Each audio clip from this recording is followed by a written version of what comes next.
Subai had once been among the strongest climbers in the Tower of the Gods, yet a freak twist of fate had dropped him into a new world as a level 0 rookie who had not even cleared a starter quest. Posters covered the classroom walls, their slogans impossible to miss. Clear the tower, happiness for all. Speed doesn't make a hero, safety does. One more bit of caution, 10 more bits of peace for your family. Meant as sober warnings, they struck Subai as absurd and alien. Through the window he saw the tower itself thrusting into the clouds, its black bulk like a colossal titan whose shadow swallowed half the city. At the lectern, the homeroom teacher recounted the tower's arrival 10 years earlier, a violent pivot from an age of technology to an age of superpowers. Humanity had never stopped probing the tower's depths. Beasts prowled, demons stalked, and every floor offered both death and opportunity. Each cleared level showered explorers with resources and chance. People had already reached the 99th floor, and society had been upended. Technology and living standards had leapt forward. The students buzzed with excitement, whispering about job classes and transfer crystals, each determined to seize fortune or fame and reshape their lives. Subai alone felt out of place. The conversations sounded familiar yet strange, stirring waves inside him. In his former world, he was an ordinary young man who had collapsed at an internet cafe while grinding away at the game Tower of the Gods.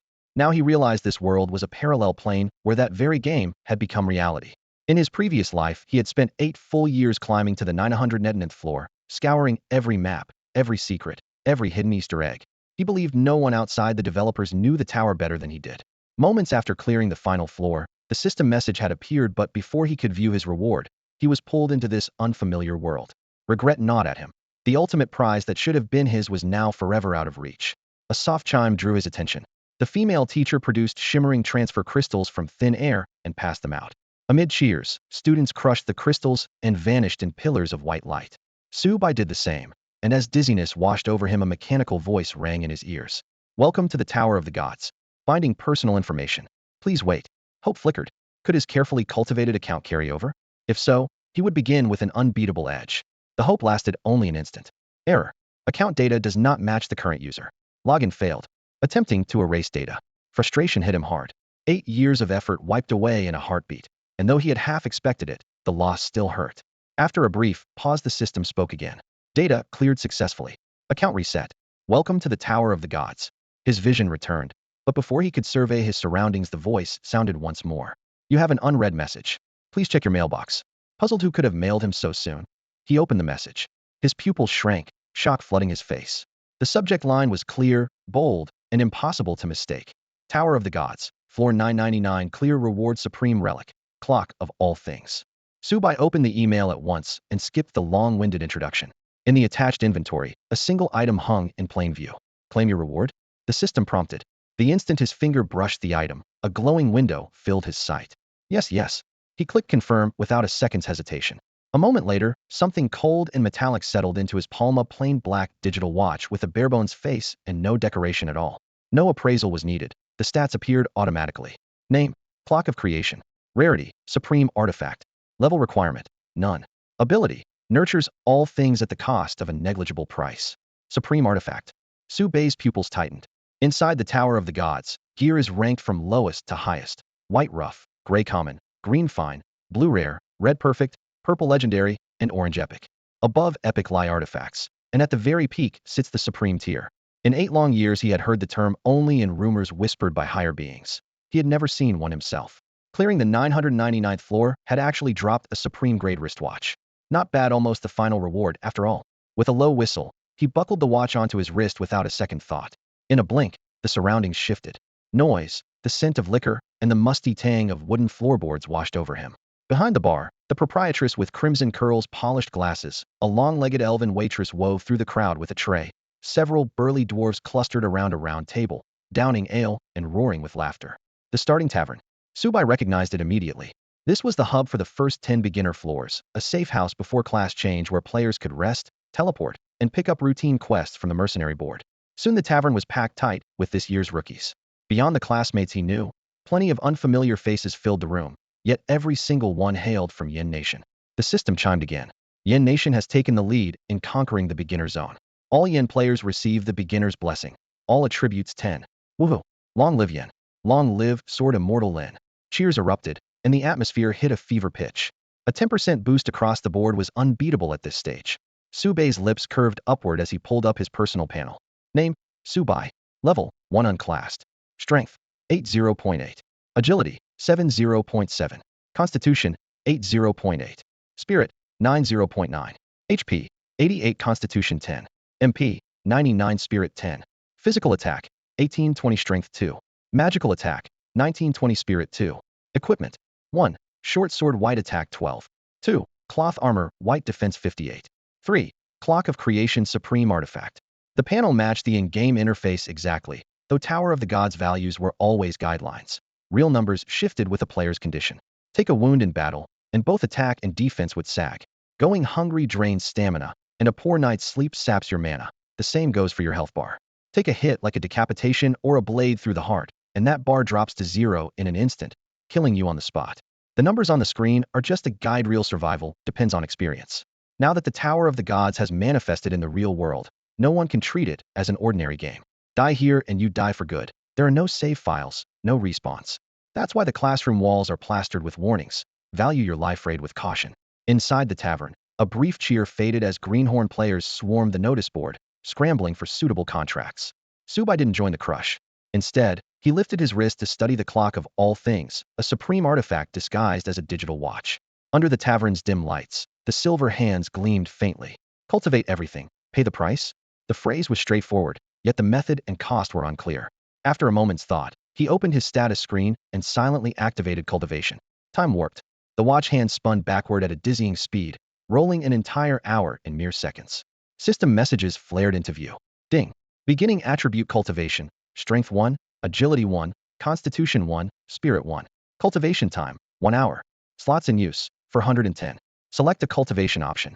1. Spend 10 silver to double the speed. 2. Spend 40 silver to skip the timer. Subai's eyes lit up. The clock of all things worked like an accelerator, and the price was money. 10 slots could run in parallel. The only limit was how much coin you could burn. In other words, attributes, gear, skills, anything with a numerical value could be tossed into the clock and fast-tracked. A nobody could buy their way to genius. A plain weapon could be fed into a legend. This is insane. Now that's a real supreme artifact. Having nearly cleared the entire tower, he knew its worth eclipsed any SS tier class. If the rankings allowed, this would be E tier banned convention, impossible to replicate. For a seasoned raider like him, the clock would skyrocket both his potential and his climbing speed. Ding. Selection timed out. Cultivation cancelled. The alert snapped him out of his reverie. One look at his empty pockets reminded him that, aside from a handsome face, he had nothing. Smack. He slapped his thigh and sprang to his feet. Time to make some money. For the average player, the priorities are simple. Level up first, then farm class change crystals. The Tower of the Gods has one hard rule. Once you reach level 10, you must pick a class. You don't need a mentor or an NP, only a class change crystal, and the quality of that crystal is all that matters. The higher the grade, the rarer and stronger the exclusive talent you receive. Use a crank paladin crystal, and you might roll something mundane like sliding strike or sword mastery. Plug in a rank version, and the same template could spit out Oracle's blessing or Angel's embrace. The difference in potential between the two tiers is worlds apart. Once the rating hits S or higher, there's a chance to unlock a hidden class.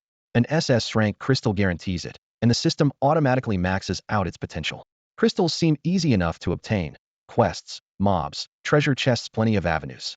But the tower throws another shackle on newcomers. The tutorial period lasts only 7 days. Fail to class change within that window, and the system kicks you out for good, banishing your account forever. Finding a high-grade crystal and finishing the job in such a short span is hard enough. The drop rate is abysmal on top of it, and every year countless rookies wash out because of bad luck. So the bulletin board in the starter zone is stripped clean, and the tavern entrance turns into a makeshift marketplace. Speedrunning the starter zone. Party of 3 looking for 2, teamwork required. Need a carry, pretty girl in a school uniform, and a cute voice DM with a photo. Buying class change crystals, crank 1 million each, rank 10 million, a rank we talk in person. Silver scale breastplate, blue quality, 5 gold apiece. Don't pass this up. Fast farm guide for class change crystals, 5 silver per copy, first come first served. Shouts for parties and sales overlapped in a deafening chorus, the wooden porch outside the tavern creaking under the crush of players. Sitting in a corner, Subai pulled his hood lower and listened to the commotion in silence. Suddenly, a familiar voice stopped at his table. Subai, want to team up for some grinding? The speaker was Yu, the campus beauty from his former class. A few 6-foot-something bodyguards loomed behind her, broad-shouldered and glaring like drawn daggers. Clearly, they had no intention of letting their goddess run off with this pretty boy. Subai glanced at Yu for a second, swept his eyes over the human scenery behind her, and shook his head lightly. No thanks. Bai Ye's smile faltered for an instant, disappointment flickering in her eyes, but she quickly recovered and sent him a friend request before leaving. The bodyguards, convinced their intimidation had worked, snorted, humph, wise choice. Subai ignored them and tapped the X on the friend request. What kind of clowns spend their time playing chaperone? He muttered internally. With his clear-cut experience, even as a total newbie, he would never join such an obvious lapdog squad. If you really pulled a high-grade crystal, would you hand it over or not? And if you did, when would you ever find another one that fit you? You'd better hope your so-called goddess doesn't switch classes and get you tossed out of the tower, or all that desperate fawning will leave you with nothing. In any case, Subai didn't care one bit for someone like Bai Yu, the class beauty. He tore his gaze away from the squabbling players and fixed it on the tavern's flamboyant landlady behind the bar. The downlight spilled over her flaming waves of hair, where a pair of feline ears flickered in and out of sight. A tight purple dress with a daring slit hugged her slim waist and long legs, her flawless skin fully on display and instantly claiming the attention of every werewolf player in the room. Subai smirked. No, that was a true stunner. The landlady, Dana, was a beastkin of unknown level and power. In his previous life had tried more than once to win her over, yet he never managed to lure her outside the starter town. Even then, he suspected her might rival that of the tower's high-tier bosses. Tonight, though, he had a different objective. The tavern had mostly emptied. Beginners had stripped the notice board of low-level quests and wandered off. With no one able to unlock an NPC side quest, nobody bothered talking to Dana. Seizing the lull, Subai sauntered to the bar and spoke in a low voice while she polished a glass. Boss, how about a deal? The data wipe meant Dana no longer recognized him. She answered with casual disinterest. What kind of deal? Subai's lips curved. I've got a few drink recipes you might like. Her indifferent eyes lit up at once. Alcohol was her weakness. Still playing it cool, she set the glass on the rack. Am not desperate for run-off-the-mill mixes. I've got hundreds sitting back there. Subai remained unruffled. Ever heard of a rare beast blood brew? The words had barely landed when Dana's eyes blazed. She seized his shoulder, breath quickening. Rare beast blood brew. You serious? Shomeno. Subai didn't hand over the scroll. Narrowing his eyes, he rubbed his fingers together. 5 gold per recipe. Fair price, first come, first served. Dana snorted, giving him a hard once-over. Low-level human, battered gear didn't look the type to carry a rare formula. Her brow knitted, tone edged with menace. If you're lying, they'll smash your skull in. It was no empty threat. The starter town NPCs were notoriously high-level. Players preferred grinding outside to angering anyone here.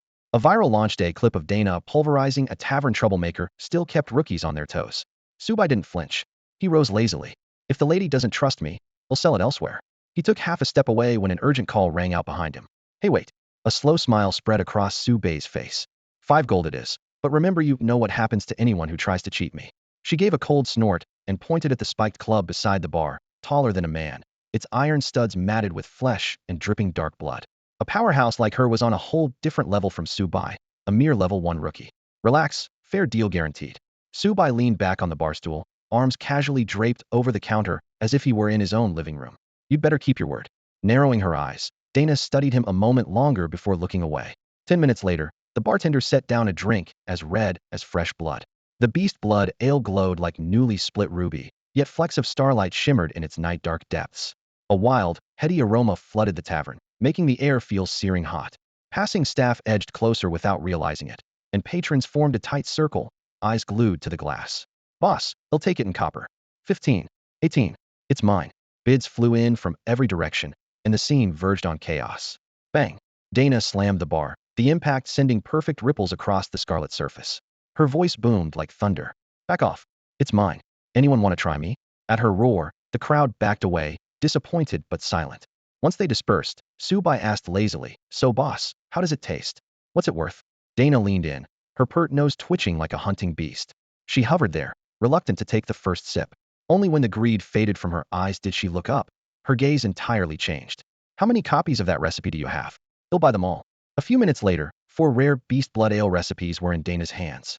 Subai hefted the heavy pouch 20 gold coins, an astronomical sum at this stage. Tower of the Gods exchange rate. 1 gold 100 silver 10,000 copper.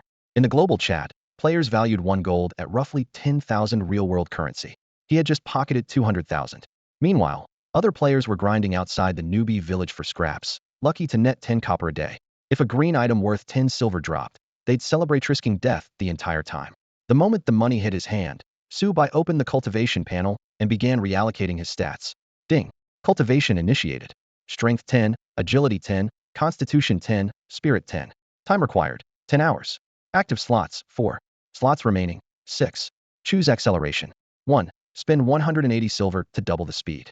2. Spend 720 silver to finish instantly. Huh. Subai arched an eyebrow. The cost was higher than expected. Did boosting higher stats make the price jump exponentially? He did a quick mental calculation. Once any attribute hit 10 points, the cost of upgrading it doubled. TSK, following that curve, the future price of stat boosts would be astronomical. His chest tightened for a moment, but he quickly steadied himself and tapped the second training option without hesitation. The 7-day newbie buffer would be over before he knew it, and he still had a mountain of things to handle. There was no point in standing around. Money spent can always be earned back. From what he knew of the Tower of Gods, silver coins were just numbers. Ding. Cost, 720 silver. Method, omitted. Result, strength 10, agility 10, constitution 10, spirit 10. A torrent of power flooded his limbs, his joints popping audibly. The sudden doubling of every stat made him straighten instinctively, a grin of irrepressible excitement tugging at his mouth. Nice. He muttered, slapped the dust from his trousers, and got ready to leave. A flash of light, then a half-arm-long short sword dropped into his hand. The silvery gray blade gleamed icily, its weight perfect.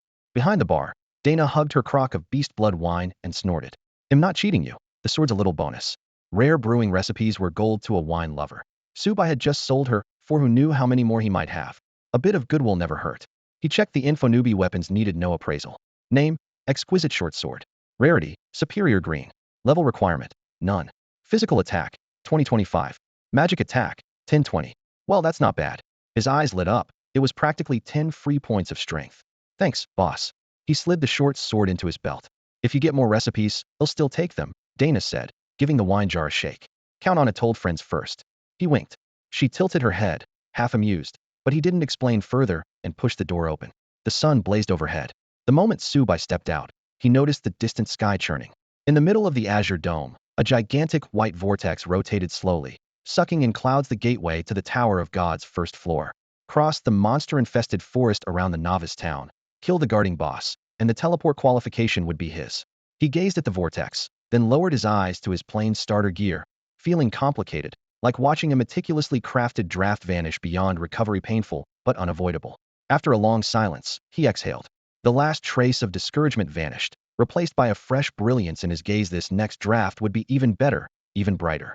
First floor, Tower of the Gods. This is one of the few safe zones inside the tower, a newbie town wrapped in a magic barrier and fronted by a pair of heavy iron gates flanked by fully armed guards. As long as you level up sensibly and avoid stupid risks, clearing this floor isn't all that hard. Right now, though, the area outside the gates is jam-packed with rookies waving wooden clubs and dented copper swords. Back off. I spotted that rabbit first. Like hell you did. I hit it first, it's mine. Sorry, guess I'm taking the bunny. Damn it. Damn it. Shouts and curses fly as a handful of harmless rabbits are boxed in by several dozen players.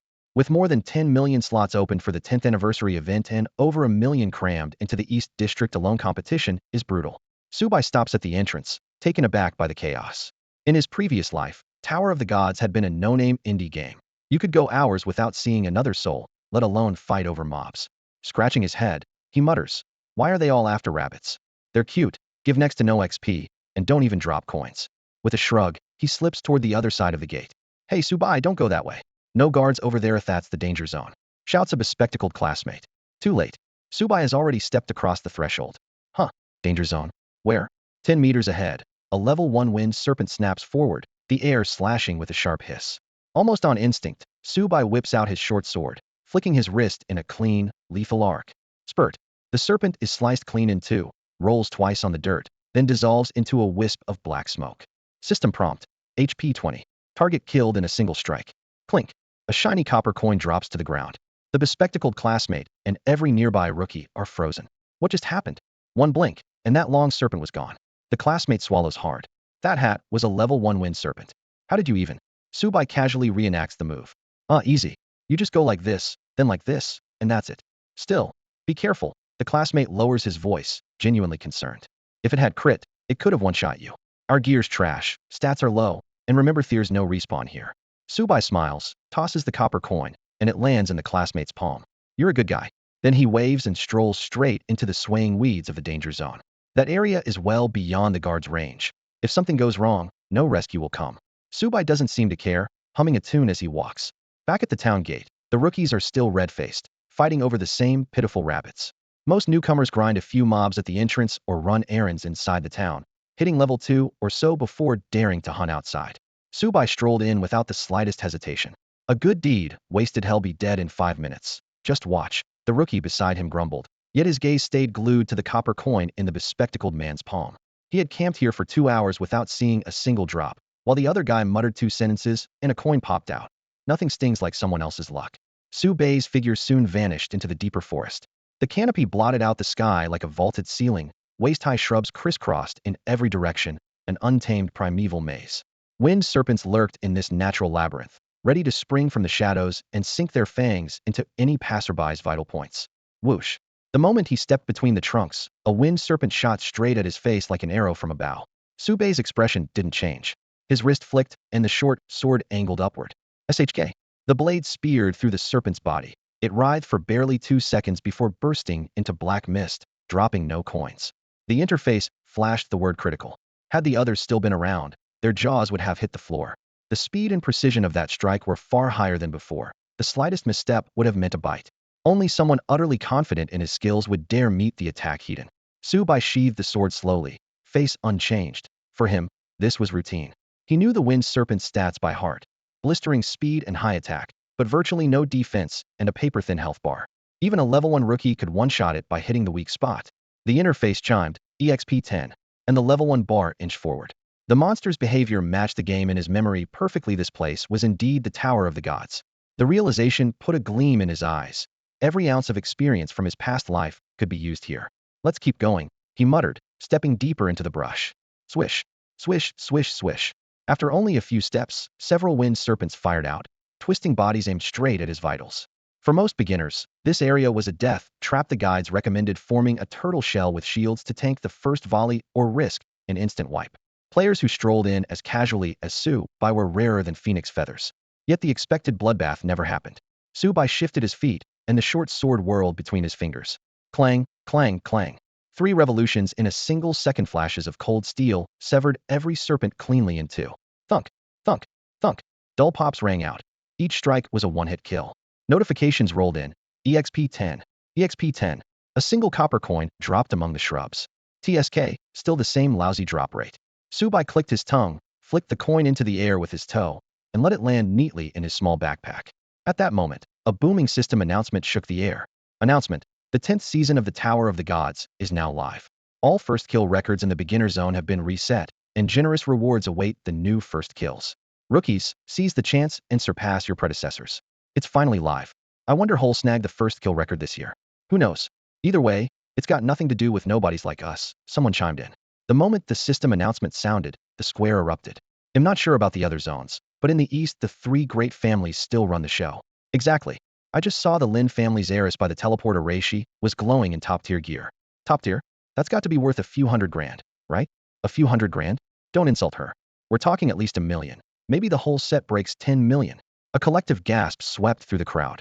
The first 2 seasons still felt somewhat fair, but this one is pure pay-to-win. While regular players are chasing rabbits with starter swords, the rich kids are already decked out in legendary sets, hunting elite mobs and squads. The gap starts in the novice zone and only widens after class change. Once the high-level bodyguard teams show up, it's game over. Sigh, let's just farm rabbits. Agreed. Agreed, +1. The brief chatter faded, and the crowd poured back onto the lawn. The rabbit melee would probably rage for most of the day. Leaves shook violently in the woods, a sharp rustling cutting the air. Whoosh, whoosh, whoosh. Several wind serpents shot out of the bushes. Su Bai reversed his grip on the short sword, spun, and a silver arc cleaved through the serpent's one-shot kill. 3 flashed across the system prompt. It wasn't over. A second wave dove at him, riding the gale. The constant whistle of air being torn apart rattled his ears. Serpent shadows streaked like arrows through the greenery. Su Bai smirked. Come on, the more the better. This bit of XP isn't even a snack. His blade turned into a string of icy flashes. Every serpent shattered into particles before touching his hem. EXP 10 popped up again and again, the bar crawling upward at a pace visible to the naked eye. If the newbies back in town still fighting over a single rabbit saw this, they'd probably faint. After half a day, they earned 24 XP per rabbit. Leveling felt harder than climbing to the moon. As the third wave collapsed, a long-awaited prompt appeared. Ding. Congratulations, you've reached level 2. You are the 823rd player in the Eastern Zone to level up. Reward, Black Iron Loot Box 1. Ding. You have gained 2 free attribute points. Over 800 already. Subai raised an eyebrow. The leaderboards refreshed. 1. Lin Yuchan, level 280. 2. Long Chung, level 275. 3. Lu Feiyue, level 272. 4. Long E, level 270. Every player in the top 50 had their bar more than halfway filled, and the leader was a breath away from level 3. The speed was absurd. Even Subai had to click his tongue. Then again, it made sense. The Eastern newbie town held tens of millions of players. Competition was brutal. Besides, had lost a few minutes entering the Tower of the Gods because of the world clock, so falling behind the frontrunners was inevitable. No big deal, your lead is only temporary. Subai glanced at the leaderboard, dismissed it, and focused on his stat panel.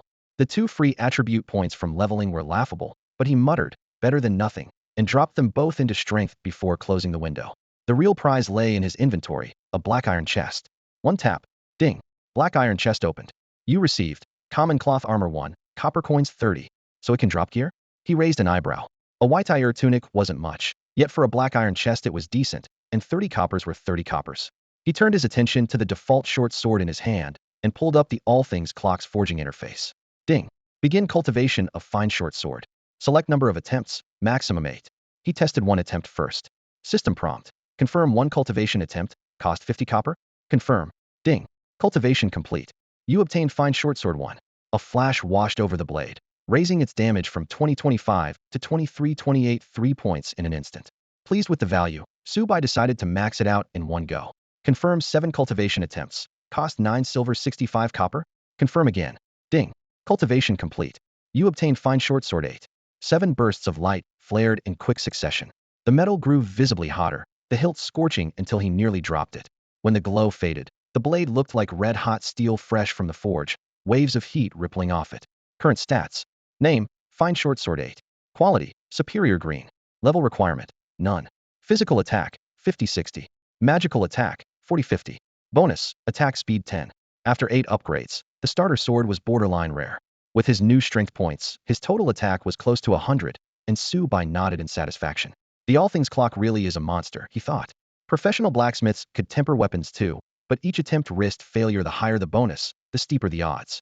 Plenty of players poured resources into a weapon only to end up with scrap.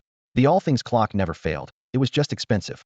This round cost nearly 10,000 copper, but he could live with that.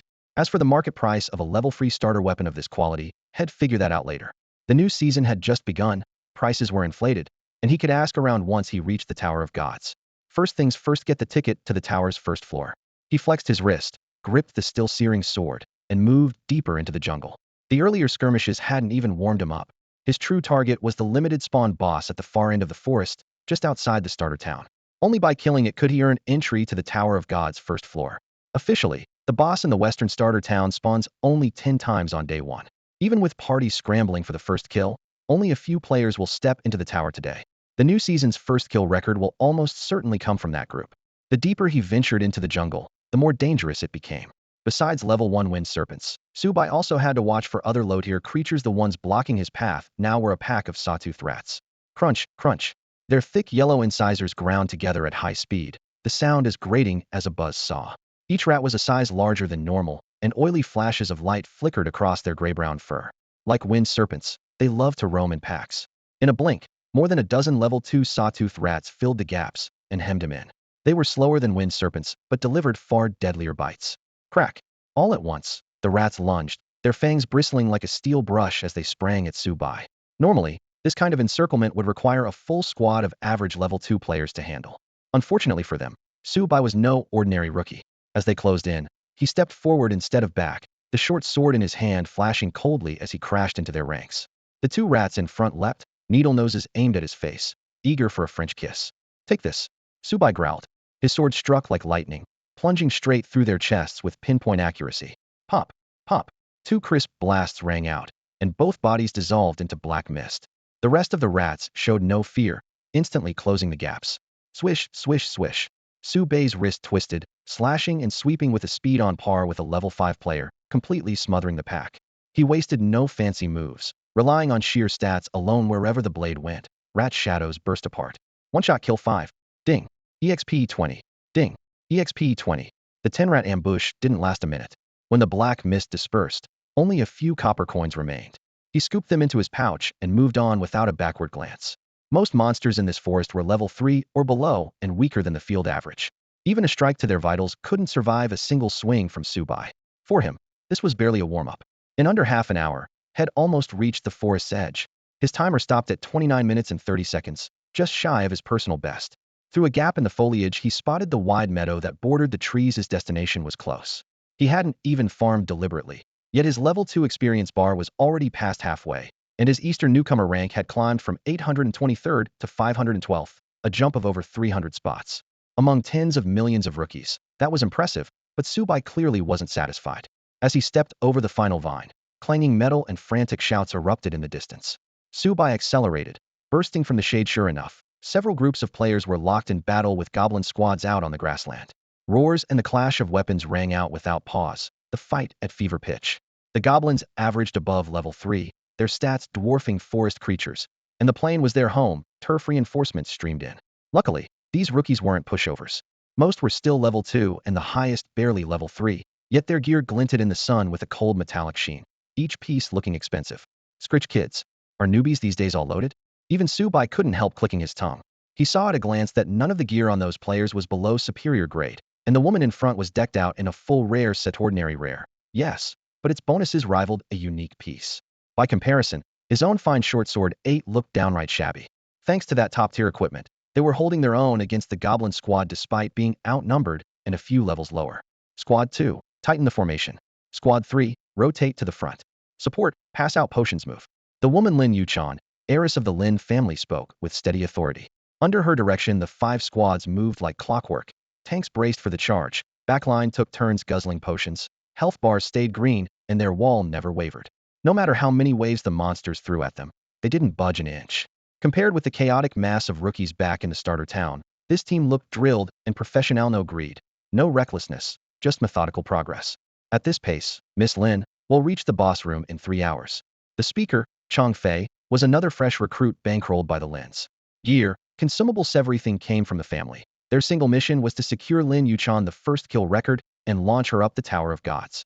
Chong knew that if he shone today, the Lins would keep funding him after his class change, setting him up for a stellar career. Lin Yuchan only nodded. Catching her indifference, Chang's eyes flashed with muted resentment before he smothered it. So what if she's a Lin? If I pull in a grade class crystal, I want you to kiss up to her. And if I land and scrayed, he stifled the wicked grin that thought sparked, plastered on a respectful smile, and said with oily enthusiasm, thanks to your leadership, we cleared the forest in record time. The Li and Bu teams are probably still wandering around in the Reno, telling when they'll catch up. Lin Yuchan shook her head. Don't underestimate Li Fei and Bu Yu. There's more than one path from the forest to the prairie. They might not be behind us. She was cut off by Chang's startled shout.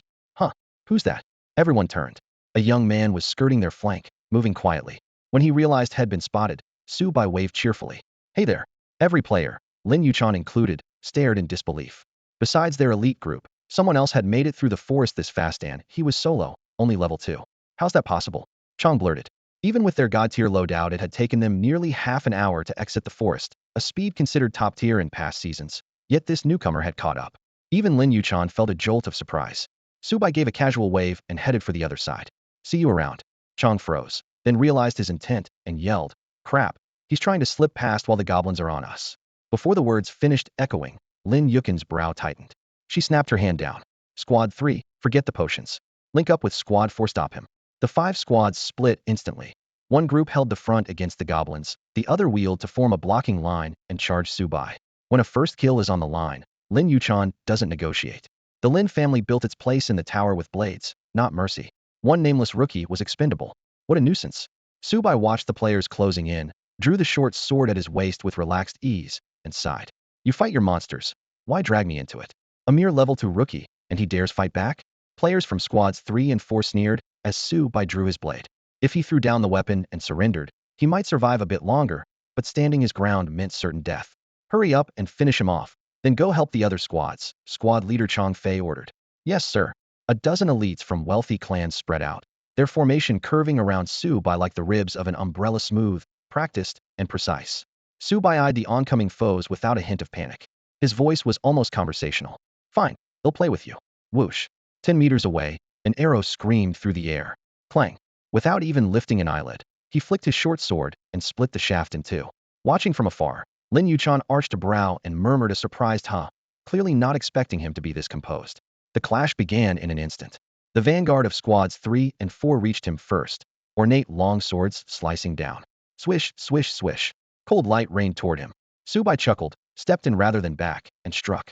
The short sword flashed, so quickly the frontliners couldn't follow its path. A heartbeat later, crimson arcs blossomed in midair. Critical hit. HP 200. Critical hit. HP 200. Critical hit. HP 200. Damage numbers floated overhead as 3 players clutched their bleeding throats, staggered, and fell. How is that possible? Chang Fei's eyes widened. One thrust, and they were gone. Subai was only level 2, still in newbie gear. His own squad wielded excellent grade weapons and should have had the stat advantage, yet they were killed before they could even retreat. Did he unlock some special skill? Everyone fall back. Chang Fei shouted. His teammates reacted instantly, pulling away to escape Su Bei's reach. Su Bei's lips curved. You're better than most rookies, but who said you could leave? He was already on them. The short sword spun twice in his palm, reversed, and stabbed forward. Slash. Critical hit. HP 200. Another player's carotid artery burst. He collapsed, clutching his neck. Another crit to it. Chang Fei cursed. Close ranks don't let him get inside. Only after losing 4 members did they accept reality. The man before them struck harder and moved faster, and every blow hit a vital spot. Seeing them bunch up, Subai didn't press the attack. Instead, he clapped lightly, as if in praise. Smart call, but the advantage is still mine. His stats were on full display. Strength, 22, 2.2. Agility, 22. Constitution, 22. Spirit, 21, 2.1. With his fine short sword 8, his attack power was already over 100, plus a 10% boost to attack speed. They were decked out in excellent gear, and on paper their stats were almost as high as his. But numbers alone couldn't bridge the gulf in combat experience between the two sides. To Subai, their moves were so monotonous they might as well have been the jungle mobs he farmed every day. Inside the Tower of the Gods, what separates experts from rookies isn't raw stats or the size of a skill list, but an understanding of battle. Give them the same ability, and a rookie will run the default template, while a veteran can twist it 1,000 ways. That was the edge Subai had over them. Quit acting so cocky, kid. Do you have any idea who you're messing with? Chang Fei stepped forward with his blade, jaw clenched. Subai let out a cold laugh, his eyes as sharp as steel. I don't care who or what you are. Stand in my way, and be ready to meet the Reaper. You. Chang Fei, shut up. Lin Yuchan strode over, her voice frost-cold. Chang Fei lowered his head at once. Miss Lin. Lin Yuchan wore a skin-tight combat suit that left her curves unapologetically on display, her long black hair spilling down to her waist. Fixing Subai with clear, steady eyes, she said coolly, why don't we keep to our own wells and rivers? The water's already muddied, Subai replied, unyielding. Name your price. Lin Yuchan stayed calm, money practically dripping from her words. You said it. Subai narrowed his eyes, studying her. 4 of her people lay dead, and she was still willing to cut a deal interesting. Chang Fei suddenly butted in. Miss Lin, why make a mountain out of a molehill? He's just a solo player, we. Lin Yuchan arched an eyebrow. You'll take the blame if this delays our tower run? Chang Fei fell silent at once. Set a price. Call it a friendship fee, Lin Yuchan said again. Subai shrugged, glanced at the corpses on the ground, then pointed at the living members and at those still tangling with goblins in the distance. Protection money per head 1 silver each. Fair enough, right? Chang Fei's eyes bulged. Protection money? A dangerous light flickered in Su Bei's eyes. To protect the heads on your shoulders. Any objections? A chill of impending violence crept up everyone's spine. If the talks broke down, the next heartbeat would be a fight to the death. The ground still reeked of blood. No one wanted to be the next corpse. They swallowed hard. Chang Fei opened his mouth again, but Lin Yuchan's look stopped him. She said crisply, no problem. Ting. 3 gold coins traced a golden arc and landed neatly in Su Bei's palm. The extra is for making friends, Lin Yuchan added. Generous. Subai stowed away his killing intent, gave a thumbs up, and tucked the coins into his pack, beaming. From now on, we're friends. Money can't buy everything, but right now it bought plenty. Chang Fei and the others snorted, but said nothing more. A rare smile touched Lin Yuchan's lips. Friend, shall we add each other? Everyone was stunned. The always aloof Miss Lin, smiling at a lone wolf. Sadly, Subai missed the subtlety. He raised one finger. A friend slot costs 1 gold. First come, first served. The price goes up later. Chang Fei nearly ground his teeth to dust. You shameless scoundrel. 10 minutes later, Subai had 4 more gold coins in his pocket. Without pausing, he pulled up the clock of everything interfacing. Begin attribute cultivation. Strength 8, agility 10, constitution 10, spirit 9. Cultivation time, 10 hours. Slots used, 4. Slots remaining, 6. The system immediately offered 2 choices. 1. Spend 420 silver coins to double the speed. 2. Spend 1,650 silver coins to skip the cultivation entirely. Perfect timing option 2. Subai tapped the screen. A flash of golden light swept over his backpack as the gold coins flowed into silver, then streamed into the clock. In less than half a minute, only a handful of silver coins remained in his pouch. Ding! 1,650 silver coins consumed. Cultivation completed. Strength 8, Agility 10, Constitution 10, Spirit 9. A tingling surge of power flooded his limbs. Subai clenched his fists, bones cracking like firecrackers, excitement bubbling from his brows to his fingertips. The updated status panel appeared. Name, Subai. Level, 2 EXP, 25.24. Strength, 33. Agility, 33. Constitution, 33. Spirit, 33. HP, 330. Constitution 10. MP, 330. Spirit 10. Physical attack, 66. Strength 2. Magic attack, 66. Spirit 2. Equipment, 1. Exquisite dagger 8. 2. Ordinary cloth armor. 3. Clock of everything. Every stat had skyrocketed, his HP clearing 300 with ease, nothing a typical level 2 rookie could boast. Lin Yuchan's team leaned on gear to bulk up their numbers. Subai's base stats were hefty from the start, a gap visible at a glance. We lost a bit of time up front, but this kind of jump is worth it. He closed the panel, a smile playing on his lips. Just then Lin Yuchan spoke softly beside him. Have you thought about my offer? A few minutes earlier she had suggested teaming up to hunt the starter village boss, and had sent a party invite on the spot. To her, Subai was a talented lone wolf working together meant guaranteed profit. Subai pondered briefly, then looked up. I'm in, but the price just went up. Favino, 10 gold coins. 10 gold coins translated to roughly 100,000 in cash. Normally the starter village boss was nowhere near that valuable, but the first kill record was at stake, and the Lin clan wasn't the only contender. They had to secure the East District's first boss to stay in the race. Deal, Lin Yuchan agreed without hesitation. But all the coins have to be paid once we're out of the starter zone. You know how hard it is to scrape together gold in here. Subai indicated he understood. Most of their gear and coins had likely been funneled in by high-level players through expensive channels. Those channels cost more than the items themselves. He added, besides that, I have one more condition. Name it, Lin Yuchan replied. He glanced at the teammates still fighting the goblin squad nearby, and said, put me in charge of these rookies. Chang Fei, standing behind Lin Yuchan, arched a brow and stepped forward. Subai, who do you think you are? We're elites trained by the Lin family. You think you're qualified to lead us? Subai ignored him, letting his gaze slide past Chang Fei and return to Lin Yuchan. If you want the boss, follow my orders. Otherwise, the partnership ends. I won't let a bunch of novices drag me down. Lin Yuchan lowered her head, slender fingers unconsciously brushing her bowstring as she weighed the pros and cons. Sensing danger, Chang Fei hurried to persuade her. Miss, think twice. You can't hand over command so lightly. He's an outsider we know nothing about. How can we trust him? Lin Yuchan's brows drew together, her eyes sharpening. You're free to act on your own, but the team's command stays with me. The decision was expected. As the heir to a great clan, she trusted her own leadership and strength, and they'd known Subai for only minutes. There was no chance she'd hand the reins to a stranger. Chang Fei breathed a sigh of relief, certain his young lady was still clear-headed. Subai shrugged. Fine, forget it. Suit yourselves. He turned and walked away. Lin Yuchan called after him. Subai, are you sure? He'll raise the fee tenfold. 10 times 100 gold coins, worth 1,000,000 yuan in the real world. For a newcomer, that was astronomical. Even Chang Fei couldn't help feeling envy. With 100 gold, you could leave the novice zone in full premium gear. But Subai didn't even look back. The world-first reward is worth far more than 100 coins. I'm not letting you slow me down. Before the words had faded, he was already speeding across the grassland, disappearing from sight. Watching him go, Chang Fei spat on the ground. Who does he think he is? World first? Keep dreaming.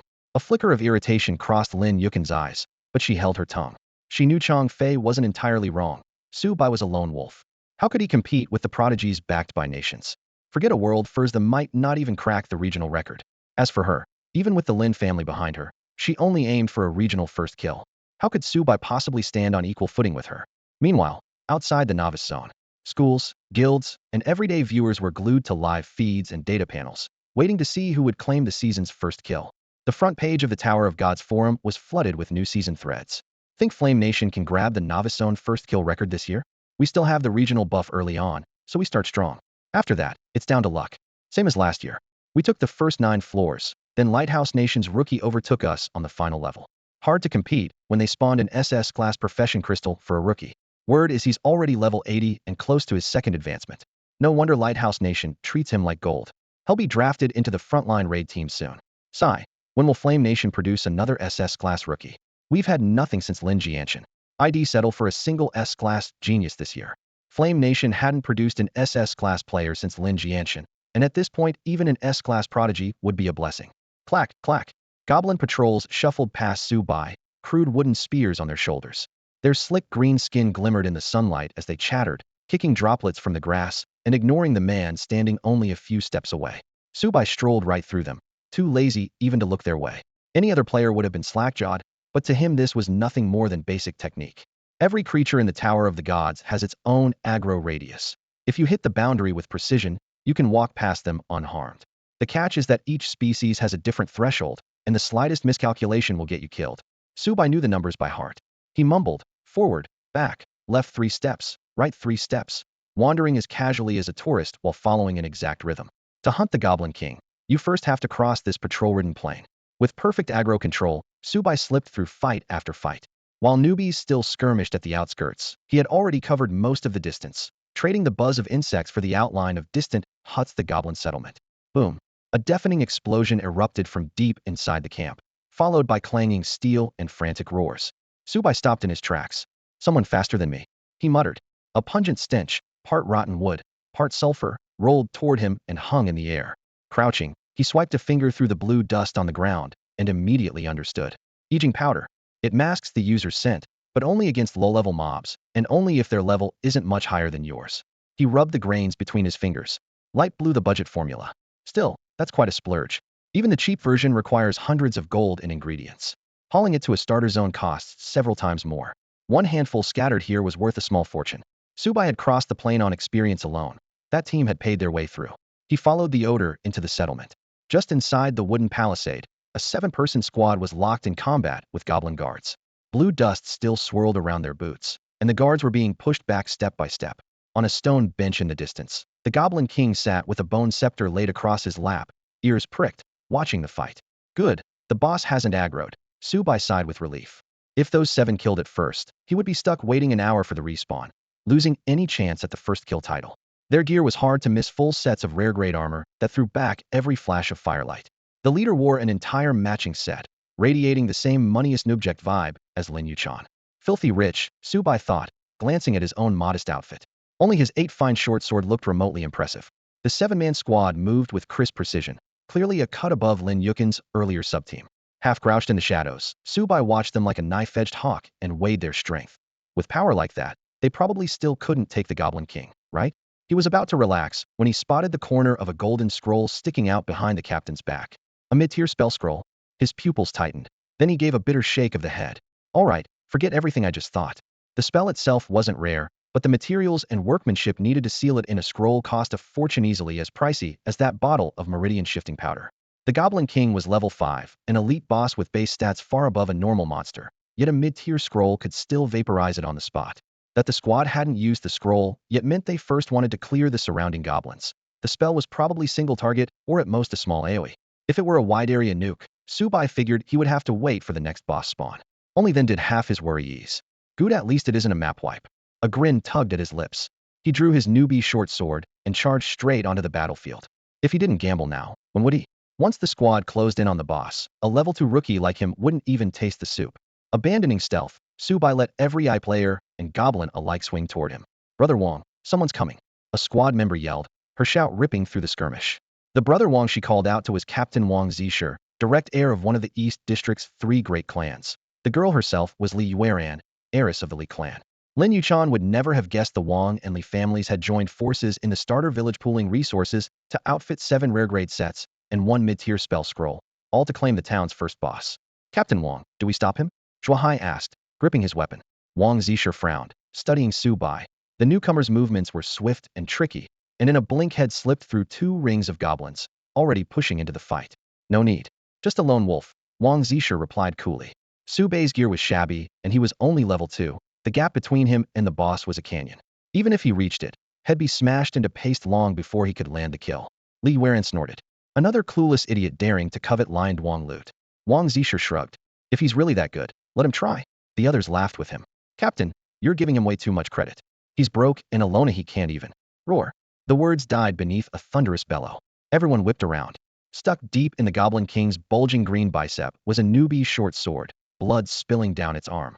100 meters away, Subai hooked a finger at the boss, taunting. Come on, then. The damage number was pathetic, but the insult massive. Fury flared in the Goblin King's eyes. No prey had ever mocked it like that. It yanked the sword free, seized a massive spiked club beside its stone stool, and charged like a berserk war machine. Wang Zisher and the rest stared, slack-jawed, unable to utter a single word. No wonder Wang Zisher and the others were stunned. From several dozen meters away, Su Bai casually flung his starter sword and drove it straight into the boss. At that range, even a fully drawn bow would struggle to land a shot, let alone these rookies with zero range skills. Wilder still, the strike didn't just land it, shaved off real HP. A level 2 nobody wearing junk gear shouldn't even scratch the Goblin King's shell, yet he dealt damage. Bro Wong, what now? Do we rush in? No need. Him? No threat at all. Wang Zisher narrowed his eyes with a sneer. Let's clear these mobs, and let that random cannon fodder die for us. Across the clearing, the Goblin King swung its spiked club down, forcing Su Bai to spring backward as the stench of blood brushed his nose. Oh, Ariwa. The miss made the boss roar in fury, loud enough that Wang Zishi's party turned their heads. Su Bai scooped up his short sword and casually dug a finger in his ear. Quit barking. Flicker. An afterimage shot forward as Su Bai moved like a ghost, closing the gap in an instant. Steel flashed. The Goblin King's belly split open and blood sprayed. Critical hit. HP 100. Impossible. Wang Zisher, who had been watching the boss the whole time, blurted out.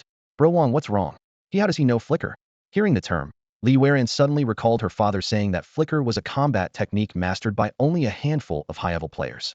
Since Tower of the Gods opened, players had forged countless battle techniques outside the class skill trees, born from life and death fights rather than system menus.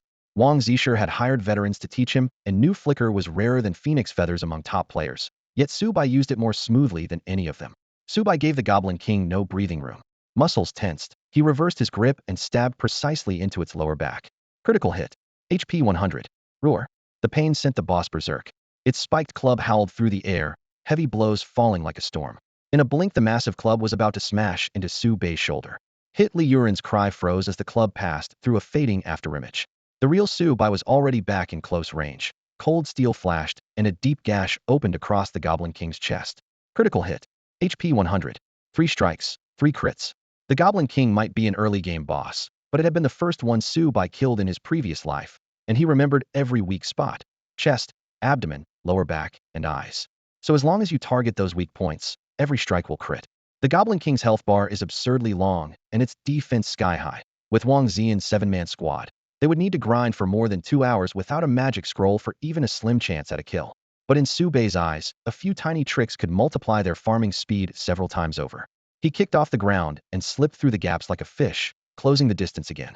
The short sword hummed, cold light flashing as nearly 20% of the Goblin King's HP disappeared in an instant. Brother Zisher, what do we do? Should we kill him first? Li Yuan watched Su Bai single-handedly suppress the boss, unable to hide her anxiety. To snag the East District's starter town boss first kill, the Wang and Li families had poured in resources, rare gear, consumables, transport routes. If they failed, their family's standing would wobble. No rush. Wang Zisher shook his head, eyes still locked on Su Bai. No matter how strong he is, he can't one-shot the boss. We still hold the initiative. Their true trump card was a mid-tier magic scroll confirmed to one-shot the Goblin King. Once Su Bai whittled the boss down to the right threshold, they would swoop in for the kill. All Wang Zisher had to do now was clear out nearby goblins so the scroll would land cleanly. Reassured by his analysis, Li Yuan and the others calmed down. Everyone knew the plan. With the mid-tier scroll, there was no need to panic. A sneer curved Wang Zishi's lips. The mantis stalks the cicada, unaware of the oriole behind. Let Su Bai play the mantis, they would be the oriole. On the other side, Su Bai seemed oblivious to their plot, wholly absorbed in the clash of steel and sparks. His footwork was elusive. Every step slipped into the gaps of the Goblin King's swing. The short sword flashed, carving crimson streaks across the boss' dark green hide. The Goblin King spun with a furious roar, its crude wooden club whipping towards Su Bai's face. Su Bai leaned aside, skimmed past the club's edge, slid behind the boss, and twisted his wrist. The blade plunged into its kidney. Critical hit. 100. A system prompt flickered, and the boss' HP plummeted to 70%. This level 5 boss held around 20,000 health. A rookie strike would hit for a dozen damage at best, yet Su Bai was landing crit after crit. In under 5 minutes, he had stripped 30% of its bar-staggering efficiency. Meanwhile, the Wangli squad, bolstered by superior gear, carved through the lesser goblins with ease. The slightly tougher mobs lasted no more than 2 or 3 rounds. Almost there. A few more minutes, and we'll take over the boss. Wang Zisher did the math, feeling more confident as Su Bai's timer ticked down. They had time to spare. A moment later, A cry of alarm exploded. What the hell? How is that possible? Wang Zisher whipped around to find another ring of lesser goblins closing in. The mob they had nearly wiped out had somehow multiplied again. What's going on? He blurted. It's the boss, Li Yuan bit out. A boss. Wang Zisher froze. Then it clicked. Their intel had mentioned that the Goblin King possessed a skill to summon a Goblin Guard squad. Why aren't those goblin runts attacking him? Why are they charging us instead?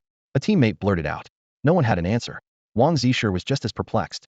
Could Su Bai be influencing the Goblin King's summons? The idea flashed through his mind, but he dismissed it at once. The Goblin King's calls had always been erratic. How could Su Bai control them? And even if he could, the creatures were closer to Su Baby, all rights they should have rushed him first. It had to be a coincidence, Wang Zisher kept telling himself.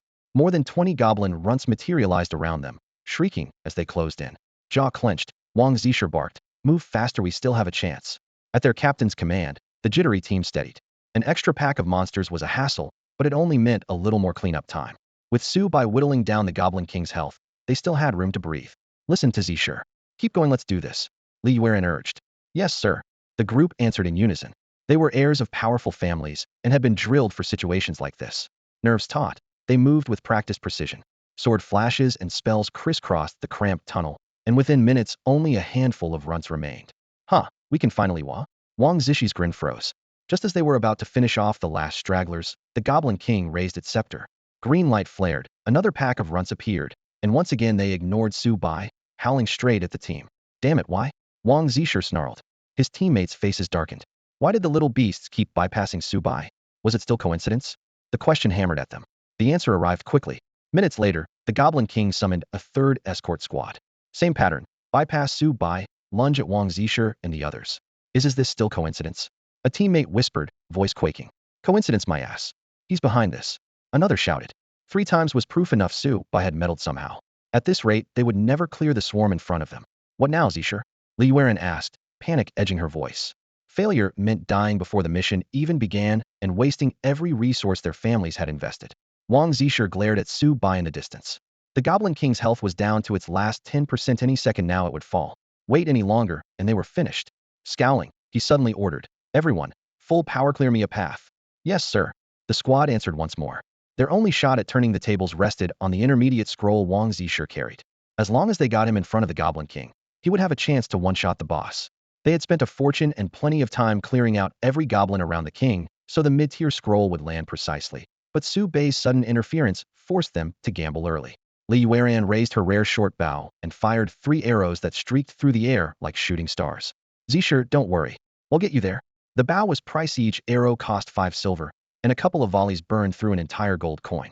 During the newbie phase, its damage was irreplaceable, and running out of arrows this early would slow their climb up the Tower of the Gods, but no one cared about the expense now. If they failed to take the East District's first boss, they would lose the regional first kill title, and all their prep would be wasted. The 7-man party grew tense. If they couldn't create value for their guild, this so-called elite squad had no reason to exist. Damn it, it's all his fault. They glared at Su Bai in the distance and let their fingers fly across their keyboards. After a series of brutal charges, Wang Zisher finally punched through the lesser goblins' line. They were bleeding, but once they claimed the newbie town's first boss, every wound would become a badge of honor. Go, Captain Wang. You can do it, Zisher. Their shouts were thick with hope. Adrenaline pumping, Wang Zisher swept his long sword aside and lunged forward. The Goblin King was down to 8% health. Su Bai didn't have the burst to erase that instantly. He only needed to cast the scroll. Wang Zisher whipped out the parchment and shouted, intermediate explosive flame. Blinding light erupted as a pillar of fire shot from the scroll, roaring toward its targets with lethal heat. Whether it hit Su Bai or the Goblin King, nothing could survive a direct strike. Head die? Wang Zishi's eyes shone with excitement. The cast was at maximum range, but the angle was perfect. Neither target could dodge in time.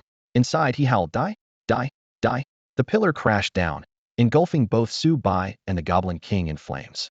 Huh, we did it. Captain Wang, you're awesome. Zisher, I love you. The team punched the air, certain the king had fallen, and their names were already etched onto the East District first kill board. The celebration lasted a heartbeat. Wang Zisher frowned and hadn't heard the system's kill notification. Confused, he opened his interface. A second later, his joy froze. The announcement read, the East District newbie town boss has been slain by player Su Bai. Keep up the good work. What the hell just happened? When the smoke cleared, neither Su Bai nor the Goblin King's body was anywhere to be seen. The others checked their logs and saw the same system message. Veins bulged on Wang Zishi's neck as fury shot through him. He practically screamed, "Subai! Idiots, the lot of them." After killing the Goblin King, Subai stepped through the pale blue portal leading to the first floor of the Tower of the Gods, ripples of light spreading beneath his boots. He shrugged and muttered to himself, did those guys know bleeding wounds stack? Thanks to the cuts already on the boss, one swing was all it took to erase the last 8% of its HP. Truth is, he could have one-shotted it as soon as the bar dropped below 20%, but he preferred to toy with his opponents, waiting until Wang Zisher burned 1,000 gold mid-tier scroll before dealing the final blow. One word for that 1,000 gold flashed through his mind: wasted. In his previous life, had always wanted to slap those Peidoan players around. Now he finally had the chance. He crushed their morale and forced their overpowered scroll into cooldown. Luckily, the tower run confiscated such magic items and only allowed equipment inside, preserving a sliver of balance just enough to call it fair, but not by much. Leaving the bloodbath about to erupt in the newbie town behind him, Subai checked the system messages. Ping. As the first player in the eastern region to defeat the Goblin King, you've earned the right to challenge the Tower of the Gods and received 1 silver chest. Ping. You rank among the server's first 100 challengers and have been granted an additional silver chest. 2 silver chests. Subai's eyes lit up. Each held about an 8% chance to drop a rare item. 2 shots were better than 1. Some unlucky souls could open 100 and get nothing, while the fortunate landed gold on their first try loot boxes were all about luck. He ran a thumb over the lid, took a deep breath, and opened the first chest. Ping. You have opened a silver chest and obtained the rare boots 1 step away and 10 silver coins. Nice. Subai chuckled as a window popped up. Item, 1 step away. Rarity, rare blue. Level requirement, 5. Stats, 10 stamina, 10 defense, 10 all resistances. Active skill, increase movement speed by 30 for 60 seconds, 10-minute cooldown. 3 solid attributes and an active skill, definitely rare. Satisfied, he stowed the boots. He couldn't equip them yet. Next came the second chest. Ping. You have opened a silver chest and obtained 10 minor EXP potions and 38 silver coins. Minor EXP potions? He raised an eyebrow. Useful for newbies, but a bit stingy for a silver chest. He shrugged. 1 rare item was good enough. No point being greedy. After sorting his rewards, he closed his backpack and looked up at the floating leaderboard. His eyes skimmed the rankings for the Tower of the Gods Novice Zone. The Season 10 Tower Assault leaderboard was now live, and his name stood out at number 98. The list read: 1. Zhou Junkai. 2. Lin Yuchan. 3. Bennett Payne 98. Subai? None of the names carried the first kill tag, which meant the ranking was based solely on how quickly the Goblin King had been taken down. The top 2 were both players from the Yin Kingdom, while the third hailed from the Lighthouse Federation. Because Yin novices received a stat bonus, a full 19 of the top 100 were from Yin, making them the undisputed leaders by sheer numbers. It also meant Yin rookies had a better shot at claiming this year's first kill record. All the way back here? Subai was surprised. It had taken him less than an hour to leave the starter town, track down the Goblin King, and kill it. Even counting the time spent sorting his pack, the entire run had been under 2 hours. 90% of the newcomers were still crowded at the town gate, slugging it out with rabbits, while Head already crossed forest and prairie, dropped the boss, and reached the teleport platform for the Tower of the Gods' first floor. He scrolled through the announcement again and confirmed that Zhou Junkai and Lin Yuchan had beaten the boss a full hour ahead of him. People are this competitive already? He muttered. Remembering the rich kids Wang Zisher and Lin Yuchan had met earlier, whales were everywhere. He felt instantly at ease. Squinting at the rankings, he nodded. An hour's lead is still manageable. With that, he pulled out a small experience potion and tossed it back. Ding. Small experience potion consumed. Experience gain increased by 10 for 60 minutes. The system prompt had barely faded when he stepped into the portal. A blinding white flash and the familiar teleport vertigo swept over him. When his vision cleared, he was standing on a floating stone platform about 10 meters across. An endless abyss yawned beneath his feet, and impenetrable darkness loomed overhead. The silence was so complete, he could hear nothing but his own breathing. 5 stone pillars ringed the platform, each crowned with a pale violet flame whose flickering light made the place feel even more eerie, as though even the wind had been swallowed. Subai's expression remained calm. Not a hint of panic showed on his face. So the first floor this season is the Dark Labyrinth? He murmured. The tower's starter floor changed every season, and in his previous life had leveled plenty of alts, so he knew each variation by heart. The Dark Labyrinth was on the high side of medium difficulty. This year's newbies were in for a rough time. He took a few steps forward to the edge of the platform, where pale blue runes were etched into the stone. He placed his foot on them. Whoosh! The runes flared to life, and slabs of stone rose from the abyss, locking together into a floating walkway. He knew it wasn't a trap, but the proper path to the next chamber, so he quickened his pace, covering dozens of meters in only seconds. The outline of the next room emerged. A dim corridor lit by wavering violet flames, intricate runes crawling across the floor, and most important monsters lurking in the darkness. A pack of hideous ghouls. Monster. Ghoul, common undead. Level 3. Stats. STR 12, AGI 15, Con 8, SPI 5. Skills. 1. Claws passive. 2. Carrion Eater. Lacking an identify skill, Subai could only dredge up the stat sheet for a run-off-the-mill ghoul from memory. Its pros and cons were obvious: high agility and attack, but paper-thin defense and HP. A player of the same level could handle 1 or 2 without much trouble, yet with double-digit numbers packed into this room, you normally wouldn't try it solo before level 5 unless you were Subai. He slid an ornate 8 short sword from his belt and charged straight into the dimly lit room without a moment's hesitation. His ghouls were hypersensitive to the scent of living flesh. The smell sent them into an instant frenzy. Saliva dangled from their needle-sharp fangs as several dark shapes sprang from the corners. Razor claws slashed through the air with a shrill whistle. But to Subai, whose agility sat at 33, their speed was barely better than a child's. Shangshi, he growled, shifting the blade horizontal.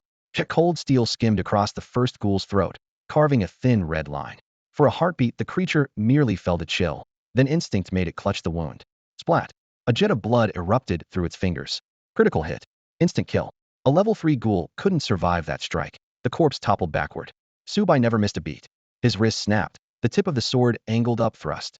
The second ghoul's chest was run through, blood spraying wide. Critical hit. Instant kill. Another down in a blink. Roar. The remaining monsters howled, driven even madder by their comrades' deaths. Swish, swish, swish. Claws lashed in a blur. Yet Subai tapped the flagstones and slid past their flanks like a wraith, skimming so close he could have brushed their skin, but not even the hem of his coat was touched. He glided through the pack like a reaper in the dark, and wherever the short sword passed, only torn throats and gaping holes remained. Critical hit. Instant kill. Critical hit. Instant kill. Critical hit. Instant kill. System prompts chimed in rapid succession, while the ghouls could only clutch their necks or chests before crumpling. In less than a minute, the slaughter was over. Ding. EXP 40. Bonus EXP 4. Ding. Congratulations, you have reached level 3 and gained 2 free attribute points. With the Goblin King's experience factored in, his level finally broke through to 3, and his stats ticked up once more. Name: Subai. Level: 31. Strength: 33 3.3. Agility: 32 3.2. Constitution: 31 3.1. Spirit: 33 3.3. HP: 341. Constitution 10. MP: 364. Spirit 10. Physical attack: 7,274. Strength 2. Magic attack: 7,274. Spirit 2. Before class advancement, each level naturally adds 5 to 10 attribute points. Subai had hit the 9-point jackpot 2 levels in a row, and after slotting in the 2 free points per level, his average gain broke the 10-point barrier. His stats were climbing fast. With the short sword's base damage added in, his total output was now pushing 200. Nodding in satisfaction, he glanced at the copper coins on the floor, barely 20 of them, just enough for a small health potion. With a fat wad of cash already in his pocket, the loose change held no appeal. It's easy to get used to luxury, hard to go back. He shook his head and walked to the edge of the stone-tiled chamber. 2 runes glimmered on the walls, each leading to a different passage. The one on the left glowed red, the one on the right blue. The dark labyrinth keeps it simple. Red means hard mode, blue means easy. Newcomers often waver here. Pick wrong, and you waste time or lose your life. Subai needed only a glance to realize this wasn't a fork in the path, but a difficulty setting. The answer was obvious. Red, of course. He stepped onto the crimson rune. At once, several stone slabs rose from the abyss, forming a high-difficulty bridge to the next room. The tougher the route, the nastier and more rewarding the monsters. Confident in his skills, Subai strode out, his figure soon swallowed by the maze's shadows. Yin Kingdom, conference room of the Zhou Dynasty Guild. Guildmaster, young Master Zhou's operation is proceeding smoothly. The curvaceous secretary held a tablet as she delivered her report. Seated before her was Zhou Wang, ranked 10th on the national leaderboard and founder of the Zhou Dynasty Guild, known in game as Lord Zhou. The newcomer currently topping the Tower of God's rookie rankings was his second son Zhou Junkai. Zhou Wang sat at the head of the table, his deep, resonant voice rolling out. A fast start means nothing. The one who picks the fruit at the end is the real winner. The secretary bowed her head. Like father, like son. With the preparations you've made, the rookie king title is as good as his. Foolish. Zhou Wang snorted. The temperature seemed to plummet as a crushing aura filled the room. Sweat beaded on the secretary's forehead. She was already over level 80, yet Zhou Wang's casual pressure still pinned her in place. An instant later he withdrew his aura, allowing her to breathe again. The rookie king is forged in blood, not inherited from his father's throne, he said coolly. Yes, sir. She lowered her gaze. In truth, every major power in the Yin Kingdom and guilds around the world was eyeing that title. Zhou Wang was confident, but cautious. After all, Zhou Junkai had been the first to kill the novice town boss. Proof enough he was no ordinary player. I hope he doesn't disappoint me. Zhou Wang turned toward the floor-to-ceiling window, staring at the tower of gods that pierced the clouds. The Goblin King in the eastern zone is down? By who? Susubai? Lin Yuchan's squads were still pushing across the grasslands when the system announcement exploded in her ears. She stared at the golden letters suspended in midair, speechless, every line of her face saying one thing: impossible. Her players exchanged looks. They'd thought their pace was fast another 10 minutes, and they would have reached the goblin settlement. Yet the boss had fallen to someone else first, and shock quickly curdled into frustration. Wang Zishi's party was even angrier. To secure the first kill, they had poured in gold, favors, and effort, even bringing their priciest mid-tier magic scrolls. Still, Subai had beaten them to the punch. Worse yet, the boss wouldn't respawn for a full hour. Damn, damn, damn. Wang Zisher spat, the curse squeezed through clenched teeth. His teammates' faces were as stiff as the sun-dried wolf pelts scattered across the prairie. Their scroll had been about to land when Subai snatched the kill right in front of them. Now all they could do was stare at the empty settlement gate in a daze. Li Yuan looked just as grim. The Wang family had sunk a fortune into this run, and it had gone straight down the drain. Brother Zisher, what now? She asked under her breath. What else? Reset, keep our buffs up, and wait for the next boss, Wang Zisher said with a long sigh. Li Yuan hesitated, then nodded. Before his words had faded, a cool female voice drifted over. Planning to take the second boss? Did you get my permission? Everyone spun around. Lin Yuchan's team was already at the settlement entrance. Lin, you. Chan Wang Zishi's brow tightened, and his squad snapped to alert. If it were just a bunch of ordinary rookies, this elite team wouldn't care, but the Lin family's eldest daughter stood on equal footing with both the Wang and Li clans. They had to tread carefully, fail to secure the second boss now, and once more newcomers broke through the jungle and grasslands, they'd be forced into a free-for-all over the third and fourth bosses with a numbers disadvantage. Damn it. Wang Zisher cursed again inside. While the two parties faced off, the public chat in the eastern starter town went wild. Holy crap, the first boss this year wasn't killed by one of the big three? Who on earth is Subai? He actually stole their boss? Subai, team with me, pretty please. I have high-res selfies. Uffed, what kind of thirst trap is that? The guy can solo a boss. You think he needs your bait? Wait, isn't it easier to tackle the Tower of the Gods in a party? That's for us normal players. The real first kill hunters clear everything solo maximum XP, fastest levels. It's the only way to squeeze out every point of experience and hit level 10 ASAP. That's right, anyone who can snag the very first boss is no ordinary player. Subei's probably from some powerful clan or a top-tier guild. But are there any Su families in the east? Could this Subai be the one to break the three great families' hold on the eastern zone? In the plaza, players crowded around the public channel, chattering non-stop. 4 or 5 years the three great families in the Yen Kingdom's eastern region had formed a stalemate, monopolizing every first kill record and every scarce resource each new season. In the tower, strength reigned supreme. Outsiders might grumble, but they'd long since accepted these rules. On the far side of the crowd, Bai Yu saw the announcement too. Could it really be Subai? She murmured, staring at the glowing name. Her classmates immediately caught the look on her face. Come on, Xiaoyu, it can't be our Subai, one of them scoffed. Exactly. He's just an orphan hardly in the same league as those families. Must be someone with the same name, another added. He's probably still squatting in a corner farming rabbits. Look at you, you're almost level 2 already. Bai Yu felt it was probably just a coincidence. Thanks to her self-appointed guardians, nearly every rabbit had been handed to her. Her XP bar sat at 92%, just a few more kills, and shed level up. The classmates had ceded the mobs to her, had barely budged their own bars.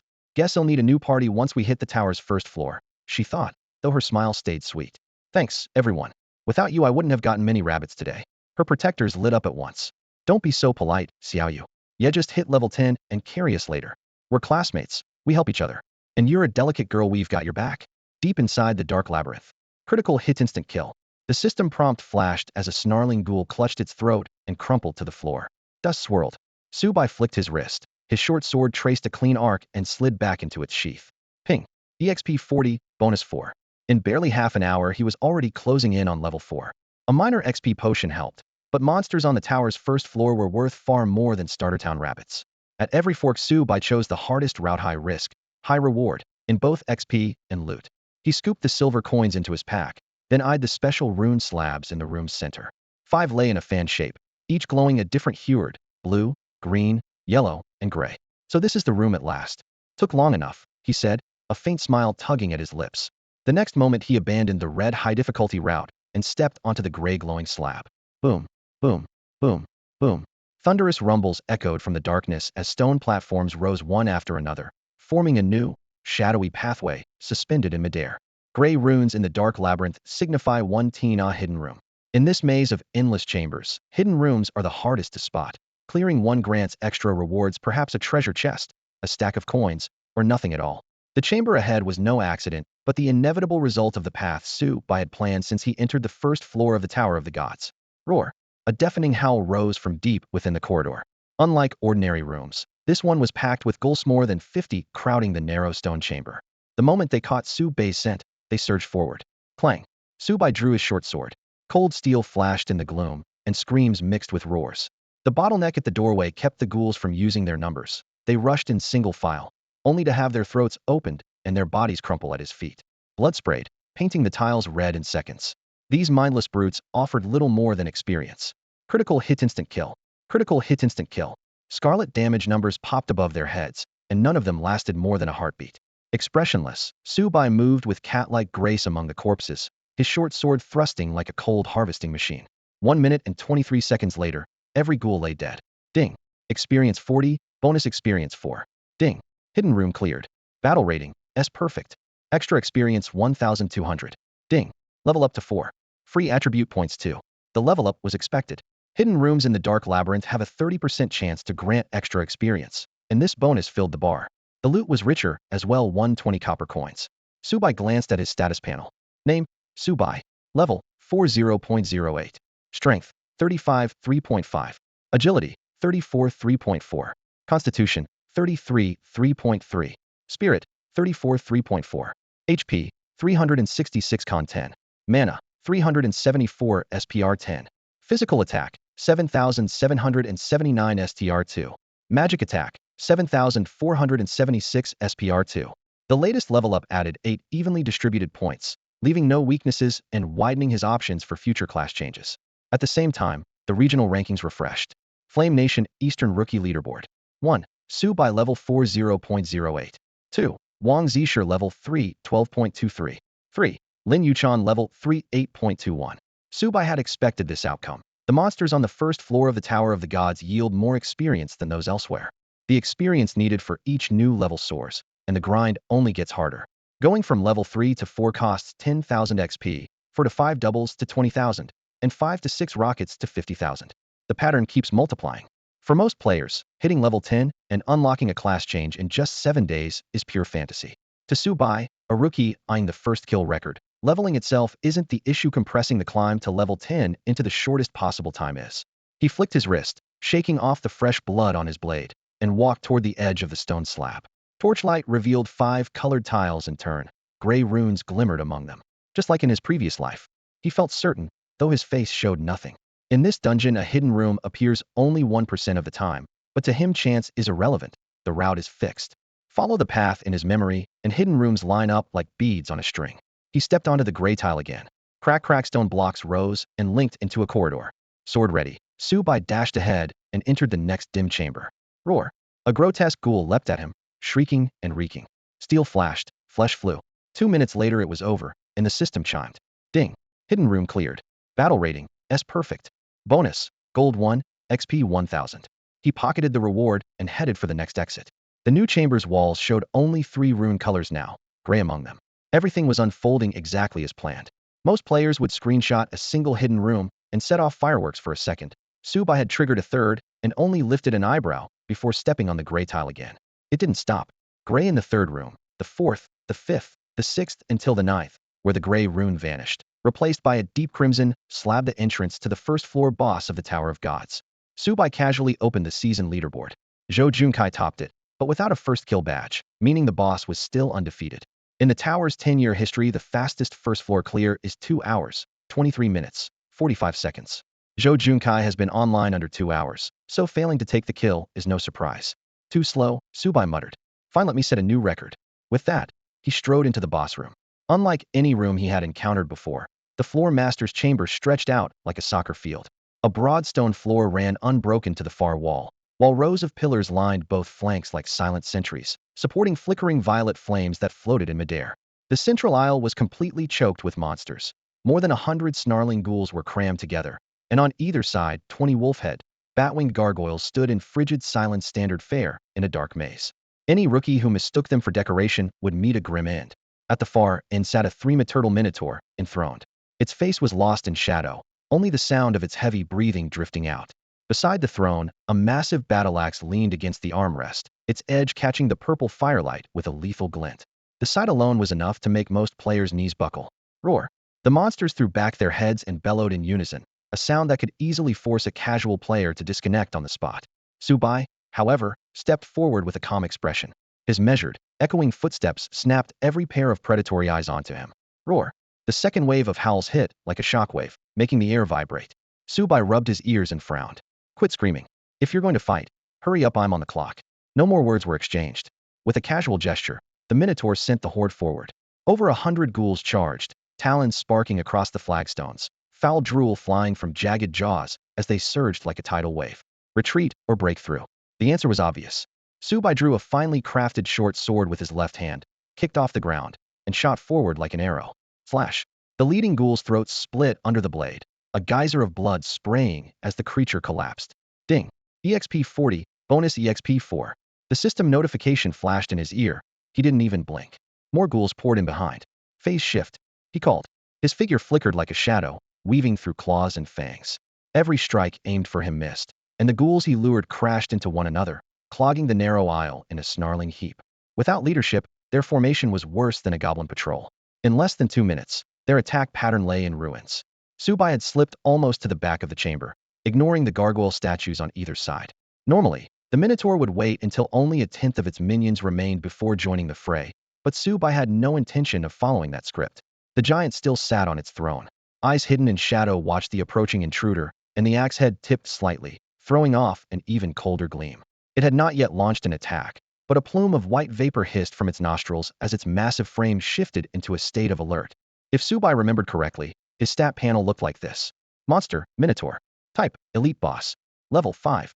Attributes. Strength 100, Agility 80, Constitution 110, Spirit 50. Skills. 1. Bull Rush. 2. Stomp. 3. Berserk. Even without the Elite modifier, those numbers beat an average level 10 player. With it, the creature's health was multiplied 50-fold, giving it a colossal 55,000 HP, more than twice the Goblin King in the starter town. And this was only the first floor boss of the Tower of the Gods. On paper, the Minotaur utterly dwarfed Subai. The fine shortsword aid in Subai's hand could only narrow the gap enough to pierce its hide.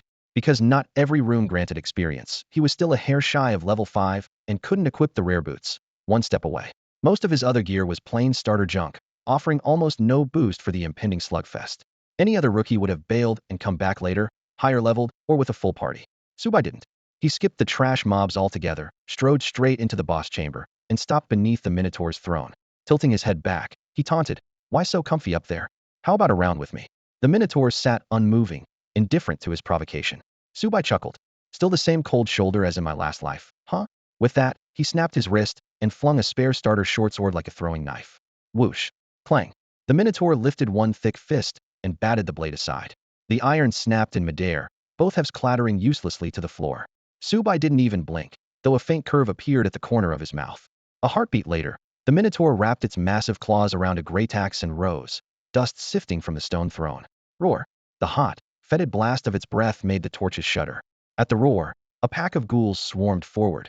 Gargoyles on either flank shattered their stone shells and locked onto the lone intruder Subai. In an instant, more than 100 monsters, plus one elite boss, turned as one, their hatred almost tangible.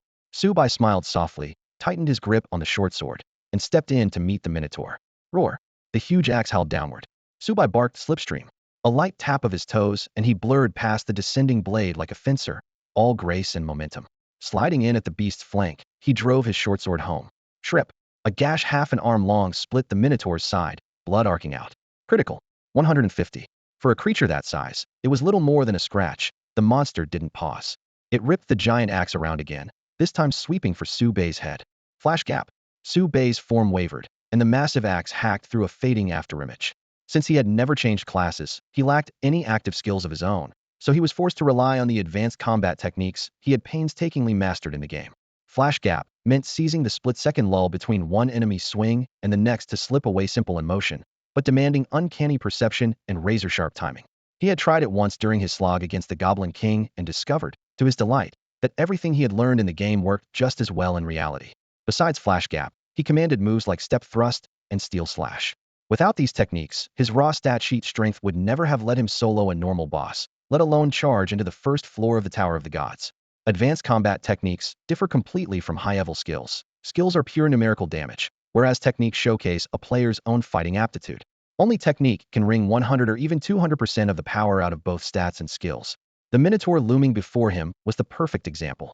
It relied on brute force, swinging its axe in mindless arcs that looked fierce but, to Subai, felt like the clumsy flailing of a wooden puppet. On top of outclassing it in technique, he knew its patterns cold.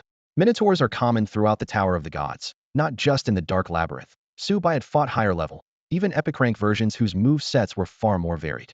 By comparison, this low-tier bull monster telegraphed almost every strike one lift of its shoulder or shift of a hoof, and Subai could pinpoint the next impact. That let him guide its blows into its own troops or disrupt the rhythm of the surrounding fodder at will. In short order, the Minotaur itself unraveled the numbers advantage of the 100 ghouls under its command. One sideways sweep of the axe sent ghouls sprawling, gargoyles dove in to intercept, and merely smashed more ghouls aside. Every so often a gargoyle was unlucky enough to meet the axe Hedon and was cleaved clean in two, throwing the field into utter chaos. Meanwhile, more and more wounds opened on the Minotaur's thick hide. Su Bei's short sword lashed out at its waist, heels, tendons, and wrists, each stab landing precisely on a weak spot. Critical hit. HP 150. Critical hit. HP 200. Critical hit. HP 200. Different targets carried different crit multipliers, and if an already damaged area was struck again, the harm stacked instantly. Thanks to that little trick, the Minotaur's health bar was visibly melting away. The passive attack speed boost on his 8-fine short sword was milked for every last advantage. Subai made every second count, carving fresh wounds into the Minotaur. In less than 10 minutes, he had dealt more than 10,000 points of damage. The giant beast was covered in gashes of every depth, and thick blood streamed down its dark brown hide, splashing crimson across the stone floor. Another furious roar tore from the Minotaur's throat as the short sword sliced its flesh again. It lifted a pillar-like leg and slammed it down. Boom. The stone tiles shattered, waves rippling through the ground for dozens of meters. Scores of ghouls were knocked off balance, identical 20 markers blinking above their heads. Subai had anticipated the shockwave. He sprang backward, avoiding the first pulse of damage. The moment he landed, the Minotaur lunged forward, brandishing its colossal axe. Brutal charge. Firelight glinted off those massive horns. A direct hit would erase Su Bei's few hundred health points in an instant. Tread dash. Flash rift. His leg muscles tightened, and he darted left.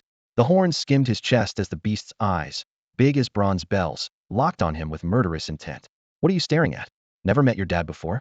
Before the taunt faded, Subai reversed his grip and slashed from right to left. The sword tip pierced the Minotaur's eye. Critical hit. 1,000 HP. A crimson number exploded above its head. He didn't let up. While the monster reeled in pain, the blade struck 3 more times. Critical hit. 300 HP. Critical hit. 280 HP. Critical hit. 350 HP. The stacked wounds amplified each blow. Every retaliatory swing missed, and the beast's health plummeted. From an initial 55,000 points, it fell below 20,000 in seconds. With one eye ruined, its field of vision shrank and its movements grew sluggish, an opening a veteran like Subai would never waste. The Minotaur's wild axe's wings smashed only the surrounding gargoyles. 20 level 5 statues were shattered to pieces. Subai slipped in to finish them off, pocketing the experience. Ding. 40 XP, bonus 4. Ding. 100 XP, bonus 10. Ding. 100 XP, bonus 10. After the flurry of chimes came the long-awaited level up. Ding. You have reached level 5. You gain 2 free attribute points. Su Bei's eyes lit up. He yanked a pair of short boots, one step away, from his pack and snapped them on. Activate one step away. The gear's active effect surged through him, turning his already elusive form into a blur of afterimages. In the Minotaur's perception, Subai seemed to be everywhere at once. Each horn thrust, an axe chop hit empty air, while its health bar drained even faster.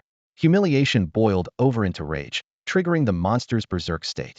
Strength up, speed up, intelligence down. A scarlet glow exploded in its remaining eye, and its attack speed spiked. Boom, boom, boom. The axe became a sweeping phantom, spraying stone chips and blood alike. Screams echoed through the grand hall. The very creatures that once worshipped this tyrant were now being butchered by their own leader.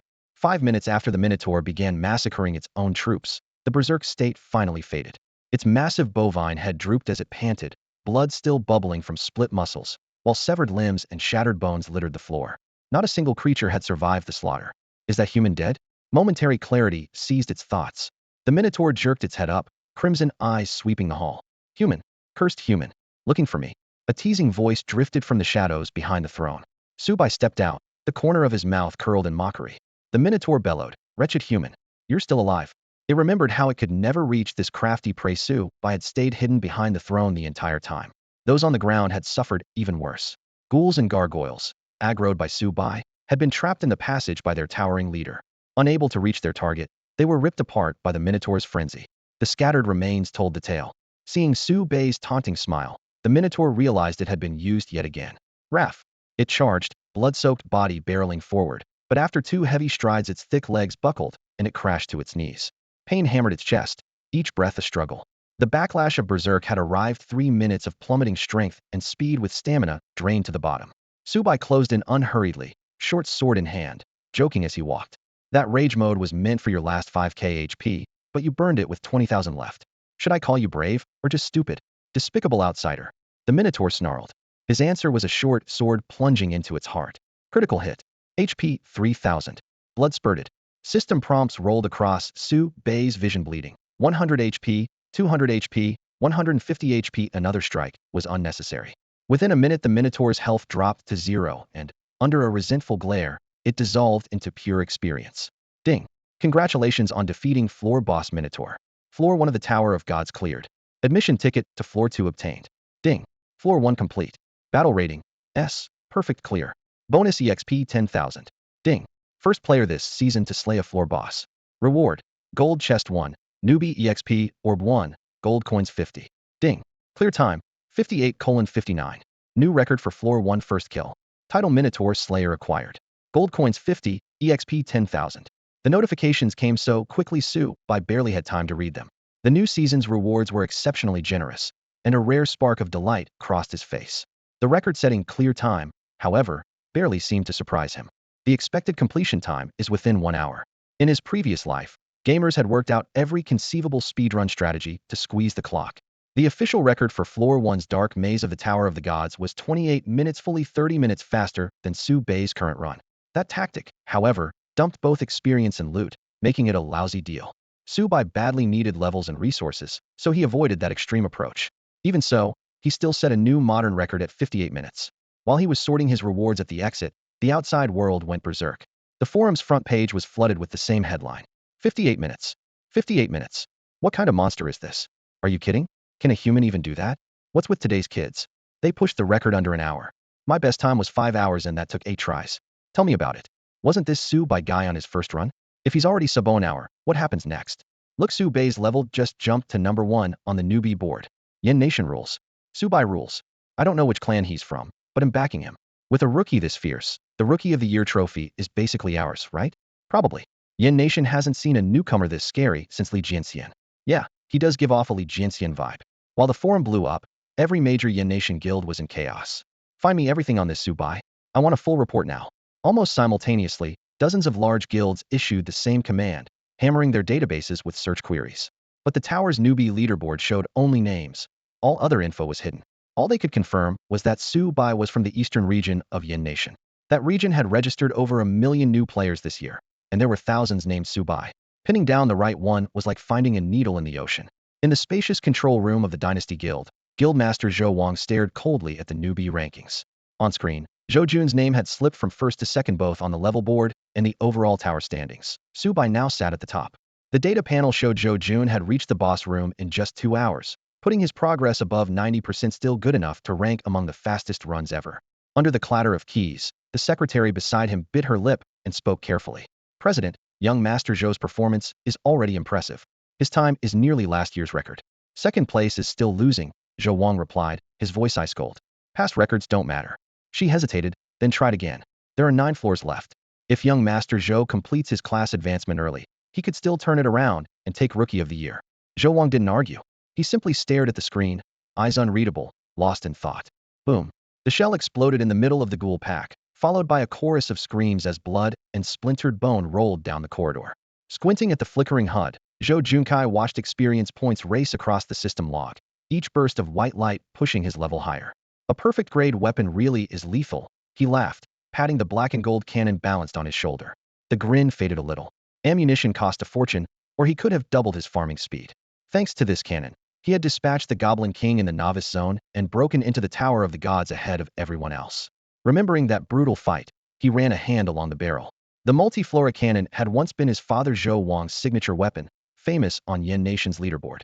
To help his son excel, Zhou Wang had paid dearly to strip the cannon of every enhancement and level, reverting it to a state Zhou Junkai could barely handle. Reforging it once had swallowed endless resources. Raising it again would devour just as many. Zhou Junkai knew exactly how much his father had sacrificed. Elite training since childhood had honed his combat instincts, and with the cannon's overwhelming firepower, he became the world's first rookie granted raid access. He entered floor 1 of the Tower of the Gods before anyone else. While other newcomers still wrestled with the Goblin King, he was already at the Guardian's door. One more pull, and I can fight the boss, he calculated. The boss room teemed with enemy Escals on the ground and gargoyles circling overhead. The cannon blanketed the floor, but couldn't touch the sky. If he rushed in, he'd be caught between the gargoyles and the boss. The only safe plan was luring the monsters into this narrow hallway and wiping them out batch by batch. Heat shimmered around the muzzle, and he reminded himself to save ammo for the next 9 floors without shells. The cannon was just dead weight. Level 5 already. Boss room XP is ridiculous. Keep it coming, he muttered, firing another round. A sudden system broadcast thundered in his ears. Announcement. Congratulations to player Su Bai for setting a new first kill record and clearing floor 1 of the Tower of the Gods, securing the first victory for Yan Nation players. Zhou Junkai froze. Someone finished before him. He yanked open the leaderboard. Su Bai shone at the very top, his own name now second. The level chart told the same story. Su Bai's level was skyrocketing, overtaking everyone in seconds. Impossible, he growled, staring at the screen.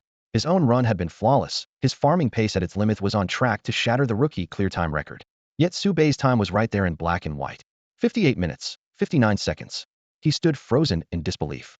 Impossible, absolutely impossible. Zhou Junkai stared at the leaderboard, his eyes wide with shock. He was draped in rare grade gear and carried a top-tier, perfect grade weapon, yet it had taken him 2 solid hours just to reach this zone, and he would still need another 20 or 30 minutes to hunt the boss. But that guy named Su Bai had cleared it in under an hour? He had to be cheating. Zhou Junkai clenched his teeth, his chest rising and falling furiously. Elsewhere, a treasure chest bathed in golden light materialized in front of Su Bai. Its surface was covered with intricate runes that shimmered, marking it as unmistakably rare. In the 10 years since Tower of the Gods launched, fewer than 5,000 golden chests had ever dropped. That might sound plentiful until you considered the nearly 1 billion players vying for them. A golden chest appeared only in 3 situations: for pioneering a new floor, for a season's first kill, or during an annual limited time event. In a new season, only first kills on floor 6 or higher even had a chance. Su Bai earned this one thanks to a near-flawless clear rating. Golden chests were coveted because they offered a 2% chance of yielding a perfect grade item or weapon. That kind of probability made even veterans' hearts race, not to mention those still in the starter zone. Even Su Bai, who had seen it all, couldn't help clicking his tongue. He patted the lid and muttered, "First golden chest of the season, don't let me down. You'd better drop at least 1 perfect grade piece to live up to your name." He liked to boast that he knew 108 superstitious tricks for opening chests, but it always came down to luck. With a cold streak, you could open 100 chests and find nothing. With a hot streak, 1 pull was enough. Rubbing his hands together, Su Bai drew a deep breath, bent down, and lifted the lid. Ding! Congratulations, you have obtained a perfect grade item golden hoe. Huh. He blinked, then his eyes flew open. Huh. Shock gave way to uncontained delight. The hoe rested in his palm, glowing with a solid gold sheen, yet aside from its luster it looked like an ordinary farm tool, even a bit rustic. A golden hoe as a perfect grade item? He hadn't memorized every perfect grade entry in the game, but something this distinctive should have caught his attention. He thought for a moment, then a spark of realization flashed across his eyes. Could it be that one? The more closely he examined it, the more it resembled a rumored unique item from his previous life. Back then, certain gear in Tower of the Gods could rival divine artifacts if used correctly, and the golden hoe was one he had only heard whispers about. Stifling his excitement, he carefully tucked the hoe into his inventory, a barely noticeable smile tugging at his lips. If this was really that item, the class change crystal was as good as his. Its potential might even eclipse the powerhouse account had built in his last life. Minotaur Slayer, a rare title that massively boosts every stat whenever you face bovine-type monsters. It was the special reward the system handed out after he shattered the previous record. Throughout the entire Tower of the Gods, titles were prized and scarce. Take Rookie King, for example. Each season, only the first newcomer to clear the 10th floor could claim it. The title lasted a full year, and its bonuses were crazy enough to make anyone drool 100 monster hunting EXP and a passive 20 to all attributes, expiring when the next season began. Subai had read that blurb on the official site and thought of one word: overpowered. In his last life, the leaderboard was filled with whales, and even with a top-tier class had never managed to grab the Rookie King title. Now he smiled, eyes shining. Hey, this time it's mine. In this run through the tower, there was no VIP 999 shortcut. Pulling himself back to the task at hand, he took out the beginner EXP orb had been saving. Blue light seeped through his fingers, warm and solid, far more real than it had looked on a monitor. The orb was limited to the novice stage and granted a random 20,00080,000 EXP. With a lucky roll, one orb could mean a whole level. Combined with the floor clear bonus, his bar was already halfway full. He lifted the orb and drank it down. Ding. You used beginner EXP, orb 1, EXP 60,000. Ding. Congratulations, you reached level 6. Free attribute points too. Two system messages popped up in quick succession, the hefty 60,000 EXP, pushing him over the line. After the chain of level ups, his four main stats flashed on the panel. Strength 44. Agility 37, 3.7. Constitution 38, 3.8. Spirit 37, 3.7.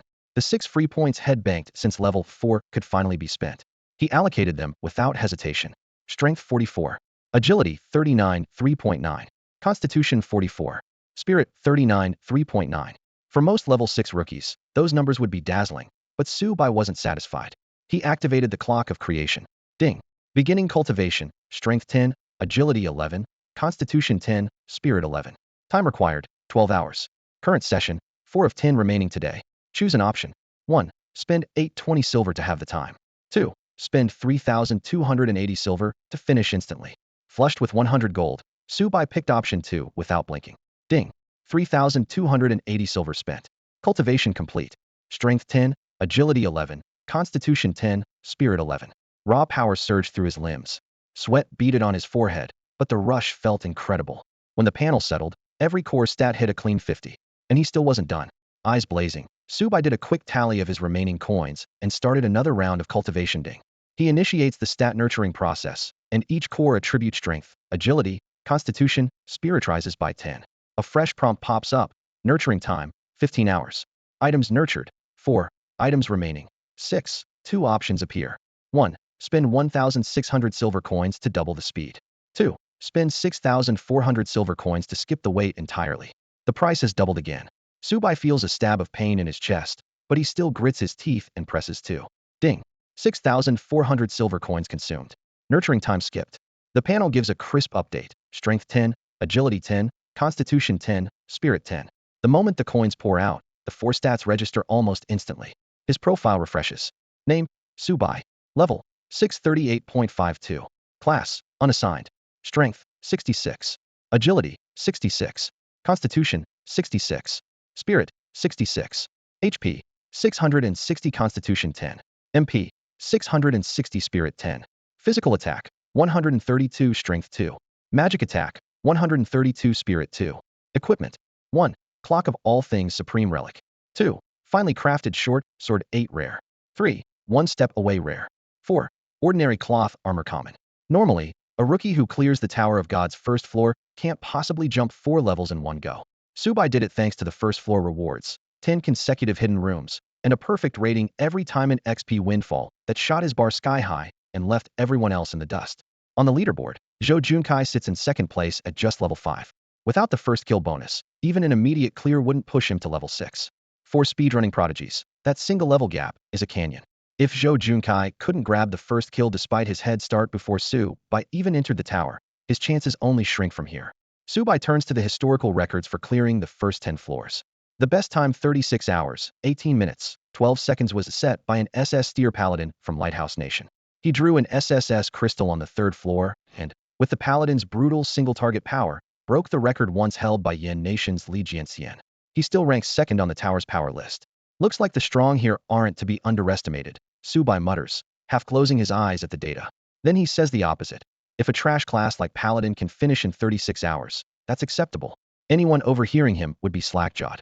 There's only one SS Steer Paladin in the world, yet he just brushed the man off as trash. Absurd. What's even more absurd is his next line. Small goal cleared 10 floors in 24 hours. After collecting his rewards, Subai wasted no time. He tore up the admission ticket in his hand and stepped straight into the Tower of the Gods' 2nd floor. The blinding teleportation light faded, and scorching sand whipped against his face, stinging like hot needles. He opened his eyes to find the instance map Naka desert stretching endlessly in every direction, rolling golden dunes ahead and the same scene behind him. The sun blazed overhead, heating his cloth armor in an instant, and his body temperature soared until sweat trickled down his jaw. Fortunately, his 66 points of constitution kept his breathing steady. Ding! A system prompt chimed beside his ear. You have entered Naka Desert. Current trial progress. 0. The instance will begin in 1 minute. The first wave of monsters is approaching.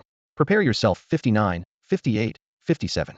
Unlike the Dark Labyrinth, which required active exploration, this stage demanded only that he hold his ground and fend off the oncoming creatures. Subai recalled that Naka Desert spawned 10 waves of monsters, each 10 minutes apart. If all enemies were cleared within 5 minutes of spawning, the next wave would appear immediately, a feat demanding serious power from any newcomer. Though considered an easier challenge in the novice zone, quitting mid-run was forbidden. If you were overwhelmed, death was the only outcome. He planted his feet firmly in the sand, strategy already set. With no traps like those in the Dark Labyrinth, fast farming was the only shortcut here. The minute ticked away. The air around him shimmered, and the first wave emerged, a horde of serrated lizards. Monster info: serrated lizard. Type: normal. Level: 3. Physical attack: 35. Defense: 30. HP: 200. Skills: 1 bite, 2 venom. For a level 3 mob, the stats were unremarkable. The real threat was their number: 30 of them clawing over the dunes.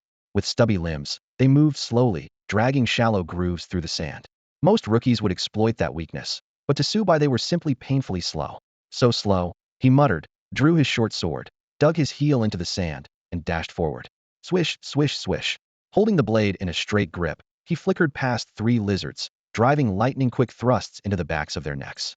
Blood sprayed as simultaneous system prompts popped up. Critical hit. HP 300. One-shot 3. 3 streaks of white light flowed into Subai, converting instantly into experience. With nearly 200 points of attack and a weak spot crit, taking out a 200 HP serrated lizard was effortless. Sawtooth lizards have plenty of weak spots, most of them on the belly. On their backs, only the nape is vulnerable. These burly desert crawlers sprawl across the scorching dunes, their low profile gliding almost flush with the sand, making it nearly impossible for rookie players to land a clean strike on that narrow target. For Subai, though, it's routine. He crouched low, center of gravity pressed to the ground, sprinting like a ninja along the sand's surface. Grains flew from the explosive power of his calves, leaving a clear trail in his wake. The short sword flickered through his fingers. Every thrust perfectly timed, the tip vanished and reappeared, sliding into the thinnest seam between the black scales on each lizard's neck ridge. Like sluggish crocodiles that have been overfed, the lumbering reptiles only snapped their jaws a few seconds after the blade pulled free, flinging sand and saliva as they tried to bite back. An instant later, bright red damage cues popped up. Critical hit. HP 300. Critical hit. HP 300. Critical hit. HP 300. Their life bars emptied in that frozen moment, and they locked in place on the golden dunes like stone statues. The wide Naka Desert magnified Subai's movement advantage far more than the cramped rooms of the dark maze. He strung his combat techniques together without pause. Blink. Dash step. Dash step. Iron slash. Each dash step demanded a split-second burst from his calves. He had drilled it to perfection, the resulting speed rivaling a warrior's basic skill, charge, though its duration was shorter. High-level players often blend techniques with skills for a new tier of burst and speed. Once Subai finally switched classes, merging dash step with charge would push his mobility even higher. For now, pure technique let him outpace anyone at his level. 30 sawtooth lizards offered no resistance. From the first strike to the last body falling took only 45 seconds. Subtract the time he spent closing the distance, and he was eliminating each monster in under a second. He attacked 30 times, never missed, and every hit pierced the nape with surgical precision. Ding! Congratulations, the first wave of sawtooth lizards has been cleared. The second wave will spawn in 1 minute. Get ready. Countdown. 59, 58, 57. The 10-minute spawn timer had been forced down to a mere 1:45. Barely winded, Subai stayed where he was, sword in hand, waiting. The air around him distorted, the sand rippled like a stovetop burner, and a new circle of sawtooth lizards materialized, this time 20 more than before. No matter what, the boss has to go down first. Zhou Junkai drew a deep breath and forced himself to settle. Apart from Subai, he still held a comfortable lead on the leaderboard, and the flawless Grey Blossom howitzer in his hands meant a comeback was far from impossible. Forget saving ammo. He slid a spare magazine into the cannon and aimed straight at the horde flooding the corridor. Boom, boom, boom. Fire and smoke merged into a single streak as shells poured out like water. The frontline grunts were blasted to pieces, and even the minotaur in the back was rocked and dust-covered. Ruhar. With a thunderous roar, the Minotaur entered berserk mode early. Damn it, forgot about that. Zhou Junkai's face changed, and he bolted deeper into the passage. After more than 20 minutes of weaving and kiting, the Minotaur finally collapsed in a pool of blood. Bracing against the wall, Zhou Junkai gulped for air, eyeing the system prompt with lingering fear. If the berserk timer had lasted any longer, he'd be the one lying there. Clear time: 2 hours, 25 minutes, 30 seconds, practically a record. But the top spot was still Su Bei's, and the first kill reward slipped away. By the rules, all he got was a single silver chest. One tier makes a world of difference. A gold chest can drop flawless items. Open a million silver chests, and you'll never see one. In the current Tower of the Gods patch, the gulf between rare and flawless gear is enormous. A weapon like the Blossom Howitzer ranks on the weapon leaderboards, while rare gear has long fallen from grace. He shook his head, steadied himself, and tapped open. Ding. Congratulations, you have obtained a rare weapon fine longsword. The stats floated before his eyes, and he frowned. Even among rare weapons it was average. He already carried a full set of rare gear, including a massive greatsword. This longsword was pure dead weight. Wasn't expecting anything good anyway, he muttered, exhaling hard. A heartbeat later, a system announcement slammed down. Announcement: congratulations to player Su Bai for shattering the first kill record and clearing floor 2 of the Tower of the Gods, securing another victory for Yanghua players. You've got to be kidding me. Zhou Junkai burst out. The clear time: 29 minutes, 42 seconds, wasn't even half an hour. His eyes widened, palms turning clammy. At the same instant, a Naka Desert Floor 2 ticket slid quietly into his inventory. Back to the moment Su Bai began his grind. For the first 5 waves, the only monster was the sawtooth lizard.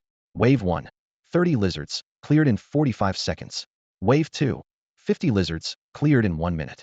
Wave 3: 80 lizards, cleared in 1 minute, 42 seconds.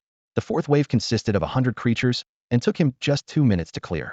When the 5th wave spawned, 150 monsters poured out at once, yet Su Bai wiped them out in 2.5 minutes. From the 6th wave onward, the usual 100 razor lizards were joined by 20 dryland beasts, thick-limed brutes proficient in charge and crush. They matched the standard level 4 stat block, sporting high strength and constitution, but little brain power, and only a single attack pattern. There weren't many of them. A few swings of Su Bei's sword settled the matter, and the only question was whether he needed 1 slash or 2. By the time the floor boss appeared in the final wave, neither the razor lizards nor the dryland beasts had cost Su Bai so much as a sliver of HP. The second floor boss was a level 6 elite named Desert Fong, a wolf-like beast. Monster: Desert Fong. Category: Elite Boss. Level: 6. Attack: 250. Defense: 180. HP: 60,000. Skills: 1 Rend. 2 Bloodlust. Those stats were even more outrageous than the Minotaur's. Before he leveled up, Su Bai would have spent at least as long on Desert Fong as he did on the Minotaur. But after his upgrade and the boost from Clock of All Things, his attributes had skyrocketed and his hunting speed had doubled. In the fight, Desert Fong fared no better than the Minotaur. Su Bai toyed with the wolf as if he were walking a dog, draining its health bar in barely 10 minutes. Ding. You have slain the floor boss Desert Fong, cleared Tower of the Gods, floor 2, and earned an entry ticket to floor 3. Ding. Clear rating: S perfect. Bonus EXP 11,000. Ding. You are the first player this season to conquer floor 2. Rewards: 1 gold chest, 1 novice EXP orb, 50 gold. Ding. Clear time: 29 minutes 42 seconds, setting a new record for the earliest floor 2 first kill in tower history. Extra reward: 50 gold, 11,000 EXP. The rapid-fire notifications flooded the screen, and the public channel exploded. Countless newcomers beat their chests. The first kill record had slipped away again. No one was more frustrated than Zhou Junkai. Once more he had to settle for second place, and another gold chest had slipped through his fingers. Su Bai cracked his knuckles at the gleaming chest and opened it without hesitation. Ding. You have received perfect grade gear-linked amethyst gold armor. Another perfect item. Even Su Bai was shocked by his ridiculous luck. 2 gold chests in a row, 2 perfect grade drops. He lifted the linked amethyst gold armor. Its overlapping plates shimmered with a deep violet sheen under the torchlight. Head felt certain the chest contained something valuable, and, sure enough, Head hit the jackpot. If Zhou Junkai ever found out that both gold chests Head missed had yielded perfect grade loot, he would probably bash his head against a wall.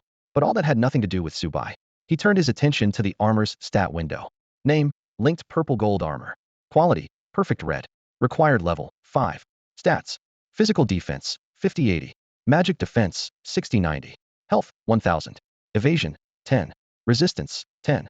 Special effect: regeneration, restores 5 HP every 5 seconds. TSK: that's what I call a perfect grade item. Su Bai couldn't help but marvel. The stat window unfolded before his eyes, a dense row of gilded numbers that instantly held his gaze. The extra 1,000 hit points alone exceeded his current HP by a wide margin. Most impressive of all was the passive restore 1 HP per second, essentially a built-in, never-ending healing potion. In a starter zone where supplies were scarce, this was nothing short of life-saving. He ran his hand across the armor's iridescent surface and made a mental comparison. The gap between perfect and rare gear wasn't just about numbers. Perfect items could level up, whereas rare ones could only have extra stats refined. As long as he had the materials, this armor could follow him well into higher tiers instead of being discarded like ordinary equipment. Fighting the urge to equip it on the spot, Subai opened the clock of all things. Ding. Beginning cultivation for linked purple gold armor. Please choose a cultivation option. 1. Enhance bonus attributes up to 12 times. 2. Increase item level no limit. As expected, I can even raise its level. His eyes lit up. The clock had always been reliable, but Subai knew that level increases on perfect gear tended to spike sharply, often surpassing a player's own level. Better max out the bonuses first. He selected option 1 and chose cultivate once. A system prompt popped up immediately. Confirm 1 cultivation attempt for 1 gold coin? Outtat steep. Subai hissed. The first upgrade on an excellent grade precision dagger had only cost 50 copper, but this armor wanted a full gold coin right out of the gate. Pricey perfection indeed. Still, he had a little over 100 gold left, so after a brief hesitation, he hit confirm. Cultivation confirmed. Processing. Ding. Cultivation complete. Congratulations, linked purple gold armor 1 obtained. A flash of light swept over the armor, leaving a faint golden vein on its surface. The process was as brisk as ever. Subai was about to continue when another prompt blocked him. Ding. Linked purple gold armor has reached its current cultivation cap. Increase item level to continue. He smacked his forehead. Right? I need the armor at least level 10 before I can keep adding bonuses. Perfect gear could advance, but the restrictions were many. To max out all 12 bonus slots, the armor had to reach level 200, and even the strongest perfect gear on the Tower of God's leaderboard had only pushed bonuses to 8. Once it hit 12, it could go even further, gaining the ultimate tag and boosting the entire stat sheet again. In other words, a single piece of perfect gear could carry a player into the 200+ levels. Putting the issue aside, Subai pulled up the updated stats for his newly enhanced linked purple gold armor. Name: Chain-linked purple gold armor 1. Quality: perfect red. Level requirement: 5. Stats: physical defense: 120130. Magical defense: 120150. HP: 2000. Evasion: 15. Resistance: 15. Effect: Regen restores 15 HP every 5 seconds. The numbers hadn't merely inched upward, they'd multiplied. Subai stared at the panel, eyes shining, his heartbeat quickening. That tripled regeneration alone made him want to throw the armor on immediately. A heartbeat later he did. Gilded plates flowed across his body like liquid glass, burying his old junk gear beneath a shimmering shell. In an instant he looked top tier, high class, and downright expensive. By comparison, the glow of the fine short sword 8 at his hip and the one step away cloak on his shoulders seemed almost dull. The stat boost was absurd. This single piece of chain-linked purple gold armor outstripped the rest of his loadout combined. Subai's grin nearly split his face. He pulled out the softly glowing Novice EXP orb. Ding. You used Novice EXP Orb 1. EXP 50,000. Ding. Congratulations. You have reached level 7. Free attribute points 2. Not bad, 2 levels in one go. Subai opened the cultivation screen. Ding. Begin attribute cultivation. On completion, strength 8, agility 8, constitution 8, spirit 8. Time required, 16 hours. Current cultivation slots, 4. Remaining slots, 6. 2 options appeared. 1. Spend 2,560 silver to have the time. 2. Spend 10,240 silver to finish instantly. Subai picked the second without hesitation. Finish it. Ding. You spent 10,240 silver. Cultivation complete. Strength 8, agility 8, constitution 8, spirit 8. His freshly gained silver vanished in a blink, but the numbers on his panel surged again. Name: Subai. Level: 7 unclassed. Strength: 77. Agility: 77. Constitution: 77. Spirit: 77. HP: 770. Constitution 10. MP: 770. Spirit 10. Physical attack: 154. Strength 2. Magical attack: 154. Spirit 2. Equipment: 1. Clock of all things supreme relic. 2. Chain-linked purple gold armor perfect. 3. Fine short sword 8 excellent. 4. One step away rare. After conversions, his effective HP brushed 3,000. His attack finally topped 200, and his defenses outclassed a level 6 elite boss. Right now Subai was a walking humanoid boss. He raised his hand and crushed the 3rd floor admission ticket. A flash of white light stood in the Tower of Gods, Floor 3, silken caverns. Scree scree. The sickening crunch of mandibles echoed around him. Swarms of venom rats and dark spiders crawled from the shadows, their compound eyes fixed on the gleam of his armor. Subai bared his teeth, drawing his short sword. Hey there, little darling's daddy's home. The next instant he shot into the horde like an arrow. Blood sprayed. Screams filled the caverns. How fast can a boss tear through the tower? Subai's next assault completely rewrote what everyone thought they knew about the Tower of Gods. The world was still reeling from news that he had cleared the second floor in under 30 minutes when the records for the third, fourth, and fifth floors dropped one after another 25 minutes 45 seconds, 22 minutes 23 seconds, and 19 minutes 58 seconds respectively. 3 floors in less than an hour. Every spectator all but lost their mind. Holy crap! Holy crap! Holy crap had to say it 3 times for emphasis. Subai? No, Sugod. He's my new idol. Unreal. Genius or monster. Everyone else slows down the higher they climb, but he just gets faster. My worldview is shattered. Did the 10th season starter floors get nerfed? Bullshit. If they were easy, why are Zhou Jun and the others still stuck on floor 2? Maybe Su Bei's just a beast, and they're just trash. Huh. Zhou Jun is the Dynasty Guild Master's own son, and he went in with the Wanhua cannon this season. Wanhua cannon? The one from the weapon rankings? Yep. It's already gone from the list, must have been melted down for rookie gear. So the new season isn't easier. Then how is Subai this fast? Who knows an epic weapon? Did he switch class on floor 2? Stop guessing. The class rankings show only a handful of grade lucky draws, and Subai isn't on it. Then he must have pulled an epic weapon, but even a perfect roll shouldn't allow this speed. The Tower of Gods forum was in full meltdown, and every major guild's internal channel was just as chaotic. Guild leaders slammed their desks, roaring, "Find out which guild trained this rookie named Subai." Subordinates wiped away sweat. "Boss, we can't trace him. We don't have clearance for in-tower data. All we know is Subai is his real name. But there are thousands of new players with that name, filtering them is practically impossible. The name was too common, and with the tower's data shielding, even a carpet search stalled out. Subai's 3-floor and 1-hour feat quickly drew the attention of Yen Nation's authorities, especially the frontline strategy unit. In the 11th Squad's briefing room, a wall's-eyes screen displayed Subai's handsome face beneath a string of first clear records. "This kid is interesting," said a woman in a cheap how, chin resting on her palm, a slim sword at her waist. A man in gold-rimmed glasses adjusted his frames and replied softly, "Heh, he's a lot more than just interesting." The man adjusted his glasses and said, "According to our investigation, Subai has no parents, no connections, and no backing. Until today his background was a blank page, and his combat class grades at school were average at best, nothing impressive." The spacious operations room was brightly lit, and people sat on both sides of a long table. The woman raised an eyebrow, her voice crisp. "Oh, so the kid really picked up some incredible weapon in the Tower of Gods?" "Not necessarily." The man shook his head, the lenses flashing coldly. "He might have an extreme talent that only awakened once he entered the tower. There's precedent for that kind of genius." The woman gave a light laugh and tapped the tabletop with a slender finger. "Let's hope he also gets a decent class crystal. A weapon alone won't carry him very far." The man's expression darkened, his voice low. "Even for us on the frontline raid team, an epic-grade weapon is rare. All of Yanghua combined has only 10. She frowned and sneered. "See, Nantian, you've got some nerve, already eyeing a rookie's weapon? Don't forget you're one of Yanghuo's top 5 assassins." See, Nantian snorted and leaned back. "Hey Lingsnow, easy for you to say. Not everyone walks around with a suing phoenix spear. Plenty of frontliners still aren't fully equipped with perfect grade gear." Pei Lingsnow was about to retort when a dull slap on the table cut her off. Bang! At the head of the table, a middle-aged man lifted his gaze, his voice deep and commanding. "Enough, both of you." The room went silent at once. The man, Su Tsong, was the captain of the frontline raid team and ranked in Yanghuo's top 10. He swept his eyes over the group. If Subai leaves the novice zone without an Scrady or higher class crystal, buy that epic weapon from him. If he does get one, invite him to interview for the second line team. The second line? Several members exchanged startled looks. Everyone knew the second line was the reserve squad. Every player there already sat on the leaderboards, and after seasoning, they could be promoted to the front. Often they even fought beside the frontline team. See, Nantian frowned, obvious disapproval in his voice. "Captain Su, are you sure?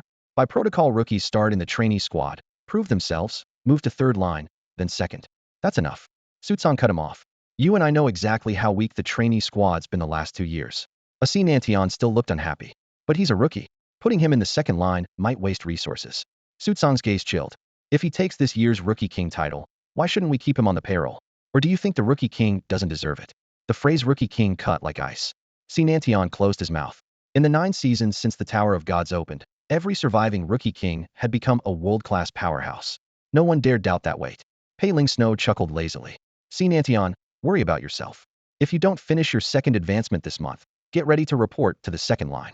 See Nanshan's face went ashen, but he had no comeback. Competition on the frontline team was brutal. Even a top 10 assassin could be cut for lagging behind.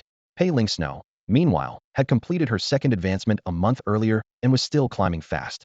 She might leap up the rankings at the next World Arena. Zhou Junkai was finished. To be exact, he had abandoned any hope of taking first place. He was still floundering on the second floor when the leaderboard suddenly flashed a golden message. Su Bai cleared floor 5. The announcement landed like a club to the skull. How am I supposed to compete with that? This is outright cheating. Tears threatened as, for the first time since adulthood, he felt completely helpless, pinned to the ground. Subai, who on earth are you? Elsewhere, Subai had just cleared floor 5 and hit the newbie cap level 10. His record-setting pace was incidental. The real headache came down to one thing: money.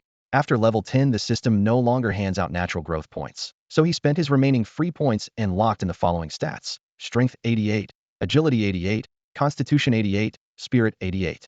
All 4 base attributes sat at 80, each boosted by at least 8 random points per level. His luck was absurd. No newcomer should be walking around with numbers this bloated. Normally, a level 1 rookie caps any single stat at 10. Each level then grants 5 to 10 natural points. So even with perfect rolls, the average gain is only 2.5 per stat. 2.59, 22.5. Add the base 10 plus 18 free points, and the ceiling for an ordinary level 10 player is 37. In real-world terms, 30 is excellent, 35 is elite, and Subei's 80 plus 8 is over twice that. Overpowered hardly covers it. Even so, he found it lacking.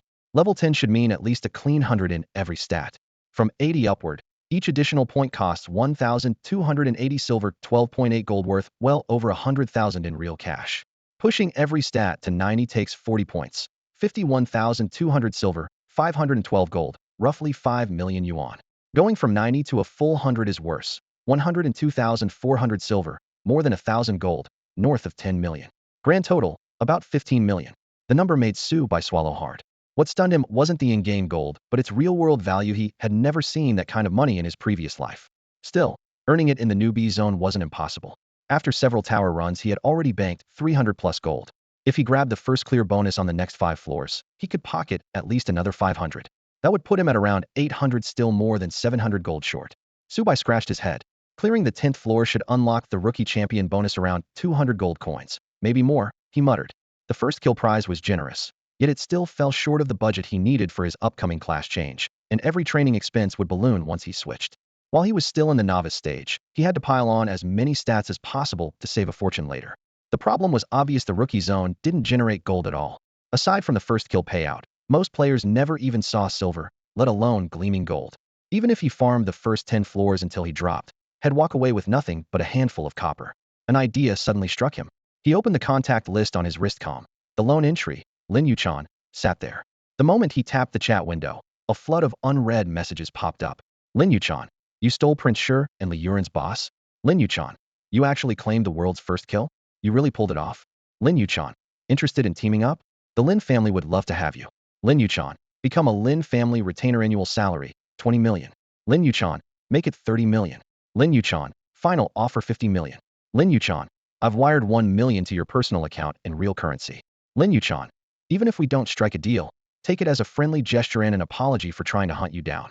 As Subai kept breaking Tower of the Gods records, Lin Yuchan's tone had shifted from probing to enthusiastic.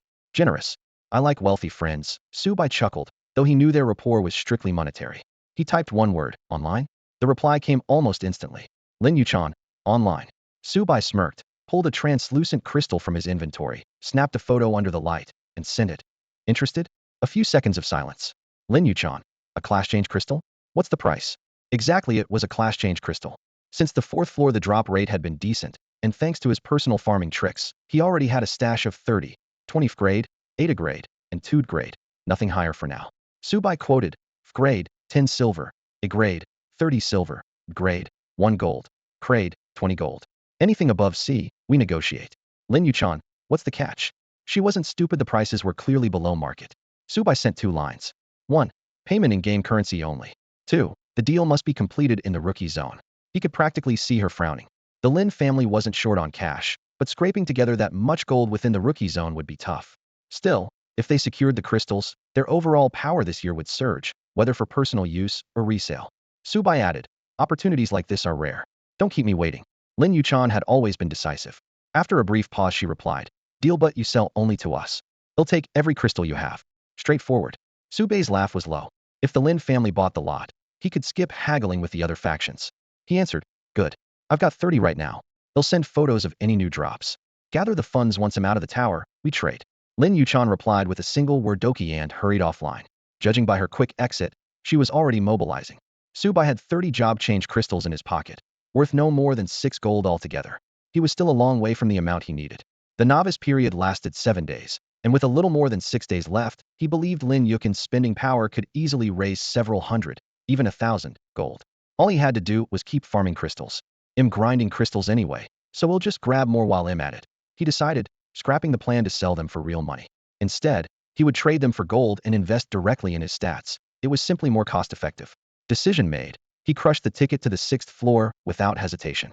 A flash of white light later, he stood on the Tower of God's 6th floor wild oasis. Roar. A deep, beastly howl rattled his eardrums. The distant jungle thrashed, and flocks of birds surged into the sky. The easy look on Su Bei's face vanished, his eyes hardened. From this floor on, the tower's difficulty shot up. The map was no longer a confined zone like the Dark Labyrinth or Naka's Desert. It stretched endlessly in every direction. With no guidance at all, players had to find the floor boss themselves. It could take days, or they might bump into it at any moment. Worse, the boss spawned at level 10 and was always an elite. Su Bai opened his backpack and pulled out a blue rare crossbow and a quiver of bolts, the Fly Dragon repeating crossbow he had found in a golden chest. Had spent over 2 gold upgrading it to 10, surpassing his fine shortsword 8 in sheer damage. Name, Fly Dragon repeating crossbow 10. Rarity, rare blue. Level requirement, 8. Base physical attack, 150180. Special effect, fires 3 bolts at once with no cooldown, attack speed 50. With Su Bei's strength added in, each bolt dealt over 300 damage, so a burst of 3 topped 900. A few volleys could drop a level 10 elite boss, never mind regular mobs. Anything under level 10 would barely survive a single burst. The only drawback was ammo. To resupply, he'd have to return to the novice town smithy, and he didn't have that kind of time. Once the bolts ran out, the crossbow was dead weight. Rustle, rustle. Leaves scraped together deep in the jungle. Low growls followed as 5 or 6 black panthers padded forward, fangs bared and eyes fixed on Su Bai. Perfect timing. He raised the crossbow and squeezed the trigger. Thwip, thwip, thwip. 3 bolts pierced the lead panther's throat. It dropped without a sound, an 8th level mob that never had a chance to react. Roar. The remaining panthers snarled, muscles coiled, and leaped at him. Su Bai chuckled softly and kept pulling the trigger. Whoosh, whoosh, whoosh. A volley of crossbow bolts sliced through the air, and the jungle's furious roars died on the wind. Several black panthers were punched clean through, their bodies crashing onto the leaf-strewn ground. The savage light in their eyes dimmed for good. First fight, first win. Su Bai nodded in approval, crouched, and yanked the bolts free. The starter bolts the system had given him could be reused 3 times before breaking. With careful aim, 1 quiver would carry him through 2, maybe 3 floors. Once he left the instance, he could toss the weapon to Lin Yuchan and maybe fetch a decent price, though he had no clue what starter gear was worth these days. Bolts recovered. He steadied his breathing and followed the beast trail deeper into the forest. He knew the wild oasis map like the back of his hand. To clear it, he only had to find the oasis spring, then follow the current north until he ran into the floor boss. The place was huge, crawling with monsters, and took far longer than the first 5 floors. He also needed to farm a few class change crystals. The northwest corner has the best drop rate for crystal stats where the amphibious murlocs spawn, Su Bai reminded himself while listening for rushing water. In under 10 minutes the roar of a river reached him. He parted a curtain of vines, and the view opened up.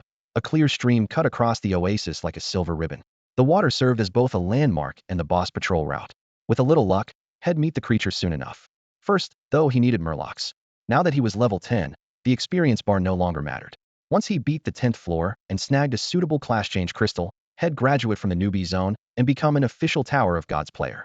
Plenty of chores remained here, so he wasn't in a rush to leave. Following the river, Su Bai soon spotted a murloc camp. The squat creatures drooled through rows of needle-like teeth, tridents gleaming in their webbed hands as they patrolled the bank. Monster, amphibious murloc. Type, normal. Level 9. Attack, 70. Defense, 45. HP, 400. Skills, 1. Bite 2. Trident throw. Gwork. Gwork. Their shrill chatter echoed back and forth. None of them sensed the hunter lurking in the treetop shadows. 30-odd murlocs milled about, not many, but they were skittish. Startle them, and they'd dive into the river, turning the fight into a slog. Su Bai raised his repeating crossbow, took aim, and squeezed the trigger. Whoosh, whoosh, whoosh. Bolts rained down like a sudden squall, dropping several murlocs instantly. The rest froze, then bolted for the water, tridents flailing. The crossbow's high rate of fire gave them no chance. Each fell before its toes grazed the river. The skirmish ended in seconds. Greenish corpses littered the bank, their blood swirling downstream in dark red eddies. Ping. Loot dropped. 20 copper coins. Class change crystal grade BX1. Please pick up your items. The system prompt chimed in his ears. Subai spotted a yellow crystal gleaming in the mud at the water's edge. Ding. Congratulations, you have obtained 1 grade class crystal. Subai bent down and picked the azure shard out from the rubble and grass. Upgrade item was already rare in the Tower of God.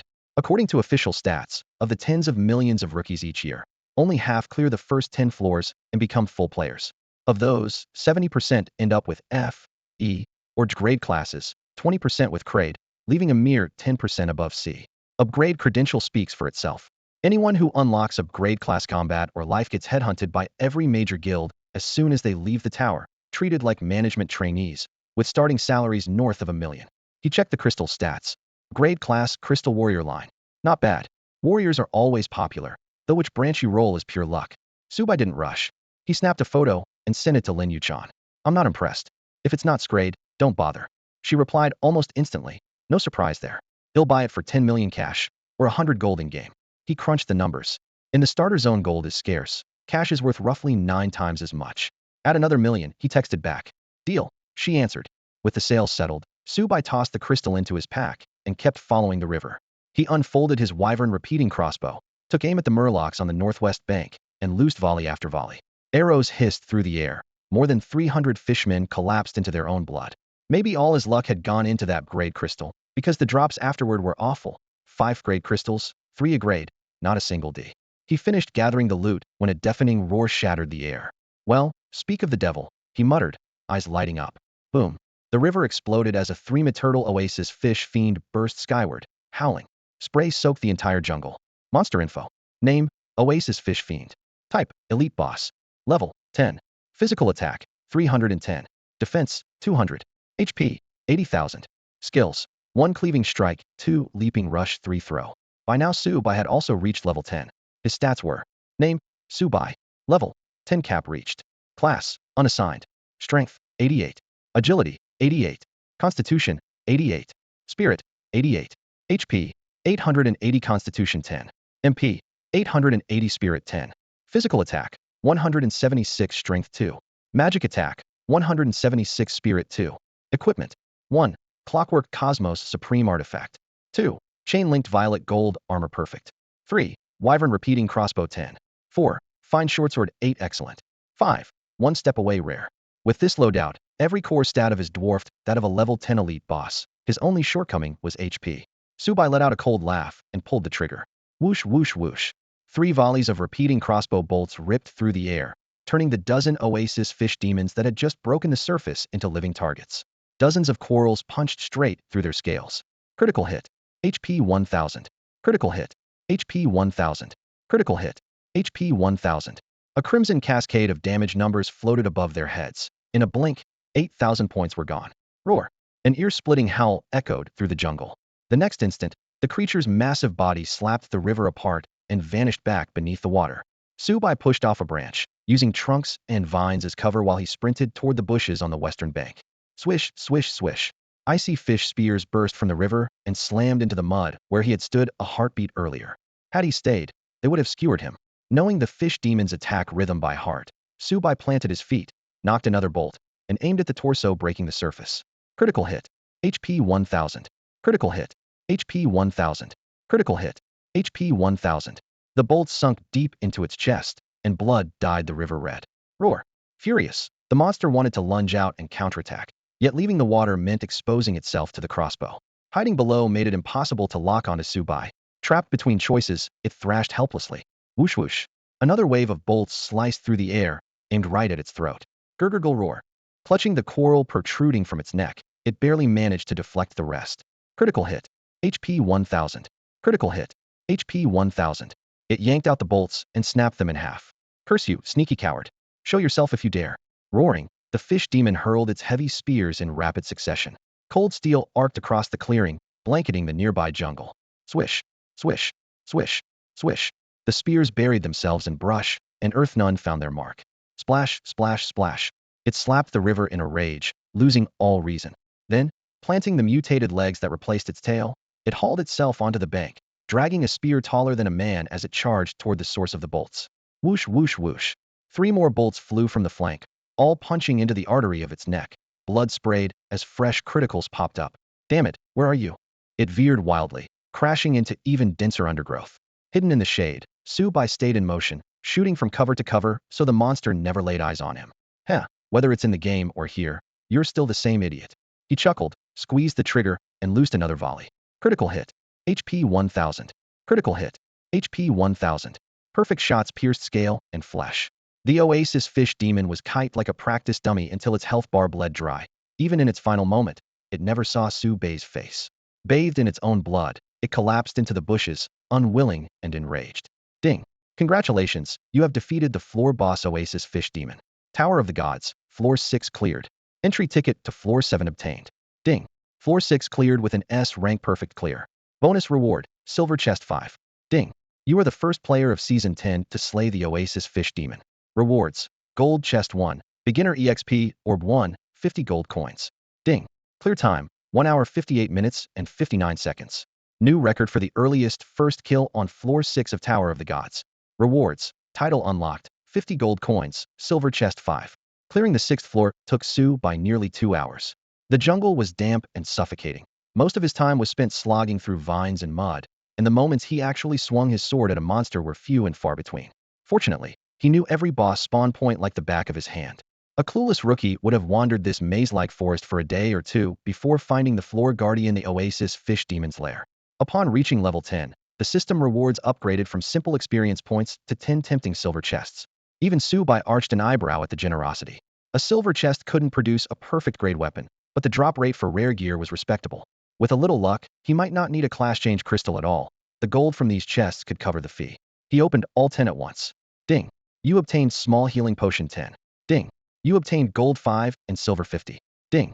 You obtained common longsword. Ding. You obtained small EXP elixir 10 and copper 30. Light columns flashed one after another. Yet his face darkened nothing rare, and the best item was only a superior grade pair of gloves. So much for good luck, he muttered. Still, better than nothing. 410 silver coins. He boosted the gloves from 0 to 8. Name, Fish Demon Gloves 8. Quality, Superior Green. Level REQ. 10. Stats, Fizz. Def 2030, Mag. Def 2030. Effect, Water Element Resistance 10. Good enough, he said, slipping them on. His defense inched higher. Subai no longer looked like the pauper who first entered the Tower of Gods. Superior gloves, matching short sword, rare boots, and a perfect grade purple gold cuirass that glared in the sunlight. He oozed nouveau-riche swagger. Dusting off his armor, he was about to crush his entry ticket for the next floor when a system announcement chimed. Announcement, player Lin Yuchan has obtained the S rank, class Berserker. First S rank of the year, huh? Subai raised an eyebrow. Checking the leaderboards, he saw Lin Yuchan rocket to first in the starter zone class rankings and third overall, just behind Zhou Junkai, yet she already had her pre-class change. A pre-class change let you use a crystal before level 10 to gain one class skill early, a huge edge in tower climbing. Once you hit level 10, you instantly unlocked the full skill set. Several players on the board had pre-class changes, their combat power dwarfing other newcomers. At this pace, Lin Yuchan would soon surpass Zhou Junkai for second place. Surpass Subai? Not happening. With his current lead, he could take a nap and still hold first. 4 floors remained. Depending on the instances, he could guess his finish time, but either way he'd clear the lot in under 12 hours. Including the earlier session, his total run time was still under 20 hours. That shattered the previous Tower of God's speed clear record by more than a dozen hours. Subai did a quick calculation and was certain that even if Lin Yuchan completed her pre-class change, she still wouldn't catch up to his floor count. The forum spectators, however, didn't see it that way.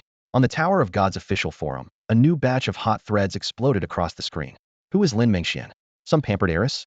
Is she from the Lin clan in the Eastern District? No, she's from the capital's Lin clan. The Eastern District can't compare. The capital's Lin clan? So she's Li Jiangxian's future daughter-in-law, the one engaged to the Li family? Exactly. With Li Jianxian backing her, she's a lock for Rookie of the Year.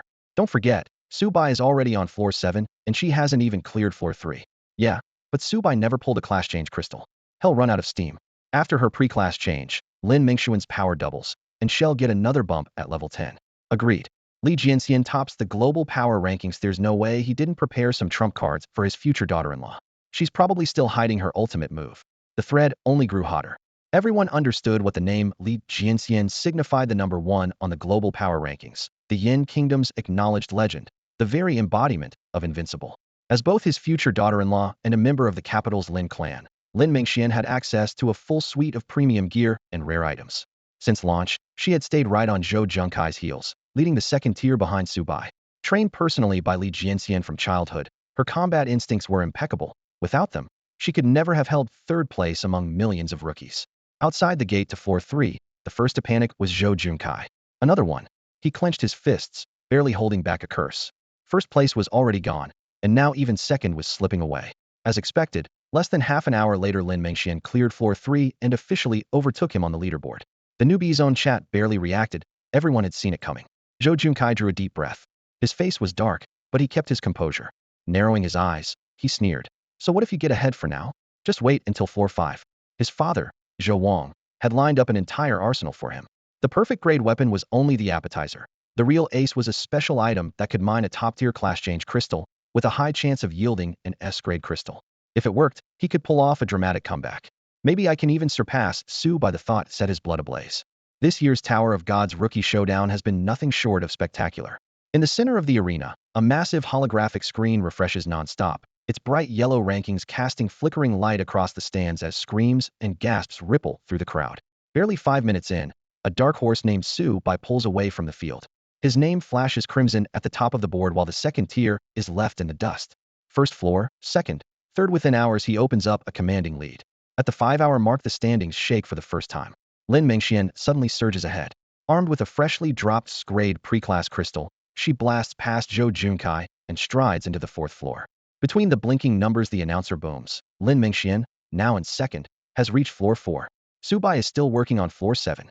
By hour 6 Lin Mingxian keeps her momentum and pushes into floor 5, while Su Bai remains stuck on 7 clearing. The audience holds its breath, sensing a possible crack in Su Bai's dominance. Hour 7 arrives. Lin Mingxian presses on and crosses into floor 6, now only one level behind Su Bai. Her ID flashes and applause rolls through the arena. Everyone expects her to keep the charge going, then everything stalls. She's stuck on floor 6, and the board stops updating. During hour 8 Su Bai is still deep inside floor 7, seemingly plotting his next decisive strike. Lin Mingxian remains trapped. Meanwhile, Zhou Junkai finishes his pre-class change on floor 5 and lands a dazzling S-grade gunner class. A brilliant silver icon appears beside his name, and the forums erupt. Zhou Junkai tops the rookie class rankings. He quickly catches up to Lin Mingxian and steps into floor 6 as well. 9 hours in, Su Bai suddenly explodes, clearing floor 7 in one burst and entering floor 8. Cameras cut to the other side. Lin Mingxian is stalled, while Zhou Junkai's S-grade class lets him draw even. Both IDs read 6 clearing, an eyesore on the screen. Jump to hour 13. Su Bai slices through floor 8 and reaches floor 9, the first to do so. Lin Mingxian and Zhou Junkai are still mired on floor 6. Live chat floods with Su God is unbeatable, and the gap is insane. Su Bai once breezed through floor 6 in under 2 hours. Now Lin Mingxian has burned 7 hours there, and Zhou Junkai is equally stuck, both sinking like they're caught in quicksand. Hour 15 flips the script again. After 9 brutal hours Lin Mingxian finally breaks free and pushes open the gate to floor 7, drawing relieved applause. Zhou Junkai is still slogging ahead. Just then, Bennett Pine from Lighthouse Nation storms into floor 6 with a savage pace, adding a new wildcard to the list. At hour 16 Su Bai methodically wipes out floor 9 and arrives at the final rookie level 1 step from a full clear. The leaderboard reads, Su Bai, floor 10, Lin Mingxian, floor 7, Zhou Junkai and Bennett Pine, floor 6. Victory seems locked up. The Yin Nation crowd roars in thunderous cheers. To most fans, who holds the rookie crown matters less than the fact it's sure to land on a hometown player. The Yin Nation Tower of Gods forum goes nuclear. Posts refresh by the second. Su God is insane. At this pace he'll shatter the record. This is nuts.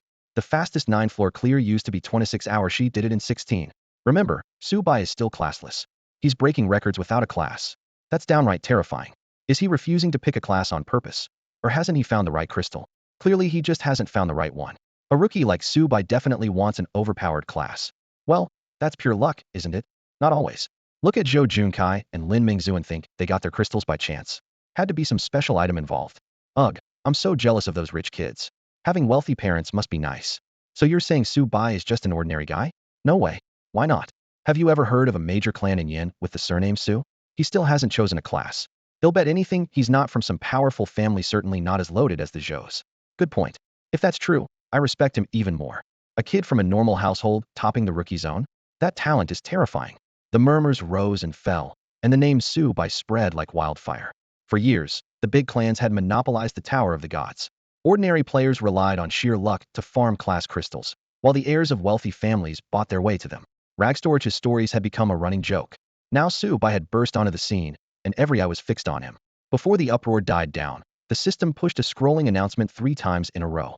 Announcement: Season 10's first player, Su Bai, has cleared floor 10 of the Tower of the Gods and earned the title Rookie King. Outside of world events, only the Rookie King gets a triple broadcast. The spectator stands fell silent, then exploded with noise. A second message slammed in an instant later. Announcement: Player Su Bai cleared floor 10 of the Tower of the Gods in 17 hours 02 minutes 34 seconds, shattering the previous record. Reward: Random SS Tier Class Crystal 1. An SS Tier Class Crystal. Every player went rigid at the same moment. Zhou Zhengkai's S Tier Crystal had caused a small stir, but a handful of S and S Tier drops appear every year, surprising, yet still within reason. SS Tier, though? Since the tower launched, only 9 had ever dropped. Seasons 8 and 9 produced none, and many believe the tower held only those 9.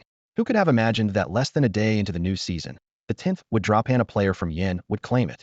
It meant Yin was about to gain another SS-level powerhouse.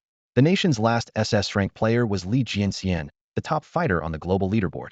With a single sword, he carved a path for Yin in the tower and cemented its dominance. Yet as other countries nurtured more SS-class players, Yin's edge eroded.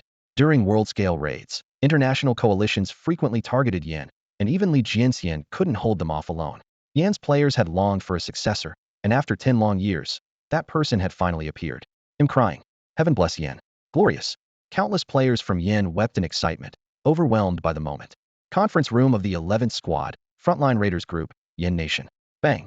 Sutsong slammed his palm on the metal table, making the cup quiver as his voice echoed. "I want every scrap of information on that kid. Pei Lingxue, follow up immediately. The moment he leaves the newbie zone, make contact. No other squad is beating us to him." Moments ago, Sutsong had insisted on testing him first, yet now he had done a complete about-face. Pei Lingxue muttered inwardly, but kept her composure. "Captain, what's the offer? You need to lay out some terms." "Terms?" Sutsong raised his voice. "Give him the highest talent package the squad offers, and if we can sweeten it any further, do it." "The highest we have?" Pei Lingxue arched a brow. "But we're a frontline squad. You want to dump him in second line?" Sutsong glared, his mustache curling. "Those second-line layabouts don't deserve him. Bring him straight into the 11th Squad.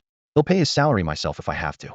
The astronomical cost of grooming an SS-rank professional crossed his mind, and he coughed twice, yet his tone stayed firm. "We can't let a prodigy like that slip away. If the 11th Squad has an SS-rank ace, the rest of the teams will have to dance to our tune. No one will dare toss grunt work our way again." The squad members' eyes lit up in unison. If they could field an SS ranker on par with Li Jianxian from Team 1, the 11th Squad's standing would soar. Pei Lingx's heart raced. Those arrogant jerks from Teams 5 and 6 would soon be at her mercy. She straightened her back, her proud curves on full display. "They'll handle it right away, Captain.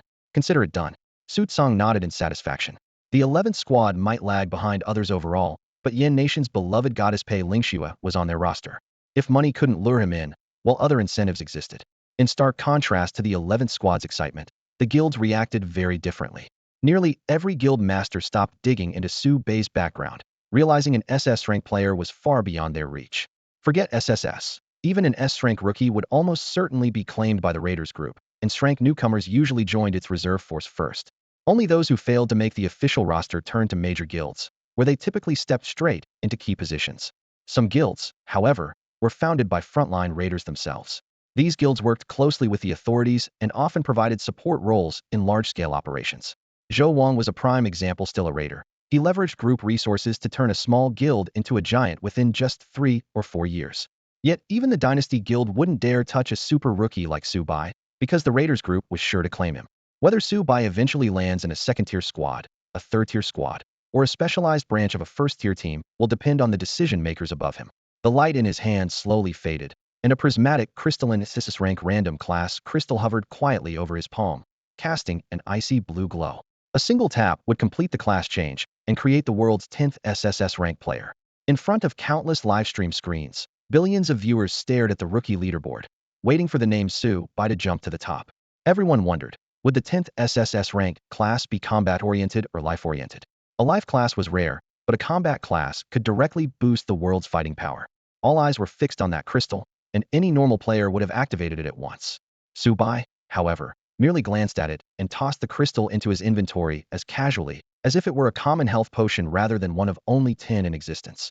Anyone else who obtained such a crystal would smash the confirm button just to reign over the masses. In terms of rarity, an SSS rank class crystal even eclipsed the coveted Rookie King title.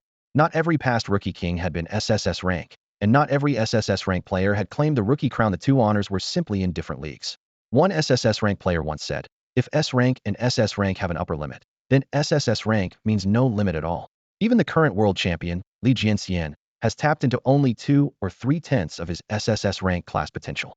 Subai understood this perfectly.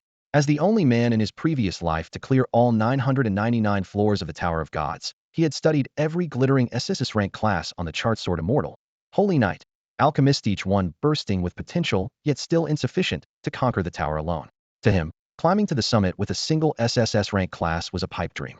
After floor 200, every floor boss sits at level 500 or higher, matches human intelligence, and carries innate talents rivaling SSS rank abilities.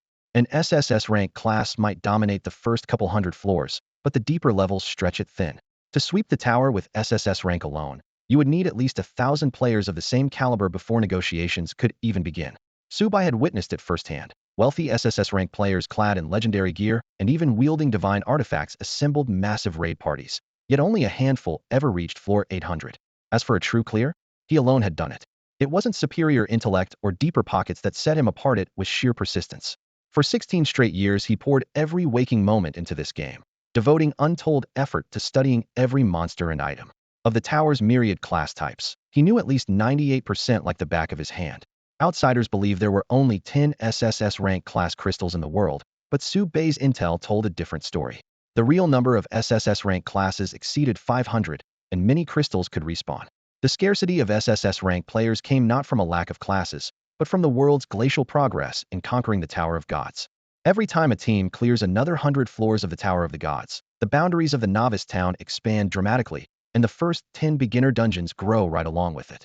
With each expansion comes a broader farming zone and a higher crystal drop rate. By the time most players reach the 500th or 600th floor, SS-grade crystals have become an everyday sight. Without an SS-grade class, no one is even allowed to set foot past the 700th floor, and only the absolute elite can push any farther. Subai's climb to the summit isn't powered by the SS-grade crystals in his backpack, but by years of accumulated experience and a legendary class most people think exists only in rumors. After smashing the 10th floor gatekeeper, 5 golden treasure chests appeared in his inventory all at once. With crystals practically raining from the sky, he was far more curious about what might be inside those chests. "Come on, give me something good." Rubbing his hands together, Subai opened the first chest. Ding. "Congratulations, you've obtained the rare grade weapon White Tiger Sword." Trash. He shrugged. At level 10, he desperately needed gear that could keep leveling with him, and a stagnant rare item held 0 appeal. On to the second chest. Ding. "Congratulations, you've obtained the perfect grade item Lost Treasure Map 1. Hey, now we're talking." Subai's eyes lit up. Silver chests never liked him, but gold chests always seemed generous. Use the map well, and he could score a perfect grade piece of gear outright. Third chest. Ding. "Congratulations, you've obtained the rare grade equipment Energy Shield. Classic, stylish garbage." He tossed the shield into the deepest corner of his backpack. The fourth chest sprang open. Ding. "Congratulations, you've obtained the rare grade item Light Effect Stone." Subai was about to complain, then paused. "Wait, this might actually be useful. Light Effect Stone allows you to customize the glow and color of your equipment." Flashy, sure, but for Subai it was a godsend. Cover the original sheen of high-tier gear, and no one could guess its true quality. Way better than a plain rare drop. He tapped the final chest. Golden chains snapped apart. Ding. "Congratulations, you've obtained the perfect grade weapon Fire Dragon Gauntlets." Beautiful. Subai's spirits soared as the stats popped up. Name, Fire Dragon Gauntlets. Rarity, perfect red. Level requirement, 10. Attributes. Physical attack 200,250. Magic attack 250,300. HP 500. Attack speed 20. Effect. Explosive strikes trigger a fiery blast, dealing burn damage for 10 seconds. These numbers are almost epic tier. Even Subai, who had seen it all, was stunned.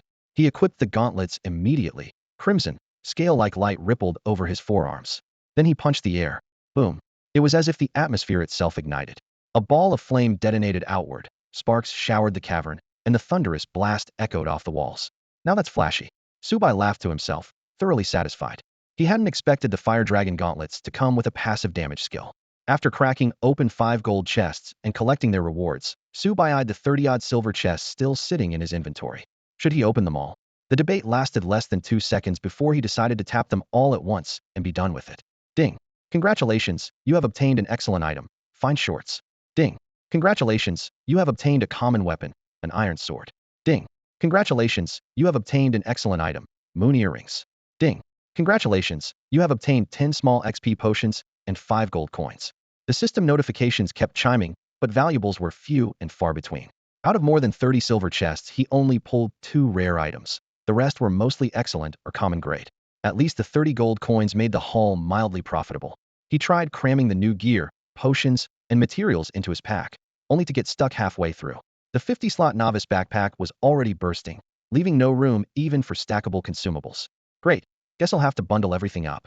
He shrugged, tore a few common and inferior shirts into strips, and tied together 3 makeshift burlap sacks, stuffing them with bottles, jars, and loose equipment.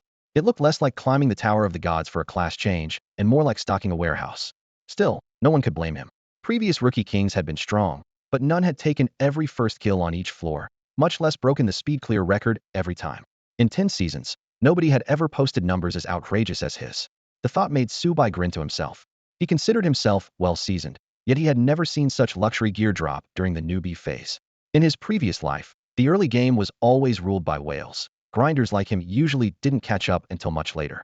After sorting the loot, he didn't leave the instance right away. Instead, he began upgrading the Fire Dragon gauntlets. Ding. Fire Dragon gauntlets enhancement initiated. Please choose a project. 1. Increase additional stat cap, 12 times remaining. 2. Raise item level unlimited. Enhancement confirmed. Consumed 1 gold coin. Processing. Ding. Enhancement completed. Congratulations, you have obtained Fire Dragon Gauntlets 1. The equipment panel refreshed instantly. Name, Fire Dragon Gauntlets. Quality, perfect red. Required level, 10. Stats, physical attack 250,300. Magic attack 300,350. HP 900. Attack speed 30. Effect, explosive blows trigger a fiery blast, dealing burn damage over 20 seconds. Burn duration is doubled, while attack speed and attack power are greatly increased. The sharp jump in attack speed, power, and burn duration tugged his lips into an involuntary grin. Next, he pulled up his own stat window. Name, Subai. Level, 10 unable to level further. Class, unassigned. Strength, 88. Agility, 88. Constitution, 88. Spirit, 88. HP, 880. MP, 880. Physical attack, 176. Magic attack, 176. Equipment slots. 1. Clock of all things supreme artifact. 2. Fire Dragon Gauntlets 1 perfect. 3. Chain purple gold armor 1 perfect. 4. Flying Dragon Crossbow 1. 5. Fine Shortsword 8 excellent. 6. One step away rare. After confirming everything, he swung the sacks over his shoulders, the clash of metal inside echoing loudly.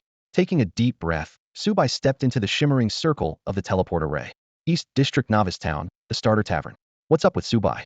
Why hasn't he changed classes yet? Yeah, is something going on with him? Lantern light flickered behind the bar while rookie players huddled around wooden tables, whispering. Every rumor in a new season set their nerves on edge, and this was the very novice town in Yen Country's East District where Subai had first shown up. Do you think Subai will come back here? I really want to see him, a girl said, her eyes sparkling. Same here, her friend agreed. With such an ordinary name, he's probably pale-skinned, right? As long as he isn't hideous, he's totally my dream guy. Someone nearby snorted. Even if he is ugly, he's the 10th SS rank player on the planet. He'll be at the top soon enough. The debate was in full swing when the tavern door was kicked open with a deafening bang. Boom. The heavy wooden door slammed against the wall, bottles rattled, ale splashing. A broad-shouldered man stood in the doorway, 3 or 4 bulging burlap sacks slung over one shoulder, ragged beast pelts spilling from their mouths. Every head turned. The rookies froze. Is he crazy? Kick the door like that, and the landlady will kill him. In this novice town, there was one person you never messed with. The tavern owner, Dana. Dana's foul temper was famous. 2 seasons ago, a rookie tried to flirt with her. She killed him on the spot. When the guards arrived, they did only one thing: haul away the body. Players drew 2 conclusions. 1. The guards never step in unless monsters are involved. Or 2. Dana's power eclipses theirs. Later testing favored the second theory. Town guards were almost all level 100, a hair's breadth from their second job change. If Dana could suppress them, she had to be at least second tier or higher. The acknowledged strongest player, Li Jianxian, had only just reached second tier. In short, pick a fight with Dana in her tavern, and you were signing your own death warrant. Gutsy guy, but he's dead meat, someone muttered as several players quietly began recording, eager for carnage. No blood was spilled. Behind the bar, golden-eyed Dana was polishing a glass. She looked up, her gaze gliding over the intruder, and instead of exploding she spoke first. Well, kid, you were quick. The man grinned, flashing white teeth, dumped the sacks onto the floor with a thud, and perched on a bar stool. Give me a falling star. You've got taste. That's my signature mix, Dana grumbled, but her hands moved smoothly selecting bottles, shaking the mixer, letting a cool mist rise. So, who told you about it? The man only chuckled. That's classified. Dana rolled her eyes, but slid a glass of pale blue liquor across the counter. The rookie stared, stunned. What the heck? Dana's actually being nice? People have thrown fortunes at her trying to raise favor and got nowhere, and he's chatting with her like an old friend. Apparently, they were on excellent terms, and she hadn't even cared about him kicking the door in. The man ignored everyone around him, absorbed in the things inside his bags. In Novice Town, no one knew Dina better than Subai. Fresh out of a dungeon, Head told the system to hide his name and level, then stuffed his dazzling purple gold armor and other high-tier gear into his backpack. Dressed in plain linen, he looked like any ordinary newcomer. Only the bulging sacks at his feet drew any notice. Behind the counter, the orc bartender Dina shook her shaker, flared her nostrils, and remarked, "Nice haul, kid. You can smell that?" Orc senses never disappoint. Subai answered with a thumbs up. "Humph, flattery won't get you a discount." Dina pouted, as blunt as ever. Subai only shrugged, unwilling to argue. Moments later she slid a glass toward him, the drink inside shimmering like starlight. The liquid was as black as cola. Bubbles rose to the rim, fell like shooting stars to the bottom, burst, and started over, turning the glass into a tiny night sky. "Wow, what is that? It's gorgeous." A few female players in the corner gasped, but when Dina casually quoted the price, 1 gold per glass, no tabs, their wonder turned into sharp intakes of breath. "So expensive? 1 gold? That's 10,000 credits. Is there even 100 milliliters in that thing?" Subai chuckled, flicked a coin into the bronze jar on the bar with pinpoint accuracy, and downed the falling star in 1 gulp. System prompt, ding. You have consumed 1 falling star. All attributes 1. Watching his stats climb, he felt great, 1 less training expense to worry about.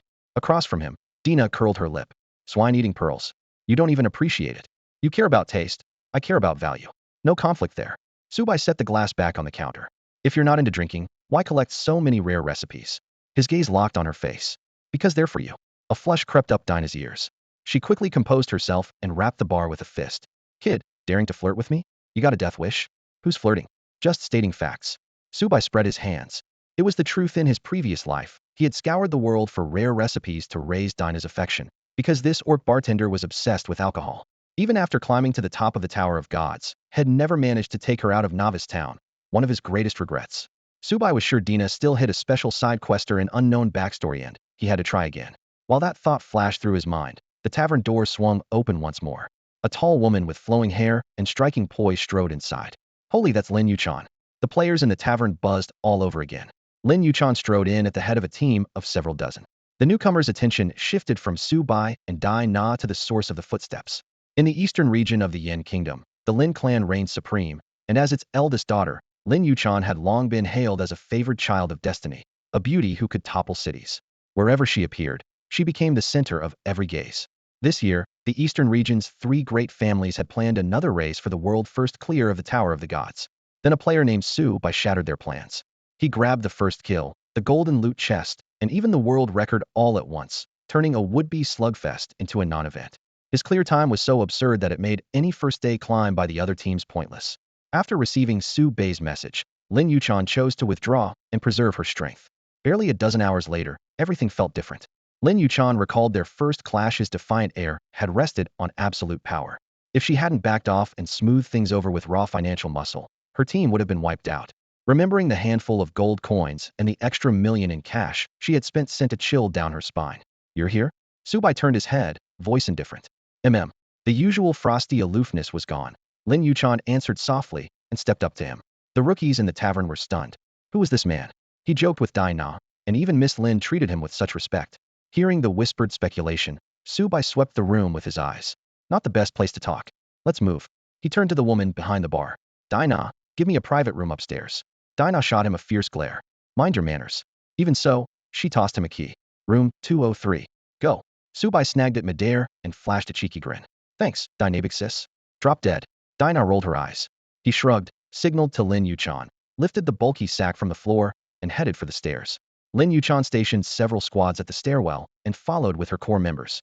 Wow, first time I've seen Miss Lin act so gentle, someone muttered the moment they disappeared. Who is that guy? Could it be Su Bai? Another guest. No way. Su Bai's already cleared 10 floors. Why would he still be wearing starter gear? Yeah, and I've never heard of any ties between the Lin clan and Su Bai.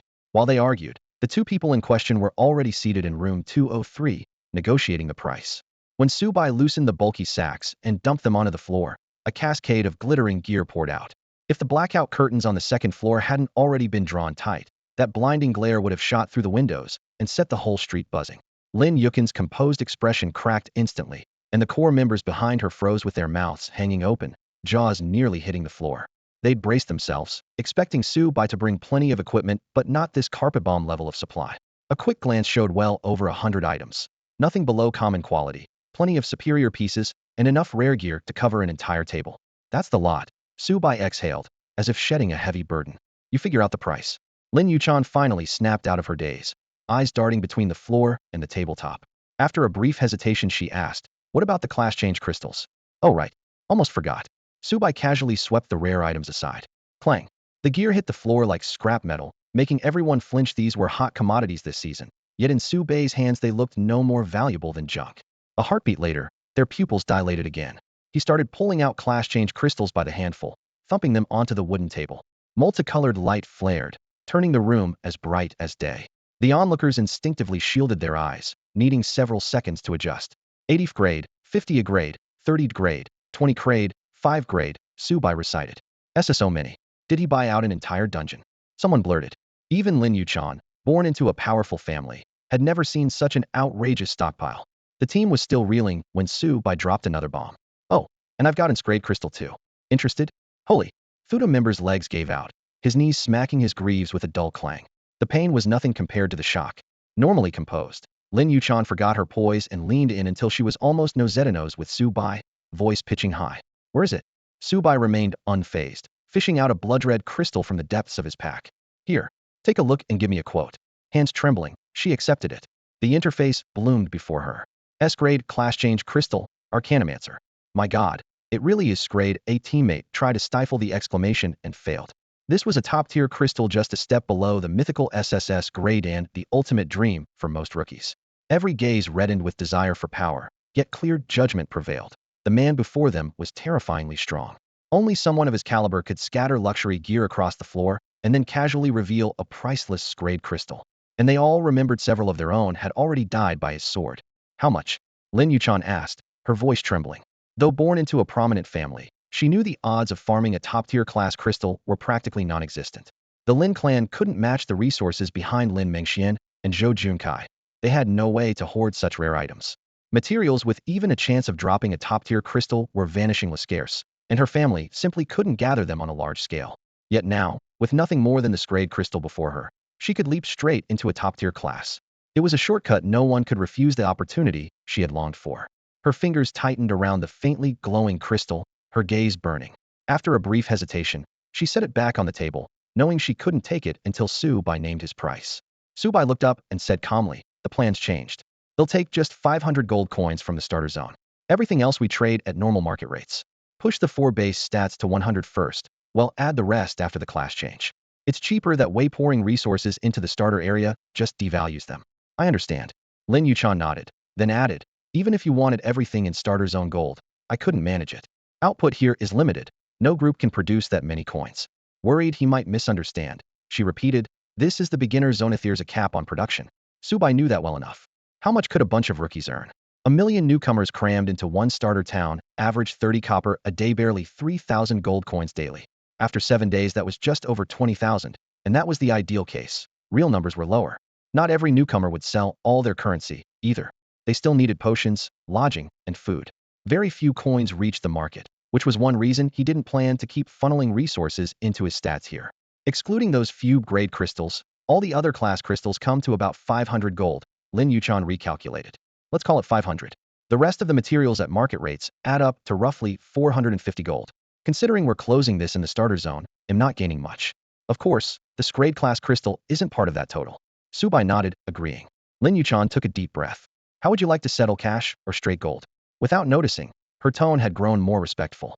The core team members around her kept their faces tense, caught between solemnity and barely contained excitement.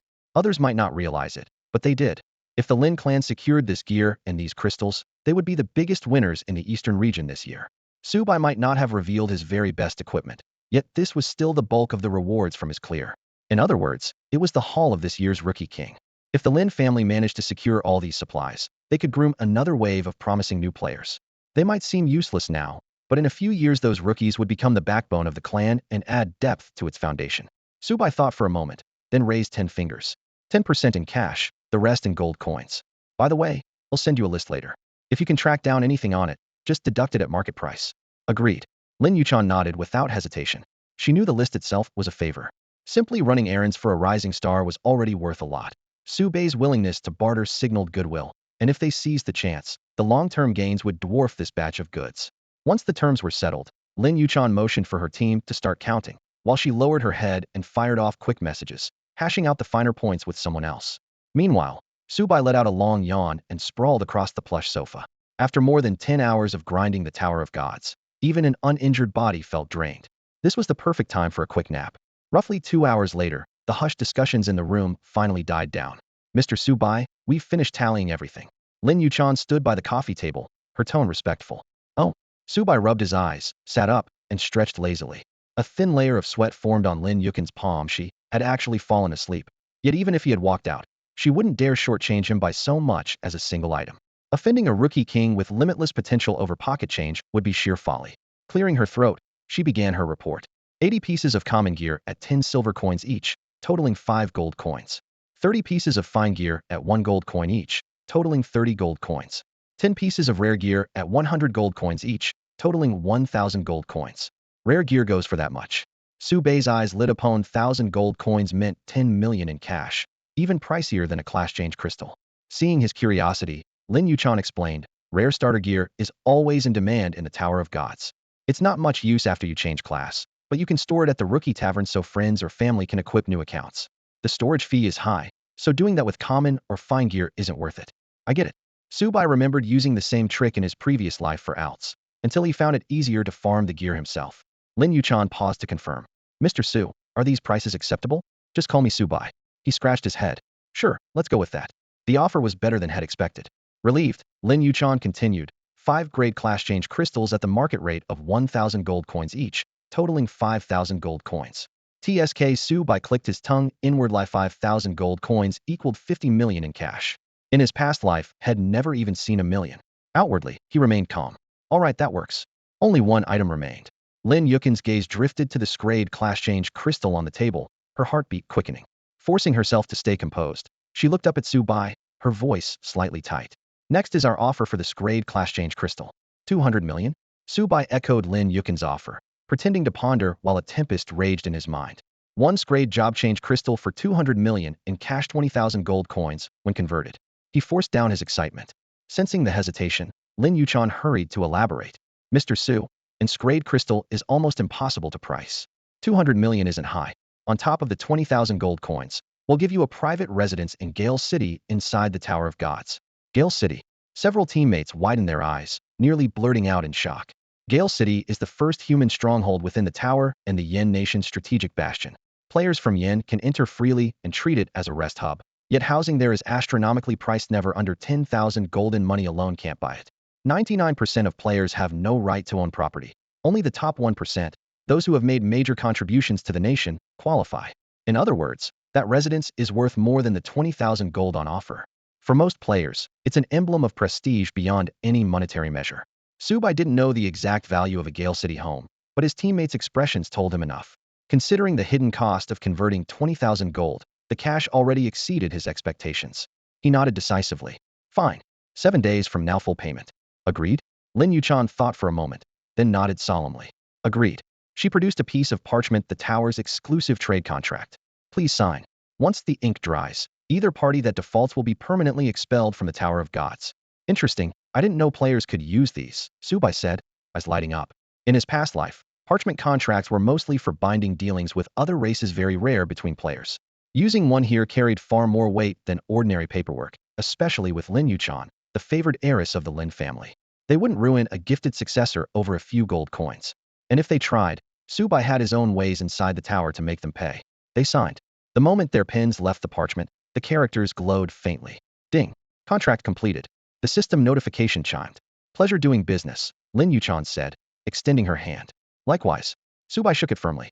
With the deal sealed, Lin Yuchan glanced at the heap of loot around them and frowned slightly short on manpower. Moving all this gear quickly would be a problem, and storage became the immediate concern.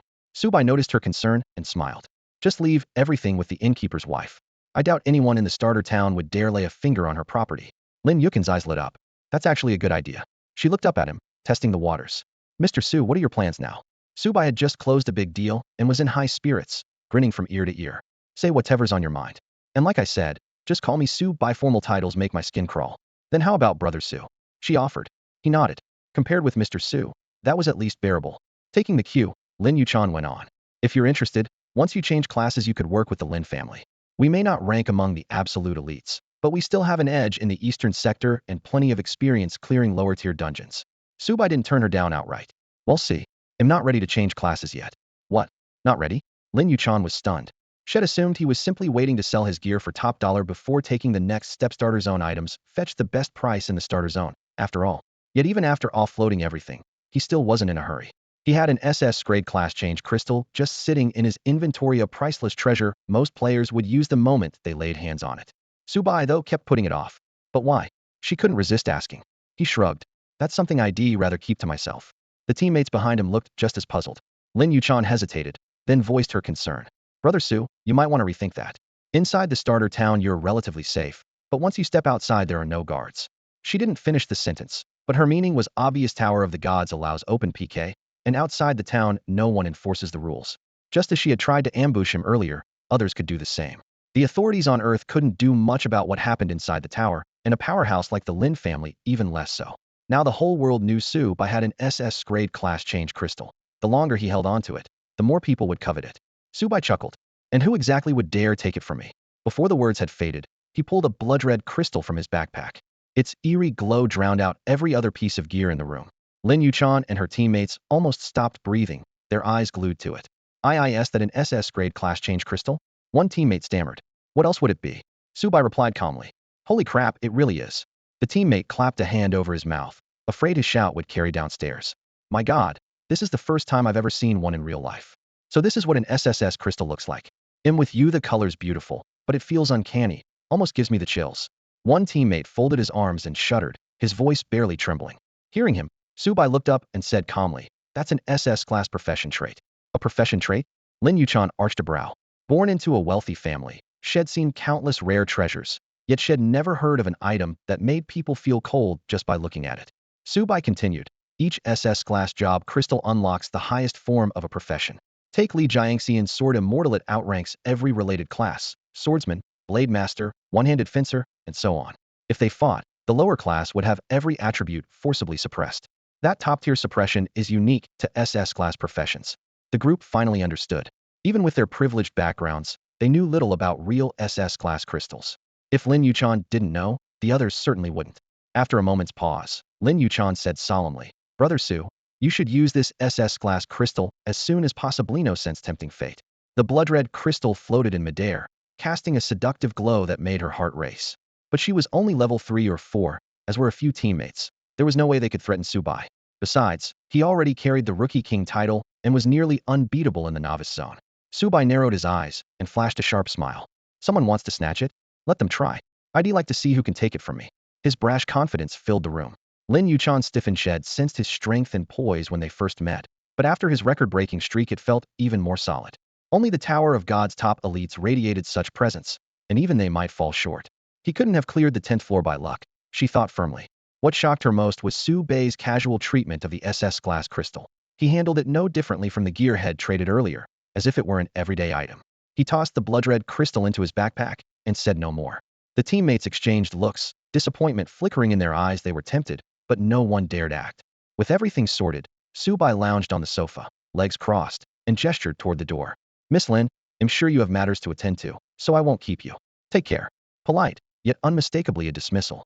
Recognizing it, Lin Yuchan stood, brushed off her clothes, and said, Very well, Brother Su. No need to see me out. And from now on, just call me Yuchan. All right, Yuchan.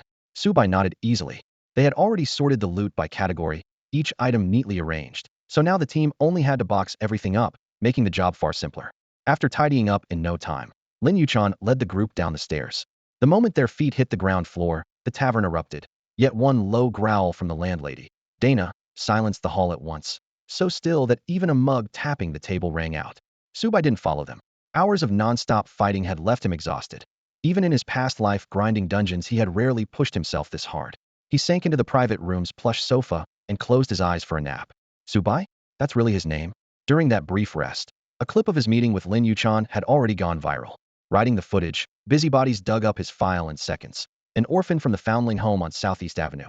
Top graduate of Xinqing High School number 4, stellar exam scores. Newly certified player. Every scrap of data was splashed online. Lin Yuchan's special status, the name Subai, and the fact that had just cleared the Tower of Gods yet remained in the starter zone pointed to one obvious answer. The newcomer upstairs was this year's rookie king, Subai. The news spread like wildfire. Players from every corner of the eastern starter towns bolted for the newbie tavern. In an instant, the spacious hall was packed wall to wall, the doorway clogged tight. If Dana hadn't been holding the place down by sheer presence, chaos would have erupted. Even so, heads crowded the room and spilled into the street. Everyone wanted a glimpse of the rookie king. No way, that really was Subai?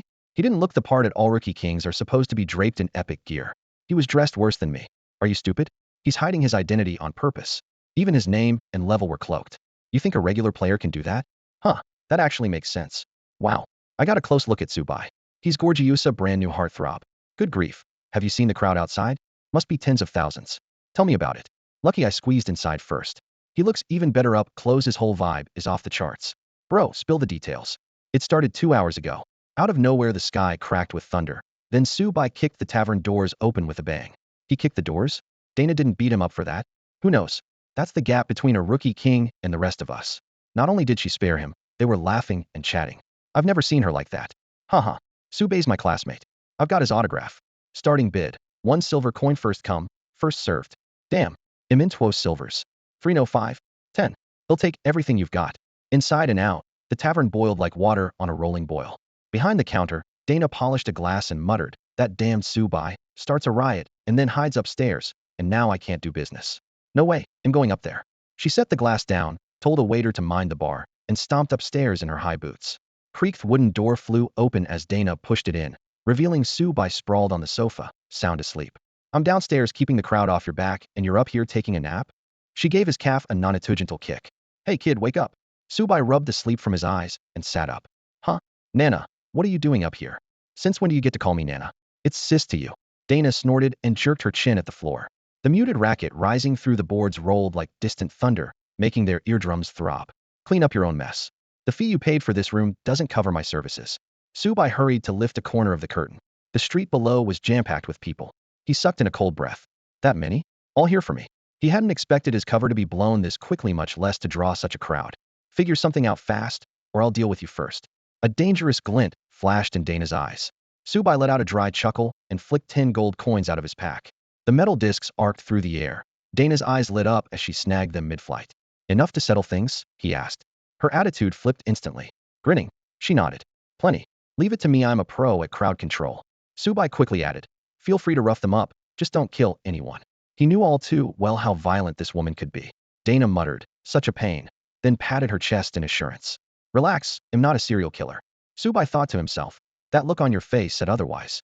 Out loud he stayed calm. Go on then. Once the place is cleaned up, I've got a business proposition for you.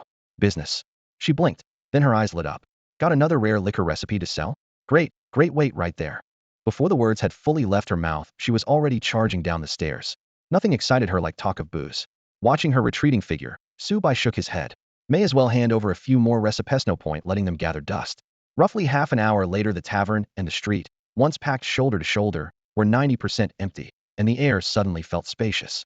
The reason was simple. Dana had summoned the city guard to restore order. In this starter town, no ordinary NPC or player could command them, but she could. Those 10 coins were money well spent. He did some quick math.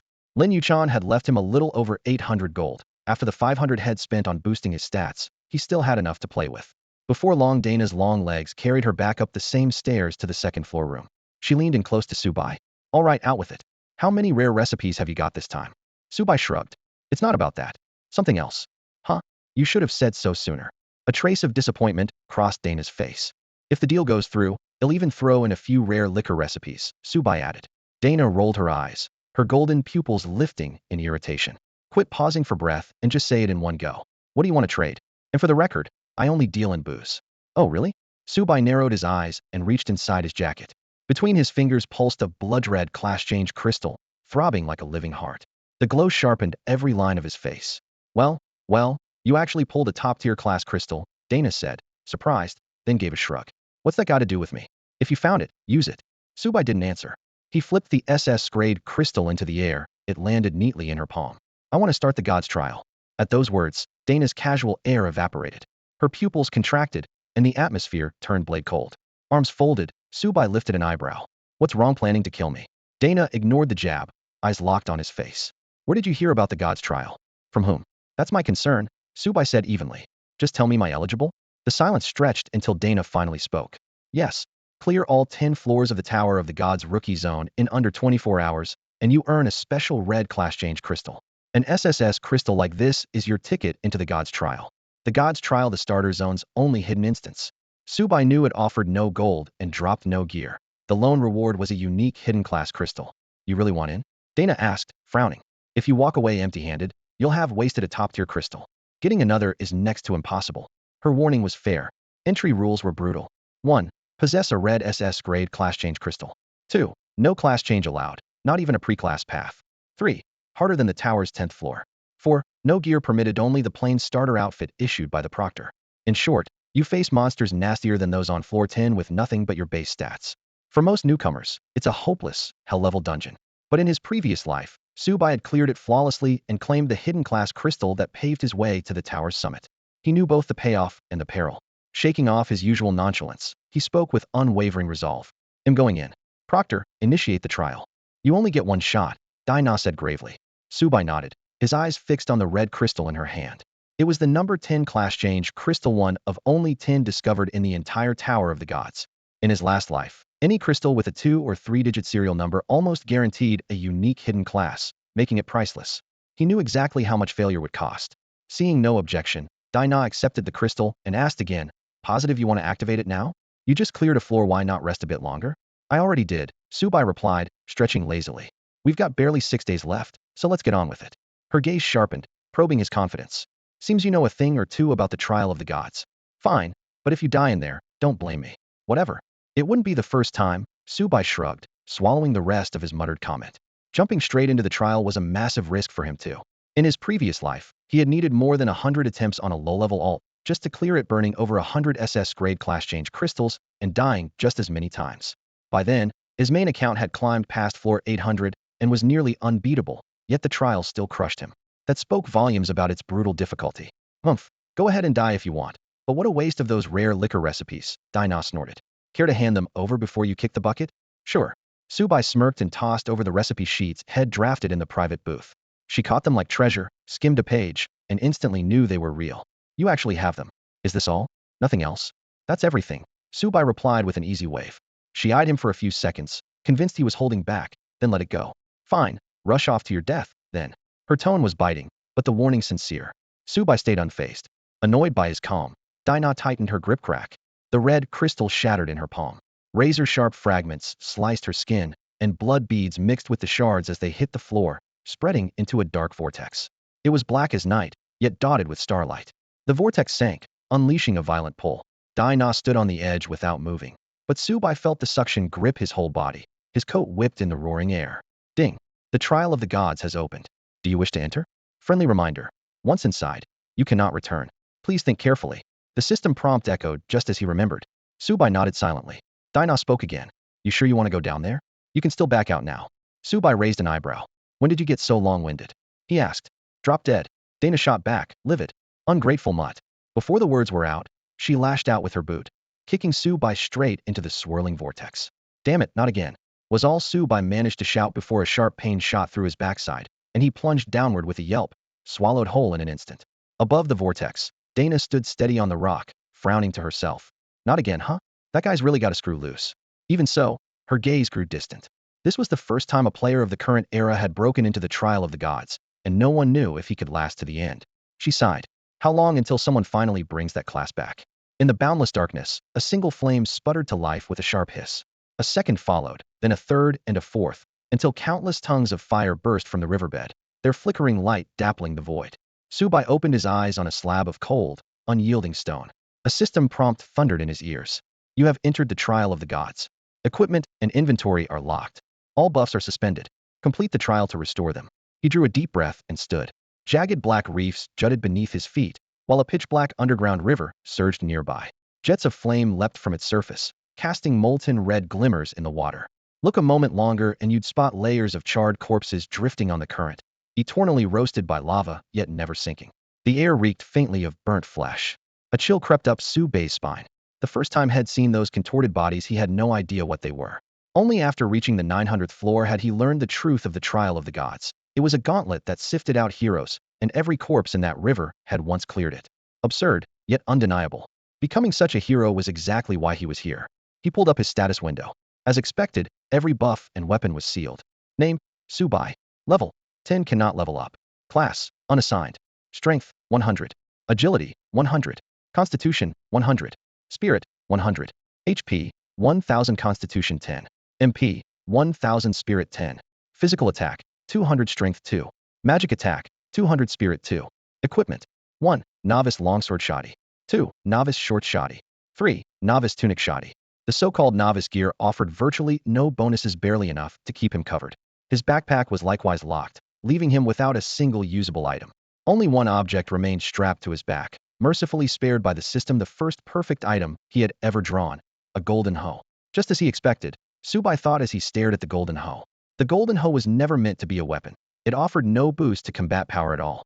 What made it special was its unique effect, its exclusive drop in the beginner's zone, and the fact that it was the only one of its kind in the entire Tower of Gods. In terms of rarity, it rivaled some legendary items.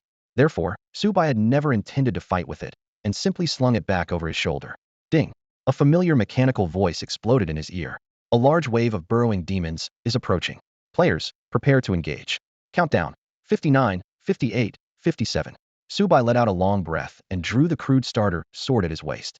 With the time buff granted by the clock of all things, his current stats surpassed any he had ever held during the trials of the gods in his previous life. Yet if he failed now, he would lose far more than his pride. He narrowed his eyes, muttered to himself, and stepped to the center of the reef. Jagged rock stabbed through his shabby boots, the sting keeping his mind razor sharp. The reef covered more than 1,000 square meters, but only this spot was truly safe. One misstep, and he would plunge into the churning lava below, where the splashing flames would reduce him to ash in an instant. He had experienced that once and had no desire to repeat it. Suddenly, space around him warped like a twisted mirror, spinning into dark vortices. One after another, burrowing demons crawled out. They resembled spiders inflated by an air pump. 8 slender legs ending in horseshoe-like black iron, razor-sharp pincers swaying as fluidly as if they were swimming. These were no ordinary dungeon mobs. Every one of them was a level 10 elite. Monster, burrowing demon. Type, elite. Level, 10. Magic attack, 250. Defense, 180. HP, 2000. Skills, 1 web, 2 burrow. Their stats were on par with 4th or 5th floor bosses. Burrowing demons excelled at magic attacks, and their real threat lay in numbers. The portals kept spewing them out, 100, 200, showing no sign of stopping.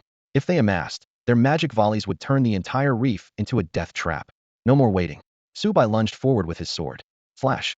The blade sliced through the first demon's pincer, carving a deep gash across its enormous mandibles. Critical hit. HP 500. The creature screeched. TCH, only that much damage. Subai clicked his tongue and swung again before the horde could encircle him. Steel cutter. A keen aura wrapped around the blade, flashing like a cold arc of lightning toward the demon's head. Flash. Critical hit. HP 2000. Instant kill. The prompts flashed past. The demon shrieked one last time, then exploded into a cloud of black smoke.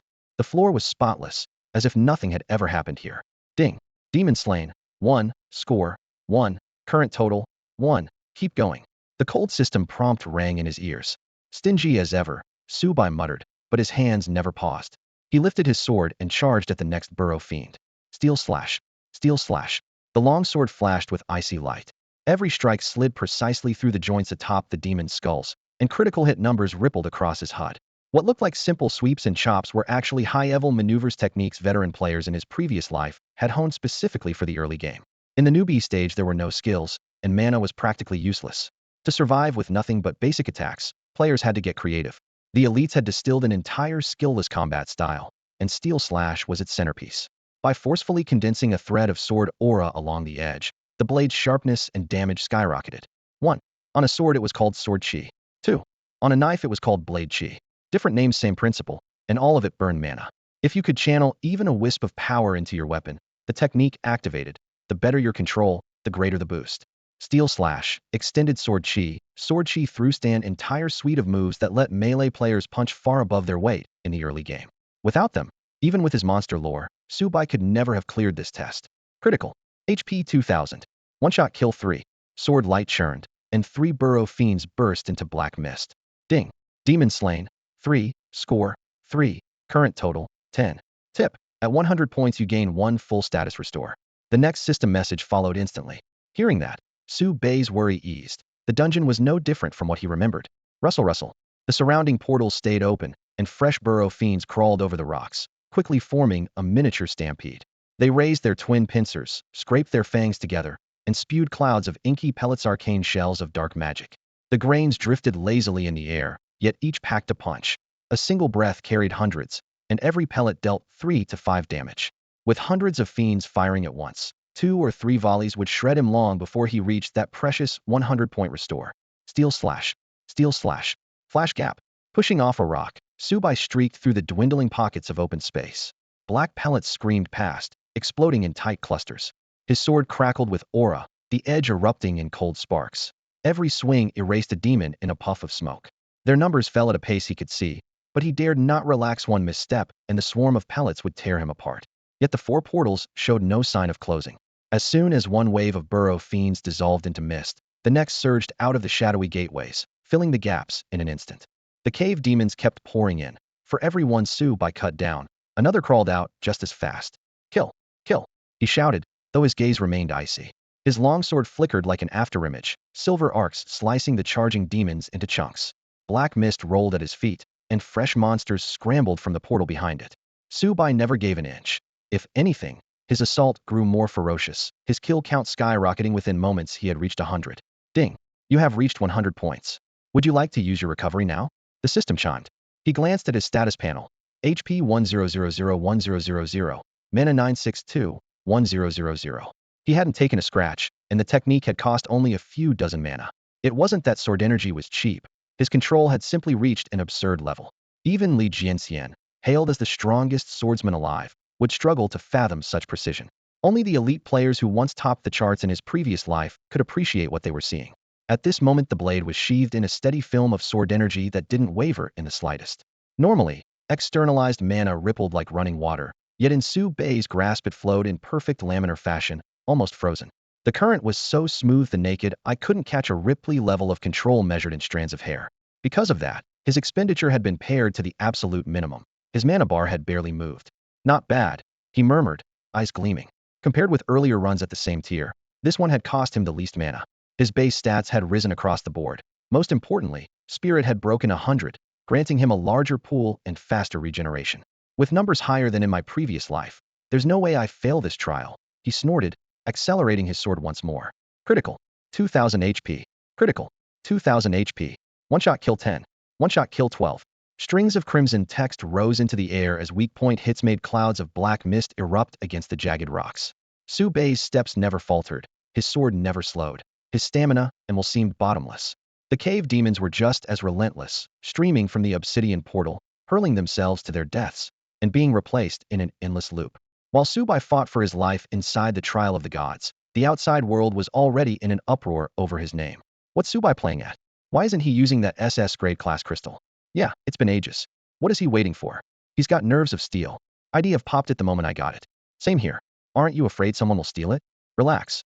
Even if he dropped it, none of you would be able to pick it up. Have you heard? Lin Yuchan is auctioning starter gear in novice townhuns of top-tier pieces and even several decent class crystals. What? You think Subai supplied her? Obviously. Lin Yuchan is only level 4, and the Lin family couldn't smuggle that much starter loot into the newbie zone.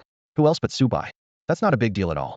Subai has cleared the 10th floor, so beginner gear means nothing to him now. Letting the Lin family auction it off is perfectly reasonable. Debate on the forum exploded. Someone pushed back. You don't get it. The whole auction might be Su Bei's idea. The Lins could just be acting as middlemen. So you're saying he's delaying his class change just to sell equipment? Seriously? Is he that desperate for cash? Don't forget where he came from. Su Bei's an orphan, not some rich kid. Of course he needs money. Another user cut in. It's his loot. He can do whatever he wants with it. Why are you so bitter? Bitter? Do you even know what an SS grade class change crystal means? It's a strategic asset. If it's lost or something goes wrong, our entire Yin nation loses an SS grade player. Good point. Greater power means greater responsibility. Su Bei shouldn't be this selfish. He should finish his class change as soon as possible. Exactly. Once he becomes SS grade, he can get anything he wants. Why chase a little money now? Unbelievable. It's 2022, people still think like this? His stuff, his call. You sour grapes should mind your own business. The arguments piled up. The Tower of God's forum practically exploded, and even top officials around the world received reports about it. Inside the tower, the area in front of the newbie tavern also fell into chaos. Players surged forward once more, trying to storm the off-limits second floor. Tavern keeper Dana, still holding a half-polished glass, looked thoroughly annoyed. She grabbed a few rookies sneaking toward the stairs, lifted them like chicks, and tossed them out the door. Then she whirled around and shouted at the noisy room. You've got some nerve. Anyone else sets foot on that second floor, they'll treat you like thieves and beat you to death. Su Bei isn't up there, and his SS grade class change crystal is already shattered to dust. It's gone. So what do you want from him? Before she finished, someone in the crowd cried out, impossible. Prove it. Dana snorted and slammed her palm on the bar with a dull thud. Need proof I can kill you? I crushed that crystal with my own hands. Don't believe me? Step up and arm wrestle. See if my grip isn't strong enough. That's not the point. A rookie yelled, on the verge of breakdown. Why would you smash a red crystal in the first place? Dana's eyes sharpened, and the air seemed to freeze. No one dared ask another question. Everyone knew the tavern keeper was terrifyingly strong. Even if Su Bei completed his class change, he still wouldn't beat her, and in their minds NPCs never lied. She hadn't lied, in fact. She had simply left out the other half of the story. Su Bei used the crystal to activate the trial of the gods. The test is open only to those chosen by the gods, and its rules are clear. Anyone not selected isn't even allowed to know it exists. Dana never expected that this partial truth would trigger a tidal wave in the real world. News that Su Bei had lost his SS grade class change crystal spread across the globe in an instant. The Tower of God's forum had erupted. Players from Yin Nation, Dongtan Nation, Fabing Nation, Yinghua Nation, everyone piled in at once, and the entire board seemed to burst into flames. A Dongta player struck first. Ha! Yin guys really produced a world-class moron. He's got an SS glass crystal and won't even use it, just waves it around for clout. Well done, champ. Boss Lady Dinah crushed it on the spot. I'm dying over here. Another chimed in. Pfft. Hilarious. Kids these days get cockier by the minute. Like you Yin folks say, even a cooked duck can fly away. A Fabing gamer shouted, it's destiny.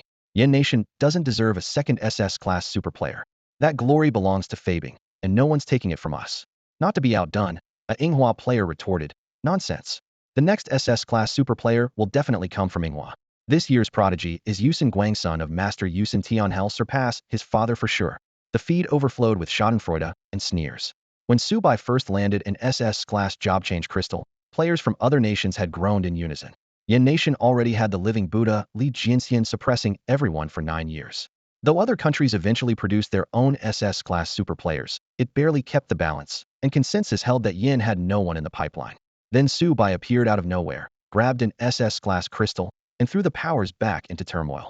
Now that the crystal had been smashed in public, the tide had completely turned. Yin players fell silent while the rest of the world rejoiced. The Yin server's front page was plastered with ridicule, and its players looked as though they'd swallowed flies. Before long, their fury zeroed in on Su Bei. What happened? Has Su Bei lost his mind? Of all people, he provoked Boss Lady Dinah. He's not crazy, he's just a Class A clown. Gets an SS class crystal and won't use it, only shows off. Serves him right for ticking off Dinah. Serves him right. That crystal was a national resource. Exactly. The Yin starter zone has a national luck buffed hat's the only reason he took first place. He wasted a national asset. I say arrest him. Arrest him? Don't be absurd. Sure, Su Bei messed up, but he broke the record on skill alone. A shattered crystal hurts him more than anyone. Good point. The starter buff's been there for 9 years. Nobody else broke the record, did they? He's the only one who managed it. Yeah, some people are just sour. Even without an SS class crystal, Su Bei could still wipe the floor with you. Dream on. What's he gonna pull another SS class crystal out of thin air? Meanwhile, tension hung in the air inside the war room of Yan's top strategy guild. Bang. With a single slap, the desk in front of Su Tsong split clean in two. The moment his roar exploded, it filled the entire conference room. What the hell is that kid doing? Losing a crystal that important? He slammed both fists onto the table, making the glasses hum. His face turned crimson, veins bulged, and anger seemed to set the air alight. The people lining either side of the long table dared not utter a word. They were the frontline raid team's core, the finest players around, and they understood better than anyone what SS rank player truly meant. Yet over the past few years, the raid team's overall results had been disappointing, especially among the lower squads. Squad 1 at least had the legendary Lin Yuchan to anchor them. Squads 2 and 3 often acted in concert with them and performed decently. The remaining elite teams lacked a heavyweight to hold down the fort. Every time they tackled the Tower of the Gods, they paid dearly in lives, and during world events they were frequently ambushed by foreign guilds, forced to swallow their resentment. Even so, they had no choice but to push forward. They might lose, but Yin Nation could not. Because of that, they desperately needed another superstar like Lin Yuchan to bear the load. Everyone had believed Su Bai was that ray of hope, only to watch it shatter the instant it appeared. The room seemed to grow icy. Even Pei Lingsno Su Bai's staunchest defender went pale and toyed silently with her fingers. The others kept their heads down, shoulders slumped. I told you from the start that punk didn't belong on the front line. He's even worse than I thought. Si Nantian snorted, oozing schadenfreude. Pei Lingsno scowled. Si Nantian, shut up already. Do you have to stick your nose into everything? Arms folded, Si Nantian sneered. Still defending him? What? Fallen for that pretty face. Watch your mouth, creep. Pei Lingsno slammed the table, eyes blazing. You all of you shut it. Su Tsang's roar sliced through the tension. What's the point of arguing now? The SS rank rookie is gone. Pei Lingsno muttered. It's not like I smashed the crystal. What was that? Su Tsang's glare sharpened. Nothing. She turned away and whistled innocently. Head to the Tower of the Gods. Su Tsang ordered. The moment that kid leaves the novice zone, bring him straight back. Si Nantian frowned. Boss, does hauling him even matter now? You really expect him to pull another SS rank crystal? Humph. Su Tsang growled. I don't expect another SSS crystal. But anyone who can obliterate the novice zone records clearly knows something special. With those tactics, we might not land an SSS rank this year, but next year we just might. The players brightened and nodded. Makes sense. Pei Lingsno's eyes lit up, and she gave a thumbs up. That's why you're the boss, Su Kangbold, but brilliant. Get lost. Su Tsang tried to keep a straight face and failed. Si Nantian pressed on. So, boss, carrot or stick? Su Tsang rolled his eyes. Are you stupid? It's 2022, no one tortures anyone. Well, bury him in cash. Spend whatever it takes to pry those tower-clearing tricks out of him. The future of Yin Nation depends on it. While chaos erupted outside, Su Bai was still inside the God's Trial instance, relentlessly hunting cave demons. From dusk until deep into the night, he fought for 10 straight hours, a tireless killing machine whose sword harvested life strike after strike. Critical hit. One-shot kill. Critical hit. One-shot kill. Critical hit. One-shot kill. System notifications mingled with the demon's screams, and black blood mist and shrill cries turned the reef island into a living hell. Reflections from the molten lava danced across Su Bai's face, shadows writhed at his feet, and flashes of steel bloomed across demonic bodies. When the first ray of dawn pierced the clouds, the last cave demon dissolved beneath his blade. Its body burst into black vapor, swept away by the scorching wind. Silence fell over the island, broken only by Su Bai's ragged breathing. His novice shirt hung in tatters, revealing lean muscles etched by the morning light, and his chipped longsword dripped molten black blood, like a fallen war god standing upon the heart of magma. The stones around his feet trembled, floated, and joined to form a bridge stretching out from the lava toward higher ground. Ding! Congratulations on clearing stage 1. Please proceed. Using the notched sword as a crutch, Su Bai stepped onto the bridge, gasping for air. 10 hours of brutal combat had pushed body and mind to the brink, yet this was only the easiest stage. To finish the God's Trial, he had to clear 10 stages. To earn the title of hero, he must slay over 1 million monsters during the trial and earn an SSS rating. 1 million, an almost impossible number. He glanced at his stats. Stage 1, 11,034 cave demons slain. For any newcomer, this surpassed what most achieve after the 10th floor of the Tower of the Gods, yet it was still far from a million. No hesitation clouded his eyes. Resolute, he advanced along the floating bridge. Soon he reached a new set of steps. Behind him, the bridge disintegrated. Fragments drifted forward and reassembled into another reef island 100 meters away across the lava. The previous battlefield had shrunk to faint sparks and distant corpses. Su Bai drew a deep breath and stepped onto the island. Ding! Stage 2 reached. All status effects have been refreshed. Fatigue vanished instantly. His shredded shirt, damaged sword, and other novice gear restored themselves, attributes returning to their peak. Su Bai exhaled, straightened, and took his place at the center of the island, gripping the sword that now gleamed like new. Ding! A massive swarm of stinger demons is incoming. Prepare for engagement. Countdown. 59, 58, 57. The voice prompt rang in Su Bai's ears. The alert faded before he could draw a breath, and stage 2 crashed open. If he stayed off the jagged reef, he could lounge in the safe zone forever. Yet at this pace, he would never reach the million-kill quota before the novice period ended. He needed to push harder and knew it. 60 seconds vanished in a blink. Space warped above the reef, and a wall of droning wings rushed toward him. An instant later, stinger demons poured from a portal, darkening half the sky. Each one was the size of a palm, a venomous barb jutting from its tail like a supersized hornet. One sting inflicted huge damage, and a stacking poison an ordinary level 10 rookie would drop dead on contact. Now thousands of them sped straight at Su Bai, a black tide ready to swallow him whole. Perfect timing. His gaze sharpened. Switch. A flash of white light. The long sword in his hand morphed into a barbed iron whip more than 2 meters long. The weapon's quality was still that of cheap starter gear, yet the hidden mechanic of God's trial let players swap between melee arms at will. Su Bai had discovered this trick only after dozens of deaths in his previous life, and against a horde of tiny targets, a sweeping whip beat a thrusting sword every time. Whoosh crack! The whip sliced through the air, its steel thorns shredding the first wave of demons and the air itself into ribbons. Critical hit. One-shot kill 20. 20 kills with the opening strike. Stinger demons hit fast, but had paper-thin armor and almost no health. The crude whip pierced their brittle shells without even aiming for weak points. Their entire bodies were weak points. Heh, time to earn back those lost points. Su Bai grinned, his shoulders twitching. Blade aura. Extension whoosh. An invisible edge coated the whip and pushed its reach another half-foot. Against fragile swarm mobs, widening the strike zone mattered more than raw cutting power, exactly what the blade aura provided. Whoosh crack! He snapped the whip again, tracing a graceful yet lethal arc through the air like a steel serpent that devoured light. Wherever it passed, demons and stingers alike were sheared off at the root, dissolving into wisps of black smoke with a wet hiss. Critical hit. One-shot kill 20. Critical hit. One-shot kill 30. Critical hit. One-shot kill 40. The kill alerts popped up in a near-continuous stream, and Su Bai plunged into another round of slaughter. With Su Bai's phenomenal combat skills and his prior experience clearing the stage, the stinger demons posed no real threat to him. From dawn until dusk he fought without pause, a war machine that never overheated, converting every demon into a cold line of points. When it finally ended, the scoreboard read 255,210. Nearly 250,000 charred corpses hung in midair, stacked so high that, if they fell, they could carpet the lava with a second crust. Clang clang clang.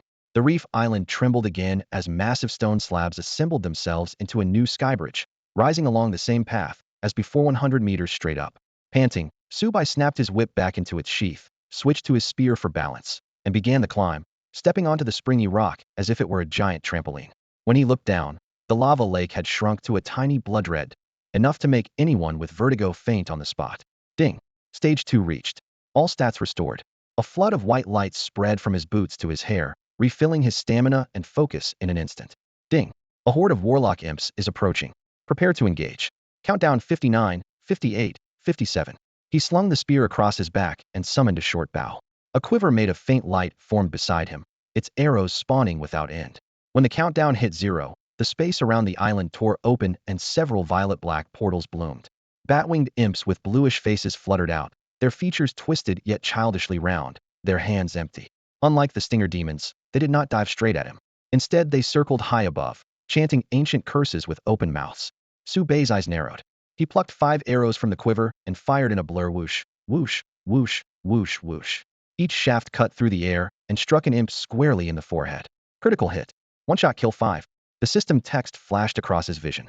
The imps were just as fragile, but their sorcery let them strike from afar. Some sculpted fireballs, others forged spears and swords of solid mana, then hurled them like catapults from the sky. The very first volley unleashed more than 100 ranged attacks, compressing Su Bai's room to dodge to the absolute limit. He kept the bowstring singing, arrows falling like a sudden downpour. Each impact blossomed into a puff of black mist, and the imps vanished with shrill screams. He had to clear the skies before the second wave arrived. If the sinking island became blanketed in spells, there would be nowhere left to stand. One misstep, and he would plummet like a piece of iron in a molten rock, and with his current stats he would not last a heartbeat. Fireballs skimmed over his head, waves of heat searing his face. Magical spears punched through the stone underfoot, spraying shards everywhere. Su Bai's footsteps veered constantly, his draw-release rhythm never breaking, arrows sinking with his breaths. In mere seconds, another cluster of imps burst into black mist. Of course, there were still ways to deal with warlock imps. The opponent's incantations were agonizingly slow, and whether it was a conjured weapon, a fireball, or an ice arrow, killing the caster before launch made the attack collapse. Su Bai understood this perfectly. He ignored the demon's firepower and speed, locking down the tempo. Instead, this battle was decided by who struck first. A crossbow could unleash a whole line of steel bolts, but reloading was painfully slow. With his short bow, a quick lift of the fingers was enough for the next arrow to whistle away. Each shaft traced a short, vicious arc, shrieking through the air. Every crack overhead meant another witch spawn swallowed by a puff of black mist. His rhythm never faltered. Knock, draw, loose, repeat. Thuds and pops rippled non-stop, the dark haze overhead breaking apart in tighter clusters as the imps dwindled before the naked eye. Subai had seized the battlefield once more. Outside the tower, arguments raged. The public channel overflowed with demands for Subai to appear and apologize, but he, awash in bloodlust inside the god's trial instance, never even saw the messages and wouldn't have cared if he had. Newcomer period, day 2. Lin Mengxian cleared the 10th floor of the Tower of the Gods in 40 hours, 23 minutes, and 15 seconds, completed her class change, and became the year's first rookie to leave the beginner zone. Soon after, super rookies Zhou Junkai, Bennett Payne, Hubbard Marcus, and others followed within 2 days. All secured at least S-rank classes, and, led by Zhou Junkai, the group produced 3 S-rank players. Newcomer period, day 3. The third wave reached the finish line, picking up several impressive class change crystals along the way. This cohort produced 5 more S-rank players and 1 S-rank. Newcomer period, day 4. More novices crossed the 10th floor. Most newcomers had caught up in levels, with over half already above level 10. Strong players soloed. Weaker ones formed parties, grinding the tower around the clock. Lucky explorers claimed quality crystals, adding 20 S-rank and 2 S-rank players that day alone. Newcomer period, day 5. Class change crystals entered a boom phase. The first 10 floors were decimated without respite, and bosses were trampled by thousands daily. 50 S-rank crystals dropped that day, along with 10 S-rank. Newcomer period, day 6. The end was in sight. Most strong contenders had finished the trial. The rest struggled on the 10th floor for a final chance. Only 30 S-rank crystals and 2 S-rank crystals dropped, marking a steep decline. Newcomer period, day 7. Morning drizzle mirrored the rookies' anxiety. Only 1 day remained. Players stuck below the 5th floor were out of hope, while those within 1 or 2 floors of the top kept scrambling or begged for carries in the public channel. Outside, attention shifted to each country's clearance numbers. Bigger rookie pools meant greater future strength. Unfortunately, Yangwo's figures disappointed. Both its total clearances and high-rank classes lagged behind previous years. As analysts pored over data and players sprinted through the trial, they seemed to have forgotten the newcomer who had stunned the world on day 1. According to the latest figures, more than 4.5 million players qualified this year, and the number expected to clear the novice phase should roughly match previous seasons. That was the headline in Yen Nation's morning news. Today, the spotlight shifted from the novice zone leaderboard to the class leaderboard. The first reflects how quickly newcomers scale the tower, but the second is the true measure of their potential. Once the data were sorted, the global rookie career list appeared. 110 new S-rank players and 21 new S-rank players worldwide. Yen Nation produced only 8 of them 6 S-ranks and 2 S-ranks. By contrast, Lighthouse Nation turned out 18 top-tier rookies, 13 S-ranks, and 5 S-ranks, more than twice Yen Nation's total. A gap of even 1 S-rank can swing the next low-level world event, so double that number is no small deficit. Sakura Nation kept pace with 10 elite newcomers, 8 S-ranks, and 2 S-ranks, making it this year's second biggest winner. Thanks to its early phase bonus, Yen Nation clung to 3rd place in S-rank count. Conversations soon drifted away from Subai, the rookie who had gone viral on day 1, and settled on these new S and S-rank prodigies. Same as the past 2 years, Yen Nation shines early and collapses later. Could be worse. We had only 1 S-rank last year. At least we've got Zhou Junkai and Wei Lan now. Exactly. One's a gunner, the other's a 2-handed swordsman buff heavy DPS. Lin Mengxian's berserker is a monster, too. Don't forget Lin Yuchan from the Eastern District. She scored Big Subai traded her gear and a class change crystal, and she jumped straight to S-rank as a fire mage. Hardly any casters in this year's batch. The chatter rose and fell, but it always circled back to one name. So where's Subai? Why isn't he on the list? The whole net's digging into his past. He's probably hiding. No S-rank, not even a rank career suicide. He burned through an SS-grade crystal and still can't hit a rank. He'll fade into the crowd for sure. Subai's name was indeed absent from the upper tiers of the class rankings, and no one had seen him in the novice zone for days. Most people assumed he had finished his class change but failed to reach a rank, so the system simply left him off the list. Almost everyone believed that everyone except Lin Yuchan. Having exited the novice zone, she had already set aside the currency and supplies for their next exchange. To get everything ready, she even turned down Lin Mengxian and Zhou Junkai's offer to team up and level together. It was the last day of the rookie phase. Her number 1 sycophant, Chang Fei, could no longer hold back. He hurried over to Lin Yuchan and pleaded, "Young miss, you don't need to throw away such a golden chance for someone as insignificant as Subai. No matter how strong the Dongxing Lin Guild is, it still can't compare with Dynasty Guild or the Capital Lin clan. If we could get in with either of those giants, our Dongxing branch might take off overnight. Lin Yuchan narrowed her eyes and replied coolly, "You don't understand." "I don't understand? What is it that I don't understand?" "That brat must have put some spell on you." Chang Fei's face flushed crimson. No matter how he tried to persuade her over the past few days, Lin Yuchan remained unmoved, insisting on waiting for Su Bai to complete their deal, even if it meant missing the opportunity before her. Seeing how resolute she was, he could only glare helplessly while cursing Su Bai to high heaven in his heart. What Chang Fei didn't know was that Lin Yuchan was the only player who had Su Bai on her friend list, and thus the only one who could see his status.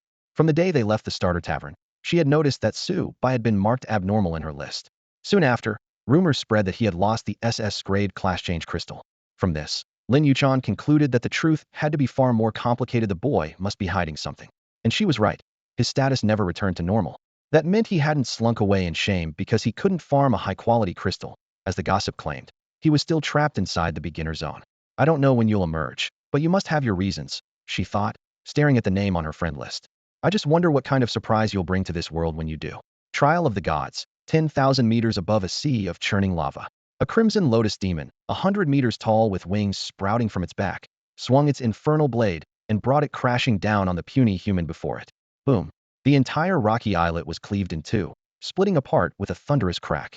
The shattered fragments didn't plunge into the scarlet magma below, but floated like broken clouds, far beyond any hope of reassembly. Hiding behind one of the larger boulders, Su Bai pressed himself against the stone, clutching a fist-sized shard in one hand, breathing as softly as he could. "Heh, this thing is as troublesome as ever," he muttered with a wry grin. After days of grueling combat, he had finally reached the last stage of the trial of the gods. His kill score had broken 1 million the night before, yet the real hurdle wasn't that number, it was the crimson lotus demon looming before him. The demon's wings blotted out the sky. Each beat stirred a furnace-hot gale. Suspended in midair, its 100-meter frame radiated power, lantern-like eyes of living fire scanning the floating rocks in search of its prey. By size alone, it already exceeded anything found in the rookie zone. The floor boss on Tier 10 of the starter tower had stood barely 10 meters tall and was classified as a Lord-level boss. This crimson lotus demon, however, loomed a full 100 meters and wielded strength enough to shatter an island with a single blow. The crimson lotus demon before him was beyond mere strength. It was a monster that defied the usual scale of demonkind. He knew, however, that this was only a version that had been infinitely nerfed for the god's trial. Not even 1/10,000th of its prime after all. It was merely the infant form of the crimson lotus demon king. In fairy tales, the hero must eventually slay the demon king, and the trial followed the same script. If Su Bai failed to earn 1,000,000 points in the first 9 stages, the final room would spawn nothing more than a common Lord-tier boss. But once his score broke the 1,000,000-point mark, the system recognized him as a hero candidate and immediately replaced the last boss with a monarch-tier foe, the crimson lotus demon itself. The rules were harsh, yet the creature was still shackled by the novice cap. The demon could rise no higher than level 10, and that was the only mercy on offer. Its monarch class stats were still absurd.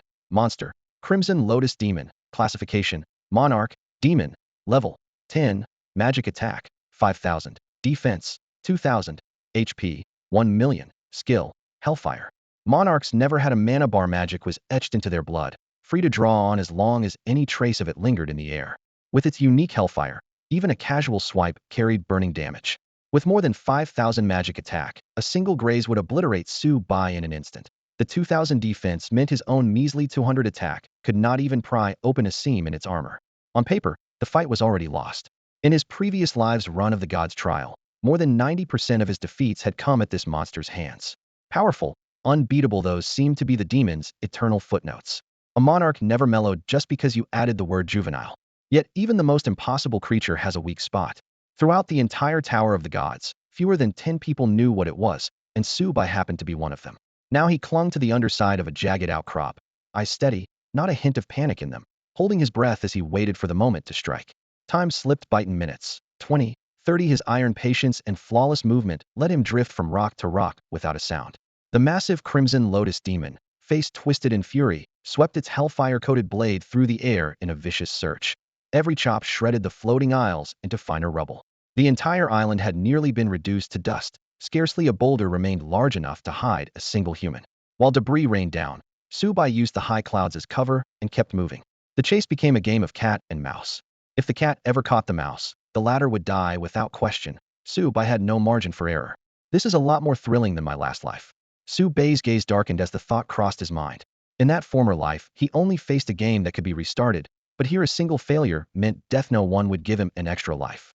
For the past hour he had zigzagged through the lava canyon, blistering winds howling against his skin, and every breath feeling like a mouthful of fire. Suddenly the magma thousands of meters below began to churn. Blubum. Crimson lava swelled into huge bubbles, and when they burst, flames bloomed in rapid succession like fiery blossoms, their explosions deafening. The commotion instantly alerted the Crimson Lotus demon hovering in the sky.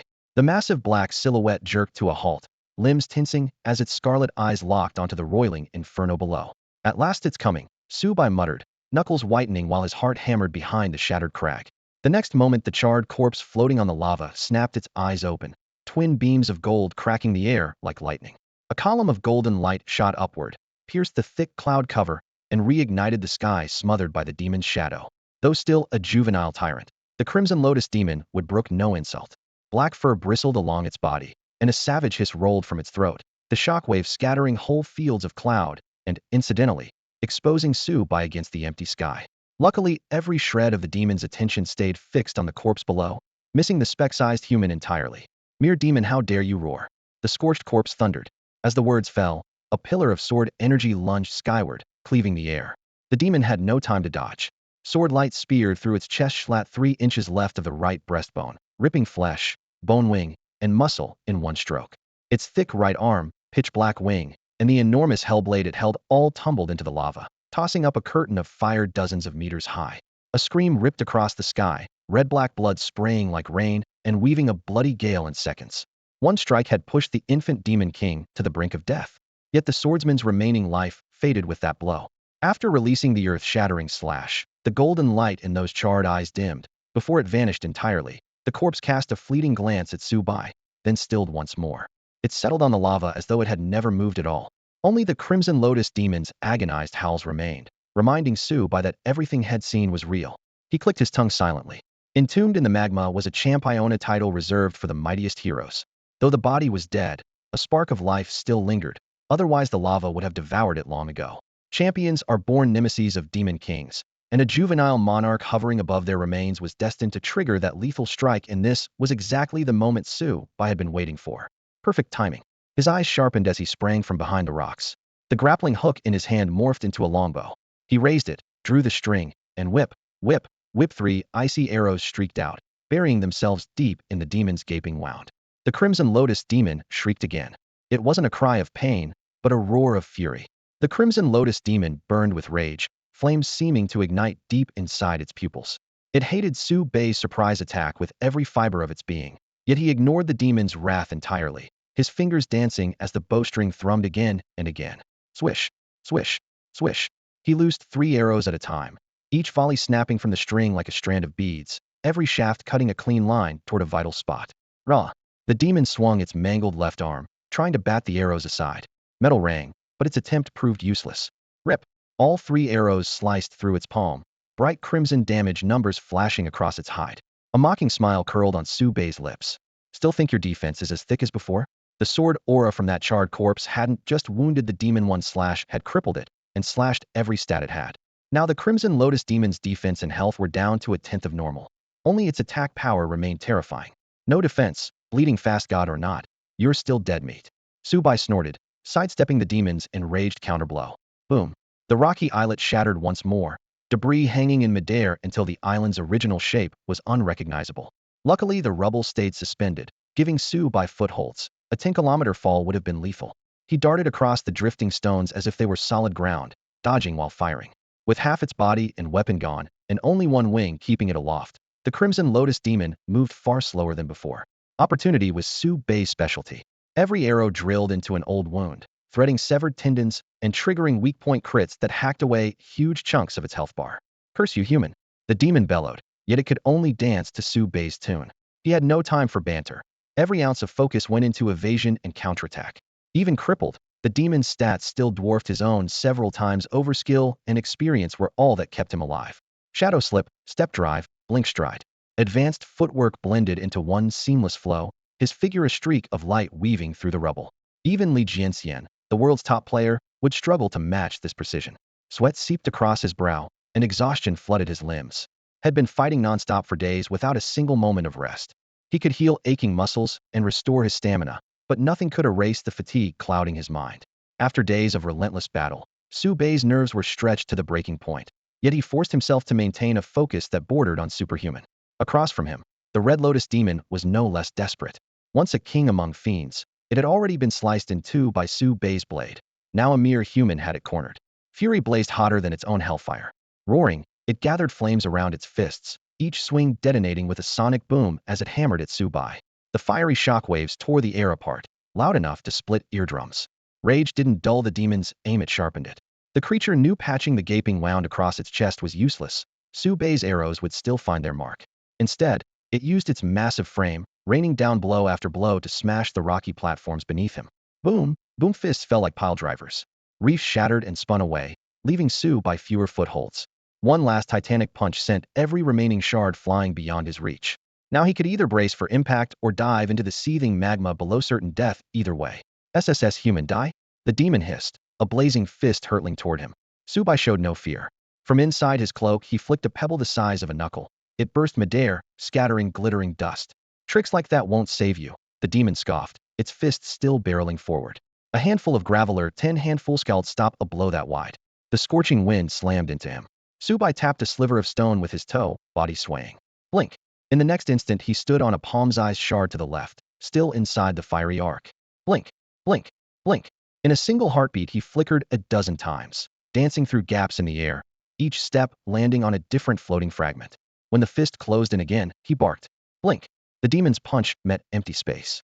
A heartbeat later, Su Bai appeared atop the long gash on its right breast. Switch. The word was ice. The longbow in his hand morphed into twin swords, one forward grip, one reverse. In the blink of an eye. Flash, flash, flash. Cold light flashed, and blood surged. The wound, already studded with arrows, burst open wider. The demon's life force nosediving.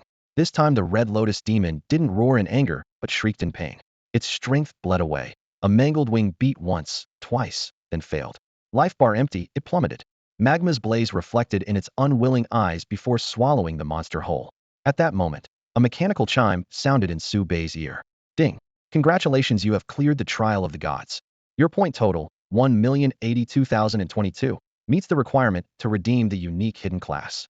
Do you wish to proceed? A translucent blue prompt hovered before Su Bai, the digits blinking nonstop. One tap of confirm, and more than 1,000,000 points would transform into an overtier class the hero. Overtier meant it stood above S, SS, even SSS. The ranking system placed it alone at the absolute summit. In his previous life, Su Bai had used that title to cut his way, sword after sword, to the 999th floor. The earth-shaking slash that the charred corpse below had just unleashed was the residual echo of an advanced hero technique. Had only a husk not remained, that strike would have erased the Crimson Lotus demon without a trace. Scorching wind rose from the lava lake, waves of heat crashing against him. Beneath Su Bai lay nothing but a palm-sized shard of reef, bobbing on the molten sea with faint buoyancy. He spread his arms for balance, forcing himself to stand against the turbulent air currents. Then he reached for his belt. The perfect grade item golden pickaxe shimmered warmly as it settled into his palm. A flicker of doubt flashed in his eyes. Is the legend really trustworthy? He muttered, clenched his jaw, and hurled the pickaxe skyward. A gleam of gold pierced the smoke and plunged into the magma. Boom. The scorching liquid swallowed it whole and everything went silent. That's it. Su Bai stared, eyes wide, at the now still surface. Minutes later his personal dashboard began to twitch. His point bar slid from 1,082,022.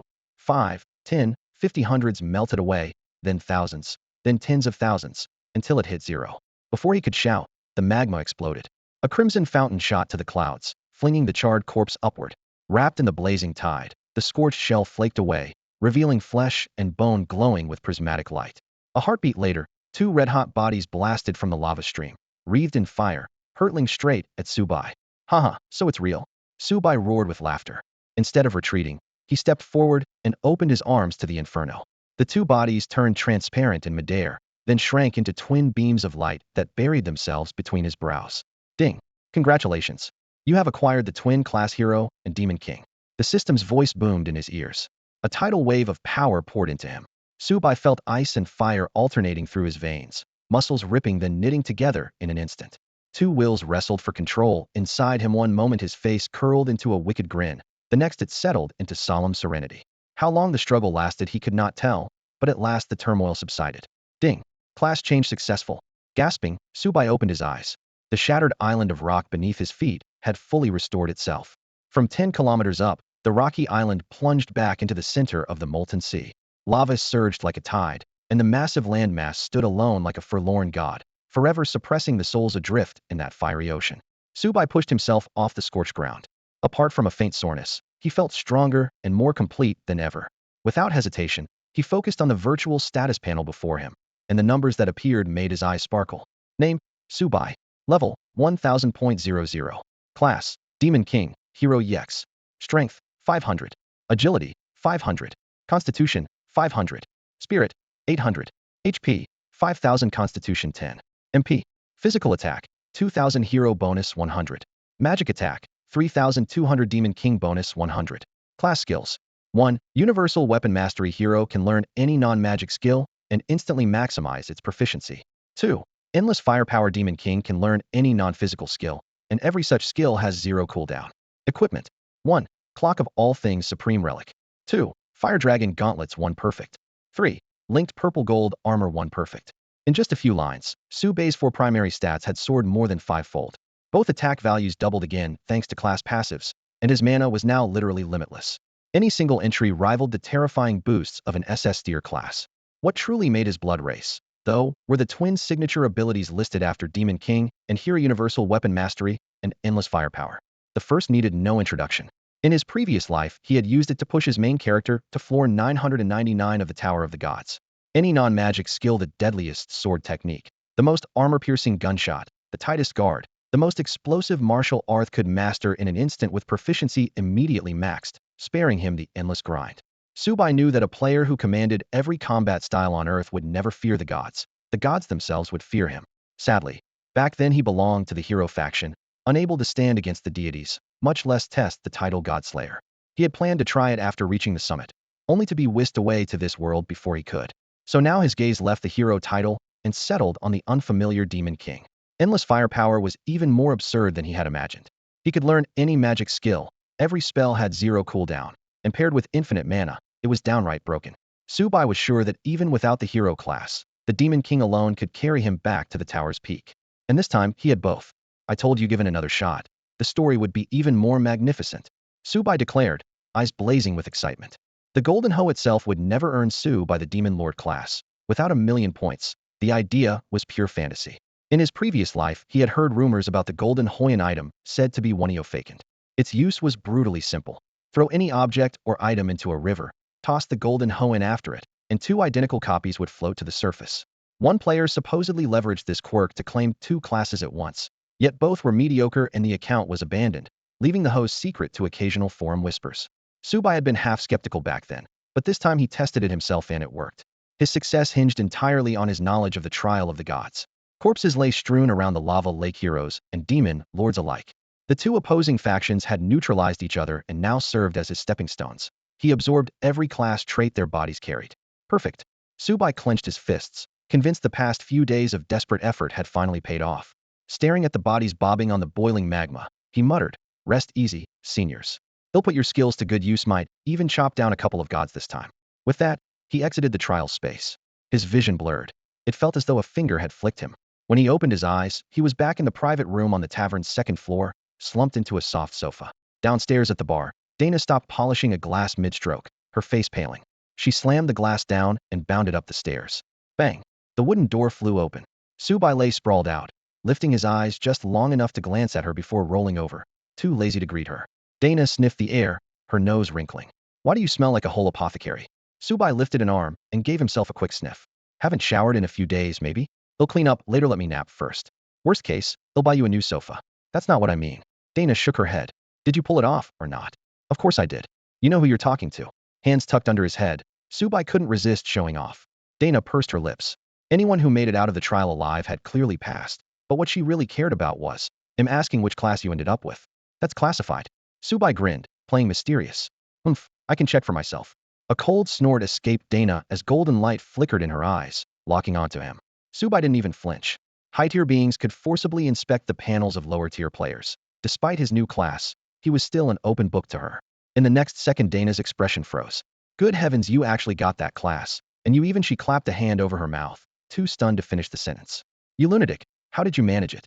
In her worldview, hero and demon lords simply couldn't coexist. Reality had veered far beyond anything she had imagined. With a lazy grin, Subai leaned against the bar, swirling the liquor in his glass. Well, feel like stepping out with me? What's the point of rotting in this dump all day? It was the first time since his reincarnation that he had ever invited Dina anywhere. Normally, Dina would have grabbed him by the collar and tossed him out like a sack of grain.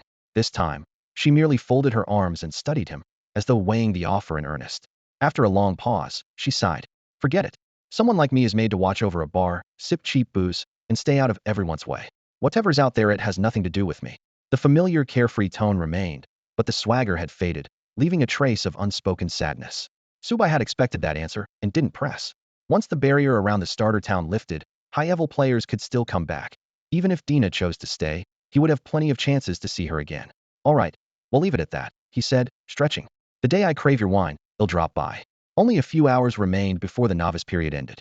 It was time to leave this safe but tiny patch of ground and step into the wider world. He had just taken a stride when Dina called after him. Wait. He turned to see her fish a pitch-black badge from her pack and toss it over. Take it. Consider it your reward for clearing the god's trial. He snatched it with one hand and glanced down. Perfect grade concealment badge. Masks all personal data, status, and appearance. Subai whistled. That's generous. The last time, when had only earned the title of hero, she hadn't given him anything. This time she was handing over a perfect grade concealment badge. It wasn't unique, but its value was beyond dispute. Ordinary tricks could hide a name or level, but unless the badge was destroyed, even the system couldn't read his stats, and height year appraisal spells would fail as well. Dina snorted. I'm worried you'll draw too much attention and get yourself killed. Being a hero is one thing, but the title Demon King is trouble. Plenty of factions in the tower are born enemies of the Demon King. At your level, you wouldn't stand a chance. Huh, so the boss lady does care about me. Thanks. Subai blew her an exaggerated kiss. Get lost. Dina lifted a boot to kick him.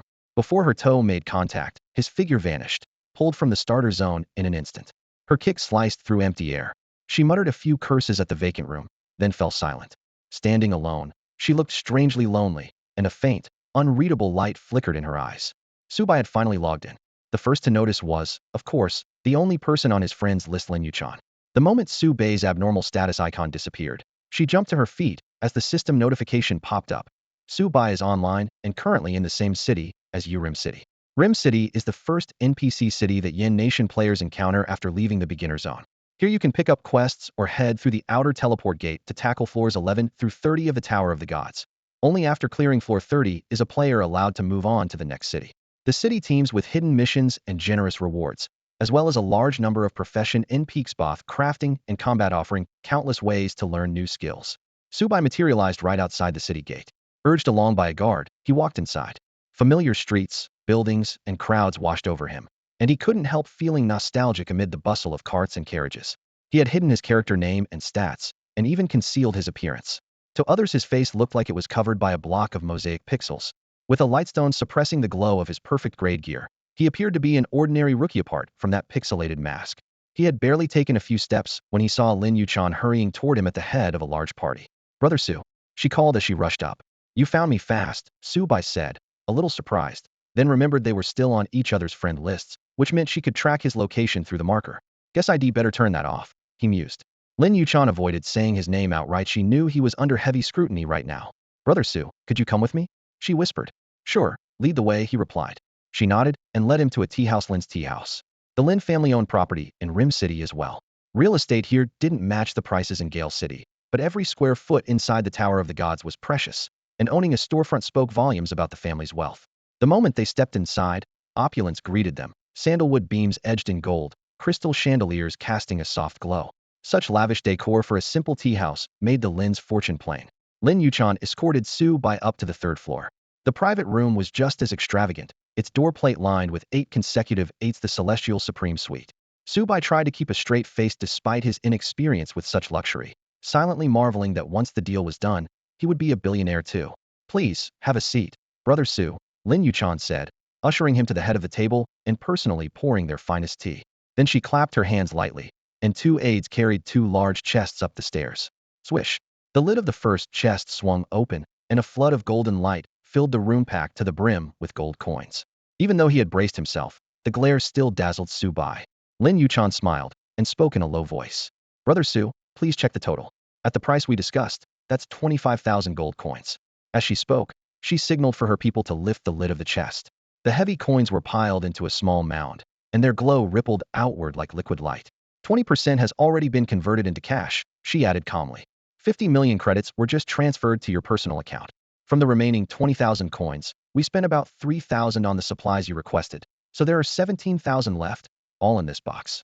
Under the dim lights, more than 10,000 coins gleamed, yet Su Bai merely swept his hand, and the gold vanished into his personal inventory where it would appear only as a string of cold numbers.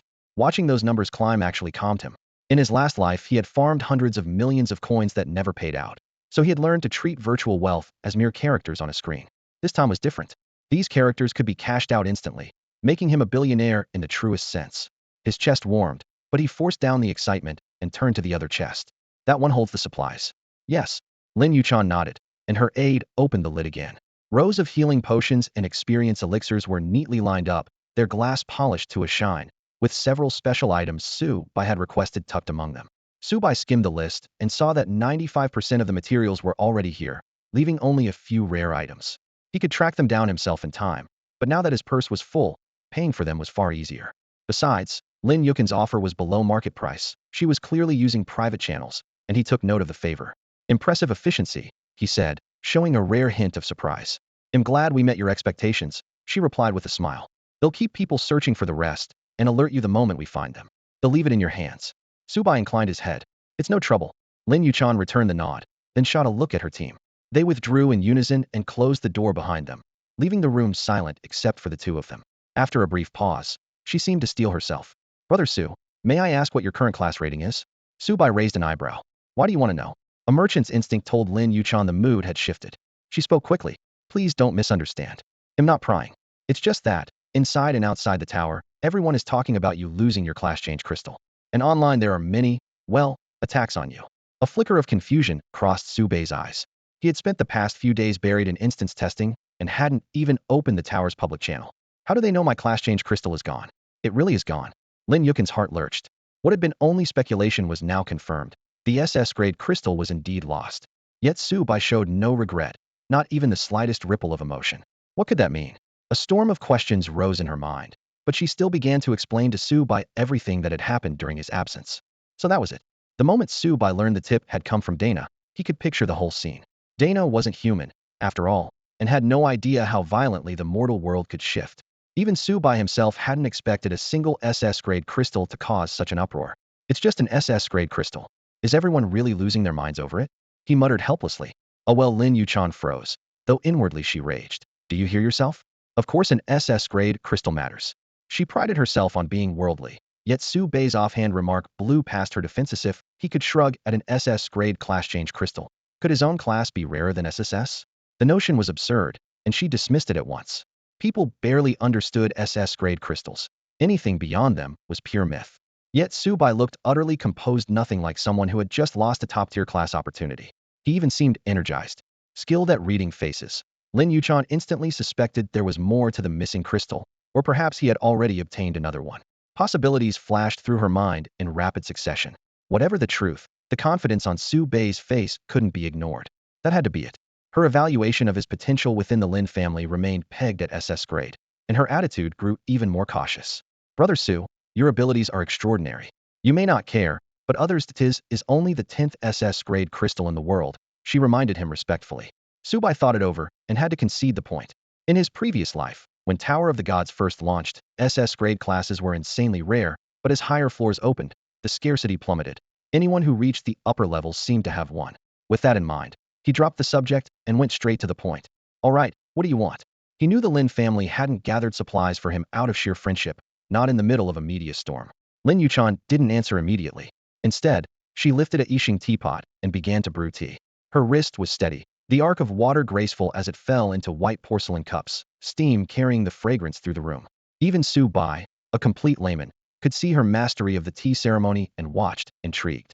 Up close, she seemed far more composed than her age suggested. The tailored qipao perfectly suited the antique tea room. Half kneeling as she poured, her curves were accentuated. The hem, cut just right, revealed a hint of black silk stockings and long, fair legs every bit as photogenic as the top actresses Su Bai had seen in his previous life. Please, have some tea. She rose and slid the third infusion toward him, a stray lock of hair brushing past the tip of his nose. The fragrance of tea mixed with the faint scent of Lin Yuchan's body and slipped into Su Bai's nostrils. It was delightful. He lifted the cup and drained it in a single gulp. Lin Yuchan touched the rim of her own cup and said gently, "It's really nothing serious. The Lin Corporation just hopes to set up a long-term trading partnership with you. Our last collaboration was, after all, a pleasure." "More than a pleasure," Su Bai replied, setting the cup down. With the resources had supplied, the Lin Group had raked in a fortune on the novice floors. Lin Yuchan had boosted her team's gear by several tiers, and over the past few days they'd stormed the tower nonstop. Wave after wave of newcomers followed behind that cache of excellent and rare-grade equipment. This season, 200 rookies from the Lin Group had qualified, 15 of them already at Grade B. And a Class Pro hadn't appeared, but Lin Yuchan herself had become one of only 6 Class players certified in Yin Nation this year.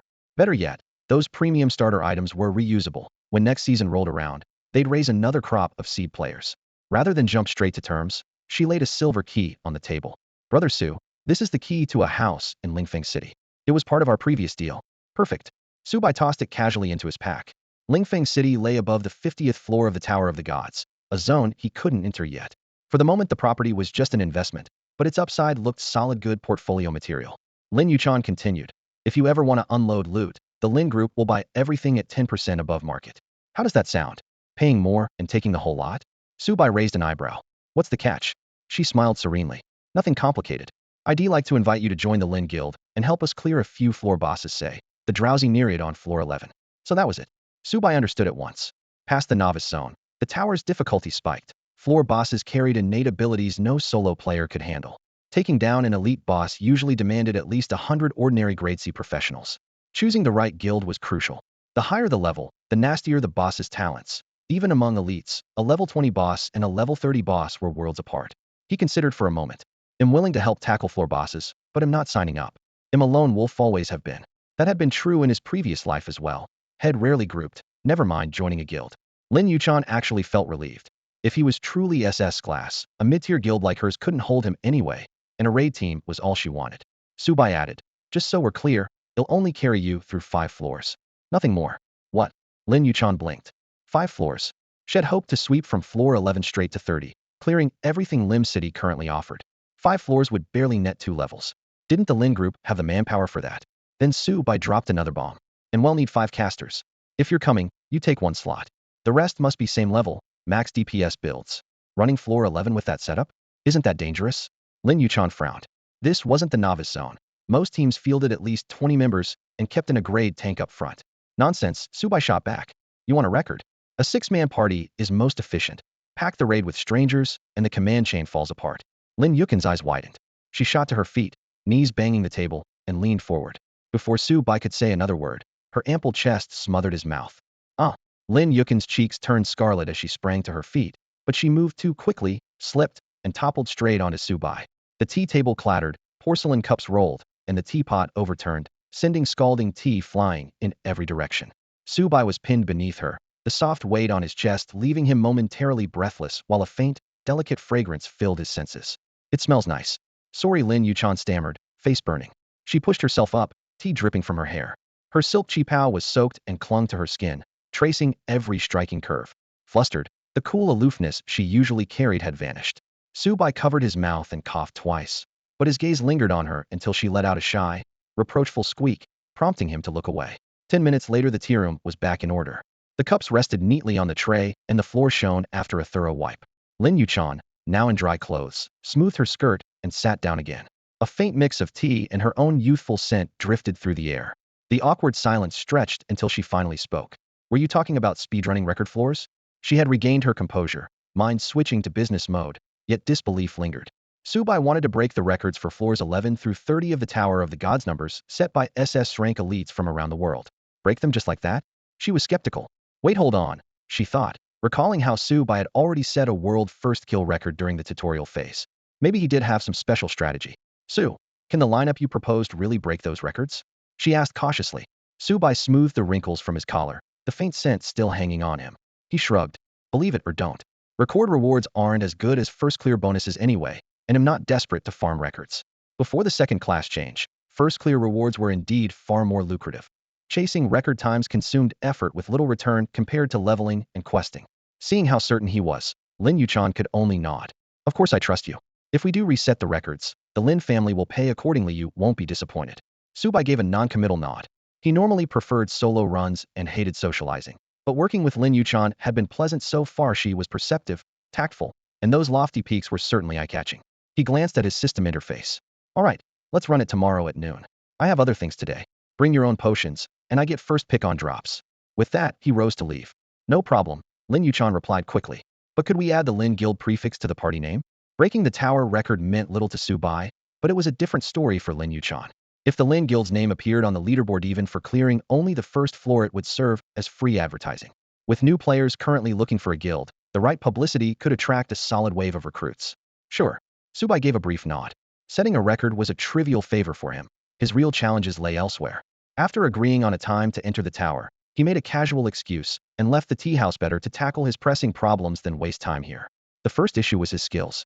Although he had successfully changed classes, the two classes Demon King and Hero were bizarre, granting no active abilities at all. Most classes automatically bestow skills the moment you switch. A swordsman, for instance, instantly gains basics like Rising Slash, plus an exclusive move. The stronger the class, the stronger its signature skill. SS rank, Li Jianxian even wields the notorious 10,000 swords returned to the sect. High-grade classes also grant far more skills than ordinary ones, while regular players receive only 1 or 2 basic moves, and strength might walk away with 5 or 6. The gap opens the moment the class change is complete. Subei's 2 exclusive abilities, however, felt more like passive traits that couldn't be triggered at will. Worse, the system would no longer hand him additional skills. He had to farm the books himself. Rare skills would require luck, but basic techniques could be learned right here in Rim City. A dojo instructors and the City Lord's guards would teach them for a fee or a favor. Learning any skill, though, demanded skill points. Points come mainly from leveling up or the odd special quest, and they are painfully limited, so each one must be spent carefully. The higher the class grade, the more points you earn per level, and Frank grants 1 point, whereas an SS rank gives 9. Having just switched classes, Subai didn't have a single point to his name, so he needed a plan. Leaving the tea house, he paused at a bustling intersection, lost in thought. It had been ages since he last leveled a low-level alt, and his mental map of Rim City had grown fuzzy. After 10 minutes piecing it back together, he slipped into the crowd and disappeared. On the second-floor balcony, Lin Yuchan watched his figure shrink into the distance, a faint blush flashing in her eyes before she quickly masked it. Standing just behind her, Chong Fei lowered his voice. "Miss, do you really believe that kid can break the record? I think he's just freeloading. We'll probably end up power leveling him tomorrow." As he spoke, his gaze traced the flawless curves of Lin Yuchan's figure, and a surge of heat rose in his chest. He forced the sudden rush of heat back down almost immediately. Standing ahead of him, Lin Yuchan noticed nothing unusual. She tilted her head slightly and said flatly, "He's not that kind of person. Don't forget when he was still a rookie, he took out 3 or 4 of your men. If we'd tried to fight him to the end back then, you and I would still be trapped in the novice zone, and we certainly wouldn't be holding these rare classes now." Chong Fei, himself a beneficiary of Su Bei's equipment haul, was one of the Lin clan's few rank players this year. Remembering Su Bei's rampage on the starter floors, his pupils contracted. Lin Yuchan was right. Su Bei had been most terrifying in the novice zone. With no early class bonuses at all, he had single-handedly wiped almost every record. A couple of rare weapons could never explain feats like that. He had to be hiding other cards. Maybe Su Bei really did possess unique tower-clearing techniques. Lin Yuchan turned back, her gaze icy. Those techniques alone make him a guest of honor in the Lin clan. Show him some respect. If your narrow vision costs us this ally, I won't forgive you. Her voice was low, yet the pressure was unmistakable. Even if he only breaks 1 floor's record, it'll still be a world record. She gestured toward the virtual leaderboard. Hanging there for just a single season would make the Lin Guild the biggest winner of the year. If Lin Guild lands on the global ranking, the benefits to us will be immeasurable. The chill in her rebuke sent goosebumps crawling up Chong Fei's back. Lin Yuchan used to be merely aloof. Now, after earning her strength class, she exuded an air of authority. Her position in the family was unshakable. The first heir, a certainty. The Yin Kingdom's raid division had even invited her into its youth squad. With solid performance and a few more levels, she would join the frontline assault team, opening limitless prospects for herself and, by extension, for the Lin clan. Chong Fei swallowed hard and bowed his head. "Yes, Mississippi. Good. Go make the arrangements. For Brank casters, and I'll fill the last slot myself." Turning away, Lin Yuchan issued her final order. Chong Fei nodded, kept his back bent, and exited the room. As the door closed, a faint, cold gleam flashed in his eyes. Out in the corridor, He curled his lips into a sneer. Subai wants to break more records? Dream on. You're as good as dead. He hurried to the restroom, pulled out his communicator, and opened a voice channel. Hey, young Master Wong. Yeah, he's in Rim City. MHM, we have a rough fix on his location now, we just need to. At the gate of the governor's mansion in Limu City. The gate loomed high, and behind silvery gray iron bars stood more than 100 level 30 guards, their breastplates flashing cold light in the sun, their spears packed as tightly as a forest. Players could pass through, but stopping was strictly forbidden. Subai jogged the whole way, took a shortcut, and after more than half an hour finally reached the mansion. As he lifted a foot to enter, an arm swung across his chest. Hey kid, got a death wish? The blocker was another player. His ID was hidden, but the blue glow on his gear said enough. Subai's blank, effectless gear marked him as a newcomer at first glance. Subai raised an eyebrow. The player introduced himself. Name's Wu Kai. New, right? Didn't read the guides? Charge into the governor's mansion and the guards will skewer you. Subai made a quiet Wu Kai rubbed his forehead. Finally rings a bell. Go read some walkthroughs, then come back. What are you doing here anyway? Picking up a quest. Subai shrugged. Wu Kai nearly jumped. Are you nuts? You'll die before you get through the door. Nobody knows if there's even a quest in there. Nobody barges in like that, it's suicide. Seeing Subai unmoved, he added, I'm only warning you because you're from Yin Kingdom too. If you were from another server, I wouldn't bother. Limu City kept strict zones, but from here a teleport array could take you to any nation, so foreign players were common. Subai gave him a friendly smile and lowered his voice. Since you're being nice, hey race a tip if you're strong enough. The governor's mansion will let you in. Really? Wu Kai doubted him, but Subai's next move cut him off. Before the words were out, Subai was striding toward the gate. Damn, that's crazy. Wu Kai tried to grab him, but failed. Watching Subai march on, he covered his face, already picturing a bloody mess. A few cocky rookies pulled this stunt every year, had seen it all. Sure enough, the guards closed in at once, a wall of spear tips aimed at Subai. Passing players stopped in their tracks.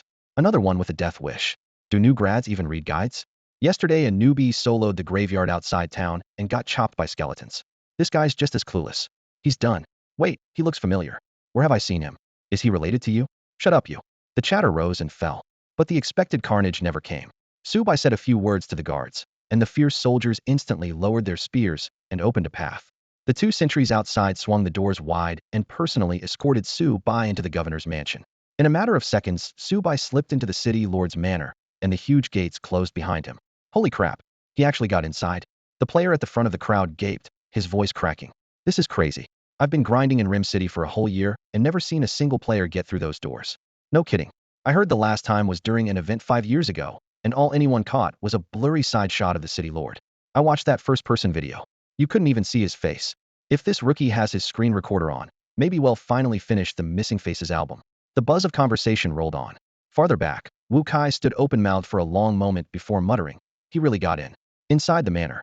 Rim City is the Flame Empire's only settlement beyond floors 1130, covering more than 200,000 square meters and capable of housing 50 million people.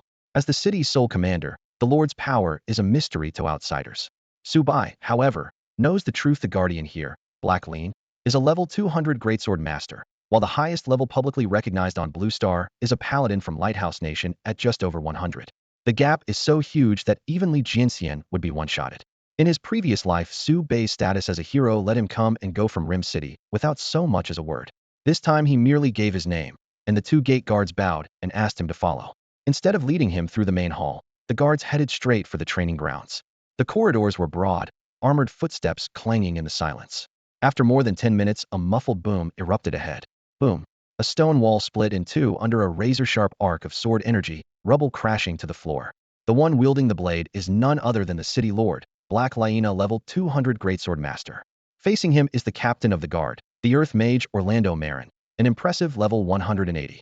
The two titans clash across the artificial arena, sword aura, stone lances, and shockwaves exploding in turn, the ground cracking beneath them. Lower-level guards don't dare approach. They retreat to the edge, eyes locked on the storm of battle. Subai's escort stops and whispers respectfully, "Honored hero, please wait." The city lord is sparring with the captain. Subai nods, his eyes suddenly bright. He stumbled into a story event. He wasn't bluffing when he said he came for a quest. The manor offers a wide range of missions, their difficulty and rewards clearly graded from matchmaking the cook with a guard to reinforcing the city walls. More importantly, rare story scenes can trigger here, and the most famous is the duel between the city lord and the guard captain. Generations of players have learned coveted combat skills by watching this very fight. A hardcore Tower of the Gods player like Su Bai won't let the chance slip away. He focuses completely, tracking every attack and every block in the arena. Less than 2 minutes later, a crisp system chime rings out. Ding. Basic sword technique, grade C, detected. Would you like to learn it? Su Bai's eyes lit up. Had come to the right place after all. He hit confirm without a second thought, and the system's emotionless message popped up. Insufficient skill points. A replica has been branded for you. You may learn it once enough points are gathered. Replica duration, 48 hours. He had expected as much. The replica would hang on his panel for 2 days, and if he couldn't collect the points in time, it would vanish like the last grain of sand in an hourglass, taking this chance to learn the sword art with it. Even though it was only a crank basic sword technique, its quality outclassed most courses taught by professional sword tutors, the equivalent of private instruction from a level 200 swordsman. If ever there was a miss it and it's gone opportunity, that icy system prompt was exactly it. The surprises didn't stop there. Ding. Drank Earth Miner Stone Wall detected. Learn it. The system chimed next. It was Captain Orlando Marin's skill, and Su Bai instantly chose confirm. Again the notice. Insufficient skill points replica saved for 48 hours. The alerts came in rapid fire. Ding. Crank Piercing Flurry detected. Learn it. Ding. Drank Earth Miner Stone Spike detected. Learn it. Ding. Crank Rising Slash detected. Learn it. Each time Su Bai pressed confirm, adding the replicas to his panel and starting their countdown. After that, no new notices appeared. He understood why. The two fighters in the arena were far above his level. Most of their moves were high-tier skills a low-level player couldn't even touch. This was all he could salvage. The rest of the battle was, for Su Bai, pure garbage time. In the center of the training ground, 2 level 200 rookies were still trading ferocious blows. Su Bai leaned lazily on a guard's shoulder, yawning and grumbling inside, while the guards stared wide-eyed, trying to glean whatever they could from every flash of steel. To them, the duel was breathtaking. To Su Bai, it was just boring. The sun sank lower, casting golden crimson light over the cracked stone of the arena. By the time Su Bai finished his last yawn, the fight was nearly over. Lord Mayor Blake Ryan claimed victory with a vicious slash. Captain Orlando Marin, covered in cuts, fell to his knees, panting while healers hurried in. A few priests raised their hands, chanting as white holy light rolled over the pair, sealing their wounds in seconds. Orlando wiped the blood from his lip and glared at Blake. Blake, next time I'm the one winning. Blake laughed and slapped his friend's shoulder. Orlando, level your stone spike to expert first. A single drank skill won't be enough to beat me. Joking and shoving, the two men stepped off the platform. A guard jogged ahead to whisper something in their ears. Both looked straight towards Su Bai. Blake, especially, seemed excited and strode over in long steps. Honored hero, may I see your identification badge? Blake did not immediately drop to his knees. Instead, he asked Su Bai to confirm his identity first. Catching his meaning, Su Bai tapped the concealed badge on his chest, lifting part of its disguise. A moment later, a golden hero emblem shimmered in the air beside his name. A genuine hero. Blake blurted out. He dropped to one knee, clenched his right fist, and struck it against his chest. Blake Lean, Lord of Rim City, greets the honored hero. He boomed. Behind him, more than 10 guards including the level 180 mage Orlando Marenk knelt in unison and echoed. Greetings, honored hero. Candlelight flickered across the hall as armor clattered on the floor. Even though Su Bai was only level 10, the word hero above his head made level 200 sword masters and level 180 mages bow. Su Bai stretched lazily, greeting them as casually as if chatting with neighbors. Hey there. In his eyes, Blake, a mere level 200 small fry, held no threat at all. All right, get up. The floor's cold. With permission, Blake Lean slowly rose, still visibly shaken. His gaze lingered on Su Bai. To think that after a century, a hero has appeared again. A century? Appeared again? Su Bai frowned. In his previous life, he had seen similar notes in the game's lore, but he had never taken them seriously. Now it sounded like a hidden clue. What do you mean? Why again after a century? He asked. Blake hesitated. You mean the honored hero doesn't know where heroes come from? Su Bai shook his head. In his past life, he had treated hero as nothing more than an Eastire class. No one knew their true origins, yet in the Tower of the Gods they held supreme status. Even kings bowed and called them honored hero. I don't know all the details, Blake admitted, but roughly every 100 years, the Tower of the Gods produces an adventurer titled hero. Legend says the hero will shatter the darkness and lead us into the dawn. What nonsense, Su Bai muttered. Clearly, Blake himself didn't fully grasp the legend. He let the matter drop. Enough about legends. I came to see if you need any help. He was clearly fishing for a quest. Had anyone else spoken so bluntly, Blake would have shown them the door, but the title hero kept him respectful. Blake frowned, wondering what kind of task a level 10 hero could handle. Moments later his eyes lit up. All right, honored hero, my dog has gone missing. Could I trouble you to find him? He'll pay 10 gold coins. Su Bai didn't answer immediately. His gaze sharpened. a cold glint flashing in his pale gold eyes as he stared Blake down until the man felt a chill. At length, Subai spoke slowly. Blake, you're not mistaking me for a beggar, are you? The question made Blake lean wish he could sink through the floor. Yes, the other party was a bona fide hero. An ID actually posted a Find the Dog commission. How brilliant was that? It was practically a public slap in the hero's face. Blake Rain's mind went blank, his cheeks burned all the way to his ears, and his hands hung stiffly at his sides as he wished he could swallow the quest sheet whole. He had no idea that out in the guild hall a 10 gold lost dog reward would spark a bloody scramble among rookies. Unfortunately, to Subai, 10 coins could barely fill the gaps between his teeth. The offer didn't interest him at all. Subai was about to speak when the captain of the guard, Aolando Maluan, beat him to it. Standing straight, he said in a low, courteous voice, "If the hero doesn't mind, I have a few tasks perfect for newcomers. The rewards are mainly skill points and basic spellbooks, which I'm sure you'll find useful."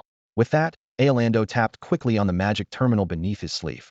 System messages popped up one after another. Ding! Mage Aolando Maluan has posted the quest. Gather 200 skull flowers. Reward, 10 skill points. Ding! Mage Aolando Maluan has posted the quest. Collect 1,000 skeletal soul flames. Reward, 10 skill points. Ding! Mage Aolando Maluan has posted the quest. A Wizard's Mad Journal Part 1. Reward, random spellbook 1, 10 gold. The chain of prompts echoed through the hall. Subai nodded approvingly and gave Aolando a thumbs up. Not bad, you catch on fast. The tone was like an elder praising a child, and Aolando even blushed, scratching the back of his head. Thank you for the compliment, hero. The scene looked nothing like a quest giver facing a player. If anything, Subai seemed to be the one issuing the jobs. Blake Rain finally snapped out of his daze and hurried forward, afraid of falling behind. Hero, I just remembered another suitable quest. Before he finished, the system chimed again. Ding! Great swordsman Blake Rain has posted the quest. Disturbance in Limu City's outskirts. Reward, 10 skill points. Starting with a chain quest, definitely generous. Subai raised an eyebrow. Well, someone's growing up. Without hesitation, he accepted every quest Aolando and Blake had offered. In fact, Blake's Disturbance in Limu City's outskirts and Aolando's A Wizard's Mad Journal are both parts of Limu City's main storyline, which in turn ties into the world's overarching plot. Players should have uncovered them back when Tower of the Gods first launched, yet 10 seasons in, no one had touched the thread. The reasons were simple. 1. Most players weren't allowed into the City Lord's mansion. 2. Blue Star players generally weren't interested in exploring storylines. They funneled all their energy into dungeon grinding. But beyond the tower raids lay plenty of equally crucial clues. Limu City's storyline, for instance, involves a massive beast tide. Completing it would give players a huge power spike. One wave might not change much, yet 10 or 100 stacked together would provide a tangible boost to tower progression. Well, since I'm here, they'll push this line forward. Your climbing speed is painfully slow, Subai muttered inwardly, though a calm smile stayed on his face. All in all, he left the City Lord's mansion quite satisfied. He had picked up several new skills and accepted a slew of quests. After posting the last one, Blake Rain lowered his voice with a sly chuckle. Hero, I have a small favor to ask. Go ahead.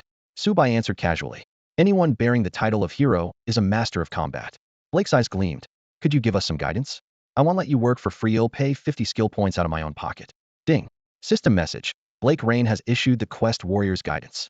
Reward, 50 skill points. 50 points was generous, and Subai hesitated.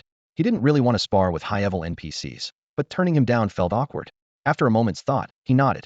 All right, how do you want to do this? Blake's eyes lit up. Thank you, hero. They'll seal my level and skills. Please don't hold back, push me to the limit. The word push made Subai's back prickly. He had zero interest in whipping any man. He stepped away and cleared his throat.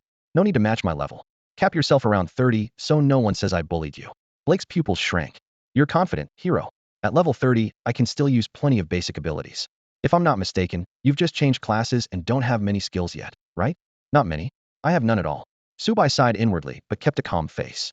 If you're worried, bring Orlando too. The boast echoed across the training ground, and everything fell silent. Even at level 30, the two men's real foundations were closer to 200. With the Tower of the Gods only partially explored, that made them top-tier fighters in the eyes of Blue Stars players. Their mastery and experience far surpassed an average level 30 NPC. So sure of yourself, hero? Orlando raised a brow. Less talk, more action. I have things to do. Subai sounded impatient. Blake and Orlando exchanged a look, nodded in tacit agreement, and faced him. Then please, hero, show us your skills. 10 minutes later, the three stepped onto the training field again. Blake and Orlando shoulder to shoulder, Subai alone opposite them. With their levels suppressed, the nearby guards dared to edge closer to watch. Aeon seen a century's sight. The Lord and the Captain are teaming up against the hero. Isn't that overkill? I've seen those two cut down a level 200 elite boss together. Shoo, quiet. It's starting. Orlando, a mage, kept about 20 meters between them. Blake called out, Hero, are you ready? Subai casually pulled a standard longsword from the rack and gave a nod. On cue, Blake gripped his sword with both hands, his aura surging. Then I won't hold back. The last word had barely left his lips before he shot towards Subai like an arrow. At the same time, Orlando lifted his staff and chanted, basic elemental energy swirling at the tip. The guards shook their heads in disbelief. They knew the hero's reputation, but they couldn't imagine a mere level 10 newcomer fending off the city lord and the captain, even capped at 30. Both men were peak second-tier powerhouses, after all. Charge. The shattered floor tiles alone showed just how powerful that skill was. The 20-meter gap vanished in the blink of an eye. Blake shot forward like an arrow loosed from the string. First slash. He raised his massive two-handed sword, the air screaming around the blade as it fell in a perfect, economical arc towards Subai, but that was as far as it went. Slipstream. The instant the greatsword descended, Subai seemed to melt into the air, leaving only an afterimage for the blade to tear apart. Before Blake could even register what had happened, a heavy elbow smashed into the back of his head. Bang! A brief darkness flooded his vision with searing pain. His body went limp and he stumbled forward. Basic stone spikes. 20 meters away, Orlando seized the perfect moment. Several stone spears howled through the air toward their target. Good timing, Subai muttered. The spikes were fast and vicious, and after just throwing that elbow, he had no time to use slipstream again. If I can't dodge, then I won't. He raised his sword horizontally. With a series of sharp clangs, the vibrating blade tapped each spike aside, altering their trajectories. The stone spears whipped past his hair, but didn't leave so much as a scratch. Good heavens, what kind of technique is that? The surrounding soldiers stared, slack-jawed, as if witnessing a miracle. In less than 10 seconds, the hero had floored Lord Blake and effortlessly neutralized what looked like an unavoidable attack from Captain Orlando. If it were me, even if I somehow dodged Lord Blake's slash, Captain Orlando's spikes would have turned me into a pincushion. Drop the if. You couldn't even block Lord Blake's opening strike. The rest is wishful thinking. Ahem, fair point. The hero really is on a different level. His power is terrifying. The crowd could only sigh in admiration. But the ones who truly felt the pressure were Blake and Orlando themselves. Their opponent had used no skills at Alonly flawless fundamentals to avoid every bit of damage and strike back. Blake was no pushover. He tucked and rolled to bleed off the momentum, coming up in a ready stance. Subai didn't press the attack. Instead, he offered a casual reminder. One thing I forgot to mention, raw stats won't help you against me. Your only edge is your skills, so make good use of them. So that's how it is. The two men understood at once, and their hearts sank even further. The hero was only level 10, yet his stats were already brushing up against their level 30 numbers. Little did they know his attributes were even more outrageous than that. Blake and Orlando exchanged a glance. Years of teamwork allowed them to shift tactics instantly. Basic, quagmire. Second slash. The ground beneath Subai liquefied into sludge, and Blake's sweeping slash followed a heartbeat later. Still too straightforward, Subai said, shaking his head. He bent low, nearly kissing the ground, and let the blade whistle harmlessly overhead. Flurry thrust. Blake shifted gears. A storm of rapid stabs rained down on Subai. Planting his sword in the ground, Subai vaulted up and out of the mire, slipping past the entire barrage. Chasing slash triple strike. Blake's eyes narrowed. He drove off the floor with a burst of force, the third cut roaring toward its mark like a gale. Subai merely drifted back, and the blade swept past his shoulder. Blake was ready to press the attack when his pupils tightened. Subai had somehow appeared behind Orlando, sword laid across the mage's throat like a dagger. One flick would take the man's head. So fast. Blake felt a chill. Orlando, pinned under Blake's stare, slowly raised his hands and conceded. In under 20 seconds, their two-man squad had been dismantled and the backline wiped out. Subai twirled his sword and crooked a finger at Blake. Don't stare, come over here. Worthy of the hero, Blake gritted his teeth. The pressure was heavier than anything he'd felt from the level 500 Swordmaster Hood first taught him, yet Subai was only level 10. Even so, Blake refused to yield. He tightened his grip on the great sword and lunged again. Charge quadruple slash. Muscles bulged as he swung, tracing an extreme arc swish, swish, swish, swish. For razor waves of energy burst out in a single heartbeat. Everyone ringside, Orlando included, held their breath for the outcome. Blink gap. Subai vanished as though erased, and the quadruple strike slashed empty air. Arcwave. A blade of energy punched through Blake's right shoulder. Numbness spread. The greatsword flew from his hands. A chill kissed his neck. An ordinary longsword rested there, perfectly steady. Yield. The gap is too wide, Subai said quietly. Blake exhaled and raised his hands in surrender. Subai sheathed his sword. Ding. Warrior training mission complete. Rewards have been delivered. Please check your inventory. The cheery system prompt chimed in his ear. Blake stood, released his level seal, and the wound sealed itself under high-tier regeneration. When I was younger, They said the hero was unrivaled among his peers, he admitted. I didn't believe it. Seems I was staring up from the bottom of a well. Orlando re-entered the arena and added with a rueful smile. Honestly, even capped at level 50, the hero would still wipe the floor with us. Subai only smiled. Your skill execution is solid, but your grasp of combat is shallow. Blake and Orlando straightened at once. Blake, your presence is strong, yet you rely too much on a single decisive blow. Against a true foe, never gamble everything on one attack. Apply pressure, strike when they least expect it, and you'll see your greatest results. Orlando, incantless casting is impressive, but your hand motions are still wasteful. A mage does more than hurl explosions. Never assume the front line will shelter, you always leave yourself a way out. Chastened, the two level 200 veterans thumped a fist to their chests and bowed even lower. Please, hero, teach us more. So Subai continued patiently, while the two high-level elites listened with genuine humility. For a moment, the surrounding teammates traded uneasy glances. In his previous life, Subai had been a near god in the game, so coaching two level 200 rookies was child's play for him. After sparring for less than 15 minutes under Subai's guidance, Blake and Orlando could already feel their moves linking more smoothly, and their anticipation sharpening by the second. When practice ended, they wiped the sweat from their brows and looked at Subai with even deeper respect. This level 10 newcomer had beaten them barehanded and casually highlighted flaws that even seasoned level 200 players missed. With talent like that, once he climbed the ranks he would be almost unbeatable. Both men sighed inwardly. He really might be the one who leads us to that so-called dawn, whatever it actually turns out to be. 10 minutes later, Blake and Orlando personally escorted Subai to the gates of the Lord's Manor. All right, no need to see me off any farther. He'll be back soon, Subai said with a casual wave. He knew this was only the beginning. The main storyline of Rimu City had just kicked off, and had be dealing with these two plenty in the future. After saying goodbye, he strode toward the city gates. Had barely gone a few steps when someone blocked his path. It was Wu Kai, the chatty player from earlier. Ever since Subai had walked openly into the manor, Wu Kai had been squatting outside the entrance on a hunch. Sure enough, roughly an hour later Subai emerged. Hey buddy, hold up. Wu Kai hurried over, rubbing his hands together with a grin. How did you manage to get inside the Lord's Manor? Subai recognized him and smiled back. Wanna know? Absolutely. Wu Kai nodded eagerly. Name your price, and we'll talk. Subai shook his head. Keep your money. My method wouldn't work for you anyway. He remembered that Wu Kai had given him a heads up earlier and saw no point in stringing him along. Wu Kai's shoulders slumped. His guess must have been right. Subai had triggered a specific quest, so naturally he couldn't share the details. Man, I was hoping to meet the Lord of Rimu City by the way. Did you manage to record a clear shot of his face? I didn't start recording, Subai answered truthfully. You actually met him though?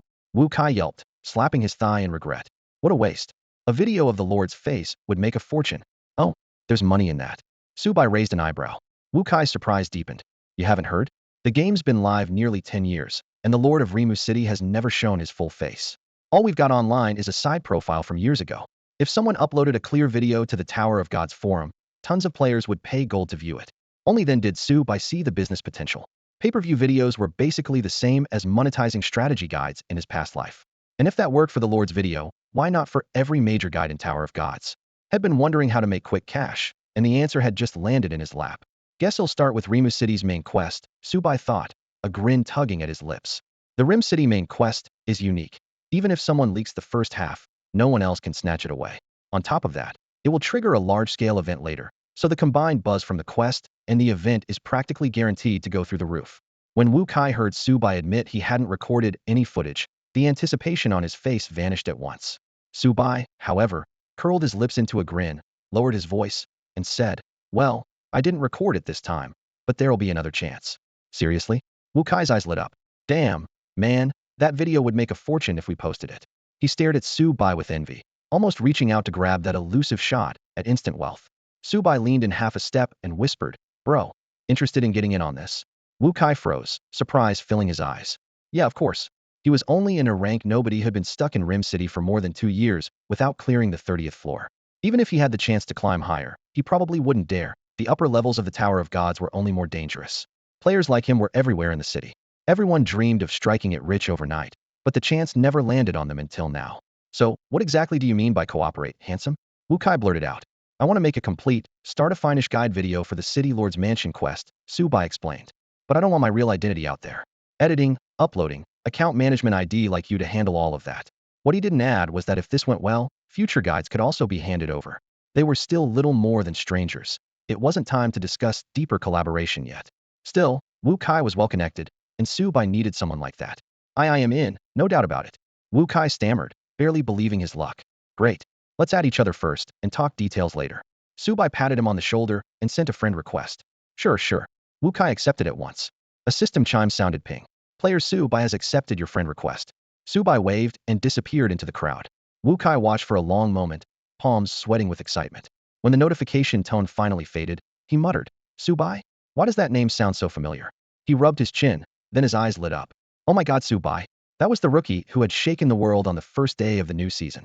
Of course, duplicates were allowed in the Tower of Gods. Plenty of players could share that name. But how many people named Su-bai had the skill to break into the City Lord's mansion and insist on staying anonymous? A chill ran down his spine. If it really was that Su-bai, the secrecy suddenly made sense. Wu Kai nearly shouted on the spot, but clamped a hand over his mouth just in time. His heart pounded, yet he felt even more certain. Whether or not this was the famous Su-bai, this was his chance, and he wouldn't let it slip. Whatever the outside world said about Su-bai was none of his business. Wu Kai took a deep breath, determined not to let anyone else catch wind of this. Limu City sprawled over an area comparable to an entire province on Blue Star. Walking to its gate would easily take half a month. Fortunately, teleport nodes were scattered across the city like points on an intricate spiderweb, linking every district together. For most players, the fee of 50 copper per jump was steep, so they preferred to jolt along in a carriage rather than burn money on instant travel. Su-bai, however, had thousands of gold coins in his pocket and saw no reason to scrimp, hopping through several portals in a row faster than any jet. After a series of light flashes, he found himself once more beneath a gate so huge it looked like the outer wall of a castle. In modern warfare, city walls are mostly decorative, but in the Tower of God's Western fantasy setting, this 100-meter-high black stone rampart still felt like a slumbering beast. Runes set into the masonry pulsed slowly, strong enough to shrug off most magical bombardments. If a forbidden-level mage ever fired a spell, the wall and the whole city with it would be vaporized. That had actually happened in one of the main storylines during Su-bai's previous life. For now, though, no such powerhouse was in town, and Limu City remained safe. A metropolis on this scale naturally had thousands of monster spawn points scattered around its outskirts. Su-bai had never cleared them all in his past life, even after grinding until his keyboard wore thin, but he still remembered every main quest route. He stepped onto the public teleport array at the gate.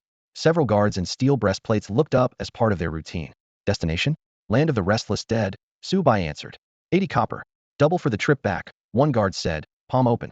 One ride costs a bit over a silver coin, definitely pricey, Su-bai muttered. Yet he still slapped 80 copper into the guard's hand and strode to the center of the circle. The rune lines flared. Darkness blinked to light, and he was standing on a desolate plain. Skeletal trees were scattered sparsely beneath a dull gray sky, offering an unsettlingly wide field of view. The thick layer of dead grass underfoot had dried out long ago. A single step crushed it to powder before the icy wind whisked it away. Cold crept up his sleeves, and Su-bai rubbed his goose-bumped arms. Way more immersive than sitting behind a monitor, he murmured. Almost every quest Orlando had given him pointed to this land of the restless dead, a mid-tier leveling area outside Limu City where monsters ranged from level 20 to 50. New players usually formed parties before venturing in. Few would dream of entering solo at level 10 the way Su-bai was doing. He didn't head deeper right away, but instead pulled up his personal interface. Remaining skill points, 50.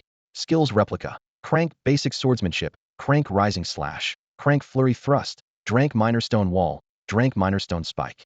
Learning a drank skill costs 10 points. A crank skill costs 20.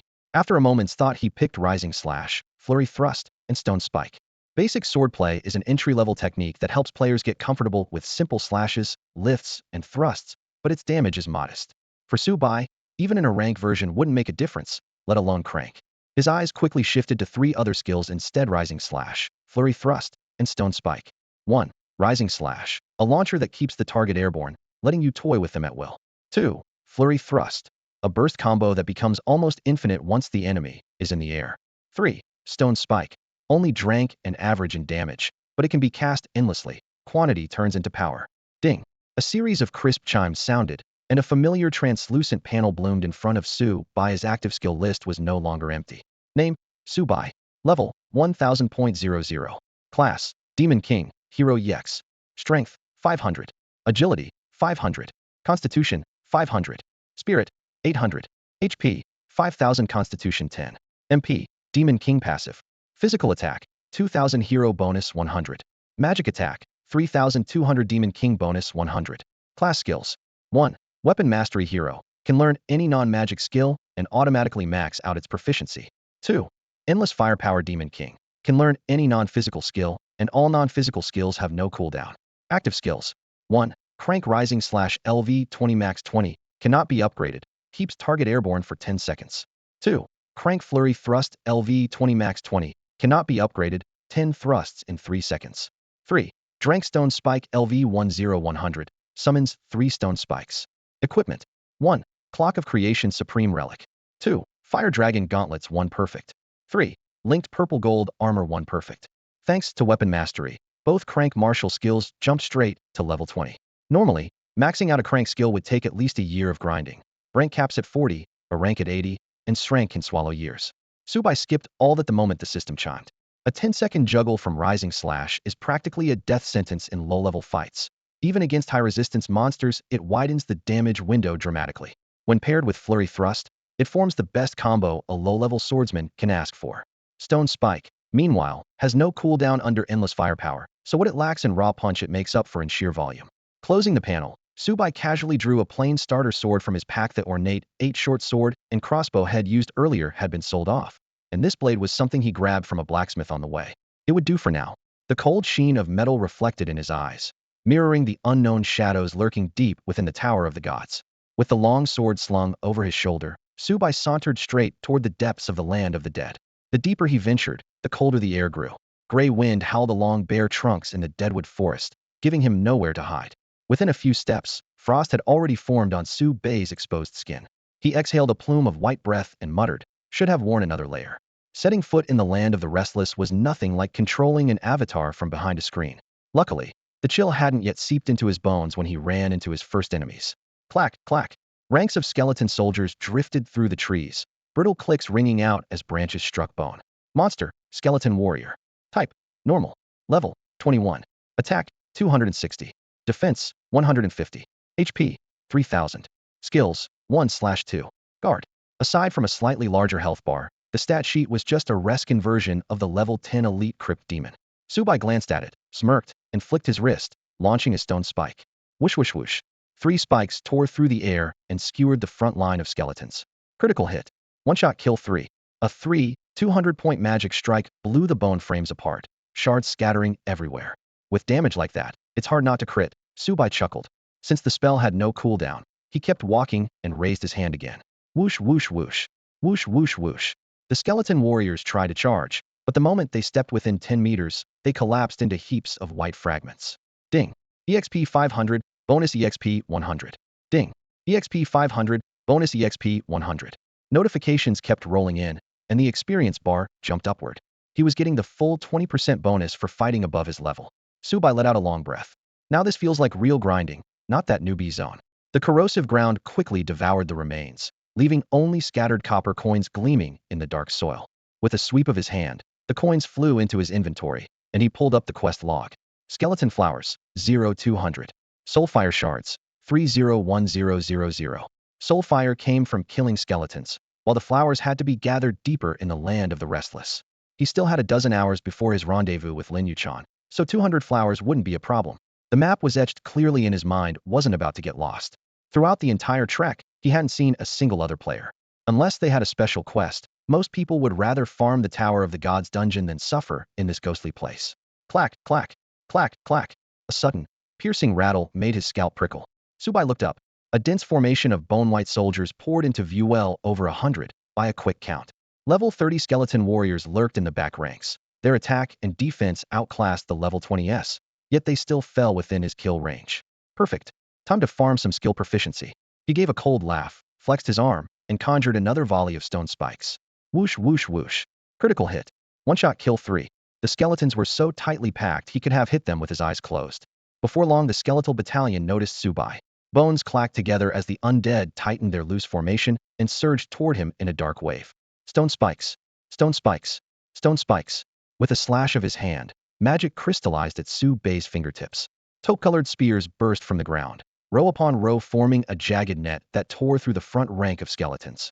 Sharpened rocks skewered their frames, ribs exploded, and the blue flames in their skulls flickered once before going dark. Within seconds, more than half of the 100-odd skeletons lay scattered in pieces, an efficiency that defied belief. Even without cooldowns, normal casting couldn't fire spells this quickly. Subai managed it through silent casting. Silent casting didn't skip the chant, it compressed it into a mental whisper. With practice, the words flashed through his mind in an instant. A standard stone spikes took 5 full seconds to cast, but he could trigger it again in under 1, leaving virtually no gap. At that pace, clearing 100 skeletons would take less than 2 minutes. As expected, the undead never reached him. Shattered bones littered the cracked ground, then vanished as the corrosive earth swallowed them. Only a few copper coins and random gear remained. Ding. Collected 231 copper coins. Ding. Collected bone earring. Ding. Collected skullfire staff. Sadly, everything was plain white gear. Even the staff offered only a token boost to his damage. Subai dumped the loot into his pack and moved on without a second look. More waves of skeletal warriors appeared, levels 21 through 30, each worth roughly 600,800 experience points. Subai wiped out 500 of them in one go. Ding. Congratulations, level 11 reached. Skill points awarded. Pre-20 attribute points have converted into skill points. 20 skill points? Subai muttered in surprise. In his previous life, his hero class gave only 10 per level, and grade class might grant just 1. Now his dual profession doubled that, ridiculous yet delightful. He glanced over his updated stats. Since the class change, level up attributes were fixed, so no manual allocation was needed. Strength, 510. Agility, 510. Constitution, 510. Spirit, 820. A full 50-point boost. Strength, agility, and constitution clearly stemmed from the hero's side, while spirit reflected the Demon King's side.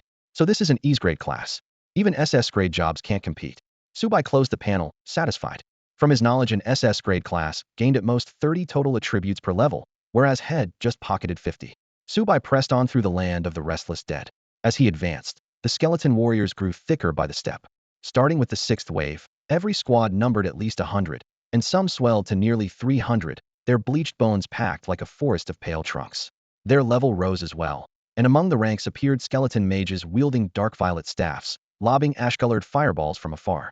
The spell trails glimmered in midair, but a subtle shift of Subai's stance, one sidestep. A half-turn was enough to dodge every ranged attack. As for the melee skeletons trying to rush him, none could breach his line, especially now that he had learned the Kraid skill stone wall. At level 1, the wall was only a meter high and half a meter thick, little more than a temporary barricade for most players. Yet for Subai, it became the cornerstone of battlefield control. The skill had no cast time and no cooldown. A flick of his wrist could raise 3 or 4 walls in quick succession, cutting off a charge in an instant. If he felt like stacking them, he could ring himself in a makeshift fortress rivaling the height of Rim City's outer ramparts in mere minutes, though the inner stone remained brittle and could never match true fortifications. Boom, boom, boom. Sections of walls sprang from the ground, and skeleton warriors that failed to turn in time slammed straight into them, bone fragments spinning through the air. An 820 spirit stat lent each wall a layer of unseen reinforcement. Even at level 1, it could withstand a mass charge or a scattered volley of spells. Stone spike, stone spike, stone spike. Subai jabbed a finger, rending the earth with narrow fissures. Gray-brown spears shot upward like a sudden downpour, their tips knitting together overhead into a jagged canopy. Critical hit. Instant kill 10. The system prompts rolled across his vision. Critical hit. Instant kill 23. Each message accompanied by the collapse of another skeleton. In the span of a few breaths, half the bone tide was gone. His experience bar surged. He had just reached level 11, yet the gauge was already halfway filled again. Ding. Skeletal fire collected. 10001000. Quest complete. Please deliver the items. The crisp system chime echoed in his ears. The reward 10 skill points hovered quietly on his interface. To Subai, skill points were worth far more than gold. Ordinary players were limited by class. Talent's sword fighter could learn only sword skills, for instance, but he could master every weapon style and even the full spectrum of elemental magic. That made his hunger for skill points 100 times greater than anyone else's. Leveling alone would never satisfy it. The finite quest's major events, regional storylines, special side chains had to be cleared, or his progress would grind to a halt. He compared this life to his previous one. Back then, he only needed skill points for martial techniques. Now he had to cover elemental spells as well, and the pressure had multiplied. Redundant functions among martial skills could be avoided through careful planning, but elemental abilities were wildly diverse and rarely interchangeable. In practice, elemental magic demanded even more skill points than weapon techniques, and by a wide margin. Improving elemental proficiency posed a major hurdle as well. Cooldown-free, instant cast spells offered a shortcut. Yet once Subai had a full slate of abilities, he simply couldn't train them all. He had already prepared an answer the clock of all things. In a quick trial, he discovered that raising a class skill from level 1 to 20 cost only 5 gold coins in 10 days. Compared with the endless manual grind, that was a bargain. Without hesitation, he placed Stone Wall and Stone Spike into the clock's growth slots. Every cast in battle now added extra proficiency, trimming the remaining time, and at certain milestones the system even refunded part of the fee. Every coin mattered. Stat upgrades were already scandalously pricey, and he had other uses for his gold. Roughly 2 hours later, Su Bai reached the deepest part of the land of the dead. Clack, clack. At the far end of the battlefield, a dense mass of skeletal warriors surged forward easily, more than 1,000. Behind them sat a three-meter turtle skull lord wreathed in dark blue phosphor. Monster, Skullfire. Type, Common Boss. Level, 48. Physical attack, 1,000. Defense, 800. HP, 500,000. Skills, 1. Soul Drain 2. Sacrifice 3. Trample/4. Deadly Strike. Aside from its bloated health pool, every stat was actually lower than Su Bai's, and he was only level 12. Having Blake and Orlando stop at level 30 hadn't been arrogance. Even at 50 their numbers would merely equal his. Crack. At the boss command the skeleton horde shrieked as one, boots of bone pounding the rotten earth in a coordinated charge. Within seconds the first wave was upon him and Su Bai stood alone. Facing the surging tide of white bone, he strode forward instead of retreating and bared his teeth in a grin. Huh, you're the one surrounded. Stone spike bolts ripped through the air. Swish, swish, swish, swish. After 2 uninterrupted hours of casting, Stone Spike had climbed from level 1 to 2, increasing each volley from 3 spires to 4. It didn't look dramatic, but over 30 seconds he unleashed 40 volleys, 160 spikes in total. Accuracy dipped slightly, yet the barrage still cut down more than 100 skeletal warriors mid-charge. As the front line fell, the rear ranks pressed in, but their advance slowed to a crawl. Unfortunately for them. Stonewall, Stonewall, Stonewall. In an instant, colossal ramparts of rock erupted 20 meters ahead of Su Bai, cleaving the undead flood in two. Boom, boom, boom, boom. Skeletons slammed into the walls, and the next moment the battlefield filled with dust and flying debris. The stone wall couldn't be dismantled right away, so the skeleton commander waved its banner in frustration, ordering the legion to maneuver around it. Both gaps were instantly flooded with a dark tide of bones. The army split into 2 wings, hugging the wall like a surging wave as it charged towards Su Bai again. Stone spikes, stone spikes, stone spikes. Su Bai had anticipated this. With a flick of his hand, 3 gray-white lances shot forward, impaling the first skeletons on either flank and scattering shards of bone. Yet more undead poured in, their numbers swelling as they closed the distance. Heh! He let out a cold laugh, unhurried, and lifted his right arm. Stonewall 10. 10 rocky barricades burst from the ground in a staggered formation, blocking the charge and slicing the 2 flanks into more than a dozen smaller squads. He wasn't done yet. Another dozen stone walls slammed into place in rapid succession, spewing debris and shredding the front line.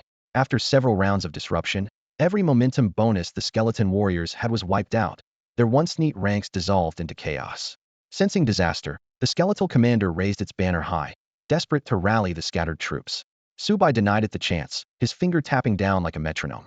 Stone spikes fired in rhythmic bursts, homing in on the isolated warriors. Their bone armor was perforated like honeycomb. Critical hit. One-shot kill 20. Critical hit. One-shot kill 30.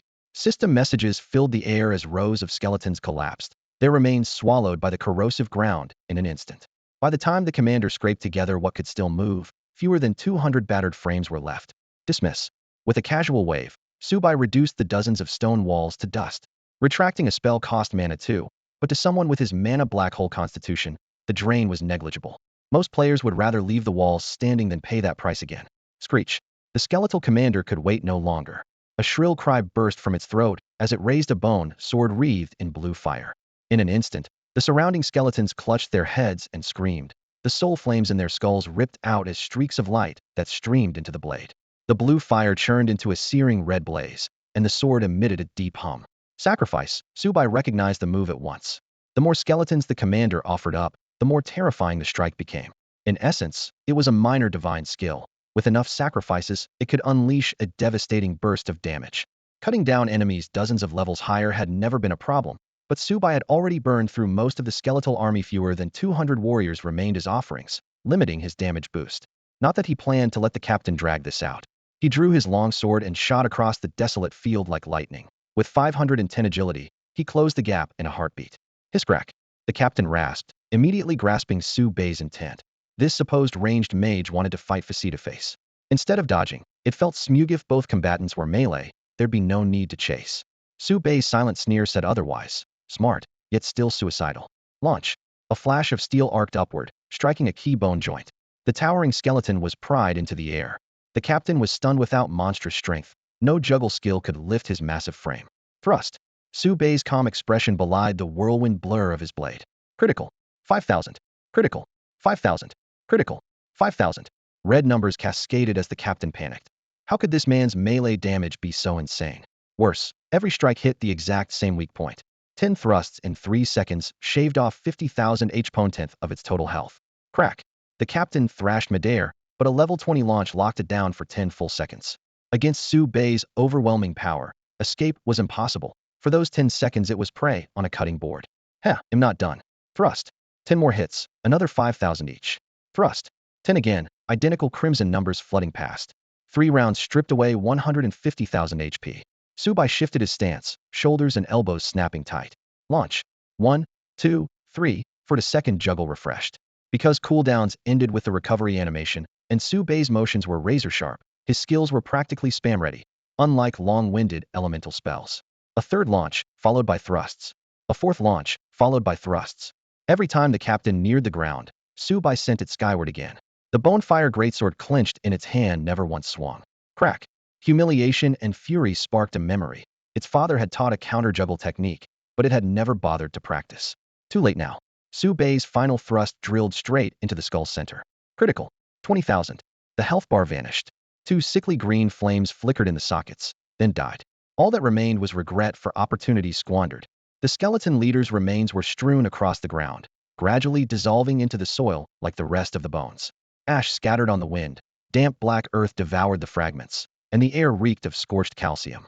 On this dead stretch of land, clusters of blue flames thrust up from the dirt. They resembled wildflowers, but ethereal tongues of fire licked their petals, illuminating the cracked stone path around them, the very resource Su Bei had come to harvest, skullflowers. Ping. Congratulations, you've reached level 12. You gain 20 skill points. A second prompt followed, level 20 achieved. You gain another 20 skill points. Su Bei glanced at his character panel. Apart from a single crate basic sword art, his skill list was empty. He clicked his tongue. Still a long way to go. He crouched, plucked a skullflower, and shoveled every loose piece of loot into his pack. The flowers were rare, but since they weren't part of any quest, he just grabbed them on the side. Ping. Collected 1,231 copper coins. Ping. Collected 43 silver coins. Ping. Collected bonefire longsword. Ping. Collected skill book D grade, necromantic summoning. The last prompt made Su Bei's eyes gleam. A skill book drop? He opened the charred scroll at once and hit learn. Ping. Spent 10 skill points. You have mastered D grade necromantic summoning. A new entry appeared. LV. 1 necromantic summoning D grade. Summon 3 levelless skeleton soldiers from nearby corpses. Levelless meant their stats scaled with the summoner, not that they were level 0. Su Bei closed his eyes and chanted. Seconds later, the scorched earth split along 3 seams. Bone hands clawed up, and with a series of dry cracks, 3 skeleton soldiers hauled themselves out. Their frames were thick, blue fire flickered in every joint far sturdier than the rickety undead head just fought. Azure flames danced in hollow eye sockets as they awaited orders. Stat window. Name, skeleton soldier. Roll melee. Attack, 500. Defense, 500. HP, 6,000. Skills, 1/2. Guard. Duration, 30 minutes. Roughly equal to an ordinary level 40 skeleton warrior balanced. Dependable, dirt cheap muscle. Satisfied, he cast the spell several more times until a dozen skeleton soldiers stood ready. In a sudden skirmish the spell was limited, but in a prolonged campaign a summoner was premium firepower. For now, these skeletons served as labor. They couldn't store items, yet they obeyed simple commands flawlessly. Gather skullflowers, organize scattered loot. Blue flames flickered as bone frames scurried back and forth, rattling joints filling the silence. Su Bei watched the progress bar soar. In under 10 minutes, the system chimed again. Ping. Skullflower collection 200,200 complete. Turn in your quest. 10 more skill points credited. With his pack secured, the field lay nearly picked clean.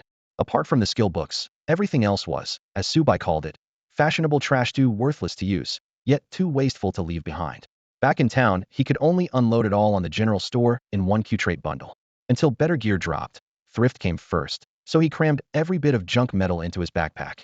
Once the loot was cleared, Su Bei didn't dismiss the skeleton warrior's head already summoned. Instead, he took advantage of the corpses strewn everywhere, lifted a hand, and bone fragments clattered together in the cold wind. In the blink of an eye, Another 100 undead soldiers crawled out of the earth. With a crisp snap of his fingers, Subai formed them into 10 squads. They lurched off in neat files, shambling deeper into the northwest. 20 minutes later, bored, Subai was scrolling through his status panel when one column in the link list suddenly vanished. An entire squad had gone silent. Skeletons couldn't report in. A broken link meant only two things. Either someone had dispelled his control, or the bones had been smashed to pieces. Subai favored the latter. Breaking skeletons was far easier than severing a necromancer's hold. Target acquired. He stretched, locked onto the coordinates, and kicked off, streaking through the darkness toward the place the squad had disappeared. The heart of the land of wraiths pressed against a swampy border, the air thick and clammy like a damp cloth. The moment Subai arrived, he spotted scattered white petals on the ground, skeletal blooms. Had barely taken a few more steps when his brow tightened. A sacrificial array. The instant his boot crossed the rune's edge, his health bar started to tick down in plain sight. The damage per second wasn't high, but the steadiness was alarming. His panel didn't list exact magic resistance, yet with 3,200 points of spell power, he knew his Mr. couldn't be under 2,000. Most spells of his tier couldn't even scratch his shield, yet this array was steadily burning through his HP. Either the caster was absurdly strong, or Subai pushed forward a few more paces, and the answer presented itself. At the edge of his vision, skeletal flowers spread toward the swamp like a tide, so dense they turned the soil bone white. A rough count put them at 20, maybe 30,000. That many? Subai's pupils contracted. Each skeletal flower meant one skeleton warrior had been vaporized inside the array. 2 or 3 tens of thousands of blooms meant just as many undead had been sacrificed. No wonder the land of wraiths had felt empty. The whole map had been cleared out, and his level had only climbed twice. Most of the skeletons had died here long before he arrived. In his previous life had run the same Lim City quest line, and the sacrificial array hadn't been remotely this big, 200 or 300 offerings at most. Now the place was a sea of flowers. The gap was staggering, and those were only the skeletons. Other monsters lurked across the swamp's border. When they were sacrificed, no skeletal flowers appeared. Factoring them in, 60 to 70,000 victims was a conservative guess. It could easily be over 100,000. Subai stood at the edge of the bone-white field, thinking hard. Then he looked up. Could it be because of time? His mouth fell open as the possibility struck him. Tower of Gods has been live for 10 years, yet not a single player has bothered with the low-tier main quest in Rim City. Over time, the bar for story missions has been raised again and again. Take the one in front of him. The Mage's Mad Journal. The sorcerer has been insane for nearly a decade, and no one has managed to cure him, so the difficulty speaks for itself. Subai read the quest description and weighed his options. The sheer number of heads demanded for the sacrifice was horrifying. How powerful must the mastermind be? Had he not studied sacrifice-type skills in advance, he might have rushed in blindly and died for nothing. Even with stats far above players of the same tier, he dared not relax. Playing it safe, Subai raised his hand and summoned skeleton warriors once more. Corpses littered the ground, so he didn't even need to hunt for materials. Bones scraped and clattered as pale arms and spines pushed through the soil, and a few minutes later more than 200 skeleton warriors stood in formation before him. Subai dusted off his hands, waved his arm, and ordered the undead squad to stay away from the sacrificial array. The circle was oppressive even to him, let alone his bone soldiers. Numbers make things easier. He had a few skeletons assemble a makeshift carriage from bones. The hard ridges jabbed at him, so he tossed 2 common cloth armors on top as a cushion and settled in, looking every bit like an undercover bone tyrant. Sitting comfortably, he let more than 100 skeleton warriors march ahead to clear the way, their pace anything but slow. Skirting the enormous ritual circle, the group crossed the land of lost souls and reached the edge of the dead marsh. The summoned skeletons had no concept of territory, so Subai steered them across the border and drove the whole procession straight into the swamp. A low hiss rose from the Mareeved dead marsh's specialties had arrived. Roughly 30 horned lizards hauled themselves out of the sludge, their yellow slit pupils fixed on the intruders. After barely a heartbeat, they lunged as one. You truly have no sense of self-preservation, Subai muttered, shrugging as he flicked his wrist. The 100-plus skeleton warriors drew their long swords in unison, stepped forward, and slashed, bone blades glinting coldly. A single skeleton was already a match for a horned lizard, and with several times their number the fight was over in 2 strokes apiece. Before the lizards' bodies had even cooled, Subai waved again. 30 skeletal horned lizards reassembled themselves from the scattered bones where they had fallen. Name: Skeletal Horned Lizard. Class: Melee. Attack: 500. Defense: 600. HP: 8,000. Skills: 1. Bite 2. Pounce. Duration: 30 minutes. Their stats were slightly better than the skeleton warriors, especially in defense and health. With 30 freshly minted bone lizards joining the ranks, the undead army looked even more imposing. Subai refused to waste a single minute of their summon time and drove the forces forward at full speed. Any monster that dared bar their path was smashed apart and then recruited on the spot. The original 200 skeleton warriors did suffer losses in the repeated charges, but the undead army as a whole kept swelling. Subai only had to stay in the rear and keep casting his summoning spells. With every round of casting, his experience bar shot up and was already inching toward level 13 in the blink of an eye. After changing classes, each level required an enormous amount of experience, nothing like the early game. Many veterans in Rimu City had been around for a year or two and were still only level 30-something. Yet Subai had been in the field for just a few hours and was about to gain 3 levels in a row. The speed was downright absurd. Roughly 40 minutes later, the skeleton soldiers around him had already rotated out for an entirely new batch. Subai sat cross-legged on the bony back of a skeletal rhino demon, having laid a piece of cloth armor beneath him for comfort. Down in the death marsh below, swarms of horned lizard and swamp crocodile skeletons slipped through the mire without a sound, far more agile than the lumbering skeletal warriors and much better suited to the mud.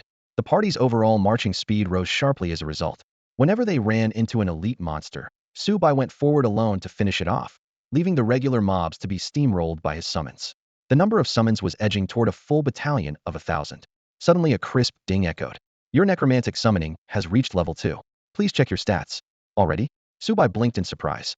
A closer look at the panel showed that level 2 increased the number of skeletons per cast from 3 to 4 and added 5 extra minutes to their duration.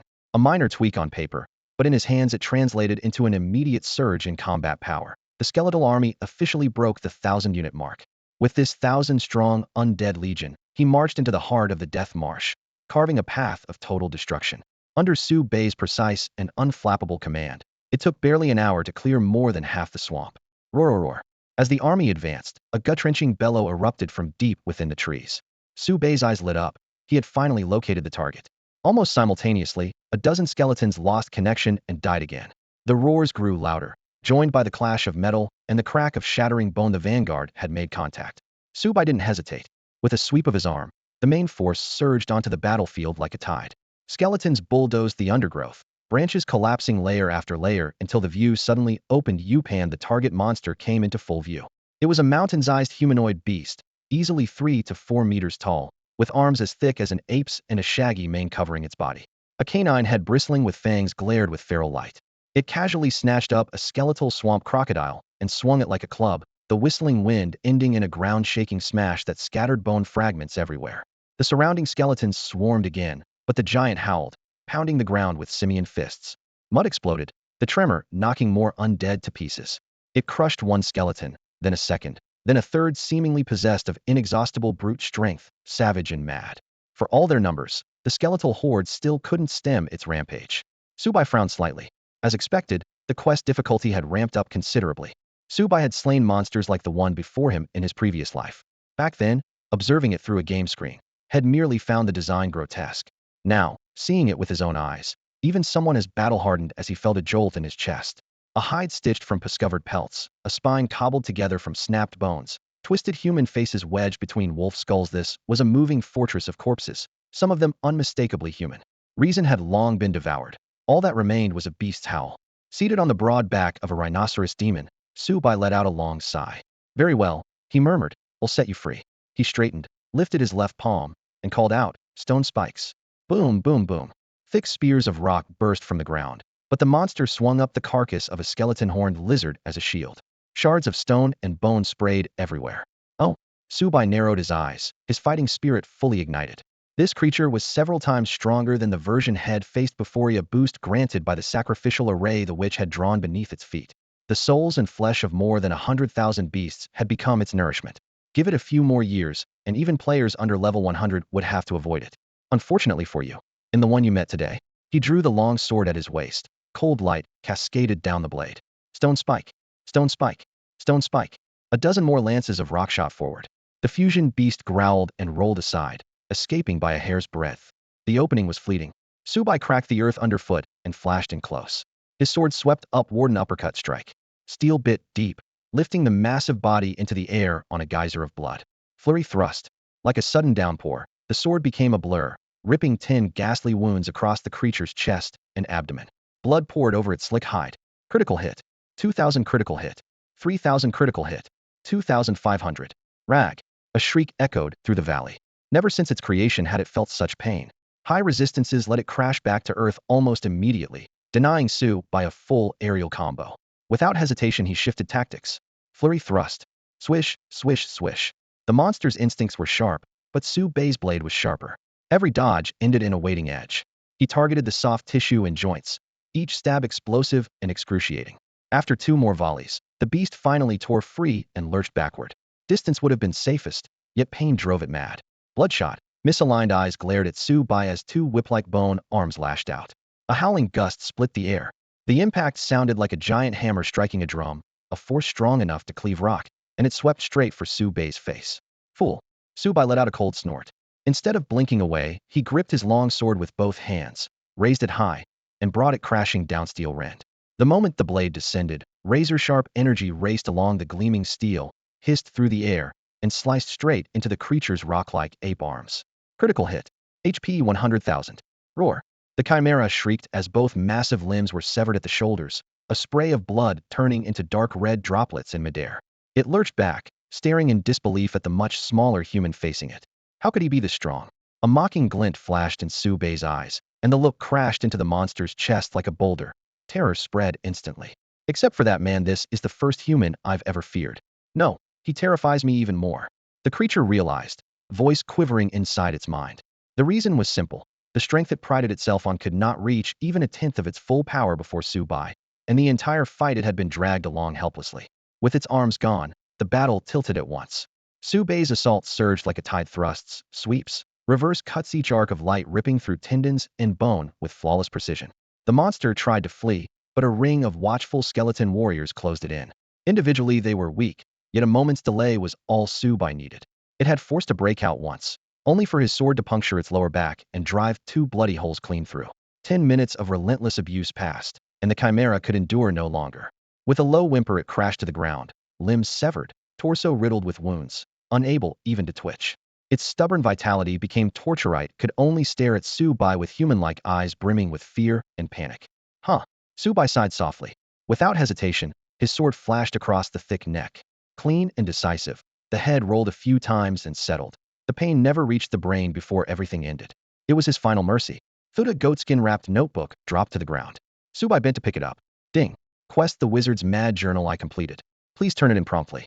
The system prompt chimed in his ear. He did not even glance at the book, tossing it straight into his pack. The target had grown stronger, but the quest had not changed. Having cleared it once, he could not be bothered to read it again. Su Bai surveyed the field. Most of the summoned skeleton soldiers had already dispersed, not from casualties, but because their time was nearly up. His gaze returned to the ruined corpse.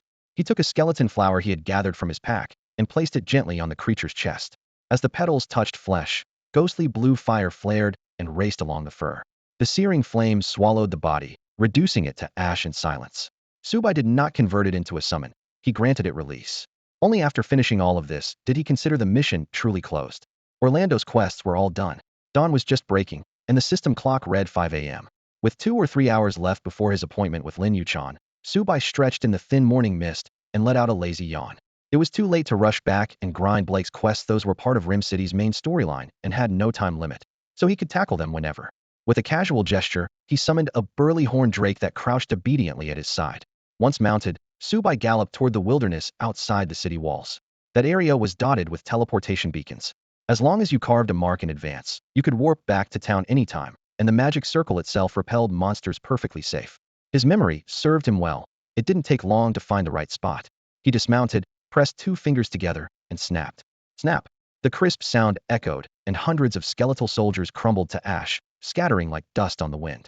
With the area clear, he stooped, slung several bulging sacks of gear and items over his shoulder, and stepped into the teleport array. Whoosh! A flash of white light, and he was standing on the portal platform at Rim City's main gate. Instead of leaving the circle, Su Bai waved to a nearby guard. West District, Shuanxi Avenue, please. The guard, long accustomed to this routine, nodded and swiped a crystal on the console. A fee notification chimed in Su Bei's backpack. Light flared again, and his vision went white for a second time.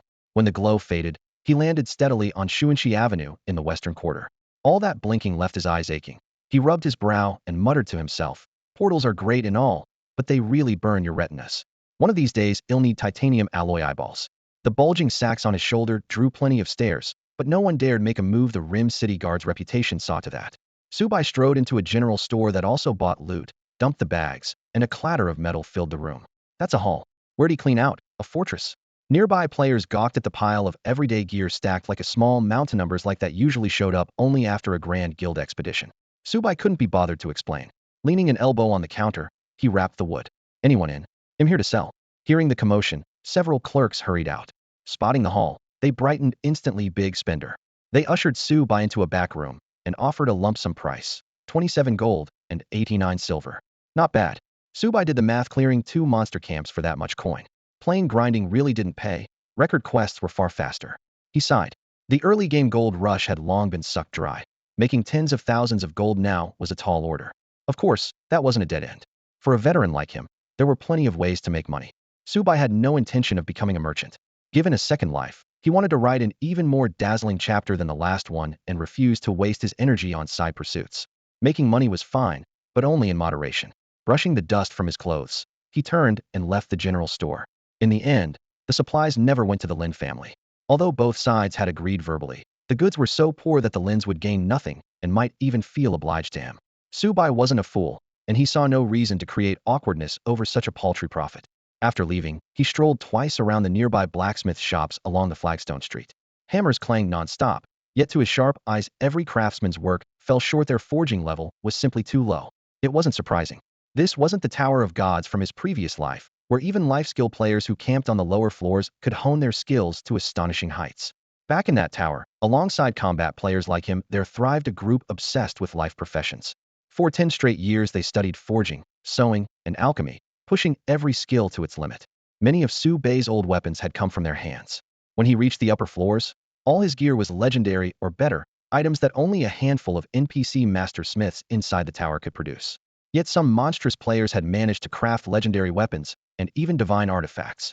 This is troublesome, he muttered, frowning. He had asked Lin Yuchan to gather materials so he could forge a new weapon, and now that the materials were almost complete, he had no suitable smith. No matter how strong his class was, he had never invested a single point in forging. He pondered but found no answer. With his dual profession, he demanded far more from his weapon than in his previous life. He remembered every blueprint, but without a reliable smith, they were useless. To create a weapon of that caliber, he needed at least a perfect-grade blacksmith.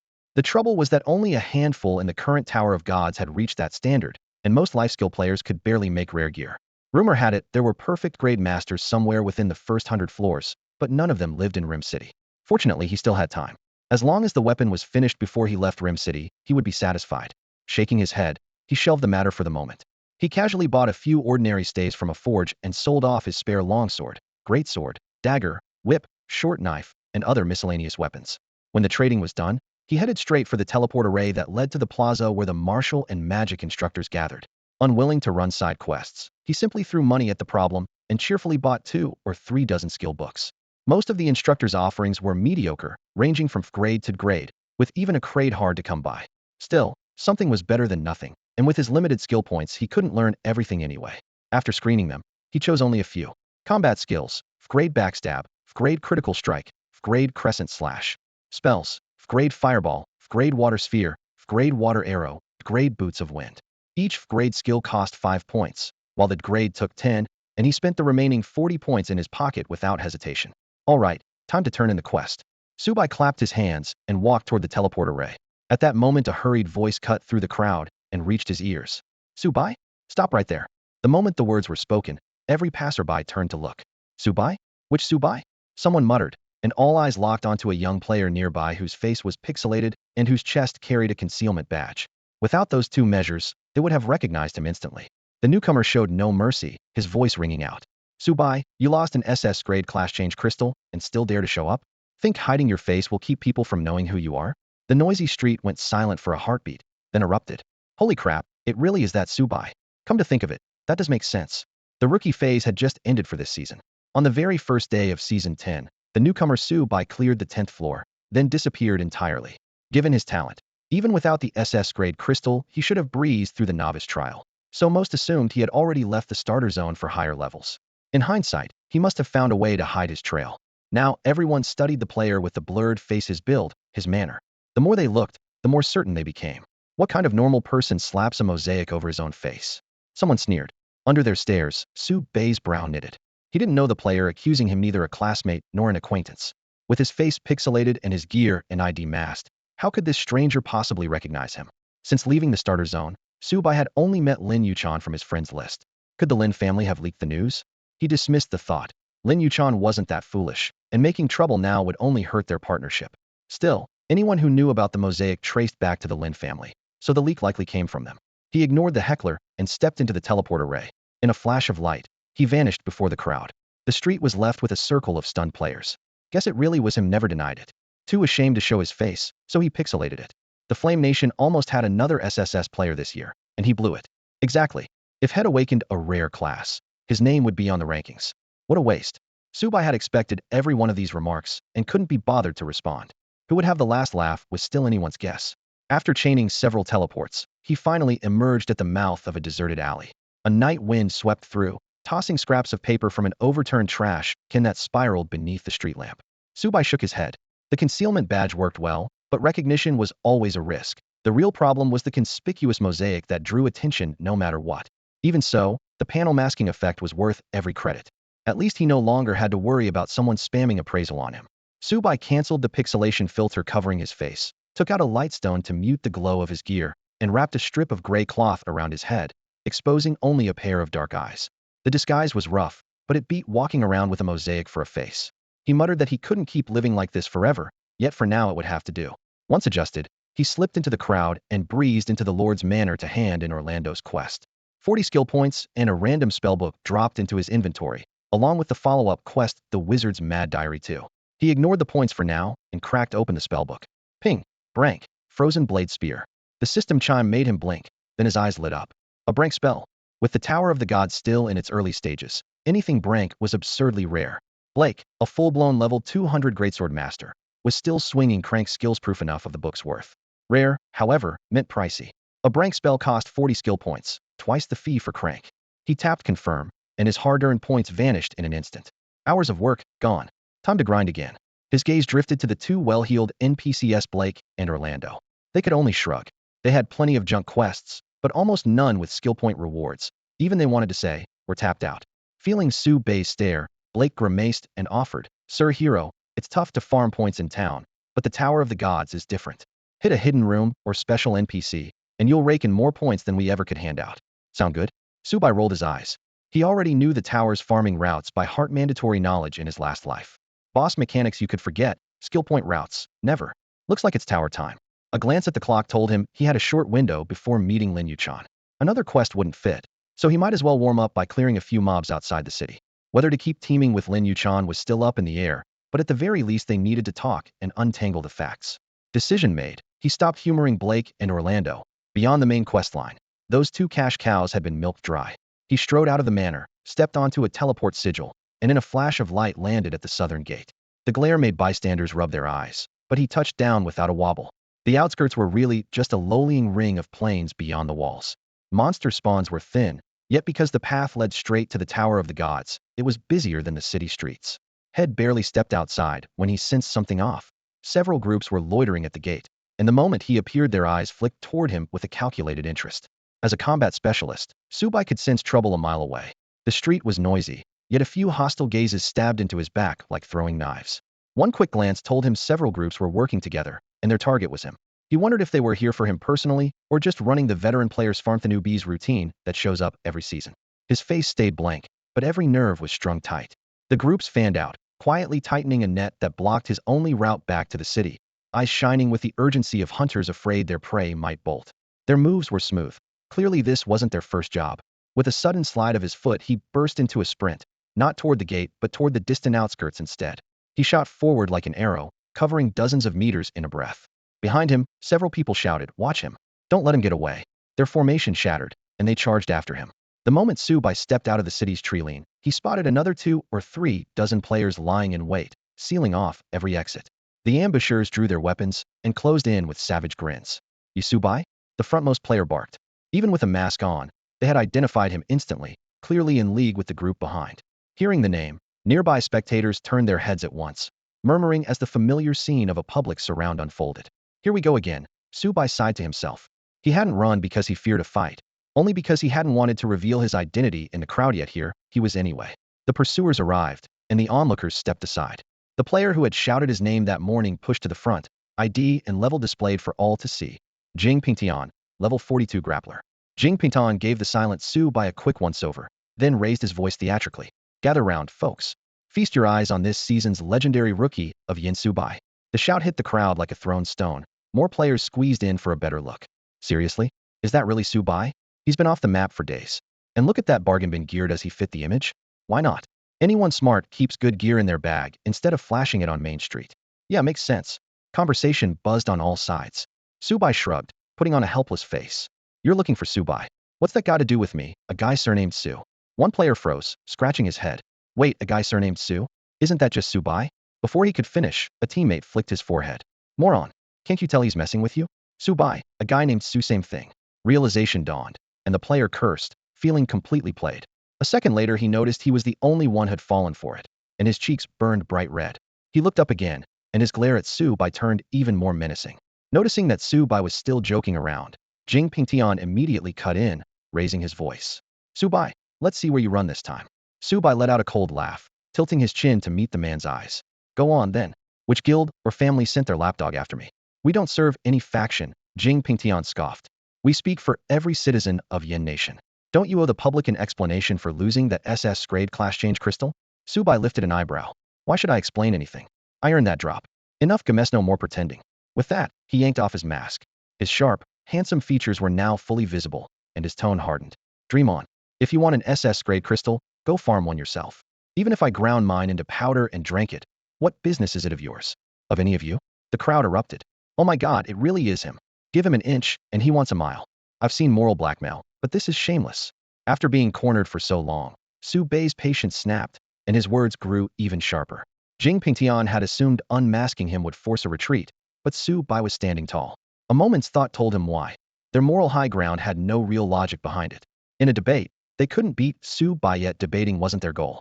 He signaled to his companions, and the players closed in, forming a tight circle. Jing Pingtian raised his voice again. Enough sophistry. An SS-grade crystal is a strategic asset. Even if you looted it, it's not your personal property. It carries responsibility. You lost it and refused to answer to the people of Yin Nation. How can you justify that? The words lit a fire in the crowd. That's right. It's a strategic resource. He has to answer for it. Come out and apologize. Stop hiding. A few voices murmured dissent. But he found it. Technically, it has nothing to do with anyone else. How not? It dropped in Yin Nation's starter zone, so it belongs to Yin Nation. That's bandit logic. Though a few clear voices remained, the flood of negative press had already pushed most people to Jing Pingshan's side. He smirked, eyes locked on the surrounded Su Bai, certain of victory. Let's see you escape now. Su Bai swept his gaze around the encirclement, perfectly calm. I was waiting for you to say that. Well, what are you all staring at? Come on, time's ticking. What arrogance, what audacity. Both Jing Pingshan's crew and the gawkers crowding the street wore identical looks of shock. Anyone with eyes could see Jing Pingtian had come prepared, had brought more than a dozen teammates, and none of them were below level 30. Su Bai, on the other hand, had only just left the novice zone. Anyone could guess he wasn't very high level. Jing Pingtian himself was close to level 50, already a minor big shot in Rim City, with plenty of people eager to ride his coattails. Jing Pingtian snorted. Quit the act. In his mind, Su Bai was bluffing. Even an SS-class profession couldn't bridge a 40-level gap. That difference erased any class advantage. He gestured, and the frontline fighters began to press in, shrinking Su Bai's space to maneuver. The onlookers shuffled back a few steps, yet kept their eyes glued to the scene. A Yin Nation crowd would never miss good drama. Save the chatter, let's fight. Su Bai rolled his neck. The crisp pops cut through the crowd noise. Then he drew a plain longsword from his belt. Squad 1, hit him Hedon. Squad 2, flank. Squad 3, handle the heels. Don't hold back. Jing Pingtian had dropped the pretense, but remained cautious. Su Bai's recent streak in the Tower of God made him wary. Head heard Su Bai hauled out piles of treasure, and Wang Xiao had promised to let him pick one piece. Land a perfect grade weapon, and head be set for life. The thought made his blood surge. He slashed his arm through the air. Go. At the command, several vanguard fighters blurred forward. Their burst speed so great some spectators didn't even have time to blink. Su Bai sneered. This wasn't a showdown for honor. They'd come to loot him. No wonder he was still carrying a few perfect grade items and rare trinkets, the kind that made any tower veteran drool. A dozen warriors, all over level 30, several well past 35 charged in. Farther back, priests raised their staffs to heal while mages whispered incantations, elemental halos flickering around their fingers. The squad was fully kit and well-trained. Too bad you picked the wrong target. Su Bai lifted a hand. Stone spikes. For razor-sharp pillars erupted without a single chant, slicing through the air. The lead warrior couldn't even dodge before a spike punched through his throat, then kept going to pierce a teammate's chest behind him. Critical hit. One-shot kill 6. 6 level 30-plus players watched the blood-red text bloom above their heads as strength drained from their bodies.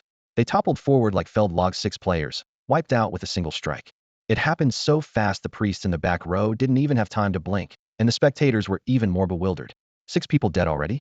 Even after bracing themselves, the sudden bloodbath made plenty of onlookers' scalps prickle. He's insane, someone whispered. Commander Jing Pingtian felt his heart plunge.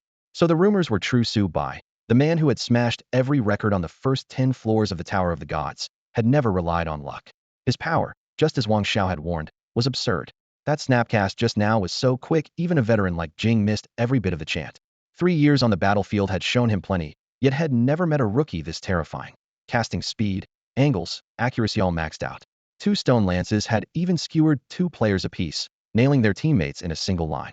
The charging fighters skidded to a halt and traded uneasy looks. No one dared move first. Was that really stone spike damage? Level 30 fighters had been one-shot, their defenses ripped apart in an instant. Swallowing hard, the warriors felt an icy chill crawl over them. And that was only the beginning. Since they'd struck first, Su Bai had no intention of holding back. He raised his hand and cast again. Stone spike. Stone spike. Stone spike. 12 spikes fired off in under 2 seconds, reaching their marks before the echoes faded. Block. The shield warriors reacted on reflex, but despair followed. Each spike punched clean through the heavy shields, spraying wood and iron fragments before burying themselves in throats. Thud. One shield bearer hit the ground, still holding his shield aloft. More dull impacts followed. All 8 remaining tanks went down. Another round of instant kills. Jing Pingtian's pupils shrank.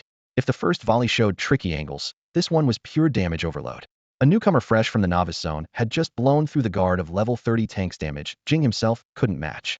Not far away, Su Bai shot him a single, frigid glance. It felt like being plunged into an ice cellar. Arranged.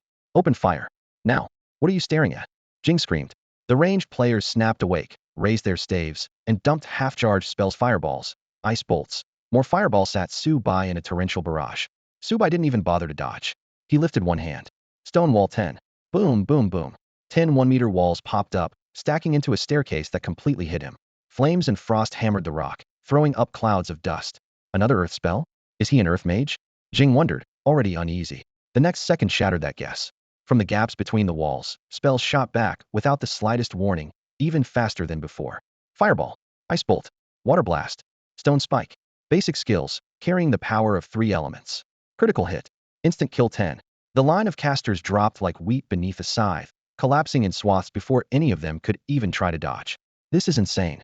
That damage, that casting speed, could a newcomer really pull this off?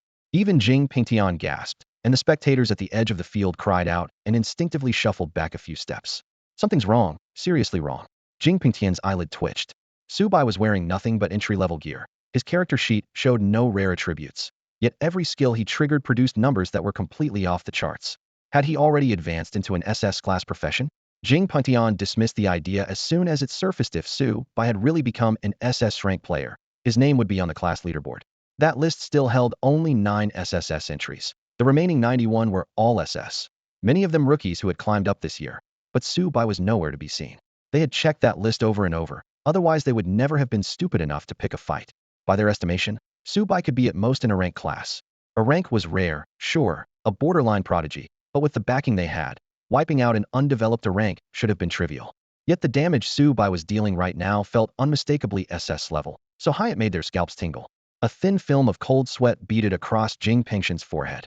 He had brought a mid-sized team of about 60 players, and half of them had been eliminated the moment the fight began. Some were over level 40, with stats comparable to his own. If Su Bai could one-shot them, he could one-shot him too. Jing Pingtian's foot slipped, and he instinctively backed up 2 steps, the urge to flee ballooning inside him. No matter how generous young Master Wang's bounty was, you had to stay alive to spend it. While the others hesitated, he had already made up his mind to run. But who was Su Bai? In his previous life, he had been the Demon King of PK, 3-time solo champion of the Tower of Gods global rankings, with over 10,000 open-world kills to his name. His combat experience was nothing short of terrifying. The instant Jing Pingtian's intent to retreat flickered, Su Bai caught the subtle cue. Trying to run? Too late. Su Bai let out a cold chuckle and raised his hand, condensing stone spikes. Whoosh, whoosh, whoosh.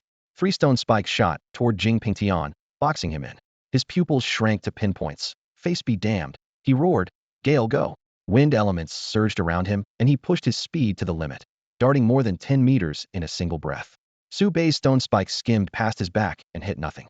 Judging from that burst alone, Jing Pingshan's wind skill had to be over level 10, at least creating quality. Once the boss bolted, the rest saw no point in fighting. They spun around and fled. They had kicked an iron plate worse, one that was red hot. Su Bei's lips curved in mockery. With a flick of his wrist, another volley of stone spikes tore through the air. Whoosh, whoosh, whoosh, whoosh, whoosh, whoosh. Several more players screamed and collapsed. The rest scattered like startled birds, each running for his own life. Teammates be damned.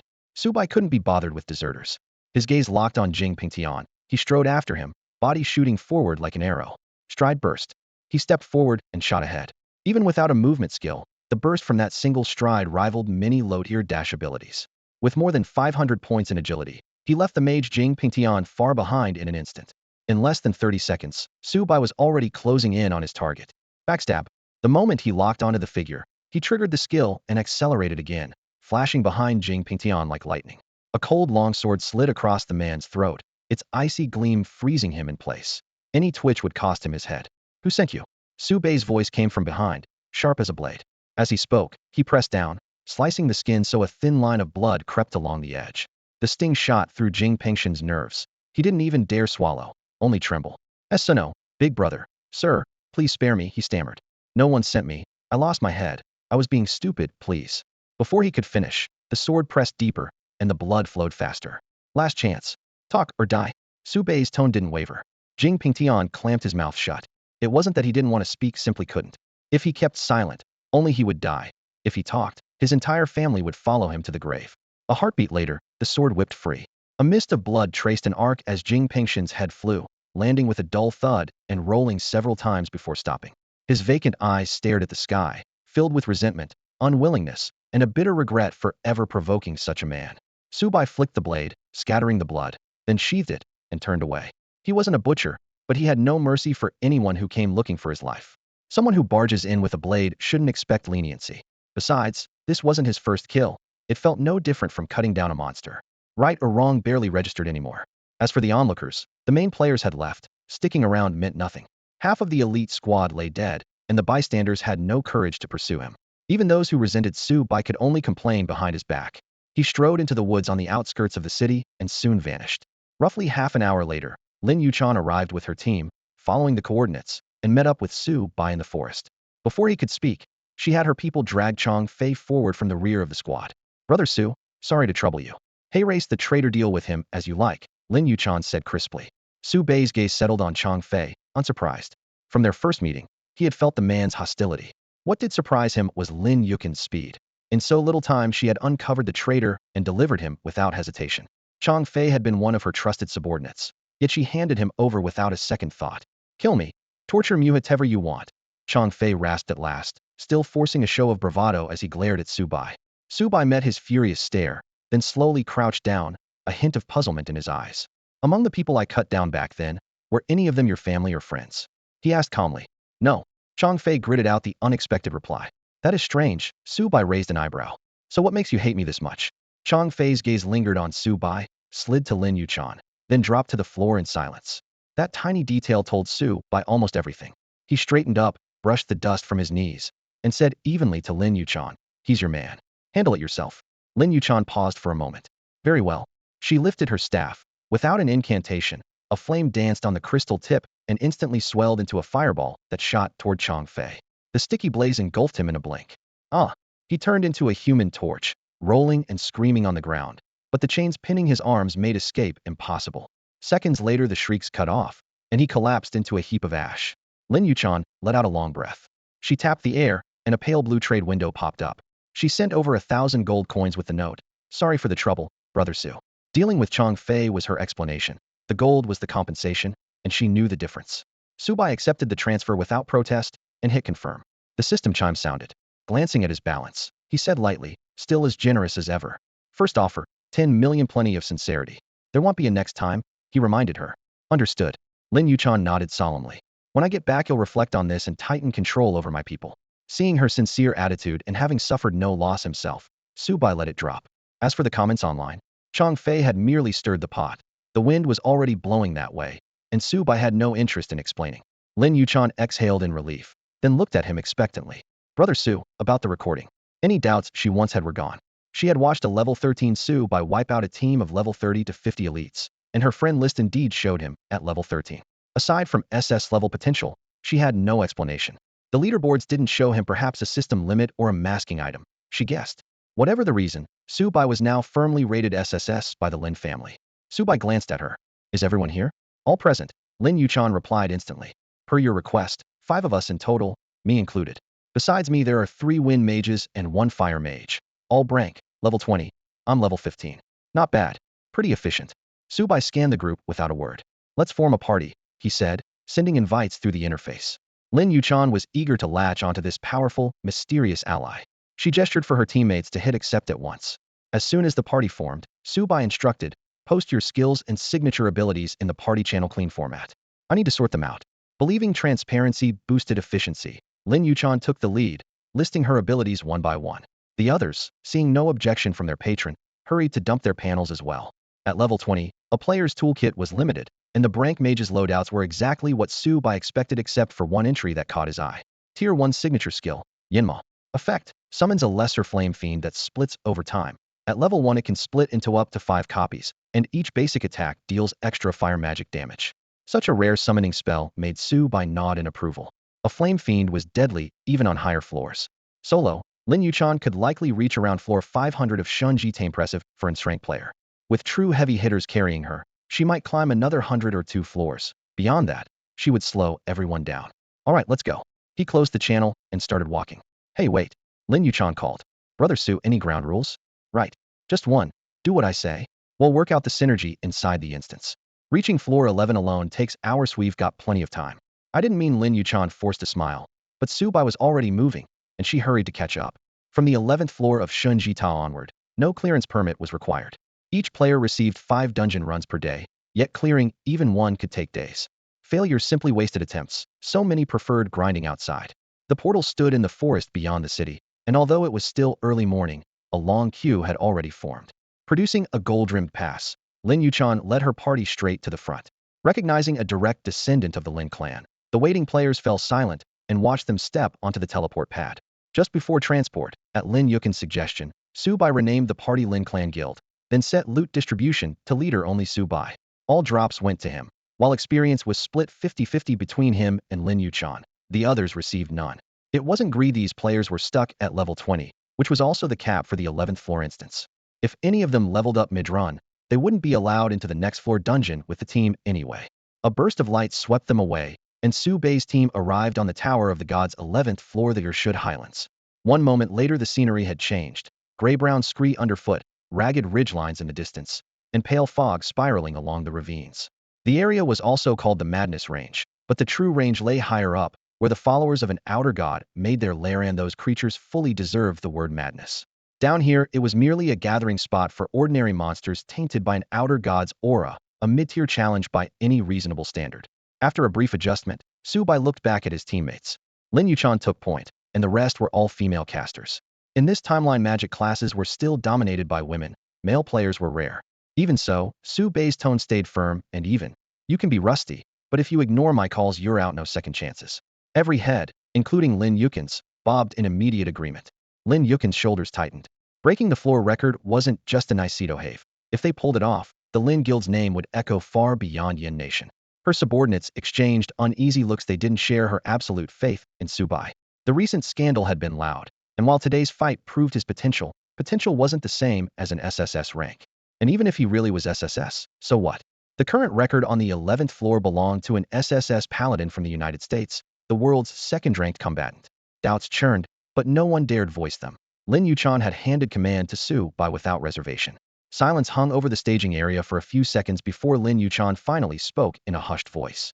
Su, should we back out and pick up more people? Feels like we're a little short-handed. Su Bai gave her an odd look. Tell me you've gone over the 11th floor mechanics. What mechanics? Lin Yuchan blinked.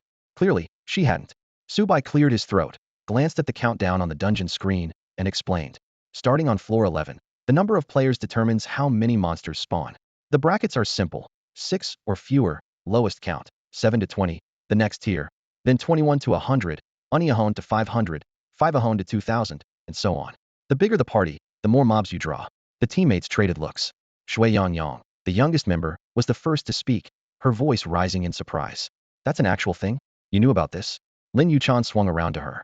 Shui Yang merely grunted in acknowledgement. I've heard the difficulty goes up when a big party enters a dungeon, she said, but I thought that was just how the instance worked. Her words sparked everyone's memory. They, too, vaguely recalled hearing something similar. With more and more evidence piling up, Lin Yuchan and the others could no longer doubt Su Bei's judgment. So that's why you wanted a 6-person group, Lin Yuchan said, suddenly enlightened. Su Bei remained calm. Honestly, I'd clear it fastest solo. Since your only goal is a record run, a few extra hands will just make things easier for me. Break the record? That's all you're aiming for? They traded glances, unsure whether to call him smug or simply confident. The official record for the 11th floor, 18 hours, 36 minutes, 27 seconds was already long compared with earlier floors, yet terrifyingly fast next to the 40-plus hours most teams required. Average large party, over 40 hours. Elite squad, roughly 30 hours at best. Sub 30 times belonged exclusively to top-tier guilds. To date, only that Paladin had ever pushed it below 20 hours. Even SS-grade players hadn't done it. Could Su Bei really pull it off? He offered no further explanation. It's about to start, he said, lifting his eyes. The first few waves will charge straight at us. Don't interfere, I'll handle them. Despite the order, the mage girls still gripped their staffs, ready to cast at a moment's notice. Su Bei was the group's only true frontliner, after all. Ding. Preparation phase ending. Get ready 3, 2, 1. When the system prompt faded, the protective barrier vanished. From the distant jungle, packs of devourer wolves burst forth, claws flashing, their speed chilling to the bone. Stone spikes. Su Bei's trademark opener flared. 3 jagged spikes ripped through the air. Critical hit. Instant kill 3. 3 wolves dropped instantly, their bodies blocking those behind them. So fast such damage. Several mage girls gasped. As fellow casters, they knew exactly what that cast meant. No chant. Instant release, staggering power. Before the shock settled, Su Bei lifted his hand again. Stone spikes. Stone spikes. Stone spikes. It was as though the spell lacked a cooldown. In barely 10 seconds he fired 2 or 3 dozen volleys, each producing 3 spikes, almost 100 in total, pouring down like a storm onto the monster horde. Thud, thud. Wolves collapsed in droves, almost none surviving the impact. The damage so brutal it made their scalps tingle. The mage girls exchanged stunned looks. Was that really a basic earth spell or a personal skill? They favored the latter. No earth mage they'd ever heard of could make stone spikes hit that hard, let alone spam it without a cooldown. Just as Su Bei had said, he didn't need anyone else to lift a finger. In under a minute, a dense thicket of stone spikes pierced 200 to 300 ravenous wolves, dropping them all where they stood. Ding. Congratulations, you've reached level 14 and earned 20 skill points. The crisp system chime rang in his ears, and Su Bei couldn't hide the grin tugging at the corner of his mouth. Dungeon experience really was far more generous. When he turned, the female mages were staring at him in stunned silence. Lin Yuchan managed to stay relatively composed, but the others simply gaped, words failing them. They knew they could have cleared the wolves eventually, yet doing it that fast was beyond their reach. The shock came not only from the raw damage, but from the precision. Every spike struck a vital spot, not a single one wasted, as if someone had placed each spear by hand. That meticulous control shattered everything they thought they knew about a mage's limits. The terrifying efficiency was born of that hairbreadth accuracy, deserving of the name Su Bei. I've never seen a mage with such flawless control, Lin Yuchan said, clapping softly, admiration shining in her eyes. She had visited veteran mages after her own class changed some hit harder or wielded rarer spells, yet none could match this level of finesse. Su Bei glanced at her and waved a hand. It's nothing. Anyone could do it. The remark left Lin Yuchan speechless. Those old mages who had studied the arcane for years would probably faint if they heard it. And if she ever learned that Su Bei's real specialty wasn't magic at all, but martial arts, she might break down entirely. In his previous life, Su Bei had focused on weapon techniques. That didn't mean he was ignorant of sorcery. Played multiple characters, once climbing to the 700th floor of the tower and inventing several top-tier builds. His spellcasting might lag a hair behind his martial skills, yet it still put him near the peak of the player base. Now that had chosen to train both paths, he poured extra effort into magic, honing every detail because spell mastery still required hands-on practice. All right, keep up. With that, he strode forward, not rushing, but never slowing, pressing deeper into the dungeon. The women hurried after him. By now they had no doubt he was the thickest of big thighs, and they clung to him for dear life. If he pointed east, none of them would dare head west. In each ensuing fight, Su Bei redefined what a true carry looked like. Whether packs of wolves or any other creatures surged at them, he relied on a single spell, Stone Spikito, mow them down without pausing. Throughout the battles, he uttered one phrase more than any incantation: keep up. Simply matching his walking pace left the mages gasping, and he was killing as he went. After a handful of engagements, they tallied it up in their heads. Su-bai had already slain at least 2,000 monsters. He's unbelievable, Lin Yuchan thought, waves of awe crashing through her mind. She had just reached level 15 herself. Soloing the 11th floor dungeon was no longer all that hard for her. But to clear it with Su-bai's speed? Impossible. Anyone stronger than a rank mage like her had to be above rank. Above S, there were only SS and SSS. In Lin Yuchan's eyes, Su-bai had already stepped into at least the SS tier. As for the even loftier SS reserved for the absolute elite, she still needed proof. So far he had shown only one high-damage spell, Stone Spike, which fell a step short of that realm. Even SS was still her own conjecture. Even so, the party's pace shocked her. In barely an hour, the dungeon's progress bar had climbed to 8%. If that held, they could finish in just over 12 hours. Lin Yuchan knew the difficulty with Spike. Later boss floors were notorious time sinks. To beat the world record held by Holy Paladin King, they would have to keep this level of performance every step of the way. Still, 8% was enough to set her blood racing. Could they really do it? If they broke the record, the Lin Guild's name would flood the world chat. The thought made her glance at Su-bai, walking in front. His expression was calm. He only spoke now and then to remind the others to keep up. Few words, yet oddly reassuring. Summon a flame imp, Su-bai called from the lead. A flame imp? Lin Yuchan blinked. Su-bai turned and repeated, flame imp. Realizing, she flushed, raised her staff, and began the chant. The ground split, and a palm-sized flame imp hopped out, flames dancing around its rocky joints, both fierce and oddly cute. What level? Su-bai crouched to inspect it. Level 2. It can split into 8 copies, Lin Yuchan answered. Good, Su-bai nodded. Let it fight. Everyone else, get ready, the choo-choo slope is ahead. The team answered in unison, checking weapons and spell arrays. The first true hurdle on Airshayud Heights was the so-called choo-choo slope. Despite the soft name, it was a barren ridge, leafless trunks stabbed at the sky, bleaker than the land of wraiths. The air carried the same corrosive reek, yet not a skeleton in sight. Instead, the hills teemed with corrupted humans. The choo-choo. Barely 120 tall, they looked like bands of squat dwarves, but with no skin at all, raw flesh and sinew exposed. Each clutched a sword that glinted coldly. The moment Su-bai's party crossed the boundary stone, the hillside erupted with screeches as choo-choo charged, so fast they gave the group almost no time to react. Stone spikes. Su-bai lifted his hand with unhurried precision. A volley of stone lances whistled through the air, skewering the front line of Cho-Cho warriors. The bodies hit the ground and were instantly devoured by the corrosive earth, yet fresh waves kept pouring in. From the hilltop rose a chorus of ghastly howls. The densely packed horde cascaded downward like a blood-red flood, enough to make anyone's scalp crawl. Lin Yuchan's expression tightened. Brother Su, we need to pull back now. Conventional wisdom said to kite a Cho-Cho swarm, thinning it out before any frontal strike. Everyone knew that was how you stayed alive. Su-bai chose the opposite approach. He turned and said calmly, get ready. We're punching straight through. The others were stunned. A frontal assault? Are you insane? One mage girl blurted. They were only level 20. Once surrounded, even escaping whole would be difficult. The party was nothing but Majesno one to tank. With Su-bai also a caster, charging Cho-Cho Hill looked like suicide. Su-bai's face didn't change. He swept his gaze over them. Anyone who wants to live can bow out. If you don't, follow me. The taunt was obvious. The mages traded looks, then stared at Lin Yuchan. Her eyes flashed. She spun and barked at the girl. Report back and take your punishment. The offender immediately lowered her head in compliance. Finished. Lin Yuchan faced Su-bai and said solemnly, Brother Su, my apologies. Well, follow your lead. Su-bai nodded and strode toward the endless tide of Cho-Cho. Stone spikes.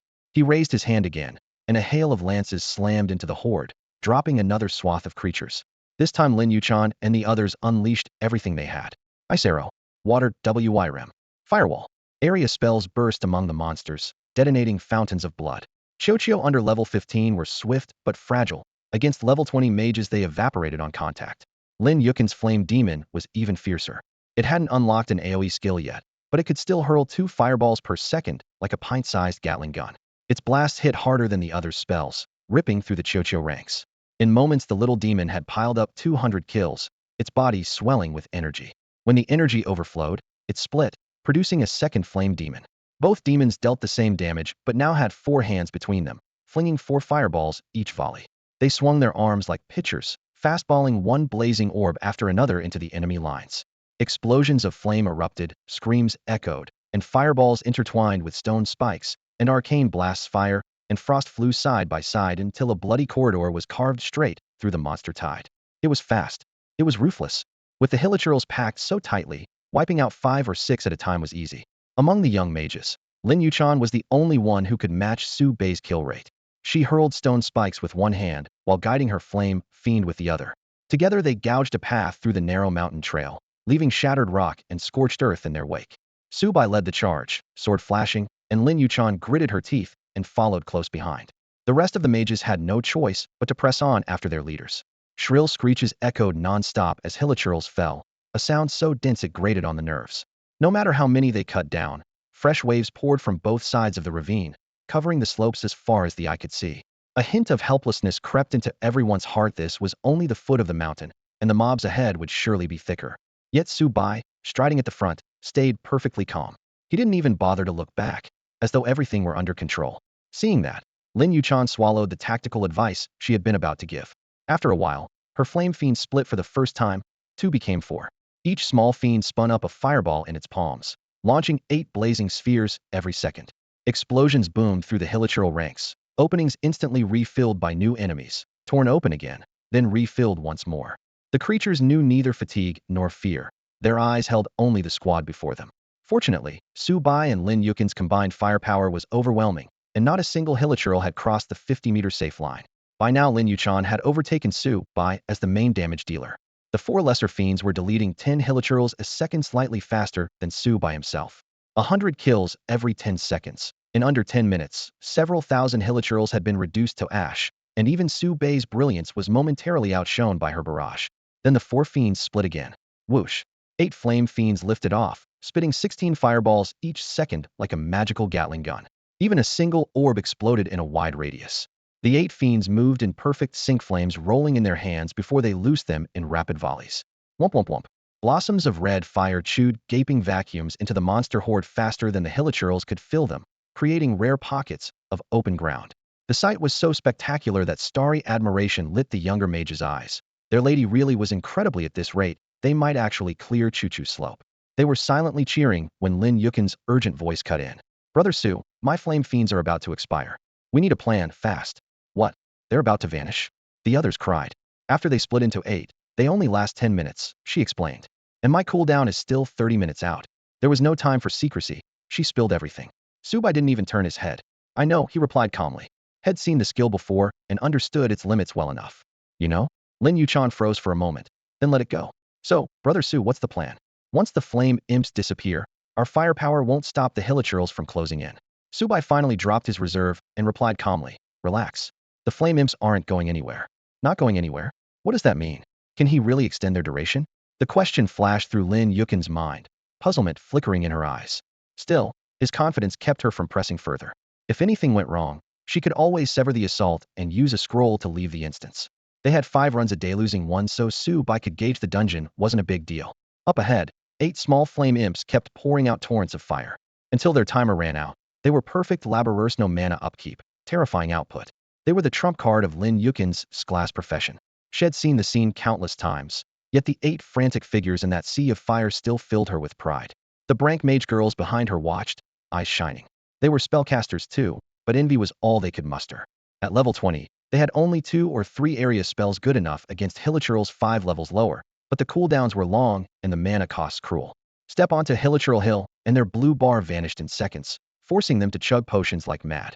Compared with Lin Yuchan's glass career, the gap was plain to see, and it would only widen. But even the fiercest flame imps had a limit. 10 minutes flashed by. Pop, pop, pop. The flames winked out, and the 8 imps collapsed into chunks of blackened rock. Brother Su. Lin Yuchan spun around. Hilichurls were already swarming through the opening, howling as they charged. One stone spike from Su Bai could never halt a rush like that. Retreat, or burn a scroll to exit. Sweat slid down her temples. The mage girls tensed, knuckles wide around their staves, waiting for the order to bolt if the hilichurls got close. They wouldn't even have time to chant before being shredded. At that moment, Su Bai slowly raised his right hand, which had stayed still the whole time, and curled his index finger. Crack, crack, crack. The silent stones shuddered. A heartbeat later, ghost blue fire surged out of the fissures, swallowing the rocks. Boom. The flames erupted, and the 8 small flame imps stood again, wreathed in blue fire, more vicious than ever. Death summoning. Lin Yuchan stood rooted to the spot, eyes wide with disbelief. Brother Su was an earth mage. How could he know necromancy? And necromancy can actually resurrect my flame imps? Lin Yuchan was so stunned, she didn't even know where to start. Moments earlier she had resurrected 8 flame imps. Now, wrapped in eerie blue fire, they floated free of her control. Subai murmured a single order, and all 8 raised their hands. Swish boom. A quick rub of their palms produced a fist-sized flame that instantly swelled to half a person tall. Lin Yuchan and the mage girls had time only to register a blinding flash of blue. The next second, the fireballs fell like meteors. Boom, boom, boom, boom, boom.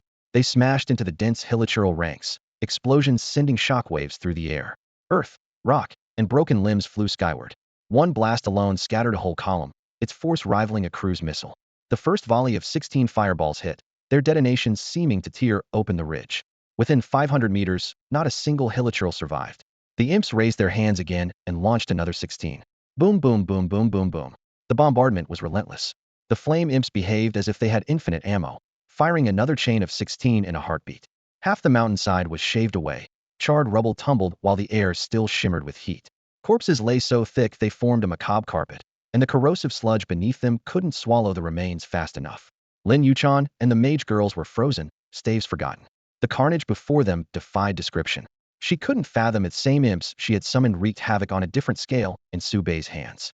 In her mind, Subai now occupied an SS tier throne. Only the legendary 10 SS-class players in the entire game could unleash damage like this. The mage girls finally understood why the heiress treated this newbie who once dropped an SS-class crystal with such courtesy. Their hearts pounded. This wasn't just any carry. He was one of the 10 ultimate carries left in the world. Subai himself remained nonchalant. With his plain drank necromancy, he had no business dealing this level of destruction. The key was the flame impsolite units with hefty base fire damage. After he revived them, they kept that power and gained his several thousand-point magic bonus. A bicycle had turned into a motorcycle. Tiny sparks had become world-ending fireballs. Against hilichurls with barely 100 defense, each blast was like swatting flies. Whole screens vanished at once. The rest of the march was nearly effortless. Any hilichurl that peeked out from a kilometer away was met with a saturation strike. By the end, the entire hilichurl slope lay flattened. Stage 1 was cleared in a little over an hour. Overall progress hit 15% in barely 2. At this pace, they might actually set a new 11th floor record. Incredible. Every starry gaze among the mage girls shifted from the heiress to Subai, and on closer inspection was kind of handsome, too. Useless, pathetic, worthless. Wang Zishi's furious roar reverberated through the conference room. At the far end of the long table, several squad members stood with their heads lowered, soaking up the abuse. Had Subai been present, he would have recognized them as the very group that had ambushed him at dawn. You couldn't even handle a rookie player. What good are you? Wang Zisher snarled. Their failure had not only blown the entire operation wide open, it had dragged him, the man behind the curtain, into the light. Because of you idiots, the Lin family now knows everything, absolutely everything. He stabbed a murderous glare at the massive tactical screen on the wall. All he had wanted was to clean up Subai and vent his anger. That upstart had stolen his first Startertown boss and then teamed up with Lin Yuchan, allowing the Lin Guild to rack up a mountain of points this season. Subai had long since become a thorn in the flesh of both the Wang and Li families. The squad grew increasingly uneasy. The Lin Guild's sweeping victory this year might not look decisive right away, but given time it would snowball. In a few seasons they could easily dominate the entire eastern zone. By sabotaging Subai's cooperation with the Lin Guild, the squad had already offended the Lin family. If the Wang family abandoned them as well, they would have nowhere left to go. Just when the air felt too heavy to breathe, Li Yuan rose to her feet. Her slender hand settled lightly on Wang Zishi's shoulder as she said in a calming voice, "Zisher, why work yourself into such a rage? No matter how strong the Lin Guild becomes, what do they matter if the Li and Wang families stand together?" She let her gaze sweep across the squad. Besides, she paused. The team seized the opportunity, slipped out the door, and finally exhaled once they were in the hallway. When the door clicked shut, Li Yuan continued, "Subei's closeness to the Lin Guild might actually be our chance." A cold light flashed in Wang Zishi's eyes. "You're suggesting?" "Exactly. We'll turn their move against them." Li Yuan narrowed her eyes. "Lin Yuchan is this year's brilliant rookie and already the Lin family's leading heir. Imagine a sudden rumor online. National trader Subai is on intimate terms with Lin Yuchan and held off using an SS-grade crystal because of a secret deal with her. Think of the trouble that would cause the Lin Guild." Wang Zishi's fury dissolved into delight. She was right. Once that story spread, public opinion would hammer the Lin Guild. Recruitment season was starting, and if the guild were branded with such infamy, their doors would be deserted. Their hard-won advantage would evaporate overnight and might even cripple them for the next 2 seasons. "Poisonous and perfect," he murmured in admiration, feeling a rush of excitement. Wang Zisher suddenly leaned in, pressed a kiss to Li Yuan's lips, and whispered, "Yuan, you're my strategist. They'll set everything in motion at once." Tower of God, 11th floor, Delta Snowfield. Beneath a blinding blizzard, The blood-red eyes of the snowmen held none of the playful charm from children's tales. Towering and bristling with white fur, they hurled snowballs larger than a person at Subei's party. Don't be fooled by the word snowball. Each was packed with raw magic, hitting like a boulder and detonating on impact with a thunderous blast. Stonewall. Subei flicked his wrist and several walls of rock shot up, shielding the party from the incoming barrage of snowballs. In an instant, fourth-tier stone bulwarks rose 2 meters high, standing like a row of hefty shields at the very front. Right after, fifth-tier stone spikes burst from the ground. 7 lances at a time fanned out in a wide arc, sealing almost every path the monsters could take. Fireballs, water orbs, ice arrows, windwalk boots, every Frank's starter skill detonated in his hands one after another. They were meant for rookies. Yet with the Demon King's buff, each cast now dealt thousands of points of damage, their power yanked up several notches. One casual motion turned a bicycle of a spell into a motorcycle. Fireballs scorched cratered scars across the snow. Water orbs laced with ice shards swept the field. Ice arrows punched straight through the snow beast's armor, and the windwalk boots left after images as he danced around the battlefield. Everything flowed together without the slightest hitch. While Subei put on his show up front, Lin Yuchan and the other mage girls in the back could only gape. First they pegged him as an earth mage. When he cast necromancy, they assumed a rare dual element. Then water, fire, and wind spells arrived, and they finally understood this guy could wield all 5 elements. Crazier still, none of his spells had cooldowns or chant times. He merely raised a hand, and mana poured out as though it cost nothing. Even the proud Miss Lin, who had seen her share of overpowered builds, had never witnessed anything this imba. Subei's seemingly bottomless mana pool stunned her even more. Since entering the dungeon, he had not drunk a single mana potion, whereas Lin Yuchan had already downed several. Scouring every bit of information she knew, she could only chalk it up to the mysteries of an SS rank class. This breakneck pace was entirely driven by Subei, the team's perpetual motion engine. Other parties had to rest, kite, or rotate. His side stayed at maximum output from start to finish. When teammates attacked, he attacked. When they paused to heal or restore mana, he still attacked. When they finally ran dry and squatted to recover, he kept right on attacking. His pinpoint calls meant the others barely had to think. Most fights ended with little more than his own firepower. Only when faced with colossal swarms like those on Chochio Slope did he tell Lin Yuchan to summon flame imps. When their timer expired, he instantly switched to necromancy, resurrecting every fallen imp. Sometimes he even slipped through the gaps in their Dupon timers, fielding as many as 20 at once. The wildest burst of damage always came the moment he brought them back under his terrifying multipliers. The little imps might as well have been high-level archmages, pelting the enemy with a storm of fireballs. Most players clear a dungeon by grinding through it. Subei clears it like a bomber run, flattening everything in sight. Small wonder his efficiency is through the roof. It took 1 hour, 6 minutes, and 23 seconds to raise Delta Snowfield. Scarlet blood soaked the pristine snow, and mangled corpses were strewn everywhere. It took 2 hours, 23 minutes, and 12 seconds to level the haunted house. The roof, spanning several thousand square meters, was torn away, and the ground was littered with clown and ghoul masks, their eerie grins gleaming through the blood. It took 2 hours, 54 minutes, and 56 seconds to annihilate Bloodbird Canyon. 16 blue flame imps swooped overhead, unleashing fireballs that filled the sky, while thousands of bloodbirds wailed, their cries echoing off the canyon walls. Total time elapsed, 13 hours and 40 minutes, progress at 90. Subei led the team to the final area on the Urksiyud Heights Finley Cave. Every monster they had met so far was gathered here. Wolf devourers lurked below the plateau. Hilichurls lined up at the entrance astride pale rats. Yetis and nightmarish specters mingled among them, and bloodbirds packed the air above the cave. The mob looked chaotic yet moved with uncanny unity. Set one foot inside, and the swarm would descend at once. The standard tactic was to split the raid into 3 groups, one to lure, one to clear ads, and the last to charge the floor boss. But Subei never followed the manual. Lin Yuchan and 5 mage girls awaited his command, their eyes full of conviction. Reaching 90 in under 14 hours was too impressive to ignore. Only the floor boss remained. If they could kill it within 4.5 hours, they would break the record. Yet the cave mouth teemed with even more enemies than Hilichurl Hill. No 6-person squad could force its way through. The monsters on the 11th floor were weak alone, but overwhelming in number. Most teams fielded at least 50 players, and even elite squads brought 20 or more. Subei's group of 5 mages was virtually unheard of. Draw them away? We don't have the manpower. Anxiety rippled through the mages. To break infrontally, they would need Lin Yuchan to stack all 16 flame imps, and that would take time they might not have. Subei studied the dense horde for barely a second before deciding. We're going straight in. Summon the imps. Without hesitation, Lin Yuchan began to chant, her words rolling like fire, and the other mages raised no objection. After everything they had seen, Su Bei's strength was beyond doubt. They trusted this bold, unexpected call. Whoosh! A crimson flame imp burst into the air, its fire dancing. Su Bai spared it a glance and said, "Stay here. Let it follow me." Huh. Lin Yuchan and the others froze. This was the first time Su Bai had chosen to break away from the team. Until now, Su Bai had always moved with the team. Now he wants to act alone? Brother Su, are you planning to charge in by yourself? Lin Yuchan finally asked. Su Bai merely nodded, offering no further explanation. Boss, did you forget you're a mage? Even Lin Yuchan and the other mage girls couldn't help complaining inwardly.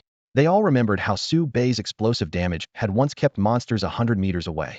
But the creatures had since multiplied, and the party was short-handed. The safest approach should have been to stick together or pull the monsters out in small groups. In their eyes, as long as Su Bai and Lin Yuchan worked together, clearing the 11th floor was only a matter of time. Su Bai waved them off. Enough, don't waste time. For the final stage, stay here and don't interfere. Everyone was stunned. No fighting, just stand here?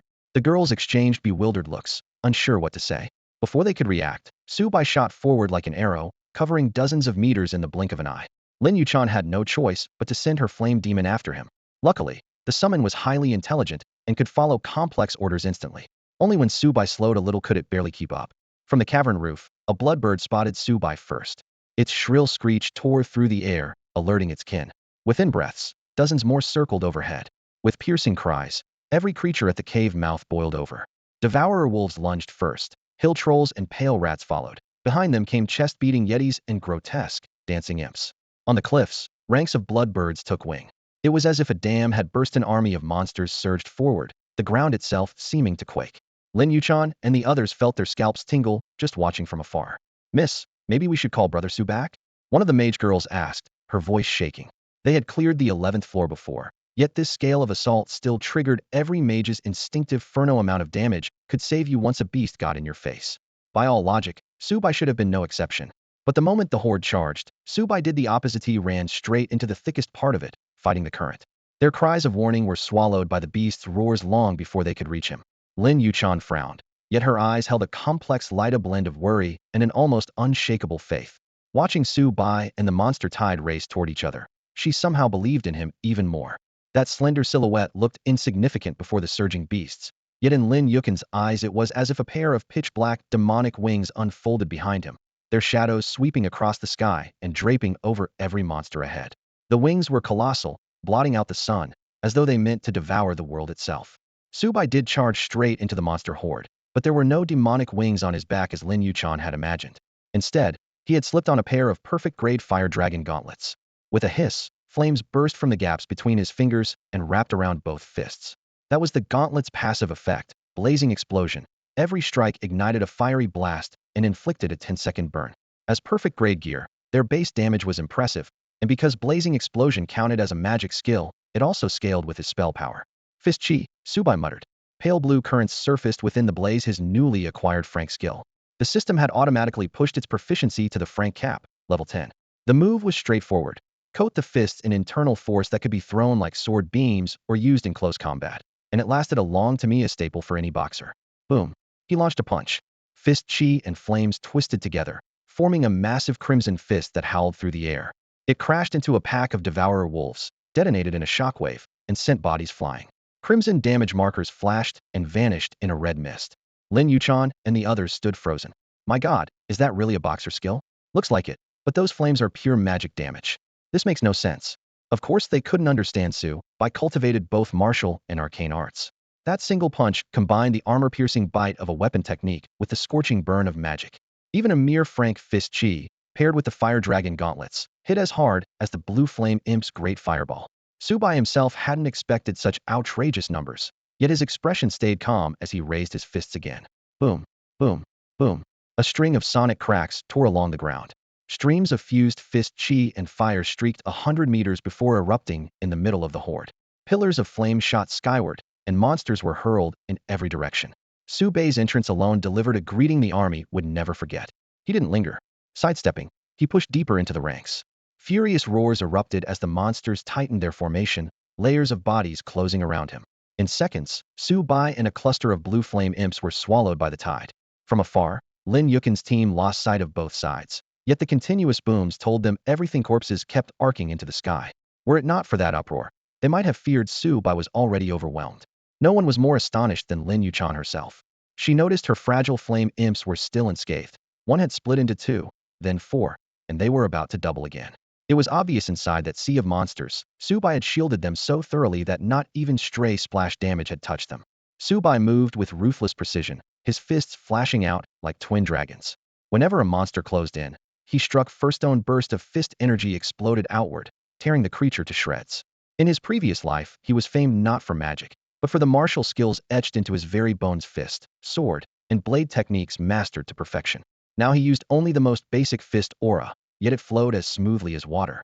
With the fire dragon gauntlets adding explosive flames, waves of searing heat rolled around him, and not a single monster could even brush his sleeve. No matter how tightly they tried to surround him, it was useless. Touch a single hair on my head. Keep dreaming, Subai scoffed, his fists hammering like twin sledgehammers. At his feet, a lone flame imp seized the chance to attack, splitting into 8 copies within seconds. Their thin tails cracked like whips, hurling fireballs that rattled the battlefield and cut the pressure in half. Subai advanced at breakneck speed, no longer bothering to clear every enemy the way he had on the upper floors. His target was the floor boss deep inside the cavern, not these grunts. Wiping out this horde would take hours, and the boss reward far outstripped the experience points from fodder. So whether it was vicious hilichurls, hulking yetis, or nightmarish phantoms, nothing could slow him. In less than 30 minutes, he carved a path 2 kilometers to the mouth of Finley Cave.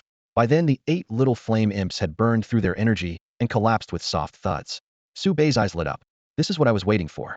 He raised a hand and fired off necromancy swish, swish, swish. The 8 blue flame imps sprang back to life at full strength and rejoined the fray. 16 blazing fireballs screeched into the mob, detonating a sea of flames whose power eclipsed even his own fist aura. A 100-meter radius was cleared in a blink, yet fresh monsters poured in from the rear to launch another charge. Seizing the brief lull, Subai cast again. A pulse of dark violet light rippled over the ground. Skeletal arms burst forth, and a dozen fallen yetis lurched upright. Their split white fur exposed jagged bones, making them more terrifying than before. The zombie yetis hefted boulders and hurled them at their former comrades. Subai did not pause. Another summon, then another. Dark violet flashes erupted in rapid succession. Moments ago, his LV.1 drank necromancy could control 1 corpse. Now, at LV.5, he could command 15 at a time, and with no casting delay, he could summon again every second. Within a minute, he had amassed nearly 1,000 undead yetis. And he still wasn't finished. Purple columns of light kept flaring as he harvested the endless supply of bodies. The larger the battle grew, the more completely necromancy revealed its true power.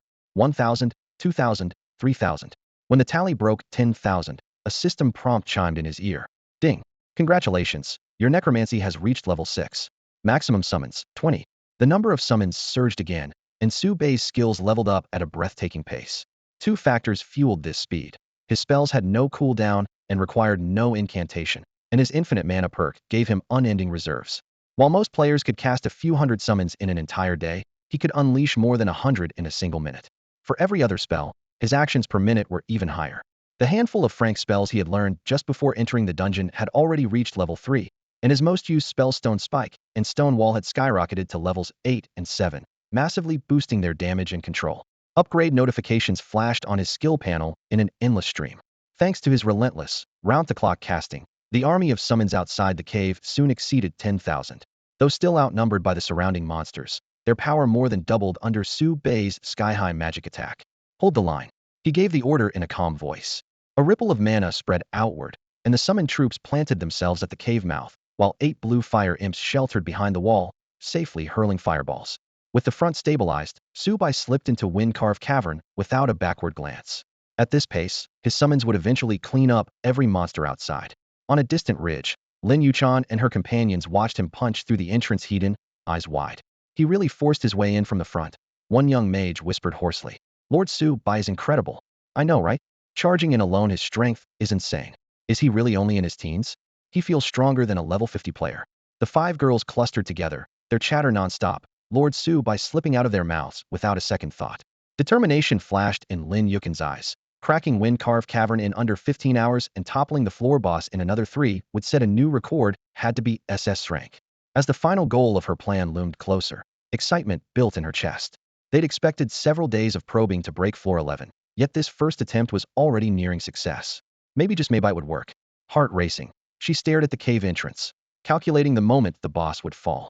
A normal team needed 5 or 6 hours to slay the floor 11 guardian, but with Su Bei's power, 3 hours should suffice.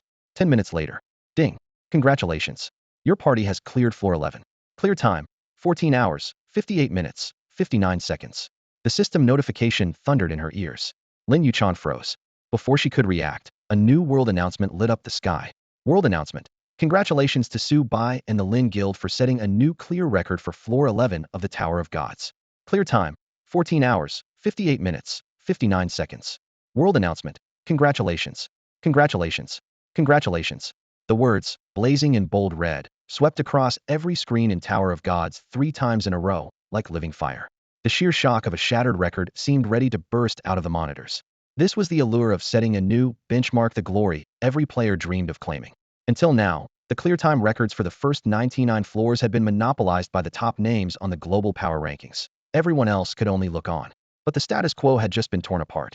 At the very start of Season 10, a newcomer named Su Bai smashed every record on the first 10 floors by staggering margins. The whole world assumed Yin Gua had just spawned an SS Steer prodigy right up until that prodigy did something monumentally stupid. He lost an SS Steer class change crystal with strategic value. The fallout was brutal. Su Bai fell from rising star to national laughingstock overnight. His name became synonymous with idiot. Yin Gua's forums roasted him, while players from other countries secretly cheered one less SS class monster to worry about. Time passed, the uproar faded, and everyone chalked Su Bai up as a flash in the pan. Yet now his name had exploded back onto every screen in the exact same new record announcement format, loud enough to smack the whole player base in the face. Deep inside the 11th floor dungeon, the sky churned to dark, blood red, and waves of corrupted creatures surged forward.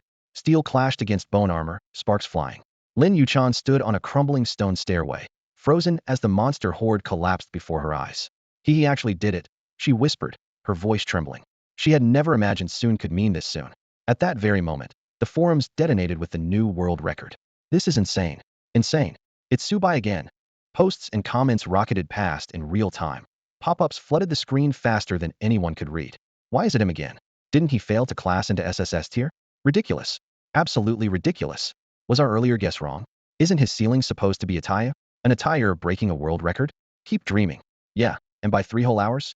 No Attire can pull that off. I knew something was off the moment Season 10 started. Did he figure out some special speed clear trick? A shortcut? Get real. There's no shortcut on floor 11. It's a straight path. Most sections force a heat-and fight, and the monster count is absurd. Exactly. Floor 11 has 0 shortcuts. The only hard counter is a light element holy class. Right. The Paladin King bulldozed the place with holy light to set the last record. Even Li Jianxian couldn't get the time under 20 hours. But Su Bai just crushed that record, and his name's missing from the leaderboard. Is he hiding his identity? Could be. Otherwise, how does an Attire post a time like that? Maybe it was Lin Guild's heiress, Lin Yuchan? The party tag says Lin Guild, so she must be in the squad. Impossible. Absolutely impossible. She's a fire mage. Even with a first-class exclusive skill, shed top out at steer. That was the Paladin King's record, no way she broke it. People speculated all kinds of possibilities, but no one was naive enough to miss who really held the team bearing the Lin Guild banner together, Su Bai. This name, loved and hated across the Yin Nation, was back in the spotlight. They hated him for losing a strategic SS grade class change crystal. They loved him because he kept smashing clear time records in the Tower of the Gods, giving Yin players something to brag about. Has Su Bai already completed an SS grade class change? The more investigators joined the search, the more plausible that theory sounded. Yin Nation Frontline Strategy Unit, Operations War Room. A tactical holo display above the circular table streamed real-time data from the Tower of the Gods. Bang! Suit Song slammed his palm onto the tabletop, the sound cracking through the sealed room. Didn't I tell you to track that kid down? Look at this, another record shattered. What have you been doing? Pei Lingxua shrank back, muttering, we're the strategy team. That's Intel's job. What was that? Suit Song's glare sharpened. Nothing, sir, she coughed, forcing a stiff smile. He turned to see Nantian. What have you found? See, Nantian pulled up a light screen, typing as he spoke. Intel confirms Su Bai was seen recently outside Rim City. He single-handedly wiped out a player party, averaging over level 30. Their highest was a level 48, rank class holder. His name is still absent from every leaderboard, yet he traded in Scrade class change crystal to Lin Yuchan, which means the one he kept must be even better. He paused, letting the implication hang, most likely an SS Scrade crystal. Su Bai has been hiding his class, C. Nantian went on. Factor in the rumor of the lost SSS crystal. Innkeeper Nyandana probably didn't lie back then, but there's more to the story. Right now we have only 2 data points, a single PK record and several world records. Based on that, The tech department has provisionally rated his potential at SS. SS. Suitsong narrowed his eyes, drumming his fingers on the table. They're being cautious because they still can't gauge his true combat strength, C. Nantian explained. One PK victory could be S or SS. World records are theoretically SSS territory, but there have been rare exceptions, so they're hedging at SS. The room fell silent, save for the faint hum of the projector. After a moment, Suitsong issued his orders. Get in touch with Su Bai immediately. I want his direct contact the moment you find it. And forget the tech department within Squad 11. We classify his potential as SSS, period. No one objected. Privately, everyone agreed. Nothing short of SSS could explain how Su Bai kept rewriting the record books. Special items? Give me a break, someone muttered. The Tower of the Gods has been live for 10 years. If a gimmick could do that, someone would have used it long ago. Compared with top-tier gear, an SS rank exclusive skill is simply on another level. Otherwise, everyone would just load up on items to clear dungeons. And what would be the point of changing classes? Without power that is truly your own, even the finest equipment is nothing more than decoration. C. Nanshan's finger hovered over the holographic keypad, ready to issue an order, when a crisp system chime suddenly erupted in everyone's personal terminals. World announcement. Congratulations to Su Bai and the Lin Guild for setting a new clear record on floor 12 of the Tower of the Gods. Completion time, 3 hours 02 minutes 29 seconds. The message rolled across the screen 3 times, the scarlet letters painfully bright. Another world announcement, the Lin Guild again, and once more Su Bai. In the conference room, every pair of eyes locked onto the flashing record. What? Suitsong slammed the table and shot to his feet, his chair clattering. As captain of the 11th squad, he prided himself on composure, yet now he couldn't stay seated. 3 hours. Su Bai broke the floor 12 record again. Everyone knew floor 12 was nothing like a straightforward sequel to floor 11. On floor 11, the mobs were many but fragile hill trolls, pale rats, and the Lakiso with enough bodies and firepower, you could simply steamroll them. Floor 12 was tighter, the monsters fewer, but every one of them was an elite. Ice wolves, sandworms, creatures with high magic resistance and massive health pools. If your DPS fell short, the runtime ballooned. Suitsong frowned, his gaze sweeping the room. Does anyone remember who held the previous floor 12 record, and what the time was? His memories of the lower floors were years old and fuzzy. C. Nantian adjusted his gold-rimmed glasses and spoke quickly yet clearly. I remember. The holder was the SS rank King of War, Gracie Ward. His time was right around 5 hours. A collective gasp swept through the room. The record had been cut almost in half. Is that guy even human? Someone muttered. That's the King of War we're talking about. Another adjutant exclaimed. The King of War, also called the God of Battle, ranked alongside Li Jianxian as one of the game's top damage dealers, his sheer output even eclipsing the Paladin King. His run had been dubbed the hardest record to break because the only way to beat pure firepower is with even more firepower. So at the same rank, Su Bai's burst and sustained damage have already surpassed Gracie Ward's? This is insane. An analyst at the table felt his scalp tingle, yet excitement slipped into his voice. On second thought, though, it was plausible. In their eyes, Su Bai was virtually guaranteed an SSS class. Even within SSS, there were gradations. Just as rank players range from frontline raiders to bench warmers, the gap lay in both skill and class potential. Among the SSS, Li Jianxian, the Paladin King, and the King of War occupied the undisputed top tier. The Mage King sat a notch below, with the rest spread out further down. If Su Bai had joined that tier, why be surprised? Maybe he was the next Li Jianxian. Suitsong swallowed and turned toward the still-stunned C. Nantian. Snapping back to reality, C. Nantian leapt to his feet, urgency sharpening his voice. I'll go prod the tech and intel teams right away. Damn it, it's all over. As the thought hit him, Wang Zishi's knuckles cracked, his joints whitening under the strain. Every little trick, dirty move, rumor, and ambush had aimed at Su Bai now loomed like a nightmare magnified tenfold, crushing his chest. What kind of monster had he dragged to the Wang family's doorstep? He looked up. On the far side of the conference room, Li Yuan was leaning against the floor-to-ceiling window. She was clearly shaken too, yet her expression held none of his panic. Those calm eyes seemed to be calculating something in the dark. Hope sparked in Wang Zishi's heart. He rushed over. Yuan, do you have a plan? Li Yuan turned slowly, brow arching. What? A plan? The ambush, the rumors, weren't they all your idea? His voice was almost a plea as he grabbed her hand. You must have another way out. Help our two families escape this. Li Yuan lowered her gaze to the reddening back of her hand, then slipped it free. Wang Zisher, I have no idea what you're talking about. Ambush? Rumors? Don't pin that on me. He stared at her, stunned. How? You taught me all of that. The words caught in his throat and died, as though had just grasped the truth. Li Yuan straightened, her voice turning icy. What does your Wang family have to do with my Li family? That engagement? Please. It's the 21st century. Who still believes in childhood betrothals? Her high heels clicked as she stepped forward, looking down at the half-kneeling Wang Zisher. Speaking for myself, I hereby cancel the engagement. From this moment on, there is nothing between the Wang family and the Li family. His eyes bulged, voice shaking. Do you even know what you're saying? Of course. Li Yuan didn't flinch. He jabbed a finger at her, voice rising. Don't forget. You told me to do all this. If Su Bai digs deeper, the Wang family is finished, and your Li family won't escape either. A trace of confusion crossed Li Yuan's face. Brother Zisher, you've been muttering to yourself ever since we started. What orders? I don't understand a word of it. Her performance truth and lie perfectly intertwined could have earned an Oscar, leaving everyone in the room speechless. Wang Zishi's hands trembled harder. His lips quivered, yet no full sentence came out. You what? Li Yuan brushed imaginary dust from her sleeve with disdain. Stop pining after me. A young lady like me is far beyond the reach of your family. Without another glance, she strode out with her entourage. Her resolute back felt like a slap across Wang Zishi's face, leaving his chest chilled by despair. Only after her footsteps faded did he finally understand. The schemes had come from Li Yuan, but every dirty deed had been carried out by the Wang family. That woman had been setting him up from the very beginning. He clenched his teeth, a lump of molten iron lodged in his chest. If nothing had gone wrong, they would have shared the spoils together. If something goes wrong, he'll be the only one who pays for it. Damn it, didn't I see that at the time? Wang Zisher recalled how the man had kept chirping Brother Zisher in that sugary voice. His stomach churned so hard, he almost retched. After a brief silence, he pulled himself together, braced a hand on the desk, and slowly stood. Panic still fluttered inside him, yet he felt far steadier than before. He turned, his voice raspy. Go tell my father.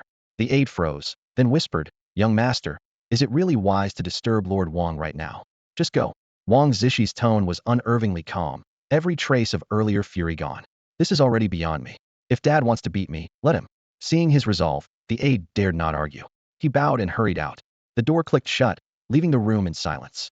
Wang Zisher lifted his eyes to the newest system announcement floating in the air, his knuckles white with tension. Why did a monster like that have to appear? Are we still going or what? Su Bai stood with his hands behind his back, looking down at the group. Several mage girls lay collapsed on the grass, gasping, their chests heaving. Even Lin Yuchan, who prided herself on being an elite, could barely stay upright, leaning against a thick tree trunk for support. Su Bai's hunting speed was absurd. On the 11th floor, they'd thought they had seen his full strength. It turned out they hadn't seen anything. The 12th floor showed them what terrifying damage really meant. Su Bai tore through mobs like a wolf among sheep, flattening the mini-boss with one punch. Not a single monster survived a full round against him. The floor lord that had stumped countless parties fell in under 10 minutes. Strong? The word wasn't enough. To Lin Yuchan, only one label fit freak of nature. If an SS rank player was already top tier, Su Bai stood at the absolute peak of that tier. Hey, what are you staring at? Aren't you here to log the data? Su Bai raised an eyebrow. We're only halfway through the 13th floor. Keep stalling, and the show'll be over. Gritting her teeth, Lin Yuchan pushed herself up. Right, I'm on it. The other mages wobbled to their feet. Every time they emptied their mana, their fatigue deepened. After fighting nonstop for a full day, they'd lost count of how many times they'd run dry. The potions were holding out, but their flesh and blood bodies were near their limit. Su Bai swept his gaze over them. If you can't keep up, he'll swap in another mage squad. No other classes. I'm fine. I can still fight. Lin Yuchan tightened her grip on her staff, unwavering. So can we. The others straightened at once, as if injected with pure adrenaline. Give up? No way. They were on the brink of making history.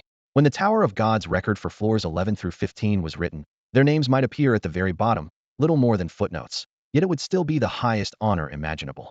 They would rather drop dead than let this unseen-a-lifetime chance slip away.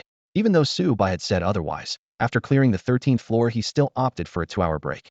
This decision had nothing to do with the mage girls. He genuinely needed to catch his breath. Since the start of Season 10, he hadn't enjoyed a single full night's sleep. On day 1, he stormed the Tower of the Gods, dove straight into the trial of the deity's instance, and fought for 6 days and 5 nights without pause. Then he rushed to Rhyme City for errands, jumped into another dungeon, and stayed in combat for more than 30 hours. While others lay down to rest, he was still clearing mobs. While they squatted to eat, he was still clearing mobs. Even the toughest body can't endure that forever. If his base stats hadn't skyrocketed, he would have collapsed long ago. Between floors, he simply called a team-wide timeout.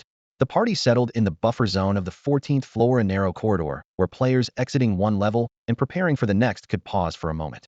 Dim mana lamps embedded in the gray-white stone walls cast a yellowish glow, and faint silver runes of the transfer array were etched into the floor.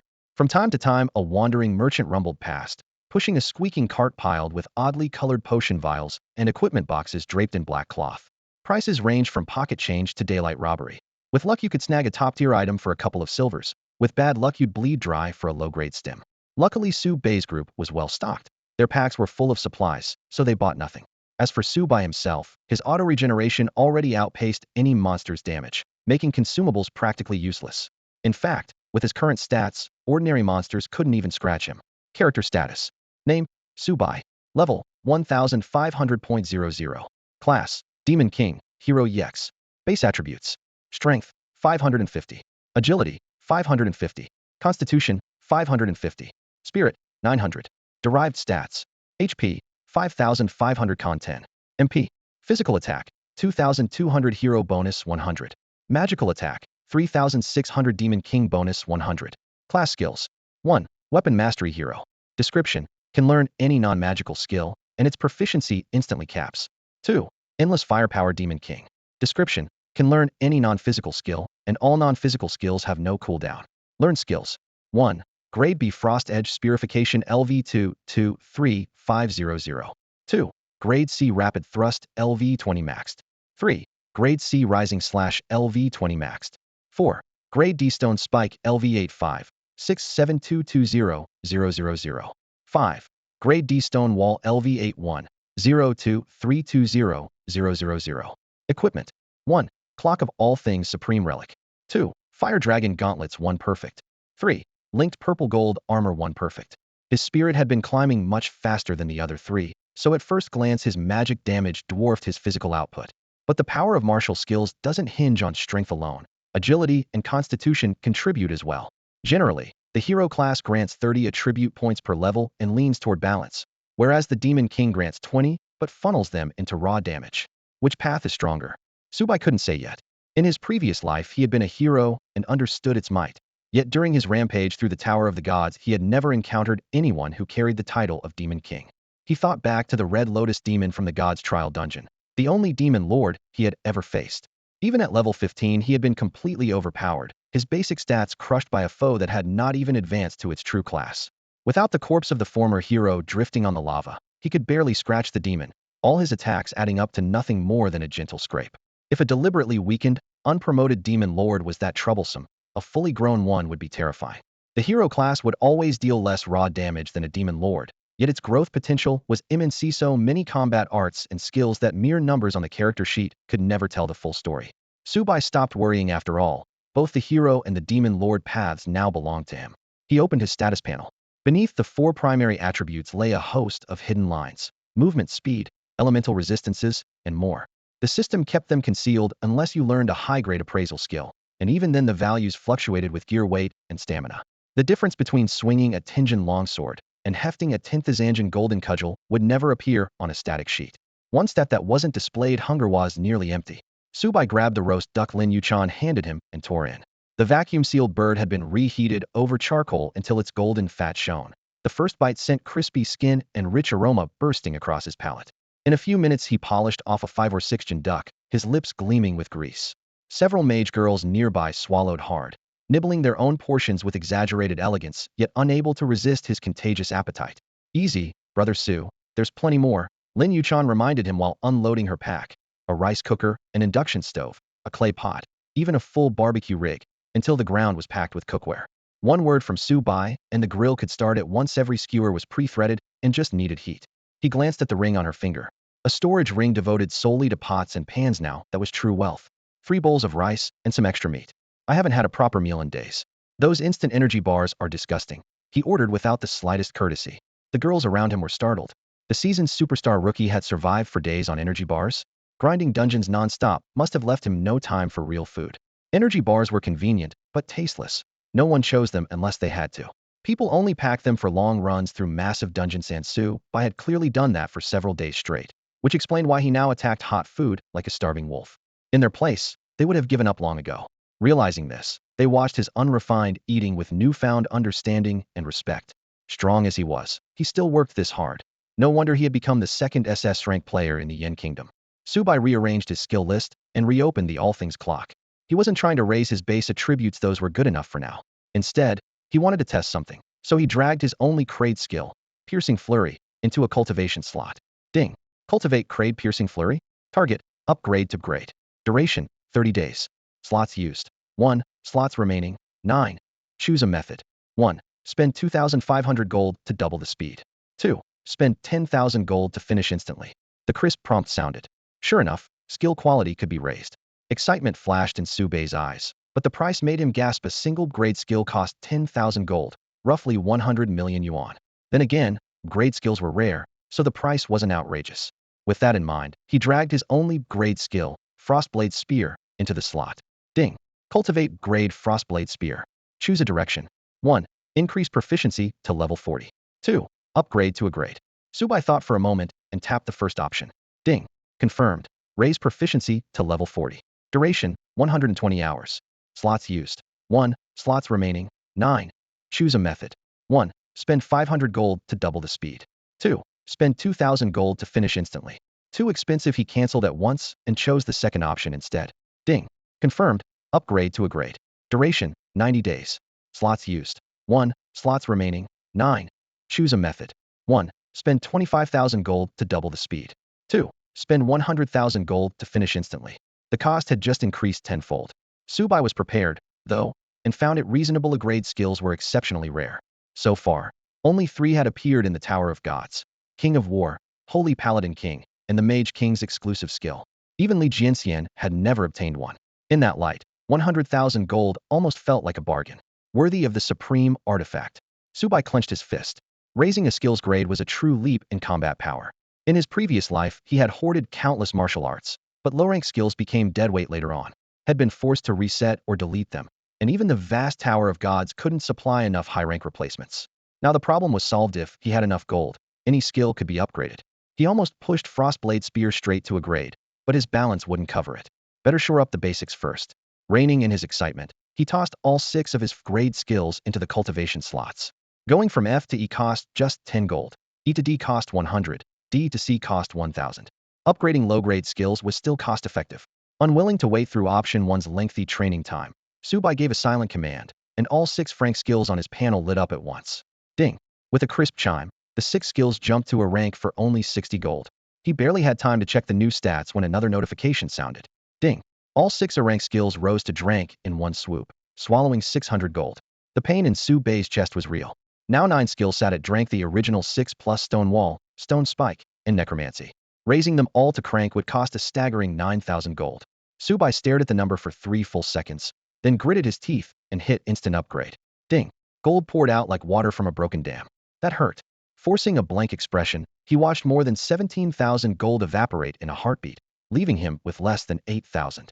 A second later, the satisfaction radiating from the updated skill panel made it all worthwhile. Skills. 1. Brank Frozen Blade Lance LV2, 23500. 2. Crank Flurry LV20 Max. 3. Crank Uppercut LV20 Max.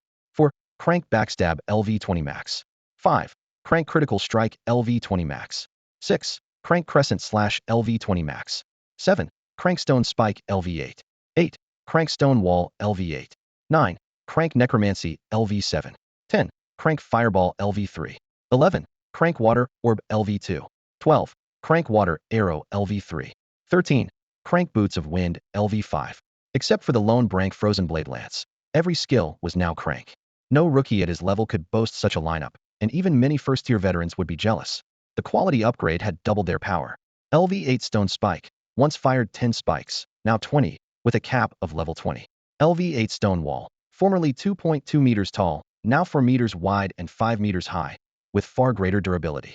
LV7 Necromancy, could now summon 40 skeletons at once. Former Frank abilities like Water Orb and Fireball had seen their damage multiply several times at crank. Subai scanned the panel, grinning ear to ear. He had never enjoyed such a brilliant opening, not even before his second advancement in his previous life. The only downside was the lack of variety in his Brank skills. None provided true area damage. Frozen Blade Lance excelled at single-target bursts. Combined with his 3,600 magic attack, it could one-shot minor bosses and drop floor guardians in just a few strikes. From the 11th to 13th floors, every lightning-fast clear was thanks to that move. But it still wasn't AoE. With that thought, Subai once again examined the skills on his panel. Martial skills were the first to go, except for Crescent Moon Slash, which offered some area damage. Everything else was single-target burst or crowd control and useless for clearing large mobs. He shifted his attention to the spell tab. Fireball. Water Orb? No way. Even if he needed the elemental spheres to wash basin size, the blast radius was still too small. Stone spikes and water arrows were just as disappointing. After weighing his options, Subai abandoned the idea of pushing any of them to tire. The only slot truly worth investing in was Summon Undead. A high-grade necromancy spell was a game-changer in dungeons or open war, and with his no cooldown talent, leveling it would skyrocket his combat power. The problem was the lump sum of gold it took to max it instantly. He hesitated for a moment, then dragged the tire Summon Undead into the upgrade slot and picked option 1 without blinking. 2,500 gold doubled the speed, 5,000 quadrupled it. Subai slapped 5,000 on the confirm key. Ding, option 1 confirmed. Cultivation time, 180 hours. It wasn't that the 2 times boost was too pricey. A 15-day cycle was simply unbearable. By then, every quest in Rimu City would be farmed out, and he had no patience for that. With the skill in the queue, he finally breathed easy. He had less than 2,000 gold left, but had traded it for another high-grade skill well worth it. Compared with his stats before entering the 11th floor, his overall strength had more than doubled, maybe tripled. That's the power spike a top-tier skill gives you. If he re-ran the 11th floor now, even without Lin Yuchan and the others, he could shave more time off his 15-hour solo record. But there was little point. He glanced at the silver chests in his pack. Record break rewards were nothing special unless they were gold. Better to keep climbing, hit the next class change, and move on. 2 hours of cross-legged rest passed in a flash. Most of the fatigue and hunger in his body faded, and the girls were just as refreshed, eyes sparkling as if they could spar with Su Bai for another 300 rounds. Lin Yuchan, watching the clock, stood and whispered, "Brother Su, time's up." "Right." Su Bai brushed the dust from his pants, straightened, and called, "Let's go." With that, he stepped through the portal. "Coming." The mage girls chimed, bounding after him, while Lin Yuchan followed with a smile. The thought of shattering 5 floor records in a row had everyone buzzing with excitement. Tower of the Gods, floor 14 previous record, 30 hours 45 minutes and 12 seconds. Lin Guild's time, 21 hours 1 minute and 5 seconds. New record, floor 15 previous record, 10 hours 52 minutes and 39 seconds. Lin Guild's time, 6 hours 29 minutes and 50 seconds. Another new record. For nearly 3 straight days, the Lin Guild smashed 5 floor records, shaking the entire world. Just when everyone thought they would keep going, they stopped cold. None of this diminishes the shockwave rippling through the entire Tower of the Gods and even across Blue Star itself. The squad flying the Lin Guild banner, personally captained by the sensational rookie Su Bai, has shattered speed clear records on virtually every floor since level 1. Each new record bumps the forum's front page, and within 3 days the Tower forum's popularity meter was maxed out. The servers skirted collapse several times while Su Bai found himself squarely in the eye of the storm. His name still hasn't appeared on any official class leaderboards, yet nearly every player silently ranks him in the SSS tier, making him the world's 10th and Yen Nation's second super rookie. Earlier misunderstandings vanished the moment he broke 5 straight floor records. On Yen forums, a tidal wave of abuse flipped overnight into unanimous praise. Post a single insult about him now, and 100 users will come after you in minutes. Material rewards for record breaking are modest, offering ordinary Yen players little real benefit, but the symbolism is enormous. One after Li Jianxian, Yen Nation finally has another super rookie, ending a 2-year drought. 2. The more tower records a country holds, the more it showcases its overall strength. Discussion threads about what class Su Bai actually plays have flooded the net. A post titled "The Strongest Class in Tower History Revealed Su Bai Shocks the World 10 Times" rocketed to the very top of the hot list, drawing spectators from Yen Nation and beyond. Stop bragging. Strongest class? The Beacon Nation's Paladin King is the real GOAT. Commenter from Dungta Country. Rubbish. The War King from Great Bear Nation is the true battle god. Please, spare us. Su Bai already shredded the Paladin Kings, and War King's records facts matter. Exactly. Numbers don't lie. He sped through the first 15 floors. His class is busted scarier than the so-called top class, the Sword Immortal. Could be. Even Li Jianxian never pulled anything this insane. Replies pile up by the thousands every second, almost all dissecting Su Bai's unknown class. Many insist that, if it isn't the strongest in history, it's at least the most outrageous. The latest rumor claims Su Bai's ancestors were orphaned heirs of the great Han Ming Kingdom's royal line, tracing back to the era of Qin Shi Huang. All right, folks, show's over. Head home. Su Bai waved a casual goodbye and turned to leave the tea house's private room. This so-called partnership had been nothing more than a favor squeezed in while grinding the tower. Just as he reached the doorway, Lin Yuchan called softly, "Brother Su, a moment, please." Su Bai paused and glanced back. Lin Yuchan didn't speak immediately. She signaled the few mage girls beside her. They caught on, slipped out, and shut the door behind them. Moments ago, she had been a dusty mess in the dungeon. Now she was perfectly composed. Under the lamplight, her usually cool features looked gentler, and her eyes shimmered with unmistakable admiration. Yes, admiration. News that Su Bai had shattered 15 consecutive floors of the Tower of Gods had swept the globe in a matter of hours. Young players across Yinguo were reposting the story non-stop, treating him like a brand new idol. Having witnessed it firsthand, Lin Yuchan had the best seat in the house. Shed watched him redefine impossible again and again, yet never glimpsed his limits. It felt like drifting through the deep sea just when she thought Shed touched bottom. A darker blue opened below. Subai raised an eyebrow. If you've got something to say, say it. His cool tone snapped her back to the present. Knowing his lone wolf nature, she went straight to the point. I've spoken with my father. The Lin family gained too much from this run. We owe you compensation. Oh, the word compensation piqued his interest. What kind? Lin Yuchan smiled lightly, voice still earnest. Whatever you need.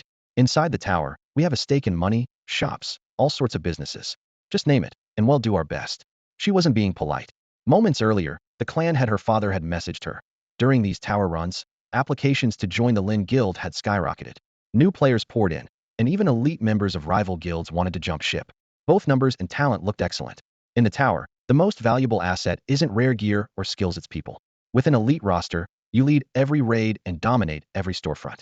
If the momentum held, the Lin Guild could vault to the top in Eastern Yinghua and maybe even rank among the nation's powerhouses. The gains Su Bai had brought them were beyond calculation. Seeing her absolute sincerity, Su Bai considered for a moment. If you insist on compensating me, just give me gold coins. Shops and ventures don't interest me. He still preferred the lone wolf path. Running a business held no allure, and he had neither the time nor the patience for it. Lin Yuchan had anticipated his answer. After thinking for a moment, she said, since Brother Su has no other requests, we'll compensate you in gold coins. According to our previous discussion, you let the Lin Guild register your name for 5 cleared floors of the Tower of Gods at 10,000 coins per floor, so the total comes to 50,000 coins. 50,000. Su Bei's heart thumped as he did the math. That's the equivalent of $500 million. The Lin family is seriously loaded. Lin Yuchan went on. The sum is too large to pay immediately. We'll have to draw from an upper-tier bank, but we'll have the money within 3 days. Is that acceptable? Sure, whatever you say. Su Bai agreed at once, the grin on his face unstoppable. Nothing felt better than a windfall. He had only run a dungeon on a whim, and the payoff already dwarfed everything he'd earned in the starter zone. So selling clear records was this profitable? He needed to tap this market. His eyes brightened with an idea. If you still want records, come to me. Friends get a 20% discount. Really? Lin Yuchan's eyes sparkled. Then our Lin clan would like to reserve the records for the first 30 floors. How does that sound, Brother Su? Damn, spoke too soon. Su Bai wanted to slap himself. 30 floors meant 15 more floors, another 150,000 coins. With a 20% discount, he'd lose 30,000 coins, a full 300 million. But the words were out, so he could only push ahead. He cleared his throat. No problem. Lin Yuchan laughed softly. Don't worry, Brother Su. We'll still pay the full price. Truthfully, we're already getting a bargain. That much was true. Scraping together so many coins in a short time was a challenge for the Lin family too. They might have to sell or mortgage assets. But the reward outweighed the risk. If floors 11 through 20 also bore the Lin Guild's name, their standing among new players would skyrocket. Of the 99 recorded clears in the Tower of Gods, if the Lin clan could claim a fifth, success was only a matter of time. They decided to stake most of their resources on Su Bai. Technically, the clan leader should have handled the negotiations, but given Su Bei's unique status, it made more sense for Lin Yuchan, who knew him personally, to come instead. You're really this serious? Su Bai studied her. The price was steep, but the potential gains for the Lin Guild made it reasonable. He nodded. All right, but I have one condition. Please say it, Brother Su. If it's within our power, we won't hesitate. Lin Yuchan agreed readily, already treating Su Bai as a benefactor. Su Bai smiled, lowered his voice, and said, what I want is you and only you. Huh. Lin Yuchan froze, and twin spots of red bloomed on her cheeks. That's not what I meant. Seeing Lin Yuchan's cheeks flush, Su Bai realized at once he had misspoken and hurriedly waved his hands. I just meant it should be the two of us, nobody else. Only then did Lin Yuchan understand. She lowered her head, pressed her lips together, and nodded lightly. Shyness colored her face, though a trace of disappointment flickered in her eyes before she quickly hid it. Still uneasy, she asked in a soft voice, Brother Su, are you sure you don't want backup? The monsters between the 21st and 30th floors are as dense as the Urksiyud Heights on floor 11. No, why keep deadweight around? Su Bai answered bluntly, waving the idea away. When his skills were still low in quality, he had needed a few mages for extra damage. Now that his abilities had leveled up, he could clear everything solo. In his opinion, the only useful asset in the group was the flame demon Lin Yuchan could summon. Everyone else was just slowing them down. Left with nothing to say, Lin Yuchan sighed to herself. Those mage girls will be disappointed, she thought. They knew they were barely useful past the first few floors, and during the last two they had been carried entirely by Su Bai, probably even cost him a faster record. She looked up and spoke earnestly. All right, they'll do everything I can to help with the tower assault. 3 days from now. Same time, same place. No need to see me out. Subai gave a quick nod and headed downstairs. Just like last time, Lin Yuchan stood at the second-floor window, watching him stride out of the tea house and disappear into the crowd. The slip of the tongue replayed in her mind, and a warm blush crept up her ears again. Subai wasn't waiting 3 days for her gold to arrive. He needed the time to finish Rim City's main storyline, the Wizard's Mad Journal, and Mayor Blake's quest line.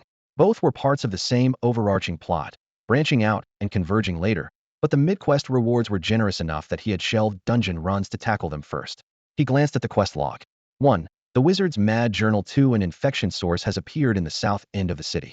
Investigate immediately. Reward, 20 skill points. 2. Disturbance in Rim City outskirts. I explore the anomalies on the outskirts. Reward, 10 skill points. 30 skill points in total. No way he would pass that up. He had reached level 16 before his last dungeon ended, and still had 40 skill points saved, enough to learn 4th grade skills. Subai already had a plan. Unless absolutely necessary, it was more economical to learn low-grade skills first. With the clock of all things, he could always upgrade their quality later for a bit of money, but skill points were the real bottleneck. Even high-level players ended up starved for points, and for someone like Subai with no learning restrictions, the problem would only be worse. If he didn't conserve them now, he'd have nothing left when forbidden spells or transcendent martial arts that demanded hundreds or even thousands of points came along. Subai was exceedingly picky when it came to choosing skills.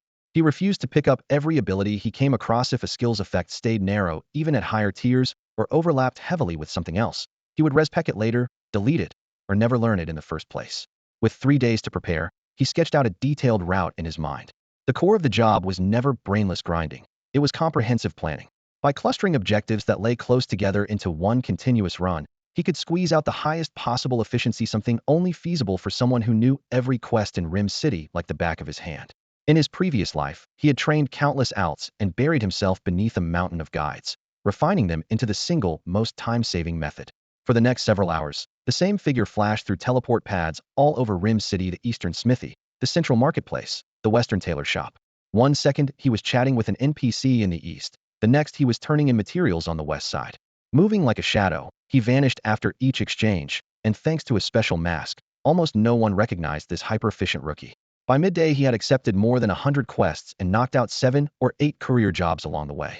Every one of them was top tier. The worst rewards began with excellent weapons, while the best offered rare gear, skill points, or even random skill books. At the same time, the Tower of Gods had listed only a dozen premium quests in Rim City, and 50 popular quest hubs were already swamped with players. Newcomers could barely get in line. Subai, however, had no intention of jostling with the crowd. If a spot was busy, he simply skipped it for now. Rim City had plenty more to spare. The tower was in its 10th season, after all. Did anyone really think those few quests were all that remained? Hidden nodes had been locked down by major guilds and clans, but Subai remembered every single one.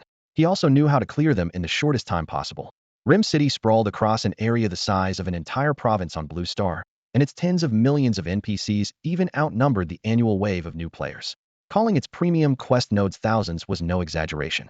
Even he lacked the time to sweep them all, doing so would only slow his climb up the tower, defeating the purpose. Back in the original timeline, elite players cherry-picked the handful of quests that meshed best with their builds and quit once the rewards leveled out. Subai's current route was vastly different from the one head used for his hero main. This time, he also had to satisfy the Demon King's needs, so each quest required extra scrutiny. By the time he wrapped up the first batch of premium quests, it was around 2 in the afternoon. He glanced with satisfaction at the task panel, showing 120 high-grade quests. If not for the quest cap, he could have filled that list 2 or 3 times over. Ding! Ling Yuchan has sent you a friend request. Accept? The city gate was already in sight when Subai was about to step out of Rim City, yet the same notification popped up in the top right corner of his HUD. He frowned, impatience flickering in his eyes. Ever since he had teamed up with Lin Yuchan for that dungeon run, this name had clung to him like a stubborn pop-up. He had turned her down more than 20 times, but she kept coming. Even Subai's good temper was wearing thin. With one swipe, he dragged Ling Yuchan into the quiet room and muted any future requests. Hundreds of kilometers away, in Gale City beneath the Tower of the Gods, night lay still outside, but the lights were blazing in a single-family villa. Ling Yuchan, dressed in a cutesy pink pajama set, sat cross-legged on an oversized cloud-soft sofa. A message floated before her. Friend request declined. This guy's really playing hard to get. She arched a brow. 27 rejections. Now the national goddess of the Yin Kingdom and a top 100-ranked powerhouse in the world had been stonewalled by a rookie. If Captain Suitsong hadn't made it a hard order, she would have switched targets long ago. Stubborn, she hit the add friend button again. Ding. Request failed. You have been added to the block list. He actually blocked me? Pei Lingxue froze, staring at the prompt for several seconds. How many people named Pei Lingxue could there be in the Yan Kingdom? The self-pity lasted only a moment before she shot to her feet. If she didn't land this recruit, some other squad would. The Tech Division's latest assessment was clear. Su Bai, who had cleared the 5th floor, held SS tier potential. The strategy unit had to have him, and with so many frontline squads in play, whoever moved fastest would win. Su Tsong's words rang in her ears. Strike first and seal the deal. And how do you cook the rice? With me, of course. She glanced at the alluring curves beneath her sleepwear and made up her mind. A second-class expert paying a personal visit no way a mere newcomer could refuse. Humming to herself, she dashed into the dressing room, dumped clothes and teleport scrolls into a pack, and set off straight for Rim City. Meanwhile, Subai had no idea had been targeted by an obsessive late bloomer. Beyond the city walls, the night wind howled across the wasteland. High-value missions from every faction lay tangled like a skein of yarn, impossible for most, but child's play for him. One notification after another appeared. He accepted, sorted, and broke them down with startling efficiency, thanks largely to his explosive damage output that dwarfed anyone at his level. Frozen edge spear form. Frost gathered in midair, shaping 3 formidable-long ice lances. They hovered for a heartbeat before driving straight into the Dark Demon Swordsman's ranks with overwhelming force. Level 40 Dark Demon Swordsmen were as fragile as paper effigies. Holes blew straight through their chests, and they burst apart like beads on a skewer. Critical hit. One-shot kill. One-shot kill. The scarlet notices flickered across the shattered ruins, nearly drowning out the crunch of splintering bone. Summon. With a casual wave, Subai released a surge of ash-black mana. 50 Dark Demon Skeleton Swordsmen, still draped in scraps of flesh, clawed up through the cracks. His Crade Necromancy had reached level 8, multiplying both their numbers and their might. Ping. EXP 1000. Bonus EXP 200. Ping. EXP 1000. Bonus EXP 200. The chimes rang in quick succession, but Subai barely glanced at them, was already level 16. Each new level cost far more experience now, yet the grind was still trivial. After his first job change, 2 or 3 floors of the Tower of the Gods would earn a level, and quest rewards would carry him to 99 without much trouble. The real slog would begin after the 4th and 5th job changes, when a single level could take weeks or even months. For now, he was averaging 2 or 3 levels a day and could rise faster if he focused solely on farming. With the swarm of undead at his command, Subai hardly needed to lift a finger. The enhanced skeletons outclassed their living counterparts by a full tier, and he simply spammed skills to raise proficiency. Moments later, the Dark Demon nest lay in ruins. The boss appeared and was instantly skewered by dozens of ice lances, pinned to a crumbling wall before it could even scream. 5 minutes later, the level 50 elite shattered into frozen shards, the raw, single-target burst of the grade skill Frozen Blade Spear. Against a lightly armored elite, 5 minutes was plenty. Ping. Hunt Dark Demon Swordsman 2000 completed. Please turn in. Ping. Hunt Dark Demon Leader 11 completed. Please turn in. Ping. Dark Demon's Vengeance completed. Please turn in. 3 premium quests cleared in just 30 minutes, netting 30 rare materials, 20 skill points, and a random skill book, almost as lucrative as an early game main quest. Closing the quest window, Subai looked toward the Cultivating snowfield beyond the ruins. 8 more premium quests awaited there, along with the next clue to the wizard's mad journal too. He tapped the toe of his boot and drifted down like a leaf onto a towering skeletal swordsman's shoulder. Snap, his fingers cracked, and 1,000 skeletons snapped into formation. The rasp of iron plates rose like a distant tide as they marched into the depths of the snow. A howling blizzard swept over them, and the system chimed. Ping. You are struck by freezing wind. Movement speed 10. Fireball. Subai pointed his index finger, and a half-meter sphere of flame condensed in midair. Wrapped in a thin film of mana, the once frenzied fire grew docile, its tongues neatly restrained. It hovered quietly in the storm, casting a warm glow on the road swallowed by cloud and snow and driving the chill from Subai's surroundings. The clue buried in the Mad Mage Chronicles 2 was a single line. Deep within the Cultivating snowfield, the tremor of lost souls can be heard. The snowfield sprawled across a vast stretch of land, making it one of the largest monster zones near Rim City.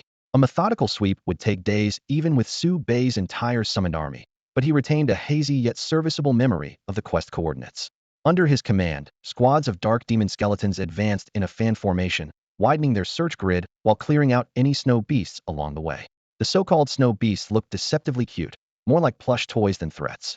Their long, downy fur made them resemble fluffy snowballs, but when they attacked, they curled into perfect spheres, shot out of the drifts, and slammed into targets like living catapult stones. A single low-level snow beast posed little danger.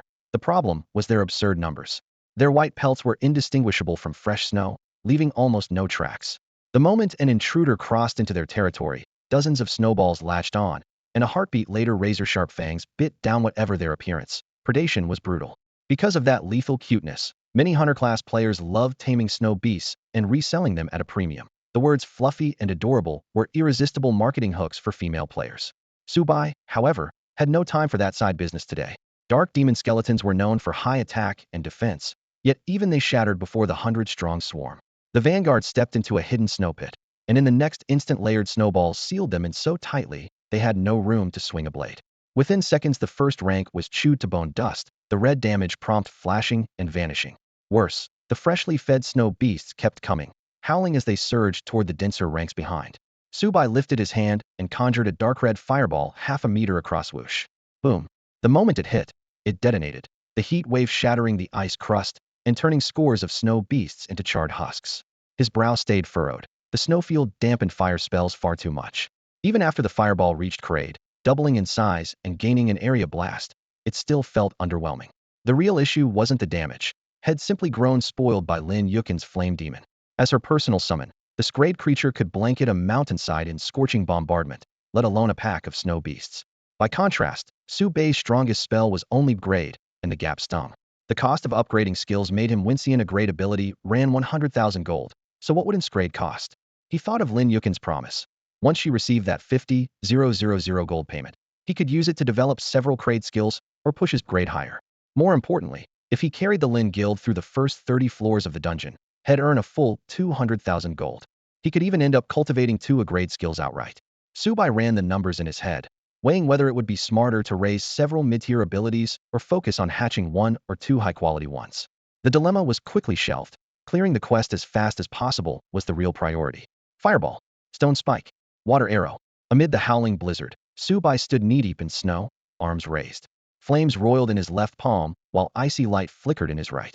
Dual casting had begun. Only high-level mages could master dual casting with ease, and it had taken Subai a full day or 2 to reclaim what should have been second nature. Compared with typing commands from afar, channeling spells with his own body felt completely different. Yet once he drilled the fundamentals, his proficiency rose quickly. Beyond dual casting lay 4-fold and even 6-fold casting. The very best mages could unleash hundreds of spells at once, a display like fireworks in full bloom. Subai understood all those advanced techniques, but his current mental strength was still below the threshold. Given how fast his stats were climbing, he was confident he could learn 4-fold casting before his second-class advancement. That goal was also why his skill tray looked like a cluttered garden. If raw damage were all that mattered, Water Arrow and Stone Spike covered roughly the same area and differed only in elemental counters, so learning both would have been pointless. Now that he could weave multiple elements simultaneously, he was happy to let his skill list blossom. Of course, it had grown a bit too crowded, and he planned to prune it once he had spare time. While those thoughts flashed by, his hands never stopped moving. Fireballs and water arrows hammered the field in alternation, churning up the snow in explosive bursts. Open ground covered in snow was one of the few terrains that could slow Subai down, but with his unusually high stats and eclectic spellbook, he still bulldozed forward. The unlucky ones were the dark skeleton swordsmen. Their numbers shrank visibly, shattered limbs and cracked skulls littering the white plain. Had they not already died once, their agonized screams would have echoed for miles. At this pace, after roughly 80% of the skeletons were wiped out, the silhouette of the Snowfield research base finally appeared ahead. Its structure resembled the lab in the Death Swamp, though from a distance it looked more like a gigantic ice dome. Subai spared it no further glance and hurled a condensed great fireball. Boom! The dome exploded, shards of ice spraying in every direction. An instant later, a torrent of pitch-black mist surged out. Swish, swish, swish. The first dozen skeletons in the vanguard touched the darkness and instantly carbonized, crumbling into gray ash. Poison gas. Nor scentful wraith energy, Subai muttered, brow furrowing. He knew exactly what it was. Rage distilled from living sacrifices of local Shwegwai, the Yeti-like natives of the snowfield. The creatures bred here in vast numbers, making them perfect material for live experiments and the extraction of malice. According to his past life memories, a large sacrificial array should be set around the lab, designed specifically to snare juvenile Shwegwai. Now the black miasma was several times denser than when he had cleared the same quest before. 10 years had passed with no one dismantling the array, letting wrathful souls pile up well beyond his original estimate. He took one look and immediately turned to run. Was he crazy enough to stand and fight that? The mist held the fury of perhaps millions of spirits. For all his strength, he was still a rookie. Heating confrontation meant certain death. If he didn't run now, when would after he died? Subai bolted across the snow without the slightest twinge of conscience, leaving a skeleton warrior to cover the rear as he shot nearly 100 meters ahead. He knew those wraiths formed from millions of restless souls were a nightmare. Their health was low, yet they were almost immune to conventional physical strikes. Earth, water, and wind spells barely scratched them, and even fireballs had their damage heavily reduced. Only light element skills, which dealt double damage, or dark element skills, which could reliably break their defenses, could finish them off. Unfortunately, such skills were rare, and Subai had no time to farm them, so running was his only option. The wraiths spread through the snow like ink in water, wiping out an unsuspecting family of snow imps along the way. The plump little snowballs never even made a sound before 18 generations of their lineage were sent to the afterlife. As Subai left, he tossed out a single line. Bad luck to whoever runs into them next, and never looked back. The wraiths he had unleashed while raiding the abandoned research base rampaged for 3 full days. Several nearby monster camps were swept clean, and many leveling players were caught off guard. Luckily, the wraiths didn't hunt in packs, so there were more injuries than deaths. 3 days later, the menace finally dispersed, and the field went quiet again. Subai, true to form, took no responsibility. A quest no one had triggered in 10 years was now broken by him, and the cleanup would have to wait for the next poor souls. Over the following 3 days, he was constantly on the move, cycling through main quests and high-quality side quests. The grind was exhausting, but the haul was spectacular. 1. Skill points piled up to 183. 2. More than 30 random skill books. 3. An extra 800 gold coins. 4. 48 silver treasure chests. Any bronze chests that had dropped along the way were already opened, their contents bundled off to the general store. Now, seated alone in a private room at Lin's tea house, Subai rubbed his hands together, ready for the big unboxing. Ding! Congratulations, you've obtained small healing potion 10. 10 low-tier potions right off the bat. Subai rolled his eyes. Trash. He shifted in his seat, took a deep breath. Ding! Congratulations, you've obtained gold 5, silver 50. Barely acceptable, yet a bad feeling crept in. Third chest. Ding! Congratulations, you've obtained common grade weapon, longsword. Fourth. Ding! Congratulations, you've obtained small experience potion 10. 10 silver chests down, not a single decent item. Subai's eyes bulged. He almost choked on his own breath. The remaining 30-plus chests didn't fare much better. Only 5 excellent grade pieces total, not a single rare, even from the chest drop during his world record run. Where did my newbie luck go? Did I really outlive the beginner's grace period? Subai scratched his scalp, utterly baffled. He had thought his account was blessed, snagging 2 perfect grade pieces of gear and a perfect consumable during the tutorial. Rare items all but poured out of the chests, and he amassed plenty of superior ones as well. But the moment he left the starter zone, his luck plummeted like a rock off a cliff. Staring at the dimly glowing pile of gear and consumables at his feet, Subai clenched his teeth. How did everything turn this rotten? Just as he was about to ditch the junk, the door swung open and Lin Yuchan stepped in. Her eyes locked onto the chaos on the floor and the dozen empty chests nearby. So many silver chests? She gasped. She had been gone only 3 days where had Subai found such a haul. Silver chests might not match gold ones, but for ordinary players they were still a rare prize. Brother Su, the Lin clan can sell this stuff for you, she offered with a smile. Subai waved a tired hand. Do whatever you want. It's all trash. You won't get much for it anyway. Lin Yuchan nodded and told her people to scoop up every last piece. To her, this stash wasn't worth personal attention. Last time Subai asked her to move beginner gear that had been different. Starter zone drops could be banked for a fee and handed down at the start of the next season. Family juniors or hand-picked rookies could equip them, breeze through the first 10 floors of the Tower of God, and secure official player status. Whether a top-tier class crystal would drop was uncertain, but earning the qualification was almost guaranteed. That made starter gear far more valuable than these level 10 items. The difference was night and day. When the cleanup was done, Lin Yuchan turned back to Subai. She could tell the chainmail and gauntlets he wore were exceptional, but everything else looked bargain bin. Brother Su, if you'd like a new set, the Lin clan can outfit you in full rare gear. No need to hold back. It wasn't an investment, it was compensation. In the past 3 days, Subai's fame had spread overseas, and players in Yin country were practically worshipping him. Many believed he had joined the Lin Guild and flooded toward it. In one day, the guild received hundreds of thousands of membership applications, far beyond its capacity. Lin Yuchan had to issue a statement clarifying that Subai was only cooperating with the guild, not a full member. Applications slowed, yet tens of thousands still arrived daily. Simply being linked to Subai on floors 11 through 15 of the Tower of God was proof enough of the Lin Guild's heritage and strength. Elite players looking to switch guilds, and even some well-known professionals inside the tower, began extending offers of their own. In short, the Lin Guild had hit the jackpot this time. At the moment, none of these gifted recruits can be monetized quickly, and keeping them on board means burning through a hefty pile of cash. Still, the Lin Guild is an acknowledged leader in the field, already running on a mature, well-oiled system. Lin Yuchan is sure that given enough time, the guild's eventual returns will dwarf today's spending. That confidence is why she readily offered to replace every piece of Su Bei's gear for free. If the family budget weren't so tight, she would have thrown in several extra sets and a stash of consumables as well.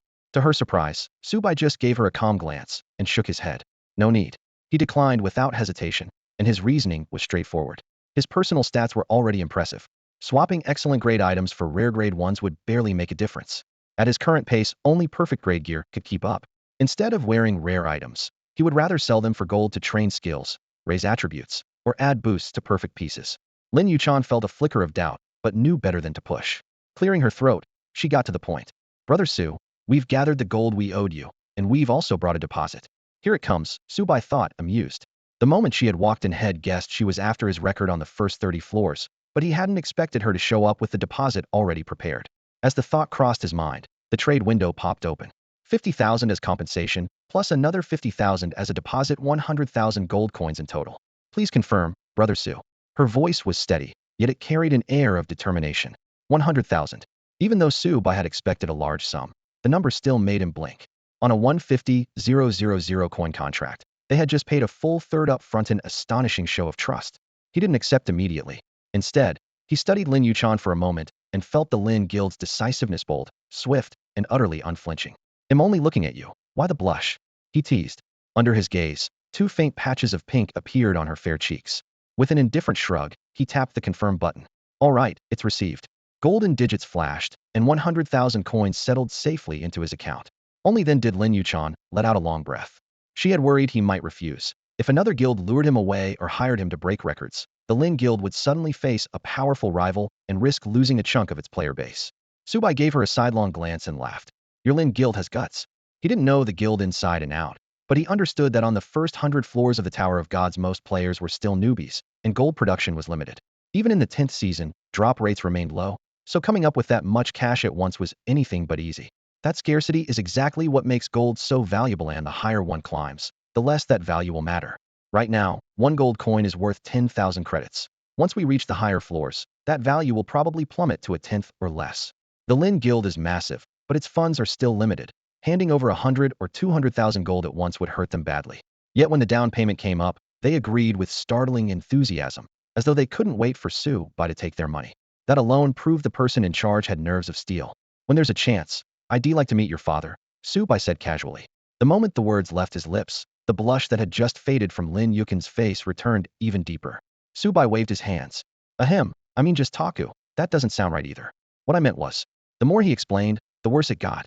So he simply stopped talking. Lin Yuchan bowed her head, covering her face. Brother Su, you don't have to explain. I understand, she whispered. What exactly do you understand? Su Bai cursed himself inwardly. He really did sound like he was proposing. He happened to glance at Lin Yuchan. Strong brows, clear eyes, stunning even without makeup, and a figure that bordered on perfection. The idea of proposing actually popped into his head. The next instant he crushed it was a free wanderer. No woman was going to tie him down. He cleared his throat.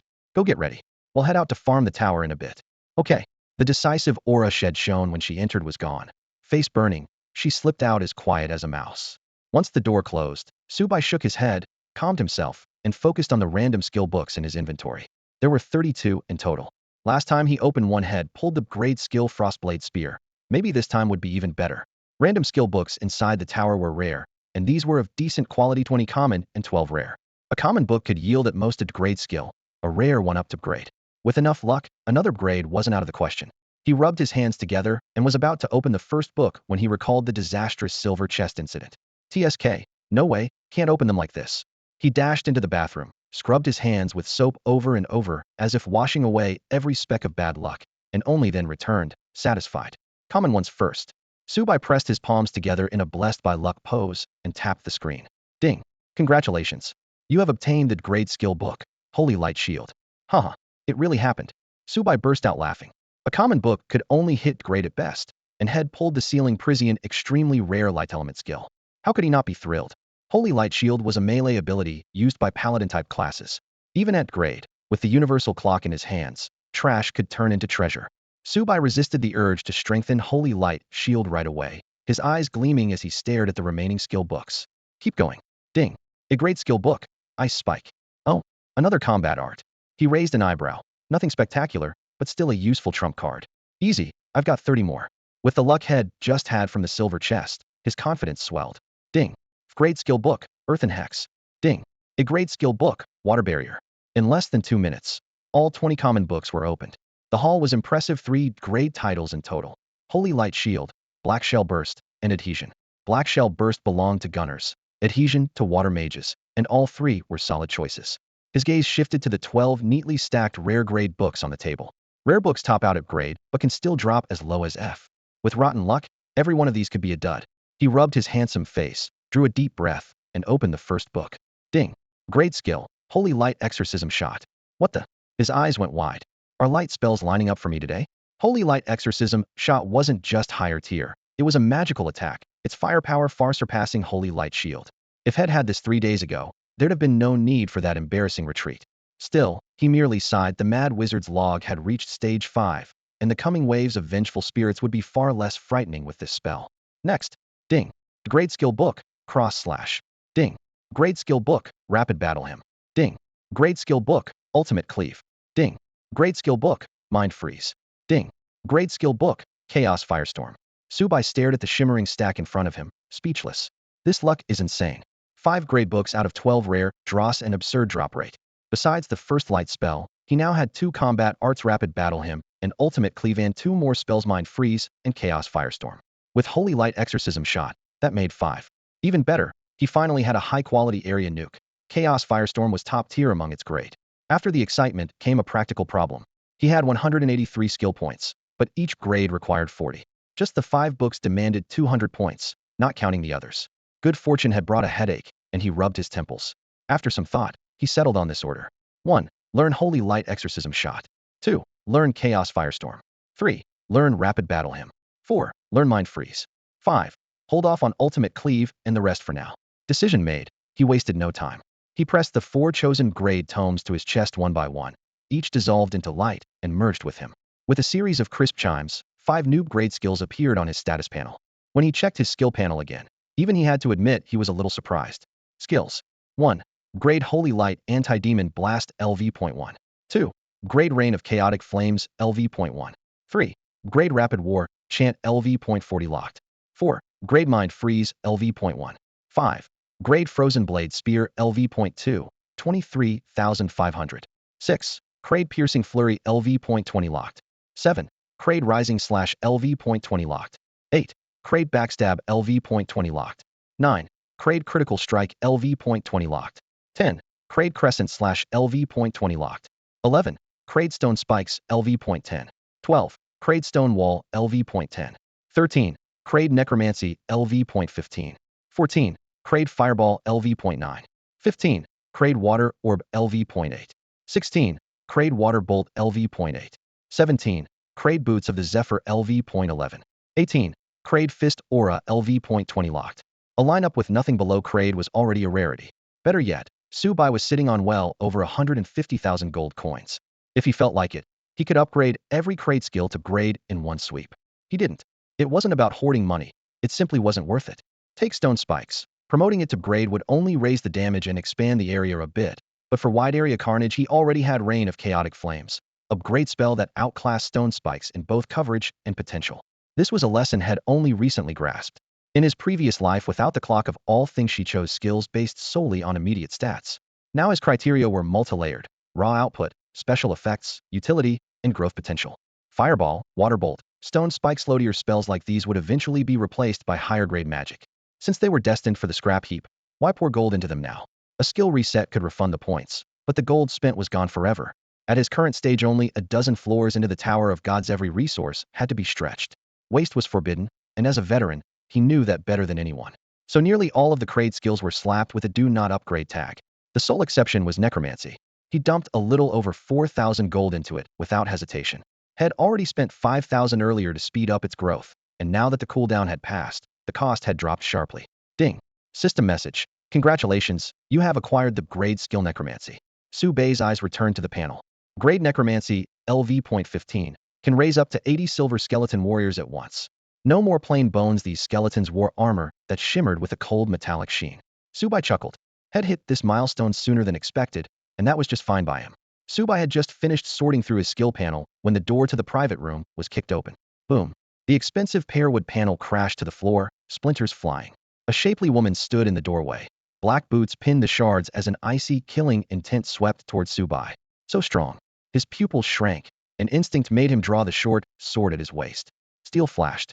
At the same time, the fire dragon gauntlet ignited with crimson runes. Concentrated force turned to flame, the scorching gust whipping the tablecloth into the air. Not bad quick reflexes. A playful voice drifted through the dust. The newcomer was Pei Lingxue, arms folded across her chest, eyes curved in amusement. She asked, "You don't even recognize me? First thing you do is pull a blade." Subai frowned. In truth, he didn't know her. Since crossing into this world, had mastered the Tower of the Gods, but his knowledge of real-world powerhouses stopped at names like Li Jianxian and the War King. Pei Lingxue, somewhere in the global top 100, only seen the name in forum threads. Seeing his sword still raised, Pei Lingxue arched a brow. Not backing down. "Do you really want to fight me?" He grumbled inwardly. "You're the one who burst in radiating murder," but said nothing. He sheathed the blade, and the flames on his gauntlet died. Her aura was fierce, yet lacked true killing intent, and she was clearly not one of Wang Zishi's useless hires. This woman had already reached her second job advancement. While Pei Lingxue studied him, Su Bai did the same. Second advancement, Swordmaster? The moment the thought formed, she looked up in surprise. "How did you know? Or did you recognize me?"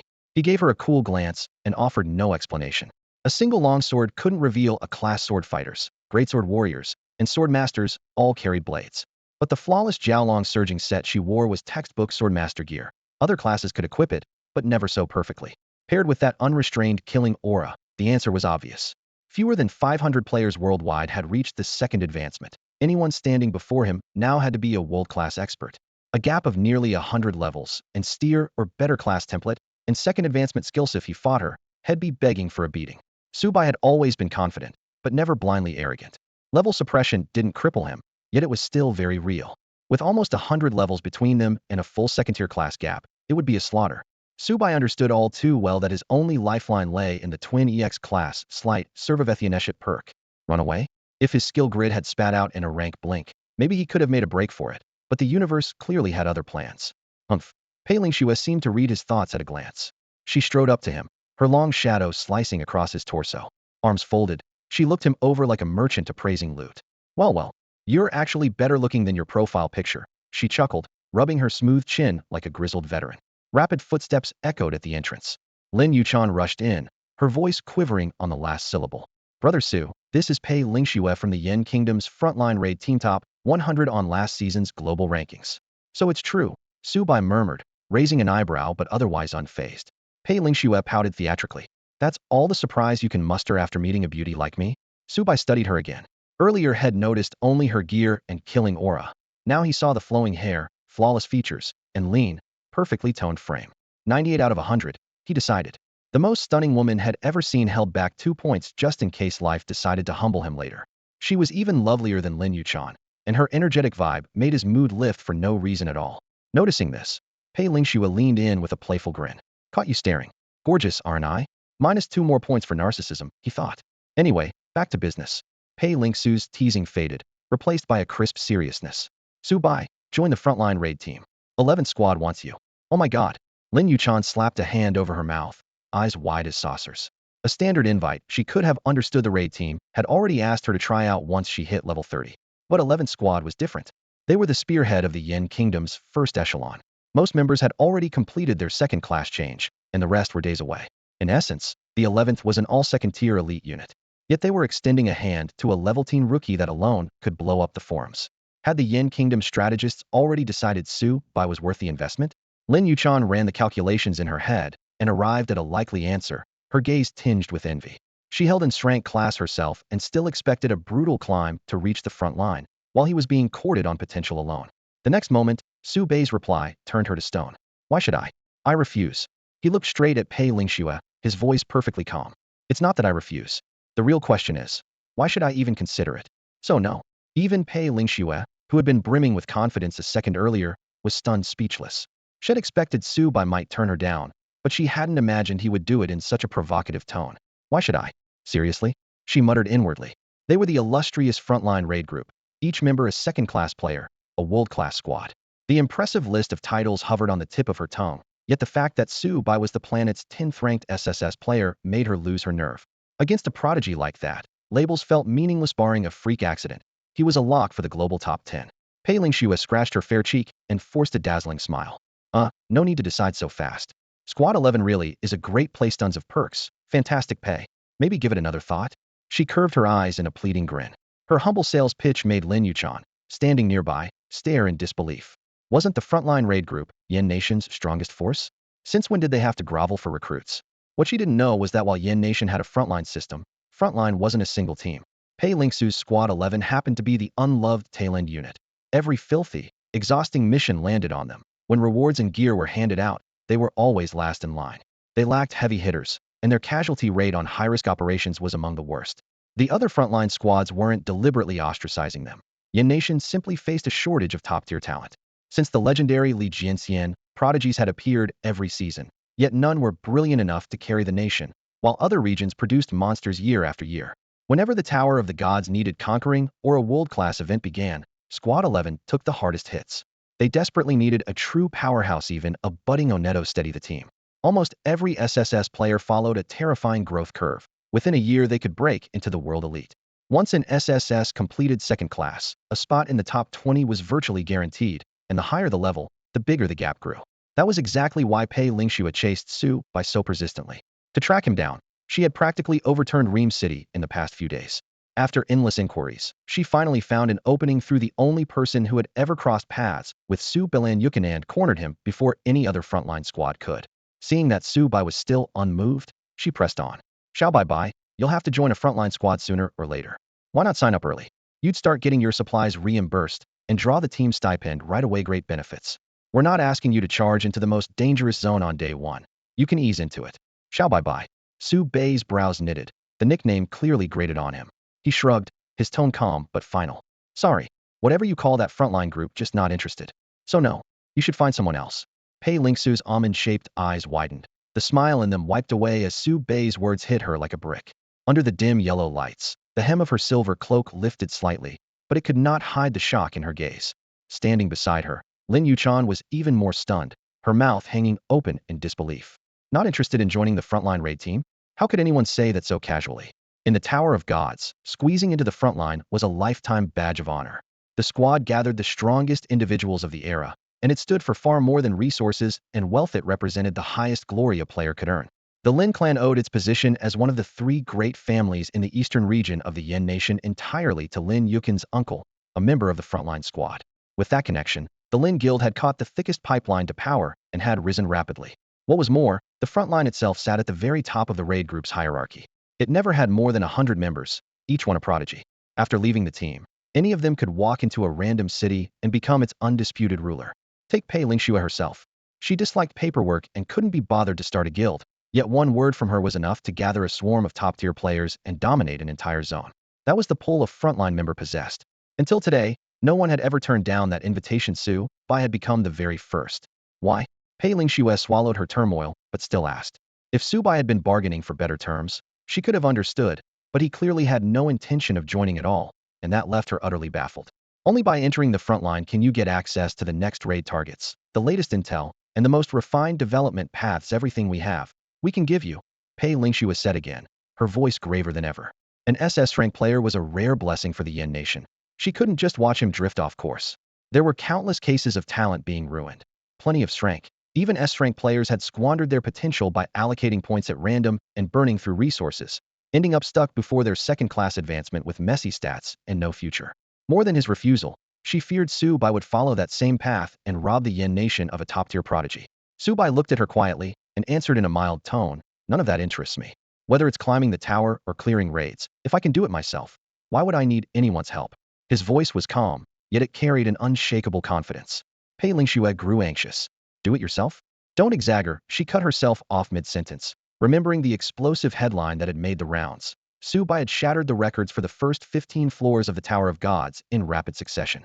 Su Bai wasn't the only SS rank player. 9 others of the same rank were still inside the tower. Yet among them, only Su Bai had broken 15 floor records on his very first run of each instance. According to Lin Yuchan, he set a new record every time he entered, then couldn't even be bothered to do a second pass. Had he relied on the raid group's data? No. Did he have connections?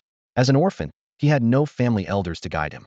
In other words, by sheer talent and effort alone, Subai had outclassed every other player in the Tower of Gods, including those 9 elite SS ranks. Was that the confidence behind his refusal? Pei Lingxue stared at Subai in a daze, at a complete loss for words. You have no idea how brutal the upper floors of the Tower of the Gods really are. Pei Lingxue couldn't keep her voice down.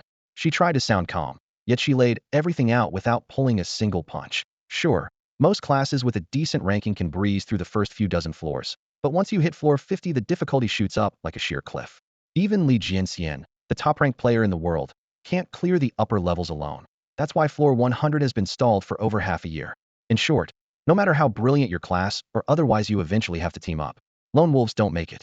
She had planned to hammer this reality into the head of the arrogant newcomer standing in front of her, but the captain had asked her to recruit him, so she bit back the lecture and changed her tune. Fine, she muttered. Let's keep it cordial. Yet no matter how worked up she became, Subai remained perfectly composed, as though her warning about soloing the tower were nothing more than background noise. Can't solo the Tower of the Gods. What a joke. To him, the first 100 floors weren't even late-game content. In his previous life, he had climbed from floor 1 all the way to the summit at floor 999 alone. He hadn't avoided parties on principle. After floor 900, there simply weren't any companions left.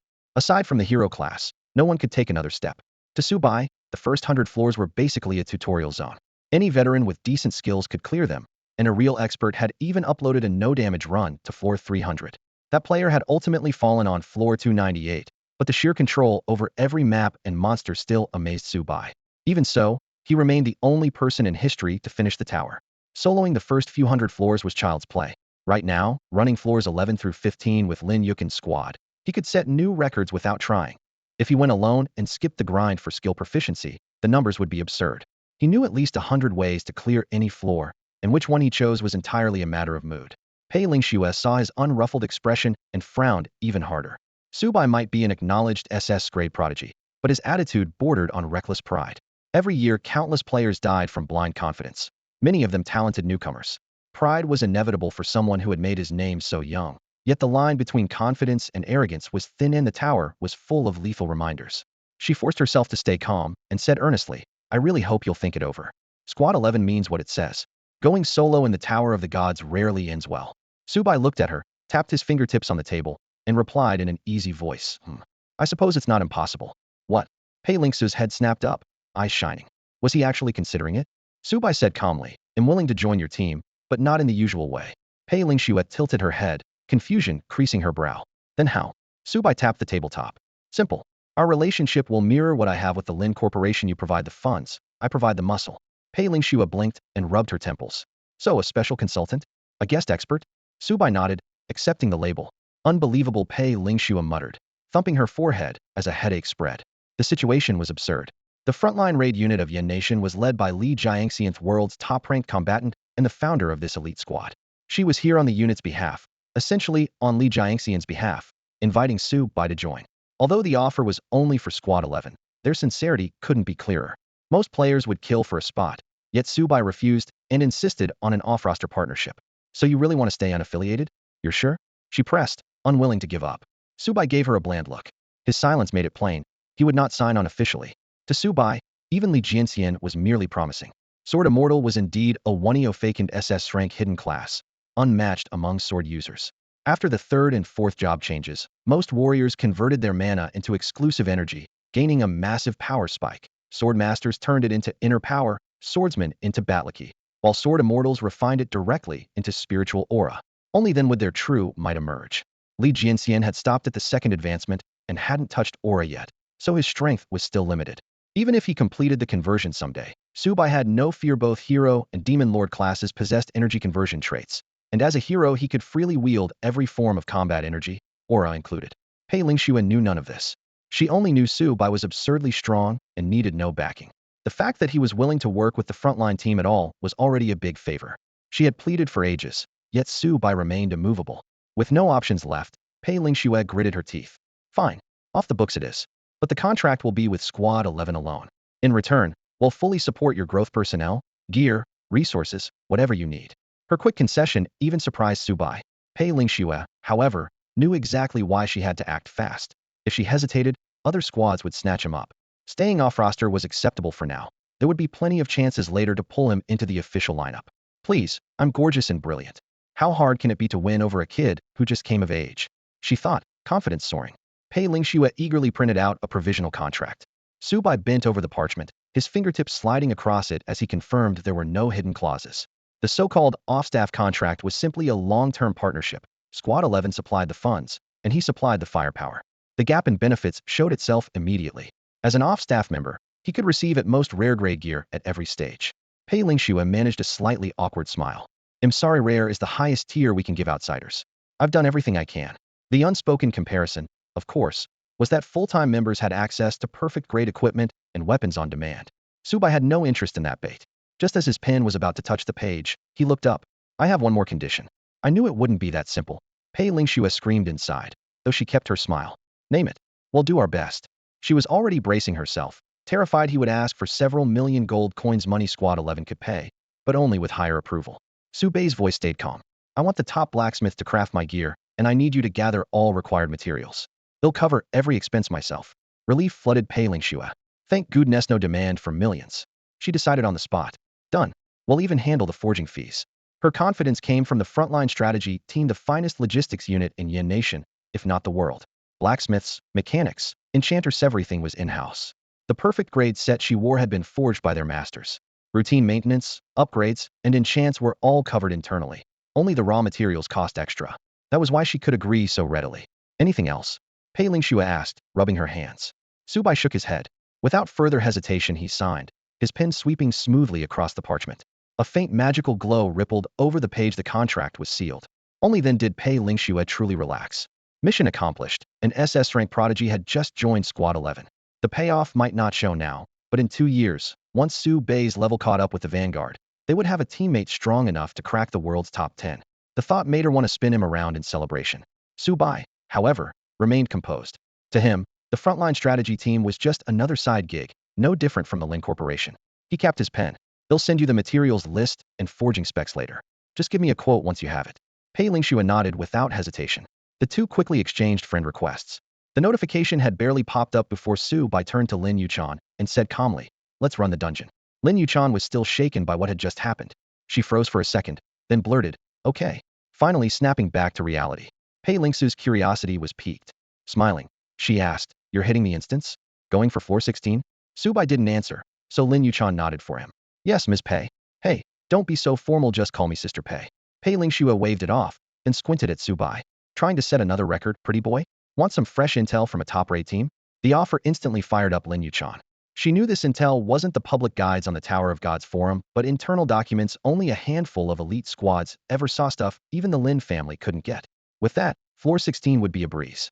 Su Bai simply waved her off. Don't need it. He refused. Lin Yuchan's eyes flew wide, and even Pei Lingxue froze for a beat. Still, Su Bai had served up enough surprises for one day that she quickly accepted his confidence. All right then. Best of luck, Pei Lingxue said, clasping her hands in a brief salute. Yet her thoughts spun. Su Bai had just shattered the floor 15 record, stepping over the old glory of the War King. That legend once dominated the first 30 floors, but never completed them. Su Bai was even crazed blitzed through 15 floors in one go. How far could he take this streak? Where would it end? Pei Lingxue was dying to find out. Grinning, she suddenly asked, mind if I watch? By watch, she didn't mean joining the runner's second-class level was already above the cap. She wanted Su Bai and Lin Yuchan to enable spectator mode so she could follow their progress in real time from the conference room. It was the same live feed feature used during big events to let non-participants share the view. Lin Yuchan hesitated. Su Bai was the team's core, so the call was his. He barely thought about it. Sure, signing an off-book contract with Pei Lingxue meant he had to prove his worth anyway, and exposing a few skills didn't bother him. A month from now his build would be unrecognizable, new types, new effects, a complete overhaul. When you could learn every class and every skill, what counters could anyone devise? Watch all you want, he added calmly. You'll need the practice to keep up with me later. Pei Lingxue raised an eyebrow. Oh, that's some big talk. Floor 16 of the Tower of the Gods, the magma flats. The scorched earth quivered in the blistering heat, the air rippling above fissures where molten rock welled up in blinding orange. Anyone foolish enough to step in barefoot would lose their skin in an instant. Players with low fire resistance had it worse the moment they spawned. The system slapped them with a burning dot, their HP draining well before the dungeon clock could expire. Su Bai and Lin Yuchan, however, walked in as if on a casual hike. Lin Yuchan was a fire mage, her innate resistance already sky-high. Subai was even more absurd. 570 points of constitution pushed his base fire resist above hers. This temperature wasn't even a warm-up for him, let alone a threat. Whoosh. Lin Yuchan summoned a small flame imp, crimson skin, fanged grin. Their teamwork was so tight, she needed no cue. Subai spared the creature a glance and said only, "Stay close." Then he strode onto the glowing plain. Elsewhere, in a private tea house booth, Pei Ling Snow cradled a porcelain pot, watching through the shared view panel with a faint smile. "Let's see what this year's top rookie can do," she murmured. On screen, Subai moved through the heat shimmer, his gait steady and unhurried. Bang! A jagged boulder exploded, morphing into a waist-high lava crab. Flaming claws lunged at Subai. Swish. Without turning his head, Subai drew the long sword at his hip. A razor arc of steel split the air. Clang! The crab's claw and shell fell clean in two, scalding roe splattering onto the red rock with a faint buttery hiss. Quick reflexes, Pei Ling Snow noted, sipping her tea. Nothing out of the ordinary. Most gifted rookies could barely manage that. What happened next erased her composure, replacing it with surprise, then shock, then outright disbelief. Half an hour earlier, after Subai felled the first crab, the entire colony across the lava field stirred. Shells up, they were indistinguishable from the surrounding rock, and there were hundreds. Lava crabs fought two ways: claws at close range and fire magic at a distance. The moment a player stepped within 3 meters, they spewed flames non-stop, stacking fire poison. Even with Su Bei's 500+ defense, prolonged burning would melt him eventually. Boom, boom, boom. A dozen crabs opened their maws at once, torrents of scarlet fire roaring toward him. Ice edge, spear form. Subai snapped his fingers. 5 spears of condensed frost materialized, their icy blue glow dimming the surrounding flames. They whistled forward, each one punching clean through a crab's chest. Screeching steam and white mist burst outward as superheated shells froze and shattered. The 5 crabs collapsed before they could even twitch. One volley, 5 kills. Great skill. Pei Ling Snow's eyes lit up outside the arena. As a world-class powerhouse, her perspective was far beyond anything Lin Yuchan could match. Mastering a brank skill while still a rookie, this man named Subai clearly had something special, and it was far more than a little talent. On the opposite side of the battlefield, the little flame demon spread its pitch-black claws, crushing pockets of fire elements in midair as fireballs formed at its fingertips. Bang, bang, bang. Each sphere shot out like a high-pressure shell, slamming into the fire crab's thick carapaces and showering sparks everywhere. Since leveling alongside Subai, Lin Yuchan had already climbed to level 20, and the flame demon's skill was now level 8, allowing it to split into 12 bodies at once. A level 8 flame demon's fireballs were terrifying explosive burns with splash damagiso, even with their high fire resistance. The crab shells cracked, and limbs were torn away. A direct hit meant instant death, or at least the loss of a claw. Yet the true master of the field was still Subai. Calmed, he watched the fire crabs charge on sturdy legs, flames licking their bodies. He showed no haste. He raised one hand and pressed 2 fingers together. The air quivered. Fire elements, drawn by an unseen force, converged above his head. Chaos firestorm. Boom. The first boulder wreathed in dark red flames crashed into the densest knot of crabs. The blast shredded a dozen of them, spraying scorched meat in all directions. A second, a third. Countless flaming rocks seemed flung from the clouds, trailing blazing tails as they fell. Boom, boom, boom. Thunderous impacts drowned every scream. Fire crabs were hurled skyward like broken toys caught in a storm. The sight reminded Pei Ling Snow of the little blue flame demon once bombarding a horde of hill trolls. But this was grander, fiercer, final. Another brank skill, yet the damage was utterly insane. Pei Ling Snow's eyelid twitched. With a single glance, she knew no skill level could explain numbers like that. Only one answer made sense. Su Bei's base stats were absurdly high. Conservatively, his spell power had to exceed 3,000, translating to well over 1,000 spirit. Even factoring in class bonuses, he was still sitting at 700 or 800 spirit at the very least. She drew a sharp breath. As an S-rank class holder, her own 4 core stats averaged only 170 after her first advancement, already elite for her tier. The Flame Kingdom's top-raid teams kept meticulous records, and even SS-rank classes had been modeled. The theoretical warlord, for instance, was projected to average around 280 at first advancement. Yet this young man's spirit alone was in the 700 or 800 range. Genius no longer covered it. The dessert slipped from her hand and hit the floor with a splat of cream, but she barely noticed. Staring at the monitor, she murmured, "No wonder he cleared the first 15 floors without breaking a sweat. No wonder he never needs a dungeon guide, he's a monster." Shed thought she had already placed Subai impossibly high, only to discover she was still underestimating him. The rumbling faded. The first volley of chaos firestorm was over. Dark clouds still churned overhead, and embers kept dripping from the sky. Su Bei's hand, however, never lowered. He formed the seal again. Chaos firestorm. Again? Pei Ling Snow nearly screamed, jaw-dropping. Flames swirled in her pupils, and it felt as if her own heart had caught fire, blood boiling in her veins. 3 words thundered through her mind. 2. Damn. Strong. How long does it take to clear a field of volcanic rock? 10 minutes? No, exactly the span of 100 volleys of chaotic flame rain. Wave after wave of fire poured down, each blast blooming into a 30-meter sphere of flame. A few dozen strikes turned a full square kilometer into a seething sea of fire. With 100 more volleys and the bombardment of 12 lesser flame demons, the firecrab's habitat became a blazing graveyard. Molten air rolled across the ground, carrying the mouth-watering scent of roasted shell. Delicious. Lin Yuchan's mouth watered and her fingers curled involuntarily. In Rim City, firecrab claws are a prized delicacy. One intact claw fetches a silver coin. Subai brushed the sparks from his fingertips, unzipped his pack, and began scooping up the claws, now glowing red and glossy from nature's own charcoal grill. Money wasn't the goal. To him, these high-protein claws beat bland, nutrient-poor energy bars as long-term rations. What are you standing around for? Start collecting. All right. Lin Yuchan snapped out of her daze and opened her high-grade storage ring. With spatial gear on her side, she was even faster than Subai. Claws rained into the ring like hailstones. In barely 5 minutes, each of them had stashed at least 1,000 claws, enough to eat well for a long time. Subai admired the neatly stacked harvest in his pack. In his previous life, he had treated this game as a diversion and survived on energy bars. Only after landing inside it did he grasp how vital good food is to human survival. Outside the training chamber, Pei Lingxua watched through the spectator feed, a little edgy. They still had time to leisurely gather ingredients? She almost told them to push the tower, but recalling Su Bei's terrifying damage output, she held her tongue. She pulled up the Floor 16 dungeon guide. The numbers were clear. World-class players needed 60 minutes to clear the volcanic rock zone. Top-tier elites managed it in 20. Subai had wiped it in under 10, and even with the claw collection, they were still under 15. That pace matched the world's best teams maintain it, and a new record was within reach. And as predicted, the next section played out exactly the same. With Subai and the 12 lesser flame demons bombarding the enemy, they crossed the second zone in just half an hour. During the entire run, Pei Lingxua hardly blinked, eyes glued to Lin Yuchan's shared first-person view. Subai kept repeating the ultra-minimal motion, raise hand, cast, raise hand.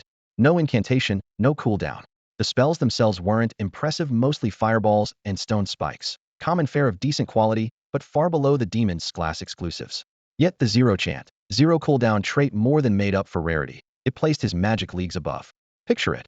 A mage with its class rare spell facing another who knows only class basics but can cast them without chant or cooldown. The first needs at least a full minute to unleash that class spell, covering a 100-meter area in an instant kill. The spell he unleashed was only crank. Its damage was modest, but it needed no incantation and carried no cooldown. He simply lifted his hand, a spark flickered at his fingertip, and a torrent of fire burst forth. Dozens hundred soft fireballs lined the sky like a fiery rain, as if someone were splashing ink across a sheet of paper. Each one covered barely a meter, yet the barrage was dense enough to clash with Enshrank's spell Hedon, and when multiplied 100-fold, the devastation was overwhelming. Crushing quality with sheer quantity was what made Subai truly fearsome. As a mage who wielded a brank area effect skill, the spectacle he produced outshone the vaunted Shrank exclusive flame demon that so many players were proud of. Pei Lingxua ran the numbers in her head. If she and Subai were the same level, the result would be a toss-up. At the outset, she could rely on her S-rank exclusive and a string of burst skills to land massive damage, but 10 minutes later, every core ability would be cooling down. That was when Subai's steady, unbroken damage would catch up and glide past her. Once her cooldowns refreshed, she could pull even again, yet after the next burst he would open the gap anew cycle after cycle, the distance only widening. If the fight dragged to 30 minutes, she would have no chance to turn it around. The thought made her narrow her eyes. Among S-rank players she was elite. Last season she ranked 88th worldwide, and after her second-class advancement, she was confident she could crack the global top 50. And yet she had to admit that in sustained output, she was miles behind Subai. Even more startling was Subai's command of his skills. For low-tier mages, area spells are the hardest to aim. You must gauge distance and time the cast perfectly, or the magic drifts past or crashes into nothing. Subai, however, seemed to measure every cast with calipers. Flaming boulders plummeted from the sky and hammered directly onto a monster's head. Even Lin Yuchan, renowned for her pinpoint timing, could only marvel at his flawless executions without grasping the millimeter-level precision behind them. Pei Lingxua knew that even a world-class archmage might not reach this degree of control. Even the archmage couldn't pull that off, could he? She muttered, fingers brushing a teacup that had long since gone cold. Time slipped by. Hours later, the system suddenly flashed a notice. World announcement. Congratulations to Su Bai and the Lin Guild for setting a new record on the 16th floor of the Tower of Gods, clearing it in 7 hours 08 minutes 59 seconds. World announcement. Congratulations to Su. The triple announcement shook the global channel, and Su Bai and the Lin Guild were once again the center of attention. Seated in a private booth at the tea house, Pei Lingxue snapped out of her trance. She let out a long breath, opened a private chat window, and sent the combat footage she had just recorded. Pei Lingxue. Boss, you have to see this. We just hit the jackpot. For more than 2 weeks, Su Bai and Lin Yuchan kept a low profile. Even so, their names dominated the rumor mill, and the Tower of the Gods forum exploded the moment they shattered the Floor 16 record. Day 1. The Lin Guild broke the records for Floors 16 and 17. Day 2. 3 more records fell in rapid succession, pushing all the way to Floor 25 floors in 48 hours, an even wilder sprint than their previous climb from 11 to 15. After Floor 21, the pace finally slowed. The tower itself wasn't the issue. Su Bai was juggling Rim City's main storyline and a string of skill point quests. He dragged Lin Yuchan along as extra muscle, which doubled their efficiency. Main quests, side quests, premium side quests if it could be farmed, they cleared it. The Lin Guild backed them with elite squads, some kite mobs, others wiped trash, and supply teams carted in every collectible item Su Bai needed. In return, Su Bai shared several hidden quest hubs with repeatable rewards. The guild was ecstatic and threw even more manpower into the effort. By weaving tower runs and quest grinding together, Su Bai kept their levels under control while never breaking the rhythm of either track. Day 7. Floors 22 and 23 fell. Day 10. Floor 24 changed hands. Day 13. The Lin Guild barreled through 3 more floors, reaching 27. Day 18. They parked at floor 29. 19 of the first 30 floors now bore the Lin Guild's name, and Su Bai's fingerprints were on 29 of them. One more floor, and he would set an untouchable record. The global scene went into uproar. Su Bai and Lin Guild were fixtures on the forum's trending list every day. At the same time, another major headline swept the boards. The Beacon Nation's frontline raid team launched its 39th attempt to conquer all 100 floors of the tower. Widely regarded as the world's premier squad, Beacon Nation already held an unmatched 82% completion rate. If everything clicked, they could secure humanity's first full clear. For a moment, this news even outshone the Su Bai frenzy, and daily discussion numbers skyrocketed. Damn, look at Beacon Nation's lineup. This time Paladin King is leading, plus the Eagle Kingdom's Spell King and the Western Empire's Fist King. That's 3 SS rank players and dozens of S rank players in one party.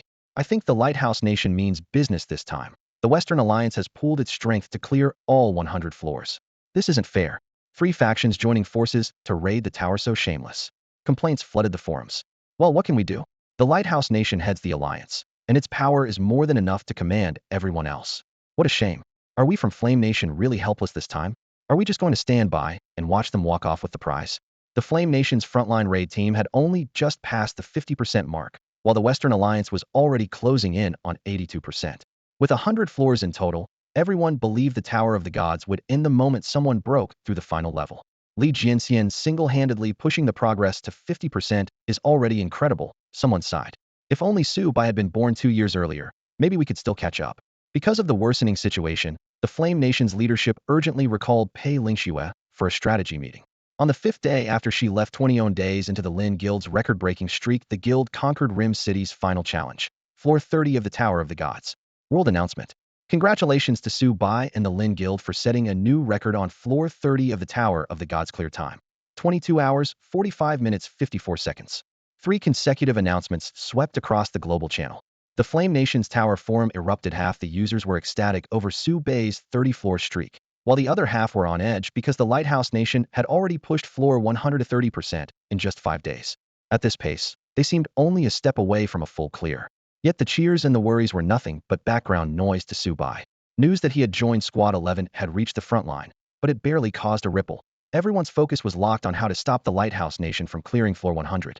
Thanks to careful maneuvering by Squad 11 and the Lin Guild's total cooperation, Su Bai's whereabouts stayed hidden, letting him grind quests and climb the tower without hindrance. After clearing floor 30, the Lin Guild transferred the final payment immediately. Lin Yuchan had wanted to pay him when they broke the record on floor 25, but he asked her to keep the money in the guild account for the time being. The moment the world announcement went live, the funds hit his wallet. Combined with his savings and the proceeds from recent gear sales, Su Bai's balance now stood at 230,000 gold, equivalent to 2 years of revenue for a major guild. To raise that much, the Lin Guild had even sold off some family assets, but they were convinced the investment would pay off. In less than a month since Su Bai began his run on floor 11, Over 1 million players had applied to join the guild, including several renowned rank players and hundreds of rankers. This influx of talent instantly vaulted the Lin Guild into the Flame Nation's top tier. Managed well, the initial outlay could yield returns dozens or even hundreds of times over in the coming years. Right now, Subai had no time to dwell on finances. Standing in the great hall of the governor's mansion, he felt two powerful auras pressing down the moment he looked up. Before him stood Rim City's two strongest figures, the governor, Black, and the Grand Mage, Orlando. Hero, are you sure? Blake fixed Subai with a solemn stare and warned him, word by word. Once war breaks out, it won't just involve us. It will drag every resident and player in Rim City into the fight. He was talking about the final part of the main quest. A few days earlier, Subai had completed Orlando's commission, the Wizard's Mad Journal, but the culprit was still at large, passing the follow-up to Blake. Now the quest had reached its last phase. Subai stayed composed and gave a slight nod. I started the trouble, so we'll clean it up myself. System prompt, quest dialogue. Blake exchanged a glance with Orlando before speaking again. In that case, we still need to test you one last time. Forgive the imposition, but the trial is necessary. Had it been anyone else, they wouldn't have been half this polite. The courtesy was for Subai's special status alone. Subai raised an eyebrow. If you already know how the test will end, why bother? This is different, Blake said, shaking his head. The wizard has been hiding in Rim for 10 years and is much stronger now. If you want to fight, you must first defeat the deputy captain of the keep, Thomas Pitt.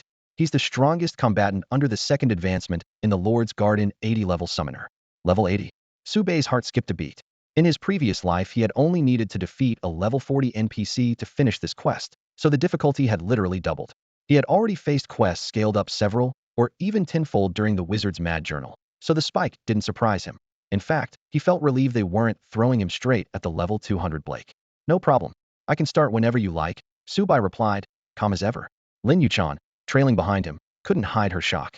For nearly a month, she had followed Subai through quests and tower climbs, and he had long since become her idol and dream guy. Yet hearing that the opponent was an 80-level NPC still gave her a start. The toughest monster on the first 30 floors of the Tower of the Gods was only level 50, and the gap between 50 and 80 was huge. Then she remembered that a level 50 floor boss stats could rival an 80-level NPC, and she felt a little better after all. Subai could solo a level 50 floor boss, and was already known outside as the super rookie monster. A monster among monsters, a prodigy among geniuses. Subai, the super rookie monster. Watching Subai stride toward the training ground and take his place in the arena, Lin Yuchan felt her confidence swell. The silhouette standing ahead of her had surprised and delighted her time and again, stealing her heart with every feat. Lin Yuchan clenched her fists, her chest rising and falling with excitement within the entire Tower of the Gods. No one admired Subai more than she did, and she would challenge anyone who claimed otherwise. Yet Subai, standing at the vanguard, could not hear her silent cheers. He merely cast a cool glance at the opposing vice-captain, Thomas Pitt. The veteran summoner had already brought forth a boreal wolf as large as a warhorse before the starting Guna level 80 creature famed for its blistering speed and rending attacks. Clearly, Pitt intended to pin Subai down with the beast and smother his spellcasting at close range. Trying to lock me down with a summon? Subai narrowed his eyes, their calm depths as still as a lake. It won't work. May we begin? He asked, his tone flat and unruffled. Thomas Pitt nodded, though his expression was grim. He had watched Subai defeat both the city lord and the captain despite fighting at equal rank. Although his own level more than doubled Subai's, he dared not lower his guard. Arena rules allowed one creature to be pre-summoned, hence the boreal wolf's early appearance. I must not slip, he warned himself. Bang! The starting gun cracked, and the duel began. Summon Shadow Grizzly. Summon Icefang Drake. Summon Barrowbone. Thomas snapped his fingers 3 times, and 3 dark circles flared almost in unison. In the blink of an eye, 3 more colossal level 80 beasts slammed to the ground beside the boreal wolf, forming a living wall of muscle and armor around him.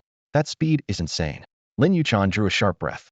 Her own little flame demon might be rarer, but its fragile fire skin would shatter the moment those giants charged. They would crush her instantly. All her hopes now rested on Subai. Inside the arena, Subai raised his hand. Chaotic firestorm. A rune array spun overhead, rolling clouds of crimson flame across the sky. Lin Yuchan's eyes lit up. She had seen him use the spell countless times. Wide coverage, brutal damage, perfect for clearing the field. Thomas' brow tightened, though he stayed composed. The meteors of chaotic firestorm fell slowly, and the array needed time to gather, giving opponents ample room to dodge. At high-level play, the spell was rarely aimed directly at players. A mistake? The thought flickered through his mind. He ordered his summons forward to close the gap, while escaping the firestorm's radius. The array was still coalescing. He was sure he had time. But just as he leaned low on the boreal wolf's back to charge, Subai's right hand lifted again. ensnaring mire. With a sickening hiss, viscous jets erupted from the ground. The earth liquefied into a reeking bog, and thick vines burst upward like living chains, coiling around Thomas and the four beasts, pinning them in place. Impossible. Though Mass Eye's bulged chaotic firestorm remained incomplete, yet a second elemental spell had already trapped him. Off to the side, Archmage Orlando looked equally stunned. That's dual element casting. He gasped. As a level 180 Archmage, Orlando knew all too well how frightening dual element casting could be. While an ordinary mage can channel only one spell at a time, someone who masters this technique weaves two simultaneously, instantly doubling their damage output. The effect was plain to see. Thomas Pitt and his summons were pinned by swamp vines, unable to move an inch. Yet what truly impressed Orlando was not just Su Bei's dual specialization. Su Bai could juggle both spells and still guide the sticky vines to lock onto 5 separate targets with surgical precision control so exact that even Orlando felt outclassed. It's over, he thought, gently shaking his head. The moment the massive sigil of chaotic firestorm formed overhead, Thomas Pitt surrendered. It wasn't cowardice. Su Bei's surge of mana was simply terrifying. The level 80 familiars Thomas had painstakingly raised creatures whose offense and defense rivaled elite bosses were trembling, certain that the impending flames would either cripple or annihilate them. A summoner's own stats are low. If even his strongest minions feared the spell, taking the hit himself meant certain death. Besides, master and servants alike were still trapped by vines.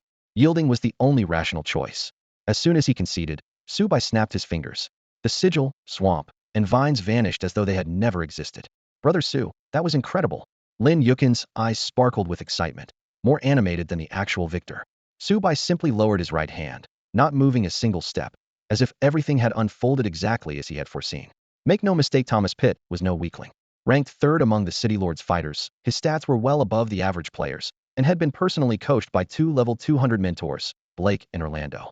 Even so, he couldn't stand against Su Bai. The reason was simple. 2 days earlier, Su Bai had hit level 35, and his stats had skyrocketed. 750 strength, 750 agility, 750 constitution, and an astounding 1,300 spirit, yielding 5,200 magic attack. That figure already exceeded the limit for first-tier players. Even a level 99 SS rank character couldn't push spirit past 1,000. Su Bai had pulled it off while barely in his 30s, well past the 1,000 point mark. His opponent, Thomas Pitt, stood at level 80 and specialized in the same mental discipline, yet Su Bei's stats eclipsed his across the board. Worse still, Pitt's skill pool and combat sense lagged far behind. Losing was inevitable. What stunned Pitt was how quickly it happened. The duel ended in under 30 seconds. Head lowered on the edge of the stands, Pitt felt his cheeks burn with shame. Blake and Orlando exchanged a glance before Orlando clapped him on the shoulder. Don't be discouraged. It's normal to lose to the hero. He wasn't just trying to console him. Back when he and Blake had fought side by side, they'd lasted only a few exchanges against Su Bai. Now, scarcely a month later, Su Bai had gained more than 20 levels, his stats soaring with them no ordinary first-tier class could hope to compete. Su Bai stepped off the platform, the hem of his robe still shimmering with residual elemental energy. Blake watched him with open awe. I'd heard the hero was a master of martial skills, but I never imagined he'd command the elements this well. Truly once in a century. Su Bai merely smiled. Orlando couldn't hold back his curiosity. He hurried forward. Sir Hero, were you casting without incantations just now? Su Bai nodded. Orlando hesitated, then mustered his courage. Would you teach me silent casting and dual element spell weaving? Ding. System prompt. Special quest unlocked. Orlando's request. Reward. Title Orlando's mentor and 1 random exclusive skill from Orlando. Well. Su Bei's eyes lit up. During the Rim City main storyline, he had already fought Thomas Pitt once because of his hero status, but that bout hadn't triggered this quest. Who would have thought an impromptu exhibition would bring such a windfall? Orlando's class was rated Tire, which meant at least 1 Tire exclusive skill was on the table. Among skills of the same grade, exclusives ranked just below legendary. Normally they were bound to the class and couldn't be taught, except through a handful of special quests. This quest, wrapped in a title reward, broke that rule. Deal, Su Bai said without hesitation. For most people, silent casting and dual element weaving were elite techniques, as rare as hen's teeth. To Su Bai, they were like early meta MOBA combos, flashy when first discovered, but commonplace after a season. The real ceiling lay in far more intricate chains. Su Bei's agreement made Orlando clench his fists in excitement. Lin Yuchan, standing behind him, practically sparkled. Su Bai glanced over his shoulder at her. You come too. Me? And polish that terrible chanting of yours while you're at it, he said, matter-of-factly. Oh, Lin Yuchan ducked her head, her voice as light as rain on leaves. Blake let out a long breath. Since the hero has passed the trial, protocol says the final task is yours as well. Here it comes, Su Bai thought, turning back to face him. Blake's usual lightheartedness was gone. His expression had turned solemn. This mission concerns the safety of every citizen in the city. I'm counting on you to take it seriously, hero. Ding. A cold system alert rang in Su Bei's ears. Side quest, Rimu City's final uprising. Reward, 100 skill points. Blake's exclusive skill 1. Just a few brief lines, yet Su Bei's heart leapt. First, the skill point reward had doubled. Second, Blake's ability, formerly a rank skill, was now labeled exclusive, meaning an intact rank combat art was within reach. On the open market, in a rank skill book cost at least 100,000 gold, but completing this quest would net him one for free. A quick mental calculation left Su Bei unable to hide his excitement. Blake didn't notice the spark in his eyes and continued in a low voice. In 24 hours, Rimu City will face its greatest crisis. I hope you can rally every player and form a joint defense force. That won't be necessary, Su Bei said, raising a hand to cut him off. Blake's brows knitted. Most players in the city are still under level 50, Su Bei explained evenly. Putting them on the front line will only cause chaos. We should pull together a small group of high-level elites and focus our defenses. The air in the council hall grew tense. After a long silence, Blake had to admit Su Bei was right. The main storyline had been stalled for 10 years, and each stage's difficulty had multiplied. For most newcomers, even the earlier phases were nearly impossible, let alone the final wave of beasts. In the previous timeline, the monsters players faced had maxed out around level 50. This time nobody could say whether they would spike by 10 levels, 20, or even more. Creatures of that caliber were far beyond what the Justotoff tutorial players could handle. Actually, a faint voice came from behind as Lin Yuchan tried to speak, but Su Bei silenced her with a look, and she quickly fell quiet. Turning back, he declared firmly, I can hold the south gate alone. The torchlight reflected off his calm features. Blake studied him for a long moment before nodding heavily. I trust you, hero. The south gate is yours. It'll intercept every monster that has reached second advancement or higher. Still, by protocol, I must announce the beast tied to the whole city so civilians and players alike have time to prepare. Su Bei inclined his head in understanding. The burden of this phase of the main quest now rested squarely on his shoulders. Without his confident reply, his crushing victory over Pete, Blake would never have entrusted the entire southern line to him. That trust also came from Lord Orlando. Their original plan to teach Orlando some techniques had to be postponed. For now, every second in Rimu City had to be spent preparing for the imminent beast tide, leaving Orlando no time for lessons. Blake and Orlando sprang into action, and after 10 years of silence, the Lord's manor finally came back to life. Long dormant wall sconces crackled alight in the lengthy corridor, guards thundered past in heavy boots delivering orders, and even the dust-caked suits of armor were polished to a shine.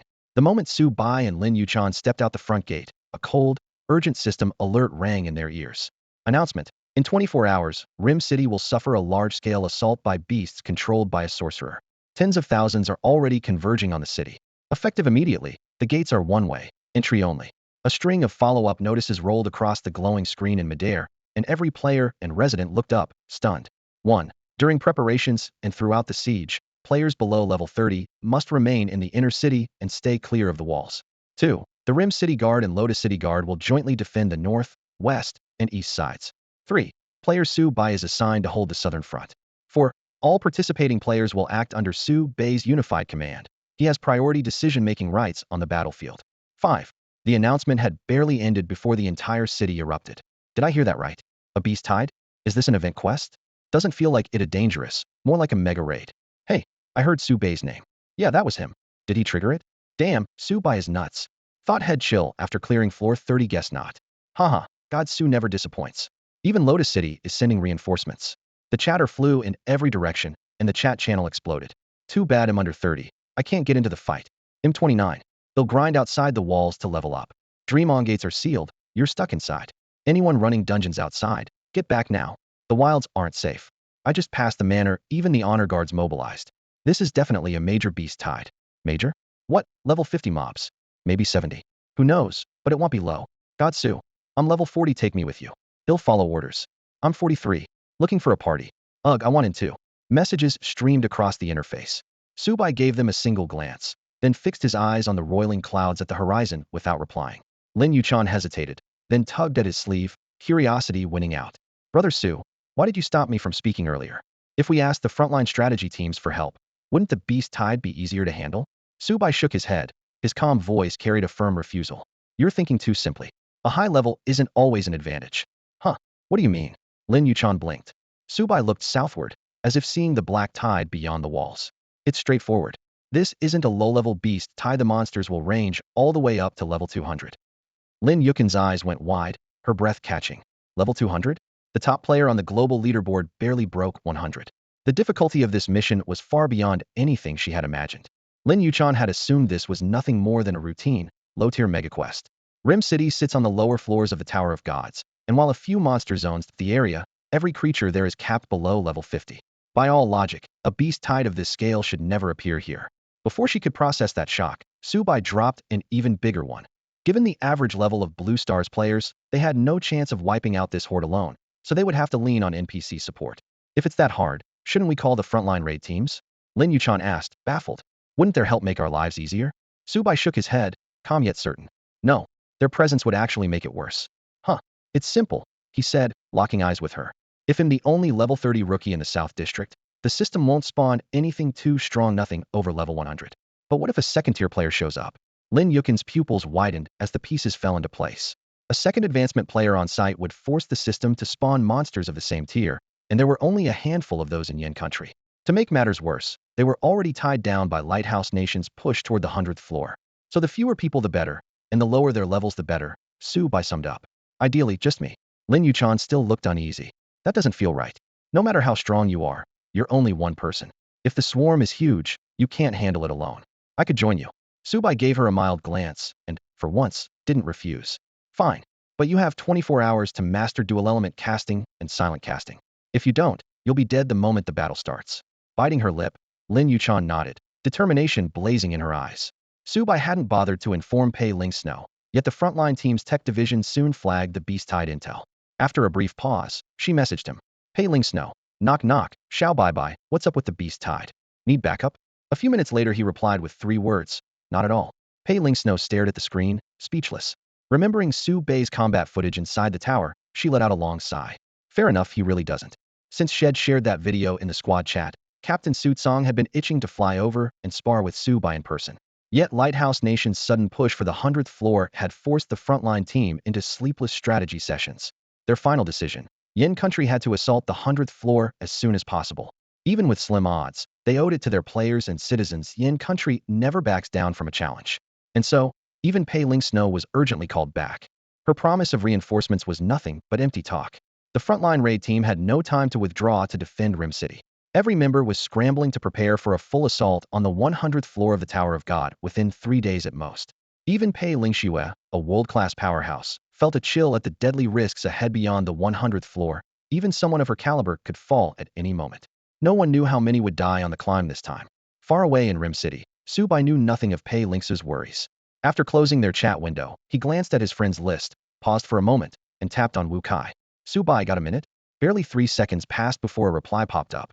Wu Kai, absolutely. What's up, boss? Subai had met Wu Kai outside the city lord's manor. Their acquaintance had been pure chance. Subai, how are the videos I gave you doing? Wu Kai. Sugid, you have no idea. The whole series is blowing up. Wu Kai, the entire world is looking for you. Subai intended to sell instructional videos, first-person battle footage released chapter by chapter. With no time to manage a channel himself, he left the job to Wu Kai. Although Wu Kai's combat skills were average, and he spent most of his time in low-level Rim City, he had a knack for channel management. After Subai sent him batches of Rim City main quest footage, the account's popularity skyrocketed in just a week. The earnings were impressive, 1,567 gold coins, roughly 10 million in cash. Even after taxes, that left over 12 million. In less than half a month the channel had surpassed 1 million followers. If Subai hadn't insisted on rejecting guild sponsorships, the numbers would have been several times higher. Once Subai confirmed the metrics, he sent a new instruction. Get ready. I'm streaming tomorrow at 10 a.m. on the account you manage. Wu Kai almost jumped out of his chair. He was in Rim City too and had seen the city lord's announcement. It didn't take a genius to know what Subai planned to stream the beast tide. It was Rim City's hottest topic. If Subai streamed the defense, follower counts would explode.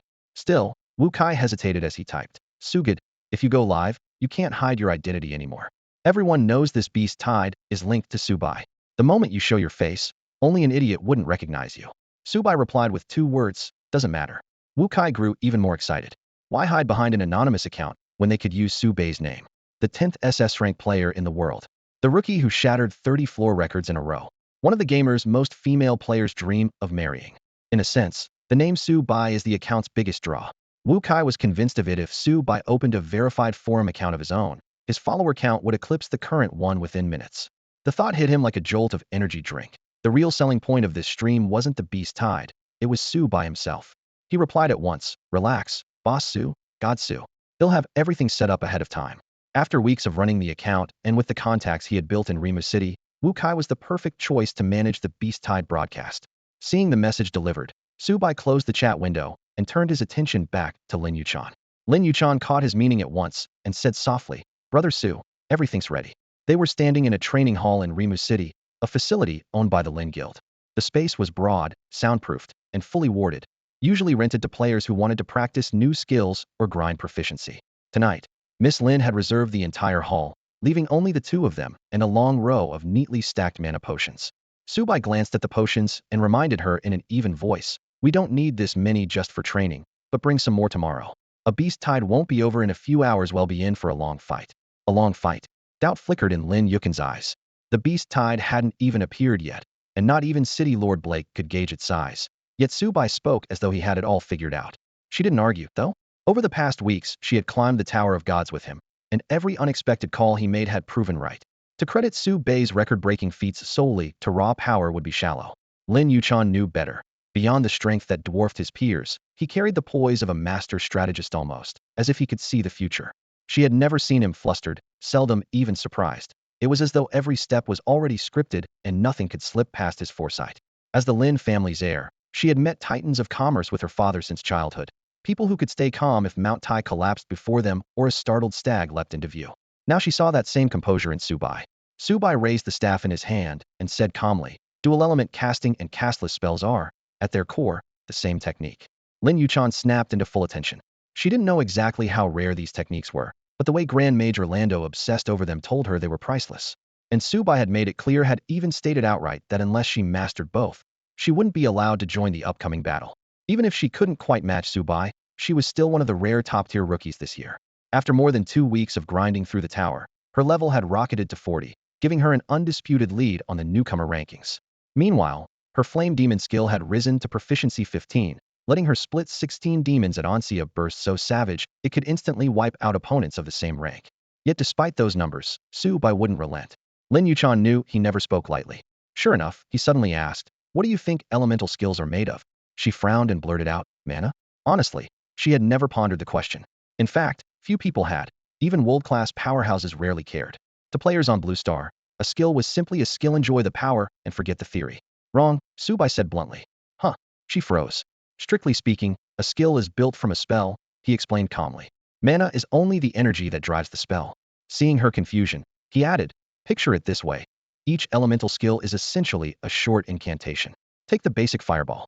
The classic wording goes, Spirit of Flame, heed my call. In Unity, strike. You can tack on destroy my enemies, shatter the foe, and so on. Those subtle changes alter the final effect. Now what's the real key to casting?" The hint clicked. Language. Exactly, Subai nodded. A jolt ran through her, and she caught a thread of insight.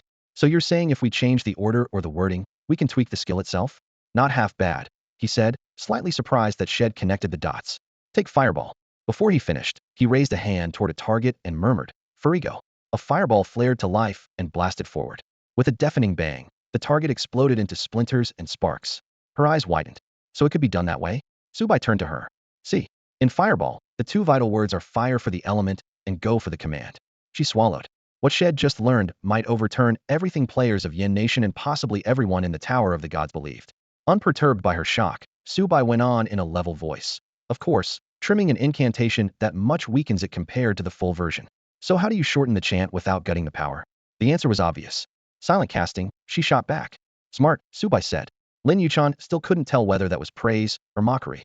Why does trimming the incantation's wording weaken the spell's effect? Subai asked again. Lin Yuchan looked up and pondered before venturing. Is it because the mana doesn't have enough time to gather? Subai shook his head slowly. No, mana gathers at a speed that matches your recitation. The faster you chant, the faster it converges. She frowned, still lost. Subai sighed. You already gave the right answer a moment ago. How did you forget? A sudden spark lit in Lin Yuchan's eyes. Is it expression? Exactly. Subai nodded. An incantation is language. Strip away too many words, and the meaning blurs, so the spell falters. If speaking isn't enough, how about silent reading? She pressed, then dismissed the idea herself. But reading it silently still takes time. Silent reading is quicker than speaking, but not by much. Nowhere near my speed, Subai replied calmly. Since you can read silently, why not try something else? Other methods? Lin Yuchan froze, then shot to her feet in shock. You mean reading with the mind? Reading with the mind. Subai nodded. I call it mental casting. Keep the spell's meaning in your head, and, when you cast, replace the words with pure thought. Cut chanting time to 0. Lin Yuchan stood stunned as the pieces finally clicked. Subai laid out the Nokent technique step by step until she understood. So dual casting is really just two thoughts flashing through your mind at once? She asked, her mouth dry. Precisely. Subai inclined his head. But you must also split your focus to guide two streams of mana, which is far harder. Before she could finish marveling, he added, since you understand, start practicing. Practice? How? Lin Yuchan was at a loss. Subai frowned. I've explained the concept. Memorize every line of the incantation until it flows effortlessly, grasp its meaning, then compress it into a single thought. The idea is simple, doing it is another matter. You must reach the ease of a casual greeting in Yin country. Have you eaten? I have. And you? I have too. No one mentally recites that exchange word for word. Once the incantation is etched that deeply, you can unleash it in an instant and truly cast without chanting. Of course, that's easier said than done. Even Subai can't achieve it perfectly. The more advanced a spell is, the longer its incantation becomes. In the late game, some forbidden spells run well over 1,000 words. Trying to read them aloud without stumbling is hard enough, let alone memorizing them, grasping every nuance, and finally reducing them to pure thought. The only way is repetition.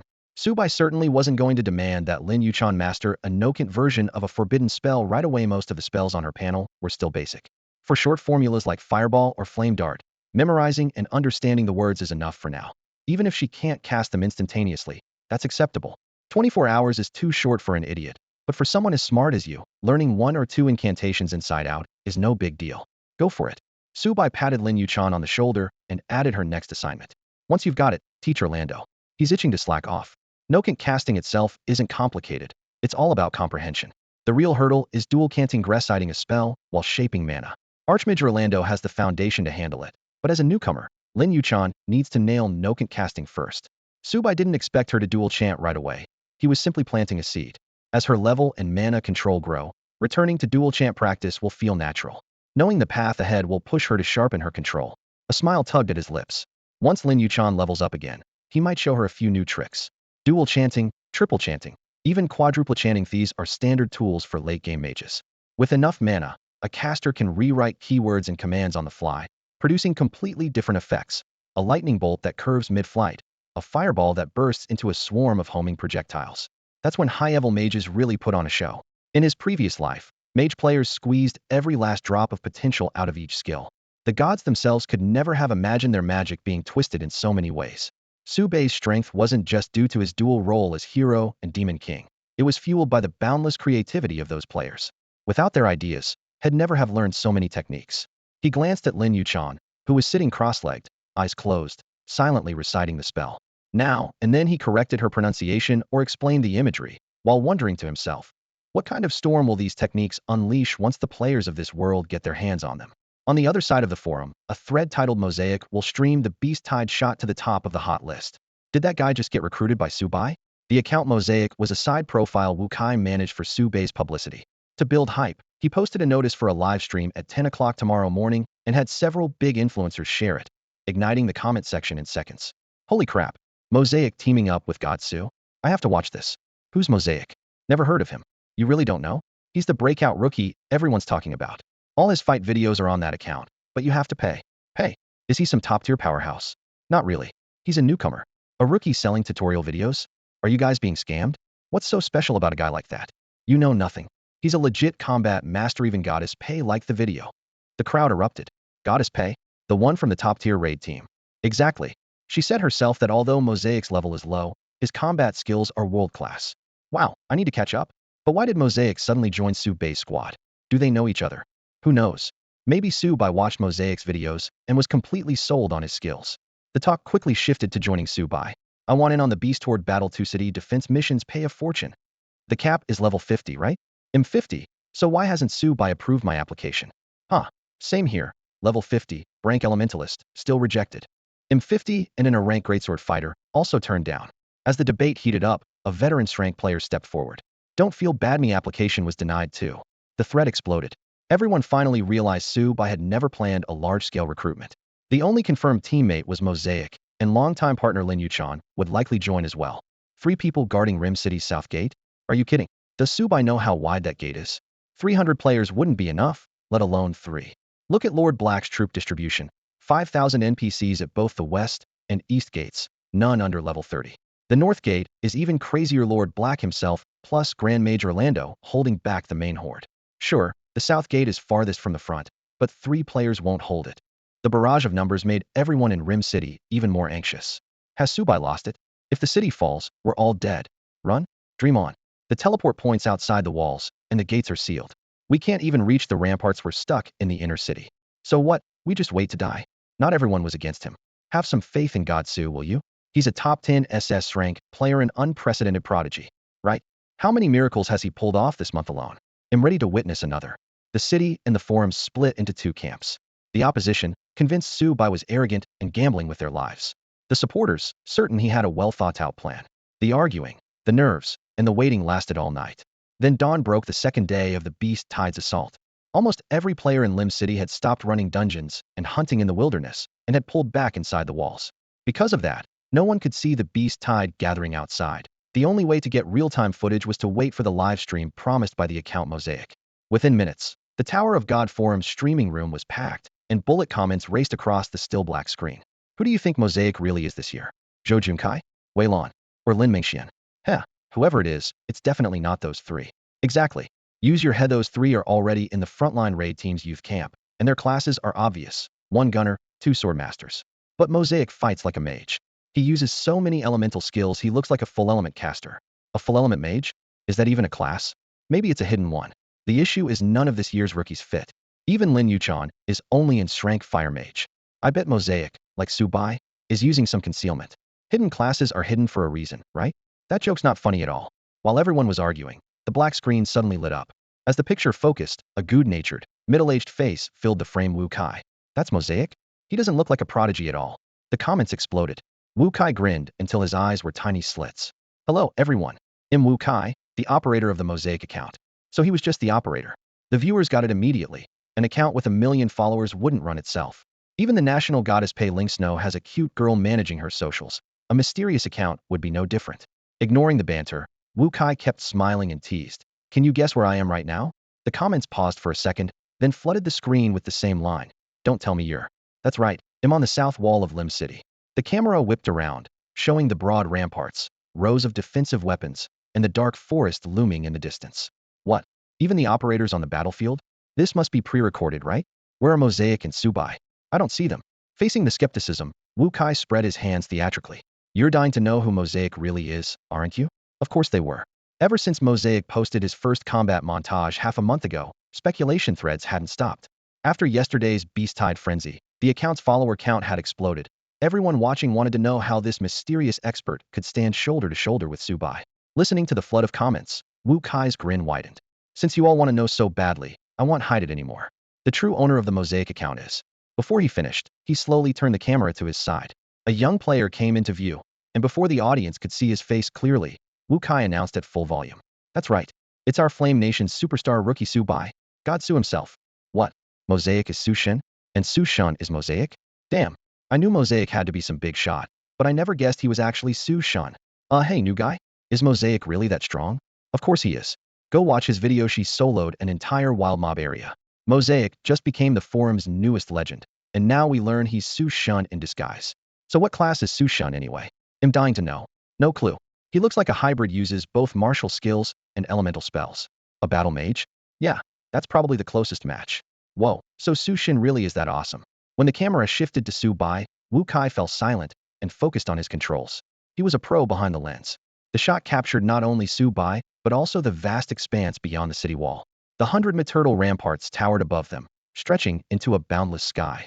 Nothing stirred at the wall's base, while gusts slapped the battlements, hinting at an approaching storm. For the first time, viewers got a clear look at the wall. Its parapet alone looked massive and imposing. Just realized something. Someone typed in chat. If Mosaic is Su Shen, does that mean only Su Shen and Goddess Lin are defending the wall? I saw Goddess Lin earlier too, but no other players. Well, it all depends on the size of the Beast Tide. Right. Mosaic soloed a whole spawn point. If it's just 1,000 or 2 mobs, that's no big deal. You're underestimating him. I watched him solo a Dark Blade Knight.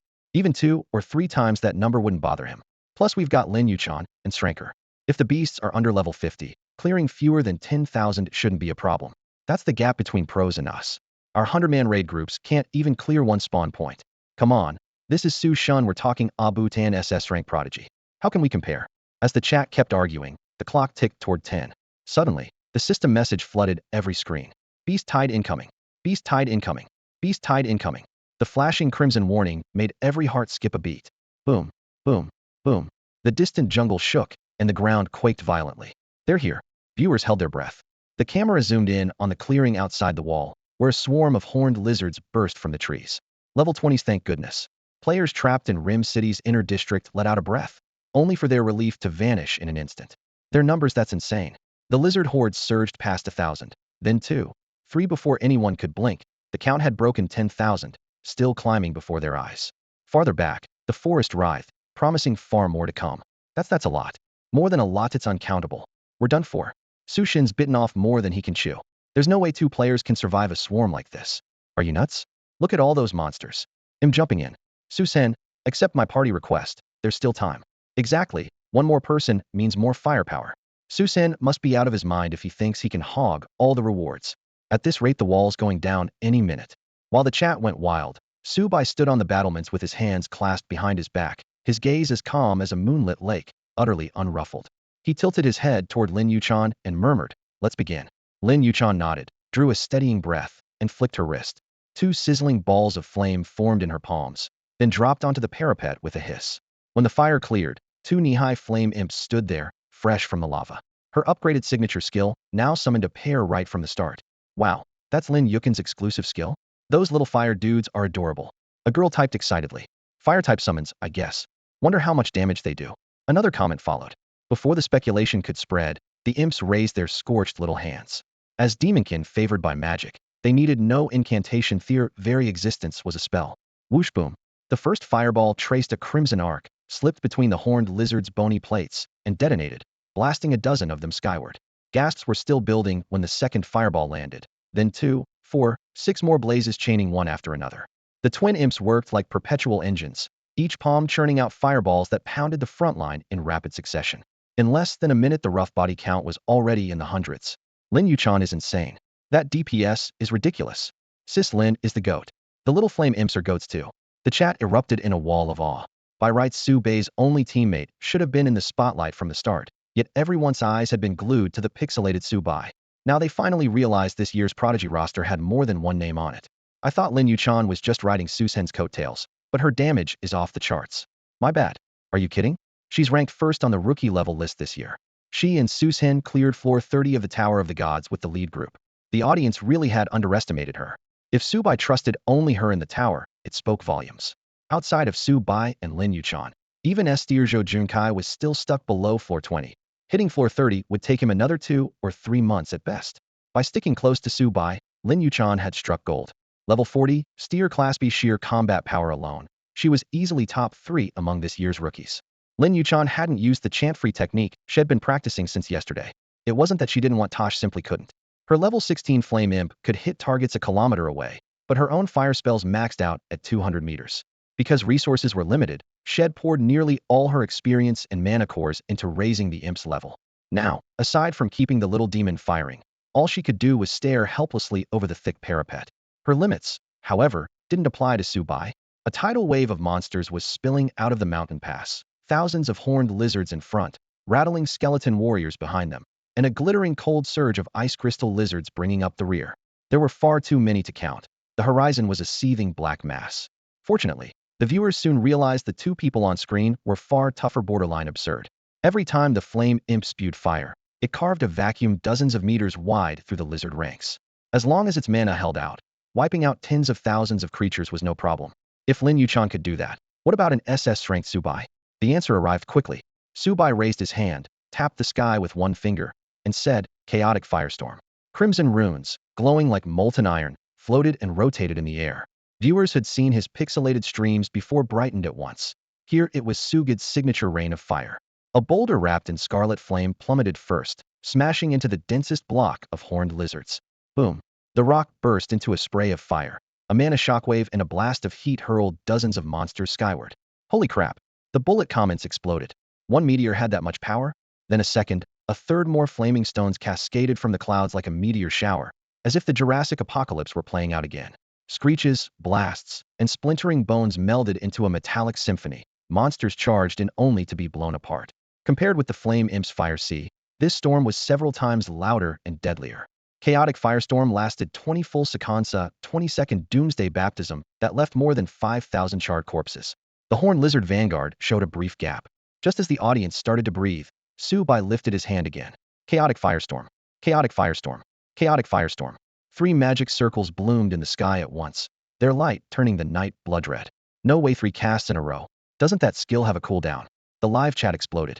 Everyone knew that in the Tower of Gods, the stronger an elemental skill was, the longer its cooldown and chant time.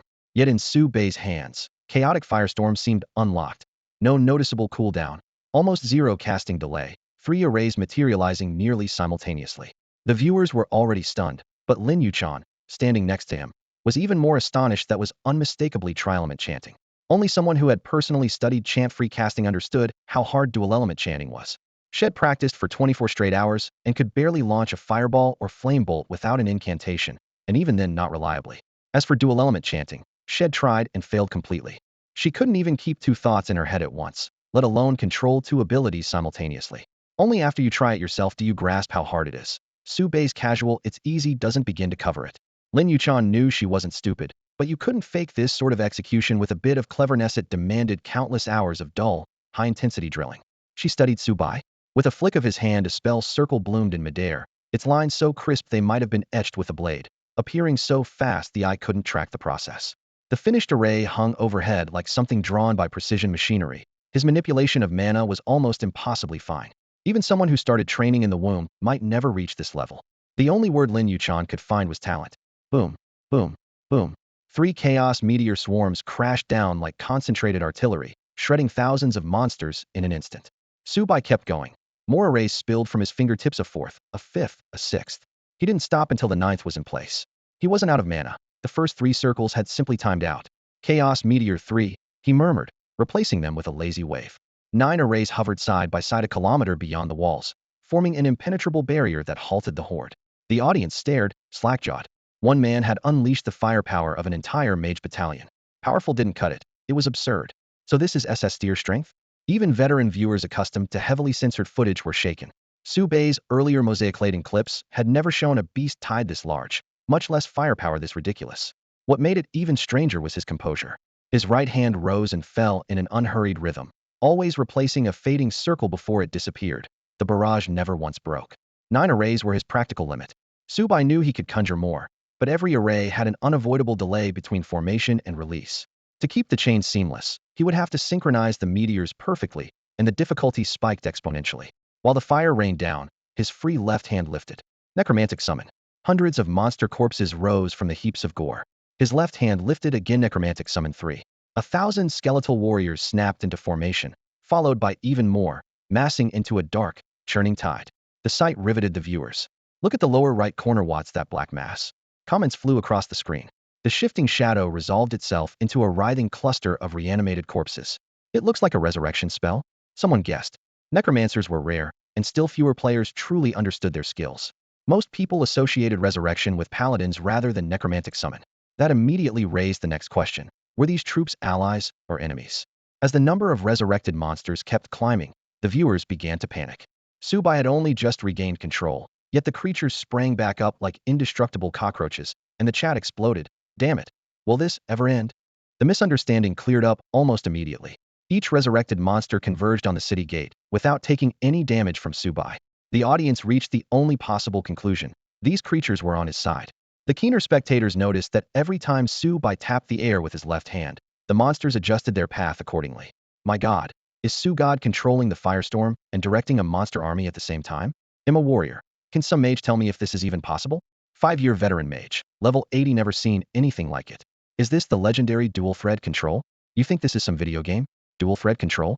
Try wielding 2 great swords at once. Casting 2 spells at once means chanting 2 incantations simultaneously. Is it easier to grow a second mouth, or to have both hands working at the same time? Holy crap.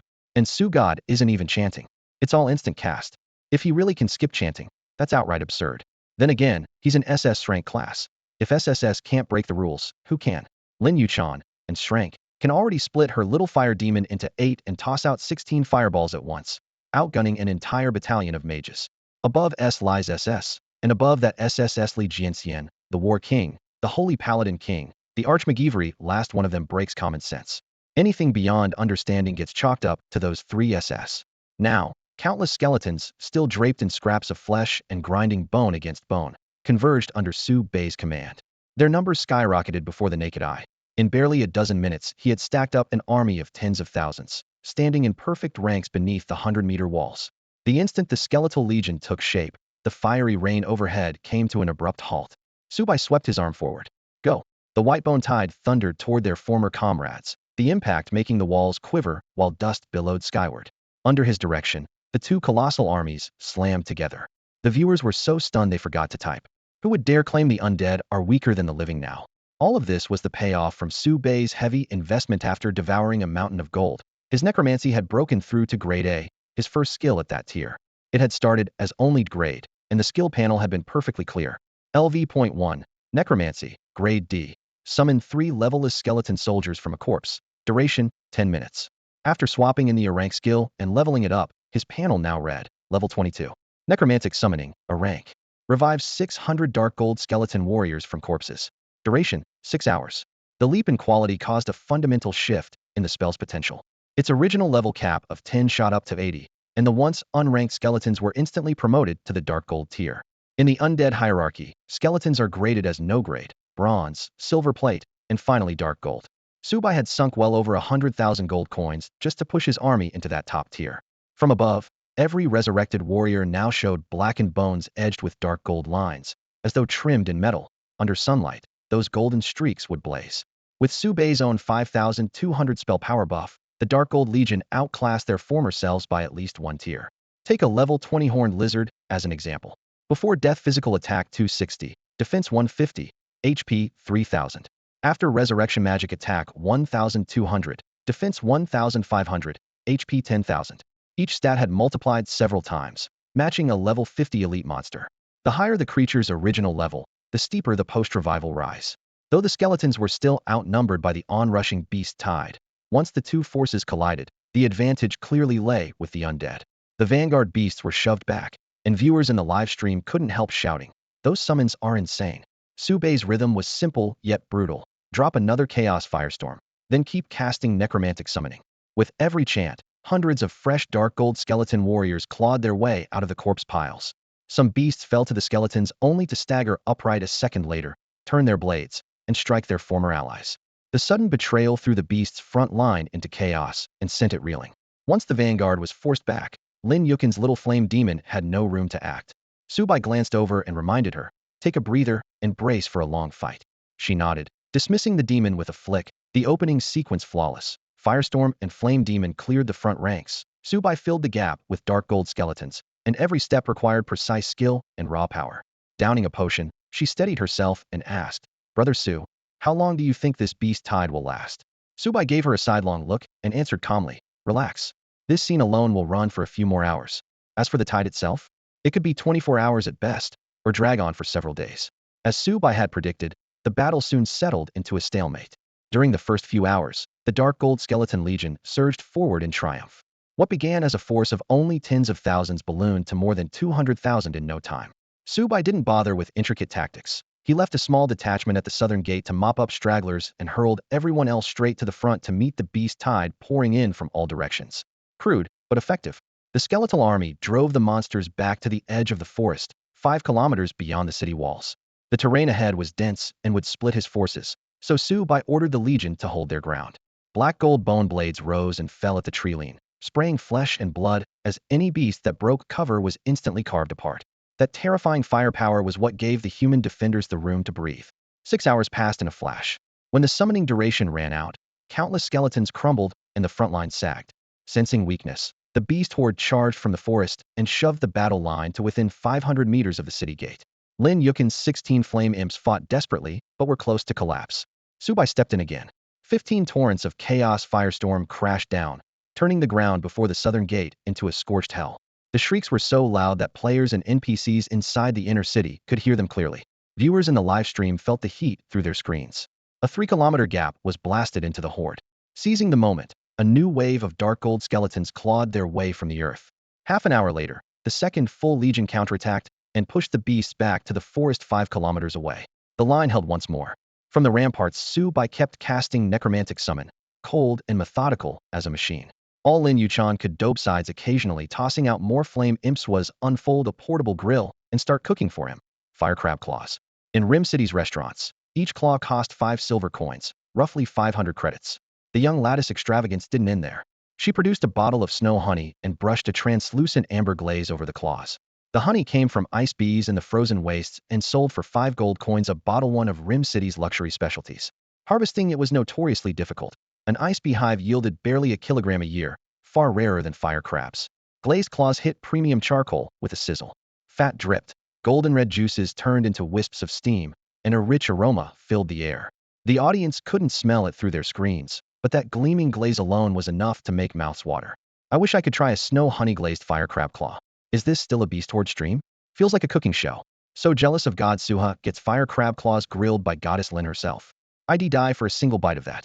The chat erupted with screams before most viewers finally snapped back to reality. Had Lin Yuchan, and class prodigy and this year's #1 rookie, actually been relegated to cooking for Su? Thinking back on the last few hours of the Beast Tide, they realized the comment wasn't baseless. Lin Yuchan's flame demon had shown for a moment 16 split bodies on the field, while she hurled 32 fireballs at once, briefly stealing the spotlight from Su Bai. Yet when the summon timer ran out, the demon vanished, and her damage output dropped visibly. Her scattered long-range spells couldn't even graze the edge of the swarm, leaving her to stand by like a decorative vase. It wasn't that Lin Yuchan was weak. As in Glass Fire Mage, even her improvised spells hit harder than most players' best efforts. But next to Su Bai, her brilliance dulled. A full review of the fight showed a few dazzling moments from her, yet she spent more time on the sidelines, so her presence felt minimal. Viewers, unable to see the true gap, could only sigh at how vast the distance was between Glass and SS Glass. If they could see Su Bai's skill panel, they wouldn't be so shocked. Beneath a row of class abilities sat a startling mix of B and A class skills. No one would guess had only recently left the novice zone.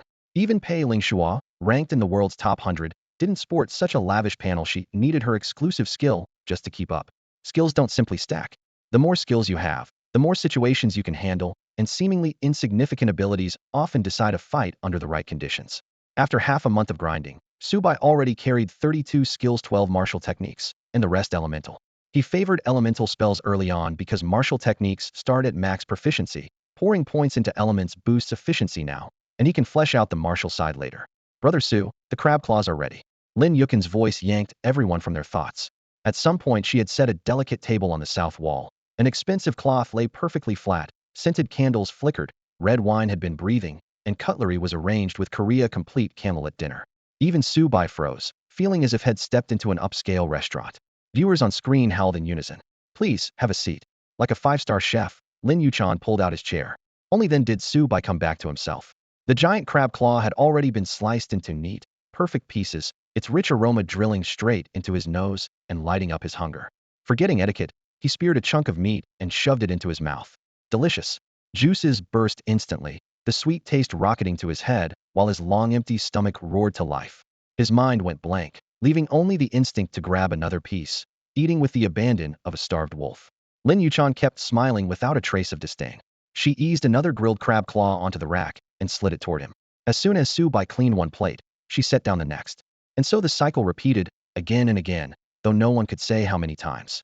As Su Bai battled the beast horde, footage of the fight swept across the tower of the gods' forum.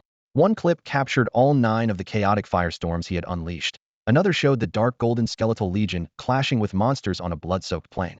A third caught Lin Yuchan cooking for Su Bai at a makeshift stove amid drifting smoke. Though wildly different in subject, all 3 videos drew staggering numbers of views. The top post shot straight to second on the forum's trending list, trailing only the Beacon Nation's official Conquering Floor 100 press conference. The excitement wasn't just about Su Bai himself. What truly stunned everyone was the scale of the Hordino. One imagined a city on a lower floor of the tower could attract such a massive swarm. Within hours, guilds and theory crafters agreed. This was probably the largest beast tide in the tower's history. The vanguard alone had been locked in combat with Su Bai for more than 10 hours, and the fighting still hadn't slowed. Monster casualties had already surpassed 500,000. And this was only the beginning. Subai had said on camera that the horde would last at least a full day, possibly several. 12 hours were almost gone. The vanguard kept grinding forward, and the main force hadn't even appeared. When it did, the carnage would be far worse. That left one question on every player's mind: could Subai hold? If the southern gate fell, the fallout wouldn't be limited to him. Lim City held millions of rookies who had earned this year's qualifications, plus seasoned players from previous cycles, over 10 million in total, not to mention countless NPCs. Yin country players might spare little sympathy for NPCs, but they cared deeply about their fellow citizens. If Subai faltered, all 10 million players would be staring at catastrophe. In theory, numbers equal power. In practice, without leadership, a crowd can't muster real force.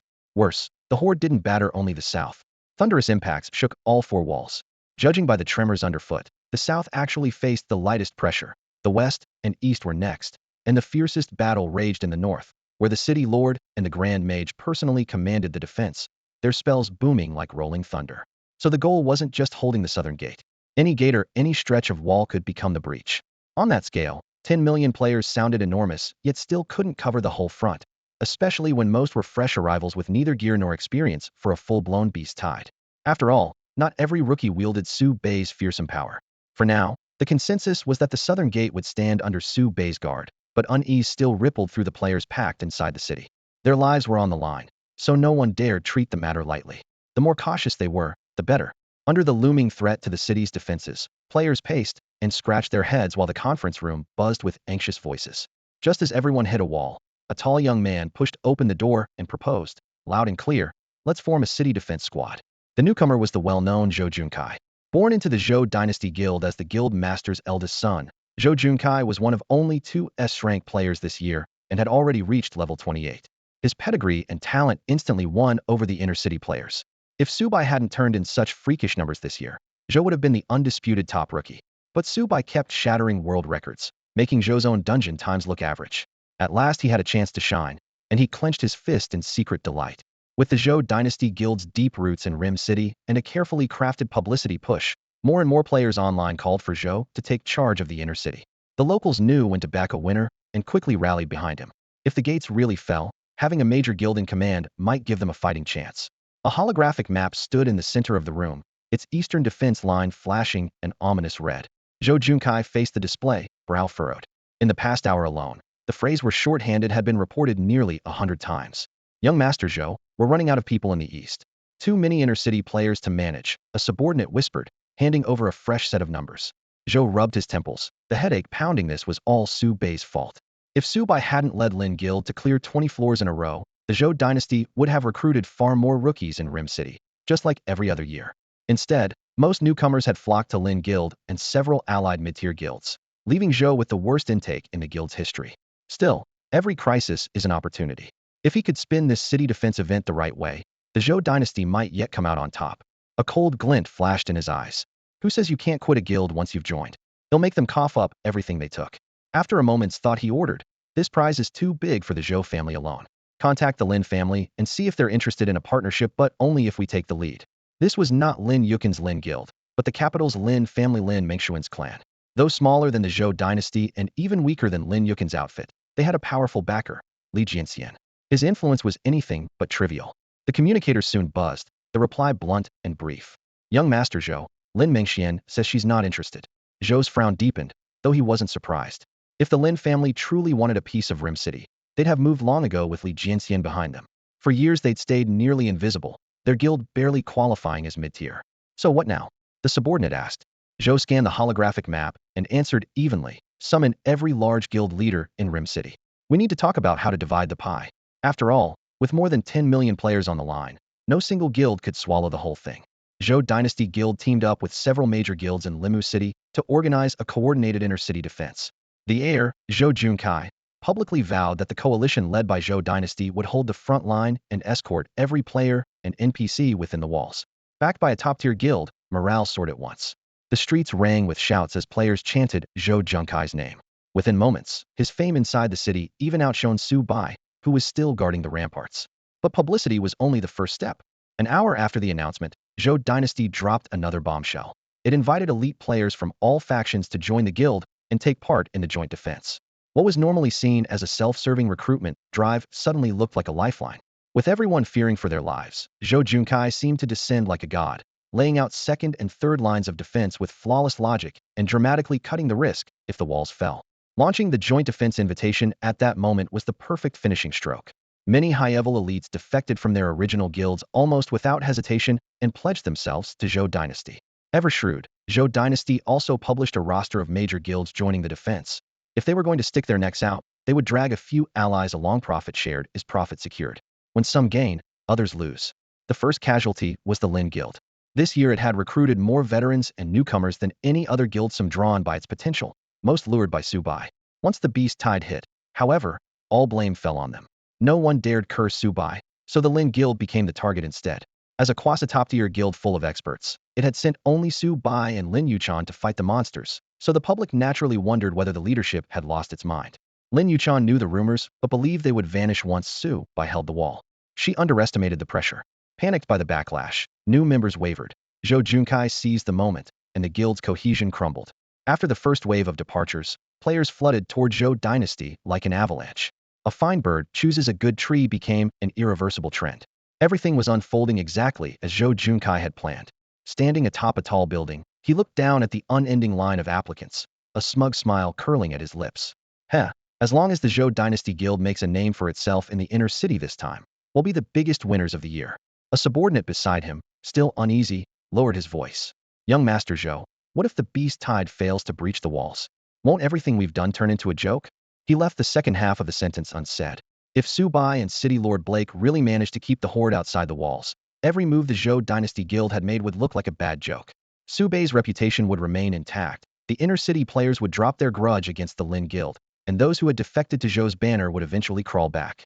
In that case, the Zhou Dynasty Guild and every other large guild that had thrown resources into this scheme would be left with nothing to show for it. After the dust settled, Su Bai and Lin Yuchan would climb even higher in the Tower of the Gods, and no one would be able to shake them. In short, this was Zhou Junkai's first and last shot. Yet Zhou Junkai didn't look the least bit anxious. Instead, he sneered and doused his men with cold water. You're overthinking it. The city will fall. Huh. Young Master Zhou, where did that verdict come from? His aide asked, baffled. Zhou's tone was unshakable. From my father, no. From the frontline strategy division itself. No matter what happens at the other gates, Su Bai can't hold the south. The aide's eyes went wide. Had the Yin Empire's top strategists really stamped this beast tide with a gate must fall, Su Bai must lose label? Surprised? Zhou cast a glance at the distant southern wall. The call came from the technical department and was signed off by the division's top brass. The aide was still reeling when a new doubt surfaced. Then why not release the info? People are already on edge. If they knew early, they could at least prepare. Release it? Zhou snorted. The inner city's jumpy enough. Drop that bomb now, and the panic will explode. Our job is to keep morale steady and tie up every capable fighter. Once the situation is beyond saving, we go public. By then, Su Bai and the Lin Guild can take the blame. Until the horde actually hit, no one outside had any grasp of its scale. The strategists only had simulations to go on. Su Bai was the sole player with an official quest who might have learned the truth in advance. If the authorities announced a guaranteed breach, all fingers would point straight at him. The louder the praise he enjoyed on that wall, the harsher the backlash would be when things collapsed. Knowing the scale, yet refusing to warn the city people would make that his unforgivable crime. SS rank? So what? Zhou thought coldly. After this, even the frontline division may decide he's more trouble than he's worth. Conversely, if the Zhou Dynasty Guild stepped in at the 11th hour, their status would soar. They might even break into the world-class elite. His aide couldn't see that far ahead. All he felt was a chill down his spine. But young Master Zhou, Su Bai's power is ridiculous. He wiped out hundreds of thousands of the vanguard by himself. How can the strategists be sure he'll lose? Zhou had to admit Su Bai was monstrous, one player summoning a dark gold skeleton legion to bottle up the vanguard, while an S-rank gunner like himself could only watch. Even so, he remained calm. Do you know who signed off on that final verdict? Who? The aide blurted. Zhou's face was expressionless as he spoke 3 syllables. Li Jianxian. The aide's gasp barely left his throat before Zhou drove the point home. Li Jianxian had said that even if he were at Su Bai's level, he still couldn't handle this beast tide. Zhou Junkai's confidence rested entirely on the news his father, King Zhou, had sent back. Li Jianxian had determined that this beast tide was unprecedented in scale. The monster's levels would definitely exceed 50, yet only players below level 50 were allowed to join the battle. Su Bai hadn't even reached level 40. Even if he could confront a horde of level 50 monsters, what would happen when level 60, 70, or even 80 beasts poured in? A beast tide never fought unknown, it swarmed. High-level creatures might be fewer in number, but if thousands or tens of thousands appeared, they would be just as deadly. On the southern wall, Su Bei's figure had already been swallowed by the night. Yet Zhou Junkai kept staring at that patch of darkness, murmuring, "I hope you live up to your reputation and hold out a little longer." He meant it. The Zhou dynasty had gathered many elites in Rim City. If their levels rose too high, casualties would be unavoidable, and too many deaths would ruin all his plans. He truly hoped Su Bai could shoulder the burden until the end, and then Zhou Junkai would claim the spoils of victory. At the thought, he licked his lips, excitement flashing in his eyes. At the 20th hour of the beast tide, the monsters outside the walls had completely rotated. Horned lizards, skeleton soldiers, and other level 20 to 30 fodder withdrew, replaced by green bear beasts, dire wolves, ravenous fiends, and other level 30 to 40 creatures. Su Bei's dark gold skeleton warriors evolved in step. Under the chaotic rain of fire, the corpses of green bear beasts were resurrected to form a fourth dark gold legion, taking their predecessors' place on the front line. Shouts, screams, and clashing steel blended into a deafening roar. Blood sprayed, bestial heads tumbled, and the wind whipped the carnage into a frenzy. Su Bai stood alone on the wall, his gaze cold as he watched the two armies collide below. Behind him, Lin Yuchan stared at the battlefield, then lifted her head. "Brother Su, what stage has the beast tide reached?" Her question snapped the viewers awake. Even the audience had changed in shifts, just like the monsters. Who could watch a stream for over 20 hours straight? Wu Kai had mounted dozens of cameras on the parapet and moved aside to rest. Still, he did his job. The lenses swept over the battlefield, captured Su Bai and Lin Yuchan's conversation, and occasionally cut to a food break. Even so, he had no idea how long this would last. Su Bei's eyes darkened, his voice low. "This beast tide is lasting even longer than I thought." Lin Yuchan froze. She remembered his earlier prediction, at least 24 hours, at most several days. Her heart pounded. Could it run for more than 10 days? Before she finished, Wu Kai blurted out, "Are you kidding? I'm exhausted after not even one full day 10 days." He jumped to his feet in disbelief. The audience could hardly believe it. A beast tide this massive is going to last 10 whole days? The comment feed exploded while gasps rippled through the arena. Su Bai offered no explanation, only a slight nod. That calm gesture was a verdict. 10 days, and possibly longer. 10 days aren't enough. Lin Yuchan, Wu Kai, and countless viewers sucked in a sharp breath. Since Tower of the Gods went live, they'd never seen a beast tide of this scale. More than 1,000,000 monsters had already fallen. At this rate, the count would break 10 million. Can the two of them really stop it? Doubt, fear, and suspicion flooded the chat. Even Lin Yuchan wavered. She trusted Su Bei's strength, but not blindly. If these were only the cannon fodder, how powerful was the main force? As thoughts churned, every eye fixed on the white-robed figure in front. Su Bai stood serene, hands steady on his sword, as if the next wave of monsters were merely routine. Relax. No matter how fierce the tide, nothing here can surpass first advancement. He knew the system's limits were absolute. After a full day of fighting, he had naturally reached level 40 and stalled. The reason was simple. Until you cleared floor 31, your level was capped. Lin Yuchan was stuck at 40 as well. Even so, Su Bei's stats were absurd. Strength 800, agility 800, constitution 800, spirit 1400, physical attack 3200, magic attack 5600, and average core stat of 950. That already dwarfed the ceiling for ordinary first-rank players. For comparison, normal first-rank players, average core stat around 110, at max level 99, a single stat about 750, spirit never hitting 1000. Top-tier S-rank player Pei Ling Snow, average just over 200 after first advancement, gaining 78 points per level. SS-rank monster players, average under 300, gaining 89 points per level. Even in the best case, S-rank caps at roughly 912, SS rank at 1101. With an average of 950, Su Bai had already broken into the SSS peak at level 40. If he ever reached 99, his average stat would surpass 1500, leaving today's SSS elites in the dust. And this was only the first advancement. Each new tier would widen the gap even more. Su Bai might be only level 40, but he's already the equal of an SS class player at the peak of their first rebirth. Even a dungeon set to 10 times difficulty can't shake his composure. The exclusive skills Hero and Demon Lord sit at the top of his stat screen, driving his combat power far past first-tier limits. Blood-tinged night air drifts from deep in the jungle as Su Bai narrows his eyes, staring over the rolling beast tide. 10 years ago, the main quest was stalled. During that decade, the puppet master behind it hid in the shadows, building an astounding reserve of strength. Now more than 10 million monsters are spilling from the forest far beyond his earliest estimates. "Looks like I need to make a few more preparations," he mutters. Standing guard nearby, Lin Yuchan misses his words and tilts her head. "Brother Su, what did you say?" "Nothing important." Su Bai flashes a smile. "Keep watch. He'll be right back." Before the sentence is finished, he vaults over the parapet, plunging from the 100-meter wall. Holy crap! Wu Kai shouts, lifting his camera as the live stream explodes with punctuation. Lin Yuchan lunges forward, falling from that height should at least shatter bones. Yet Su Bai plummets straight down. In the final heartbeat, he bends his knees, slams both feet into the ground. Boom. Dust jets half a meter high as he straightens in a crater of shattered stone, cloak unruffled.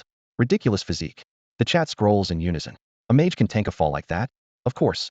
God Seuss and SS-class Castri's base stats are off the charts. Someone explains, earning a wave of agreement.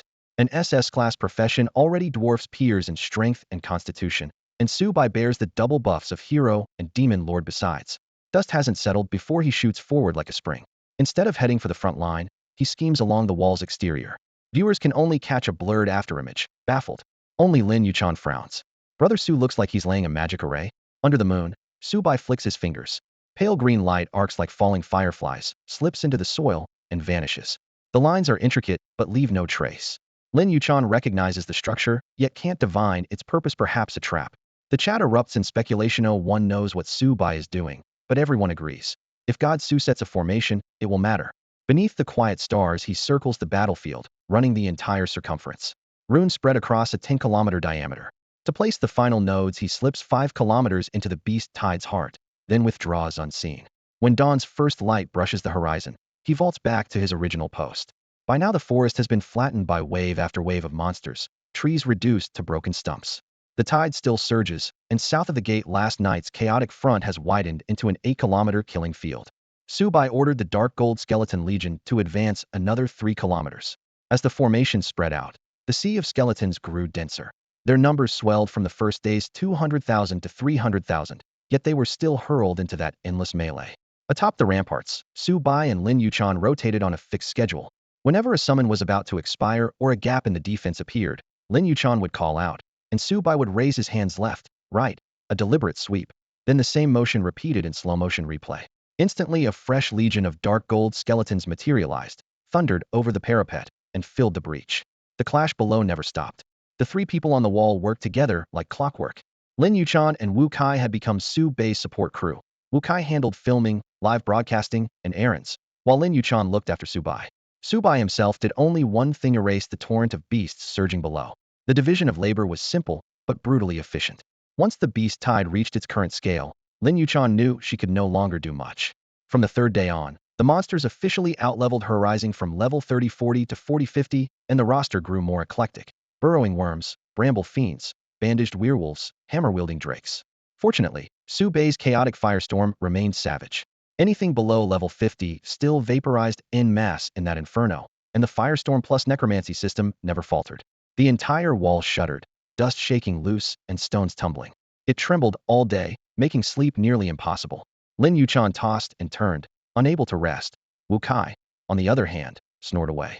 Su Bai merely leaned against the battlements with his eyes closed, yet seemed never to truly sleep. Whenever Lin Yuchan whispered his name, he would open his eyes at once, rise, and with a single gesture summon another army. Compared with the waves of dark gold skeletons that lived and died in cycles, Su Bai himself looked like the tireless warrior. Time rolled on the 4th day, the 5th. Monster levels inevitably broke past 50 into the 50-60 range, just as everyone had predicted. Chat had started speculating about it the moment level 40 creatures appeared. The real surprise was that Su Bai's chaotic firestorm plus necromantic summons still worked. The flames continued to one-shot beasts in the 50 and 60 level bracket, and viewers kept guessing at Su Bai's mental capacity and spell power. Su Bai offered no answers, and no one could reach a conclusion. When the fire fell, bright red instant kill markers floated above the monsters' heads. No one knew the true damage of that firestone, and even Li Jianxian himself could not have measured Su Bai's upper limit. Su Bai's dominance sent the audience's confidence soaring. If he could truly hold back a beast tide of tens of millions alone, his name would be written into history. People had thought the rising star of the Flame Empire would need more time to mature before stunning the world, yet Su Bai left them no chance to catch their breath. After shattering the world record by clearing 30 floors in succession, he triggered another beast tide, once again shaking the world. Among all the city gates, the northern one faced the smallest beast tide, but it was also the least defended. The east and west gates were held by large numbers of second-tier NPCs, for whom 30-something monsters were little more than a warm-up. The south gate was even safer, with Blake and Orlando taking the front line themselves. The only real worry was the North Su Bai's battlefield. The elite raider team of Flame Nation delivered a blunt verdict. If any party under level 50 tried to defend the North Gate, the wall would fall within 5 days, SS-rank squads included. Once Li Jianxian confirmed it, the judgment became ironclad. Subai, however, broke that law, survived the 5th day without a scratch. Day 6 arrived, and the fight instantly ramped up. The main horde jumped to levels 50-60, with a few 6,070 beasts howling behind them. Even worse, level 5,060 bosses muscled into the fray. Chaos Firestorm met its first foes sturdy enough to stand in the flames. Each boss carried 50 times the normal health, its bar stretching across the screen. Even so, Su Bei's absurd damage output finally roasted them to cinders. On the other flank, the Dark Gold Skeleton Warrior Legion reformed, now sprinkled with resurrected boss-tier skeletons. Their attack and defense had climbed, but without the boss's passive health boost, they were left with ordinary hit points, razor-sharp, yet fragile. Day 7 pushed the main tide to levels 60-70, and ordinary bosses of the same tier poured in. Tougher than their 5,060 counterparts, they kept advancing despite the burning harvest. The Skeleton Legion was forced to abandon the 8-kilometer outpost and fall back to 5, losing 3 kilometers in a single day. It was the first large-scale retreat, and the live stream chat exploded. If the bone wall broke, what trump card did Subai have left? No one could guess. Days 8 and 9 followed hard on their heels. The horde climbed to levels 70-80, bringing along both normal and elite bosses. Subai snatched scarcely a moment's rest, darting through firelight and whistling bone spears. What stunned everyone was that Chaos Firestorm still erased the regular beasts in one sweep. A level 40 spell reducing level 80 elites to ash. Viewers gaped, spamming worldview shattered across the screen. When word reached the frontline strategy group, every core member fell silent, then immediately raised Su Bei's potential rating yet again. In raw spell power, he was already more terrifying than the mage ranked in the world's top 5. His single target burst was already beyond anything any previous SS rank player had shown. That level 80 elite boss, a full 500 meters from the wall, wasn't burned to death by chaotic firestorm. It collapsed under the tip of Su Bei's frost-forged spearblade. On the 8th day, he simply vaulted off the battlements and stepped onto the front line. A silver longsword danced overhead, chaining midair strikes as fluid as running water, while magic and swordsmanship merged into an icy blue curtain that left viewers worldwide holding their breath. Hybrid Magus Swordsman. Hybrid Magus Swordsman. After 2 quiet days, the livestream chat exploded. Players from Yanghua, Dingtaguo, Daxiangua, waves of them logged in just to watch each swing of Su Bei's blade. Strategy teams from every nation locked their cameras on the beast tide. The popularity charts spiked, even eclipsing Dingtaguo's attempt on the 100-floor dungeon. It wasn't that the beast tide mattered more, but that the strongest rookie in history and the largest beast tide ever were colliding in real time. A 100-floor dungeon could wait. This battle was happening now. No one doubted his title anymore. One unfortunate level 80 elite that escaped chaotic firestorm was launched skyward by a single slash, then stabbed 800 times until it bled out. The first, the second, the third, over 2 full days, Su Bai personally executed more than 50 level 80 elites. Bosses below level 80 were beyond counting. Another swath lay dead inside the firestorm array. Outside the gate, Su Bai held the line alone, 1 man and 1 sword before the horde. His swordlight traced a razor-thin line of frost, severing every charging monster with millimeter precision. Viewers burst into applause. Yangguo's players, thrilled, flooded the chat. This is a real hybrid Magus Swordsman. So what if Dingtaguo clears 100 floors? With Su Bai, we can do it too. Many predicted he would reach his second awakening in a year or 2 at most and stand alongside the top tier. When Yanghua could field 2 sword saints, who could stop them? That same excitement swept through Yangguo's frontline strategy group. In the conference room, 11 squads rushed in as soon as their missions ended, everyone crowding around the big screen. Holy crap, this kid. Holy crap, this kid, holy crap, holy crap. At the head of the table sat an elderly man with snow-white hair and beard, a loose Taoist robe draped over his shoulders like an immortal. One string of holy crap shattered the image instantly. He was Li Jianxian, Yangguo's #1 in the world's #1, yet to the team, he was still Grandpa Li. He wasn't the only one stunned. Every team member watched the screen, jaws hanging, mesmerized by the battle unfolding before them. A level 40 player soloing an elite level 80 boss. Anyone who sees it would call the matchup insane. Old Li fancies himself a peerless swordsman, though he has little schooling and usually expresses everything with a single damn. What's unfolding now is worse than a boss twice the player's level. It's an elite, and Su Bai is fighting more than 1 at a time. During every beast tide, elite bosses slip in, sometimes 2 or 3, sometimes more than a dozen charging together. The Dark Gold Skeleton Legion and the Chaos Firestorm can pin down ordinary monsters, even standard bosses, but they can't touch these elites. Su Bai has to handle them personally. Harder still, he often controls an enormous spell formation in midair while grappling with elite bosses on the ground. That is far beyond simple multitasking, has to keep his sword skills flowing while fine-tuning the formation's path, and a single misstep would ruin everything. Old Lee drained his tea, then turned toward the conference room. The place was filled with top-tier members of Yan's strategy squad, faces known worldwide. His voice was calm but sharp. Can any of you pull this off? He wasn't just talking about juggling two fronts at once. He meant Su Bei's outrageous combat power. They traded looks in silence and realized that, whether in multitasking or raw strength, they were nowhere close. Old Lee let out a cold laugh. Forget you people, even I can't do it. Shock rippled across the room of big shots, though they had half expected it. Su Bei's overall capability felt less human than monstrous. Squinting at the live feed on the big screen, Old Lee went on, don't just stare at his damage and flashy skills, his execution is flawless. Prompted, the others shifted their attention from the fireworks to Su Bei's micro-movements. On the screen, every landing point, angle, and rhythm of his blink rift looked pre-measured to the frame. One observer shot to his feet. That blink rift is Perfector's zero wasted motion. The rest quickly caught each precise sidestep, every sword draw. All of it hit the absolute timing window, like a programmed robotic arm. These people possessed Yan's sharpest eyes and deepest experience, yet Su Bei's brutal damage and dazzling spells had blinded them. Only now, on replay, did they grasp the terrifying precision hidden behind the blaze. Even so, many of his techniques were things they had never seen before. A veteran murmured, "Who in the world trained this kid?" Then came a follow-up question. Which master raised him? Yet no matter how they guessed, the same incredulous thought surfaced. None of them could believe these moves came from a newcomer barely a month out of the novice zone. Just then, Pei Lingxua, seated at the far end of the table, spoke up. We've finished the background check. Su Bai is an orphan. His record is spotless from start to finish. There's no powerful mentor hiding in the wings. That's impossible.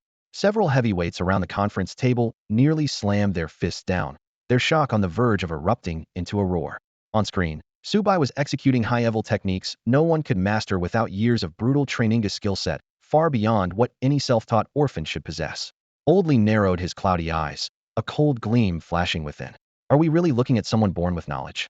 The words hung in the air, and the room fell dead silent, save for the distant rumble pouring from the ceiling-wide screen. Steel cleave. Flash rift. Inside the feed, Su Bai danced through a pack of hulking elite bosses, his footwork crackling like lightning. His figure flickered in and out of sight, every motion relaxed and effortless. Each swing of his gleaming longsword carved bone-deep gashes into the monster's massive frames. Roar. Deafening howls rang out one after another as more than a dozen level 80 elites flailed their clawed limbs, never once brushing the hem of Su Bei's coat. Rising slash. Catching an opening, his eyes lit up. The blade swept upward, hurling one boss into the air. Rapid thrust. A storm of sword energy. In under a second, the longsword struck dozens of times. Without a nearby boss leaping in to save it, the airborne target would have been turned to pulp. That single burst 200 base attack, plus the multiplier from the grade rapid thrust dumped a mountain of damage, leaving the health bar in tatters. One wrong move, and the shredded flesh would explode, killing it on the spot. Fine technique. Forming a sigil with his left hand, Su Bai sent blazing threads of mana snapping around his second boss limbs, yanking tight. Rising slash. Rapid thrust. A storm of sword energy. Magic and swordplay alternated in perfect rhythm. Another boss was lifted skyward, then eaten alive by 100 flashing strikes. Its thick health bar evaporated before it could even twitch. Bosses below floor 100 are trash big bodies. Nothing else, Su Bai scoffed inwardly. Size does grant raw power, but that only matters to ordinary fighters. With stats approaching an SS rank, post-awakening peak, a larger frame simply means wider swings and easier to read trajectories. Smaller targets hide their movements. These hulks might as well be billboards advertising their openings. In less than 20 minutes, every elite boss lay sprawled across the stone tiles, pools of blood staining the floor dark red. Su Bai angled his shoulder, flicking the sticky droplets from his blade. A flash of steel, and the sword slid back into its sheath. He raised his right hand, tapping the air with his index finger. Snap! The freshly slain elites shuddered, bones creaking as they clambered out of the blood. Ragged flesh sloughed off with each step, revealing solid white skeletons edged with a faint golden sheen that made their eerie forms even more oppressive. With a casual sweep of his arm, Su Bai sent the dozen resurrected dark gold skeletal bosses charging toward the wave of incoming commanders on the far side of the hall. The arrival of more than a dozen dark gold skeleton bosses threw the vanguard into fresh chaos. One skeleton boss thrust a bone-white claw through a wolf-shaped boss skull and tore it in half at the neck as though ripping old cloth. Blood sprayed across soil already drenched in gore, turning it an even darker shade. The other dark gold skeletons charged with bone blades flashing, forcing the front line several hundred meters forward in barely a dozen heartbeats, a grotesque display that they excelled at killing their own side. Outside the walls, the battlefield festered with blood and steel, while tension simmered along the ramparts. Subai vaulted up, tapping broken masonry for leverage, and landed smoothly behind the parapet. Lin Yuchan hurried over with a clean, damp towel. He wiped the blood and sweat from his face and tossed it aside.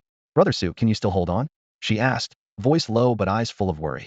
Only now did she grasp the weight of Su Bei's earlier warning. If you can't cast without incantations, stay off the wall. She had only just brushed the threshold of silent casting. Even mastery of dual-element spells would mean nothing against a beast tide that relied on sheer numbers. Subai clearly had his own plan, and she didn't dare probe. He spared her a glance, answering coolly, "The real main force is still coming. Brace yourself. This isn't the main force."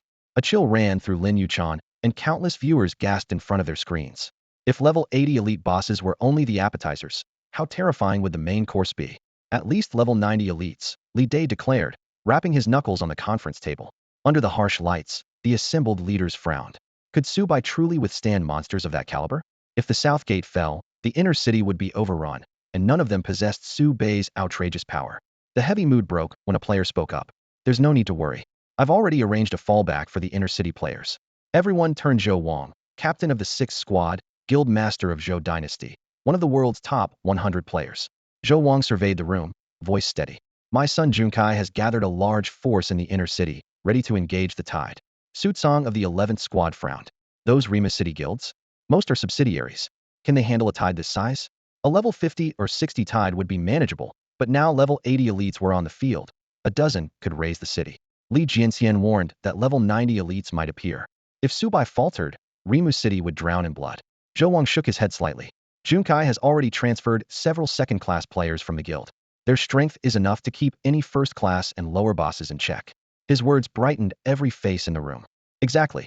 If they could just take down the elite bosses, Su Bei's Dark Gold Skeleton Legion would tear through the ordinary monsters, and with a little coordination the fighting would stay outside the walls, leaving the inner city players completely safe.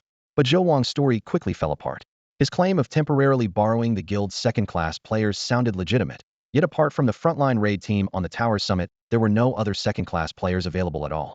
In short, he had pulled every core member of the 6th Squad away simply to prop up his own son. At that moment, everyone was hashing out tactics for the 100th floor of the Tower of the Gods. Nearly every top player was gathered in the conference hall, ready to charge the summit at any time, and under those conditions no one was supposed to leave. Zhou Wang, however, had already sent his frontline members to Ream City. The move openly violated team rules and turned the guild's scarce second-class strength into his personal tool. Under normal circumstances, that alone would have earned him a severe reprimand, maybe even cost him the captain's armband. Yet the timing was flawless. An unprecedented beast tide had erupted outside Ream City, and because of special restrictions the top experts were barred from taking the field. Only the second-class members he had dispatched could actually make a difference. What looked like naked self-interest had, by pure accident, become the best answer to the crisis. Old Li wasn't highly educated, but his age carried weight. He frowned and kept silent. Seeing that, the other captains also bit their tongues. If the old man wouldn't scold Zhou Wang, they certainly wouldn't. Only Sutsong and Pei Lingxue traded heavy looks. No matter what, Subai belonged to the 11th Squad, and Zhou Wang had yanked the second-class players without knowing the beast tide's scale. Clearly a power play aimed at Subai, using his own squad members as pawns. And it was Subai who had to suffer for it. Pei Lingxue's anger surged, but with Old Li silent, she could only choke it down. She swore to herself. Once Subai held that line, she would file 3 separate complaints and make sure Zhou Wang paid for it. She gave a cold snort in her mind, and beside her Sutsong's expression was just as dark, obviously thinking the same thing. The beast tide kept spreading. The forest rolled like a living sea, shouts and screams mingled in the air, and the odor of blood and charred flesh turned the land into a domain of death. On the ramparts, Subai moved like an unseen conductor, and under his will the Dark Gold Skeleton Legion took formation, shredding each wave of charging monsters. The 8th day passed, then the 9th, then the 10th. The monsters' average level spiked to 80 and above, and at dawn on the 10th day the first level 90 elite boss appeared. While the inner city players panicked, Subai vaulted off the wall and single-handedly stopped the giant beast in its tracks. Eyes widened everywhere, so a level 40 player could kill a level 90 elite boss after all. From daylight into darkness, he fought on the front line, erasing the health bars of one level 90 elite after another. In a battle that was tense, thrilling, and almost hopeless, the beast tide rolled into its 11th day and into the final clash no one had dared to imagine. This time, no ordinary monsters came. The moment the Dark Gold Skeleton Legion felled the last Hell Scorpion, silence fell, as if every enemy had vanished at once. Maybe their work was done. Standing in a pool of blood, Su-bai suddenly turned his head. The forest shook violently, and a colossal boss burst through the trees, grinding everything in its pathwood, grass, and any living thing into pulp. In less than a minute it crashed straight into the center of the dark gold skeleton legion, and the legion met its ultimate annihilation. Boom. The hairless behemoth drove its fist into the ranks of the dark gold skeleton legion. The withered knuckle struck, and the skeletons never even had time to react. Any corpse above level 90 burst into dust, a black gold cloud that rolled outward with sharp cracks of air. A heartbeat later the monster's fists fell like a torrential storm boom. Boom. Boom, an unbroken barrage that tore the entire defense line apart. In less than 10 minutes, hundreds of thousands of dark gold skeletons lay at its feet, reduced to a chalk-white field of bone chips. Su-bai and everyone watching the stream weren't surprised. Above the creature's head glowed the blood-red tag, level 99 Lord tier boss, Frenzied Weaver, Aimshet. It was the most terrifying Lord boss in the Rim City wilderness, on par with the floor master of the Tower of God's 90th level. Even a top raid group had needed a full party to beat that floor master. Soloing it was impossible. We're finished. We can't hold it, Pei Lingxua muttered, staring at the screen. She knew that if Su-bai failed to stop the beast tide, the Zhou Dynasty Guild would sweep in for the kill. He would have cleared the monsters, but they would pocket the rewards. Public opinion would blame Su-bai, while Zhou Dynasty would be hailed as the city's savior and walk away as the year's undisputed winner. Silence fell across the conference room. Several executives sat stiff-faced in thought, but Zhou Wang's lips curved in a satisfied smile. Whether by open scheme or hidden plot, victory would be theirs. On the stream, Su-bai gave the behemoth a cool glance, then turned and left the line, ignoring the skeletons still being crushed to powder. Chat exploded into a flood of desperate question marks. Viewers had expected the Beast Tide's finale to spawn a horde of monsters. Instead, it delivered a single boss one that pushed everyone into a dead end. A lore tier boss meant a level 99 monster that could steamroll an entire pack of elite bosses. Before Second Awakening, defeating Aimshet was virtually impossible. Under thousands of watching eyes, Su-bai walked back to the city wall. The night wind carried dust across his blackened white cloak, making it snap in the dark. Sugut, fall back, one viewer urged. Zhou Dynasty has fortified the inner city and has Second Awakened players waiting. They can handle this boss. I understand, another message flashed. Nobody could have predicted a beast tide this big. Retreating now isn't shameful. Exactly. If Sugut were the same level as the boss, he'd win for sure, someone else added. But the dissent was just as loud. Oh, please. Stop making excuses. He triggered this beast tide, so he has to handle it alone. If the inner city takes heavy losses, it's all on him. Hey, watch your mouth. How is this all Sugut's fault? Don't you know he could only rally players under level 50? Even an S-class player like Lin Yuchan could do little more than play spectator in a fight like this. What good would it be to rally more players? Stand on the sidelines and watch. You people don't know a thing. The barrage of accusations and doubts in the live chat exploded before Su-bai had even stepped off the wall. If he retreated now, the city would fall, the rewards would vanish, and he would be branded a coward. That thought made Lin Yuchan's chest tighten. As the leader of the Lin Guild in Rim City, she knew every undercurrent in town. The Zhou Dynasty Guild's recent maneuvers and her own reports all pointed to one fact. The Lin Guild was bleeding out. Every bit of new blood they had recruited was gone, and even core members were slipping away. Worse, those defectors had used guild resources before leaving, taking not only talent, but a huge chunk of investment with them. Remember, when she hired Su-bai to farm records, the Lin Guild had sold off nearly half its assets on a single bet. Now someone else was reaping the reward, and the blow was devastating. Yet none of that troubled Lin Yuchan as much as Su-bai's situation. If the defense failed, his reputation would sink back to the depths it hit after losing that SS-grade class change crystal. She stared at his dust-covered figure, worry filling her eyes. Just then Su-bai stepped onto the parapet again, utterly calm, as though he were chatting about the weather. All set, he said. Now for the real fight. What? You mean that boss out there? Lin Yuchan's confusion turned to alarm. You're not planning to take it on yourself, are you? That thing's level 99. Su-bai shook his head. I'm not its match. And by not its match, I don't mean I can't beat it. I mean someone else will. Someone else? Lin Yuchan was completely lost. In the distance, the level Nanettanine Lord-class boss, Mshe, had finished clearing out the dark gold skeleton warriors. Per Su-bai's orders, the remaining skeletons that had guarded the wall now charged forward, leaving only 3 kilometers between Mshe and the city. For a lord, that gap could be closed in the blink of an eye. Mshe crouched, muscles bulging as it gathered power. One hit from it could flatten the 100-meter-high wall. Heh, here it comes, Su-bai chuckled softly. Comes. What comes? Lin Yuchan was bewildered. The next second a shell whistled over the wall. Boom. The massive projectile slammed squarely into Mshe's face. Critical hit. HP 100,000. A crimson damage number floated above its head. Lin Yuchan spun around on reflex and saw that rows of gleaming silver cannons had appeared atop the southern rampart, cold light dancing along dozens of polished barrels. Subai glanced at the artillery and chuckled. Silver-grade kamikaze cannons. A single shot can flatten a peak first-tier elite boss. With this many, even a lord-tier monster would be forced to its knees. You knew about this all along. Lin Yuchan's eyes widened. Subai merely nodded, his expression giving all the answers she needed. The streaming chat exploded. Holy crap, NPCs can launch their own counterattack? Sugid predicted this step in advance. If a lord can't survive, the beast tide must be almost over, right? A level 99 lord is on the field. This has to be the finale. Cannons roared, fire blossomed, and silver projectiles rained down like meteors on the level 99 lord boss, Aimshet. The giant beast was pinned in place by the blasts, screeching with nowhere to retreat until it finally dropped to its knees amid blood and flame, its massive body reduced to a charred husk. It's over. Lin Yuchan let out the breath she'd been holding. Behind her, Wu Kai's shoulders relaxed as well. Inside the city, players watching the stream erupted in celebration the moment the Lord fell. Su Bei's next words cut the jubilation short. Don't get comfortable. The real battle is only just beginning. The real battle. Lin Yuchan and Wu Kai froze. The chat went wild. A level 99 Lord wasn't the final boss. Are we about to see second-tier monsters? My scalp is tingling. A thunderous boom split the air. The great south gate they had guarded for nearly 10 days blew open, leaving a breach 100 meters wide.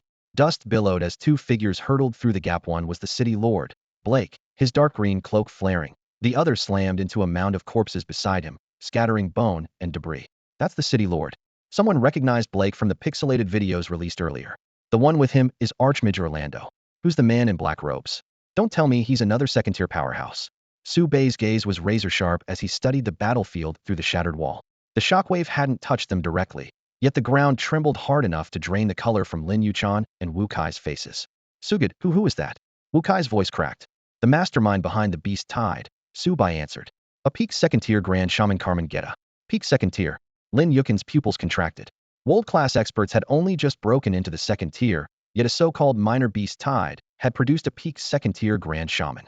It was absurd. Seeing her shock, Su Bai actually felt a strange sense of relief because for him, spotting the Grand Shaman meant things were finally clear. Although the beast tide had grown more dangerous, the Grand Warlock was still only in his second advancement and had not yet ascended to the next tier. In Su Bei's original timeline, this black-robed warlock had been a minor character who had just completed his second job change, but now his aura was already brushing the peak of second-tier, a leap in power no one had anticipated. Smoke still hung in the air, the scorched wind thick with residual mana. Orlando beat his wings and tumbled out of the ink-black sky, landing beside Su Bai. His armor was shattered, blood soaked his sleeves, and his chest heaved violently, the aftermath of a brutal fight with monsters. The moment his feet touched the ground, he skipped even a single breath, lowered his voice, and said gravely, "My lord hero, please leave the wall at once before you're caught in the crossfire." Lin Yuchan and the viewers in the livestream assumed my lord hero was just an NPC honorific for a player and thought nothing of it. Su Bai merely smiled, brushed the ash from his shoulder, and replied, "We're already at the final act. Why would I walk off the stage now?" Orlando frowned, dropping his voice to a whisper. The black-robed warlock, Carmen Gorda, is a devoted follower of the Scourge Legion.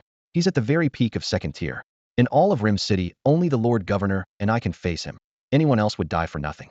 For your own safety, please retreat to the inner city. Rest assured, the Lord Governor and I will never let that demon breach the line. Hearing his assurance, the audience relaxed a little. Governor Blake was a level 200 great swordsman, while Orlando was a level 180 archmage. Both were close to the limit of second tier and, on paper, should be no weaker than a peak second tier Grand Warlock.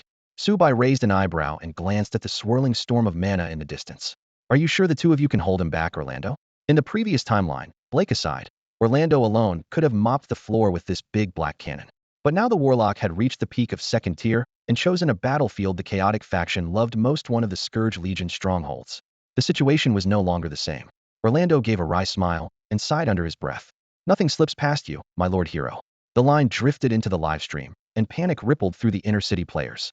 Damn, what does that mean? If they're on the same tier, even the governor can't hold him? If Blake and Orlando lose, is it a city wipe? Calm down, Sugid still looks relaxed. Maybe he has a plan. Joking? Sugid is only level 40. How's he supposed to fight a peak second tier boss? Not even Li Jianxian could pull that off. The beast tide's over. Maybe the warlock can't be bothered to raise the city? The bullet comments had barely scrolled to the top when the distant black-robed warlock suddenly looked up.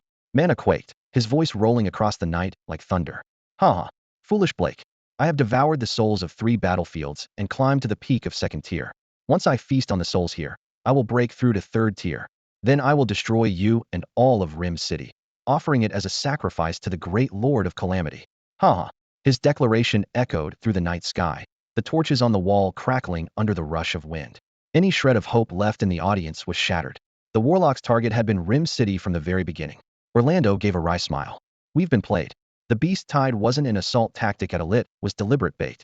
Carmen Goda lured the monsters here, so I'd clear them out and leave the souls for him. He was only a high-tier 2nd transition before, but now he's at the very peak. Subai showed no surprise. In his previous life, Carmen Goda had followed the exact same script. He had just devoured the first wave of souls when Blake seized the chance to split him in 2 with an axe. Back then Subai's job had been much easier. He only had to hold back beasts under level 50. Now there was a level Nanedonine Lord class boss in the mix, an outrageous jump in difficulty. Orlando kept urging him. Sir, you should withdraw. Every teleport array in the inner city is active. Step through and you'll be in Phoenix City or any other lower tier city you choose. All the gates are open, so we can beam straight back to Blue Star. The spectators froze for a heartbeat, then burst into cheers and surged toward the nearest portal. Orlando had already ordered the residents and players to evacuate, and neither he nor the city lord planned to go down easily. Carmen Goda still needed time to absorb enough souls for the 3rd transition. Wu Kai was the first to panic.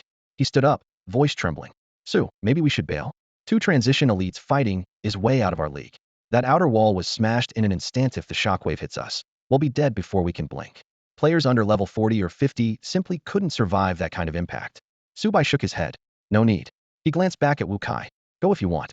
Wu Kai clenched his teeth, but stayed put. He was an ordinary player from the starter zone, a crafting type with mediocre combat power, scraping by in Rim City for years. Landing on Subai's team had been a stroke of luck, and walking away now would probably burn that bridge forever. Besides, the revenue from Mosaic Cam had already filled his pockets. There's no such thing as free pie falling from the sky, he muttered. If he wanted to drink soup with Subai, he had to stomach the risks. The image of the wall's gaping hole made his knees weak, yet the thought of turning 30 with nothing to show for it forced him to stand firm. In the end, he hefted his camera onto his shoulder. Life or death is fate. Wealth and honor are up to heaven. Whatever happens, happens. Lin Yuchan hadn't moved since Subai said they were staying. Worry still glimmered in her eyes, but it was outshone by a quiet, unwavering trust. If Brother Su chose this path, he must have his reasons. Orlando saw that persuading Subai was pointless, shook his head, and backed off. Had it been any other player, he would have swatted them aside on the spot, but Subai, though lower in level, was the true hero, and that title demanded respect. Go help him. He can't hold out much longer, Subai said calmly from the ramparts. Orlando spun around and saw Blake below, wrapped in deathly miasma, his limbs stiff while black fog shredded his armor. Take care, Sir Hero. I'm on my way, he called, vanishing from the battlements the moment the words left his mouth. Instead of plunging straight into combat, he first summoned the earth element with a sweep of his hand. Thunder boomed as a 100-meter breach was sealed by solid stone, rubble surged, and dust fused into fresh masonry. Rim City owed its towering walls to his craftsmanship, so patching them now was but a flick of the wrist.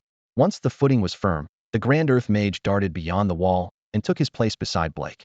2 peak 2nd-tier masters together managed to pin down the towering figure in black robes. Carmen Gotha, the Dark Canon, if only for a moment. To an ordinary eye, the battle outside was revealed solely by cratered ground and heaps of corpses. The fighters themselves moved far too fast to follow. Carmen Gotha is certainly powerful, but when it comes to technique, Blake and Orlando are far more orthodox, Li Day remarked lazily, leaning back in his chair in the conference room. Everyone around the table was a 2nd-tier player. Even without full stats, they could read the battle clearly. Pathetic. Pei Lingxue scoffed. Give me another 30 levels, and I'd wipe them all out in seconds. Surprisingly, most of them nodded. After all, they were S and S rank classes, and with the stat gap closed, their high-grade exclusives would let them stand toe-to-toe with any top-tier NPC. Li Day cut her off with a cold snort. If you're that good, why don't you head out there now and take all 3 of them down? Pei Lingxue pouted and muttered under her breath. He was Li Day, after all, and she had to give him face. Suddenly, a piercing scream shattered the room's chatter. Why?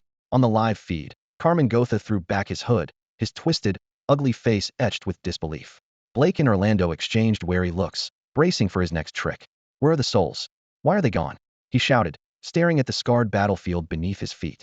The mist was thick with corpses, yet not a single soul remained. He had first blamed a miscast, but now he realized the problem lay with the bodies themselves. No souls. Blake and Orlando shared a glance, unable to suppress their delight. Without fresh souls, Carmen Gotha could not advance to 3rd tier, and they might just force him to retreat. Even that would be a blessing. The archwarlock still outranked them, and a straight fight favored him heavily. At that moment, Su Bai spoke from another camera feed. His soft voice carried clearly to everyone beyond the battlefield. Do you want to know why? Every gaze snapped to the ramparts. Hands clasped behind his back, Su Bai said coolly, because of your signature, move the sacrificial array. Carmen Geddes' pupils contracted. What? A sacrificial array? He jerked his gaze downward. Sure enough, the enormous magic circle he had overlooked during the melee ringed the entire battlefield. The outer runes glimmered with a sickly green phosphorescence, coiling like vipers, while the center churned with a sea of blood. Scarlet waves surged and broke, countless souls writhing on each crest, clawing for the heavens only to be shackled in place by chain-like laws of the array. How did I miss this? He swallowed hard. Even he couldn't create something this vast alone. Focusing, he realized the grand formation was a mosaic of dozens of smaller arrays, each less than 50 meters across, meshed together with clockwork precision impossible. Linking so many microarrays so their energies and runes synchronized was several times harder than forging one array of the same size. No ordinary mage could pull it off. Orlando? Not Hat Guy's an earthcaster. He knows nothing of necromancy. Quick guessing. It was me. A calm yet unyielding voice drifted from the wall. You? Carmen Geddes narrowed his eyes at the young man barely at level 40. A rookie like that had not only carved the array, but mastered a sacrificial design this advanced. He almost snapped, stopped bluffing, yet the word stuck in his throat. Su Bai lifted a hand. Necromantic summon. Below, the level 99 Lord Boss that the Divine Wind Cannon had just obliterated rose from the heap of corpses. Slabs of flesh sloughed away, revealing a towering white skeleton. Dark gold runes raced across its bones, forming living armor. Too bad my spell power barely boosts it, Su Bai thought. A level 99 Lord's base stats already outstripped those of an SS rank player. With his current power, any buff he provided was almost negligible. Carmen Geddes, Blake, and the others exchanged looks. They were all second-tier players. So what if a level 99 Lord stood before them? Aim Zayat's raw attributes were frightening, but in its first-tier state, it was just a kid. Any one of them could knock it down with ease.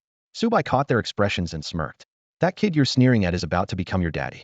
He swept his arm forward. Converge. The blood sea roared. Souls battered the edge of the circle like caged beasts, then, drawn by an invisible force, poured into Aim Zayat's 10-meter frame. Instantly, countless wraiths flooded the body. Their shrieks pierced the sky as storm clouds gathered, blotting out the sun. A suffocating dread swept the battlefield, making bystanders shiver uncontrollably. And the one orchestrating it all stood calmly atop the wall. Su Bai. He said coldly, since I can't fight you myself, they'll create a beast that can. Come and meet at Carmen Geddes. Souls surged from every direction like a tide, their dim light weaving together in midair. At the center of the array stood Amshet, its body cloaked in dark gold scales. In moments it shattered the peak of the second advancement, blasting straight past level 100. 101, 102, 103 the numbers kept climbing as countless spirits poured in. This battlefield, once the grave of tens of millions, had become Amshet's personal banquet. More importantly, Su Bai had upgraded Sacrifice to Tier 2, full grades above Carmen Geddes' Tier D array, doubling the efficiency of soul extraction. Carmen Geddes' control collapsed instantly. No, impossible. Carmen Geddes roared, features twisted with rage. He tried to break the conduit by force, but Blake's greatsword and Orlando's stone walls blocked him from both sides. The two high-ranked fighters exchanged a knowing look. Once Amshet rose high enough, they would gain a Lord-level ally, and defeating Carmen Geddes would no longer be a fantasy. With that shared resolve, their assault grew even fiercer, each man staying perfectly in his role. An overwhelming sense of absurdity washed over Carmen Geddes. He had summoned this beast tide, planning to let the city defenses grind it down, then refine himself with the fallen souls. He could have absorbed them outright, but the uproar would have drawn the Alliance's eye, so had chosen a subtler route. Now, at the last moment, a nobody barely past level 40 had stolen everything and was using his souls against him. His roar echoed through the night. Damn you humans.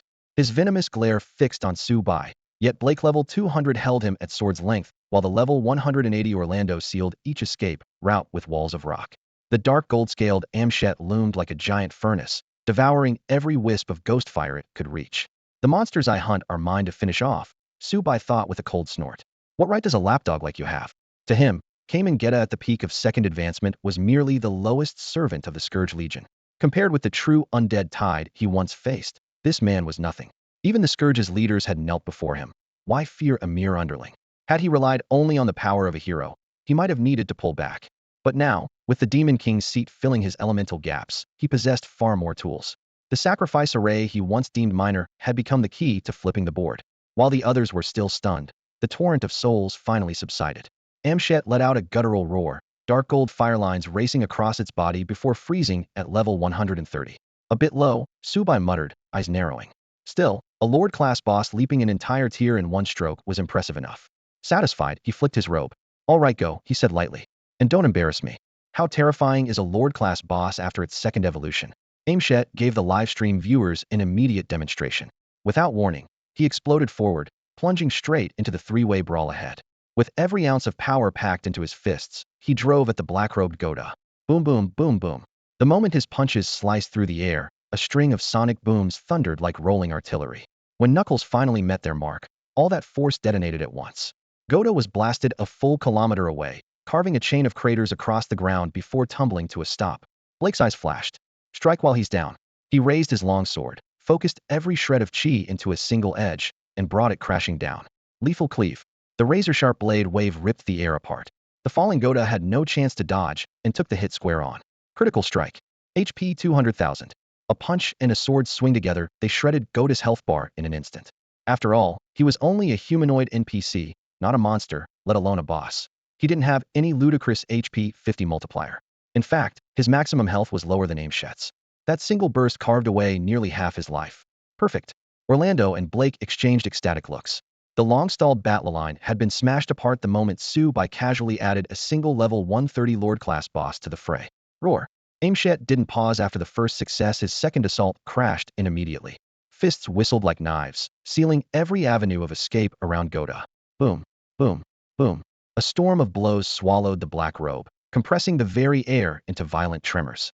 Goda tried to trigger Shadow Step and slip away, but killing intent surrounded him on all sides. The shadows merged into one seamless wall, leaving no gap to flee through. How is this possible? Goda cursed under his breath. Normally a Lord boss that has just completed its second evolution needs time to adjust. Yet this skeletal dragon hybrid was throwing punches as fluid as water, each one stronger than his level should allow. Disbelief twisted his features, then a sudden thought hit him. He whipped his head toward the young man on the rampart. Subai stood atop the wall, gazing down with a faint, mocking smile, his eyes as lofty as if he were judging insects. It's him, isn't it? Goda's heart pounded. The idea sounded even crazier than his earlier conclusions, yet instinct screamed it was true. The human youth was the one pulling the strings. And he was right. Subai was directly controlling Amshet. Necromancy let him command any skeleton he raised. When he usually had dozens on the field, he could issue only broad orders. But with a single summon, his finesse soared. Haven't stretched my fists in ages, Subai said coolly, his voice drifting across the battlefield. You'll make a good sparring partner.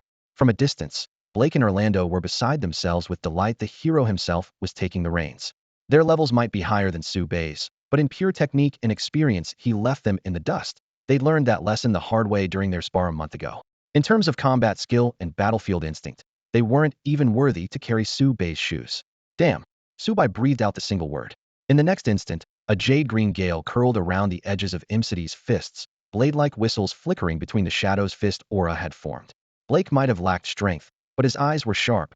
At a glance he recognized the technique as kin to sword aura. While not top tier, fist aura was far beyond something a first-tier player could wield at will.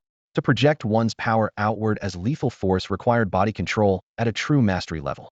Attributes and experience normally chained first-tier players, yet those shackles meant nothing to Subai. The tricks he tossed off casually were things even Blake had never heard of. Step punch. At Subai's mental command, Imsidy's outline blurred in place. A green flash later, he was already in front of the hooded Goda. An iron fist wreathed in aura came crashing down. Dodge. Goda's eyes bulged, veins standing out as he tried to twist aside. Yet the force arrived before the fist, an invisible iron wall holding him fast.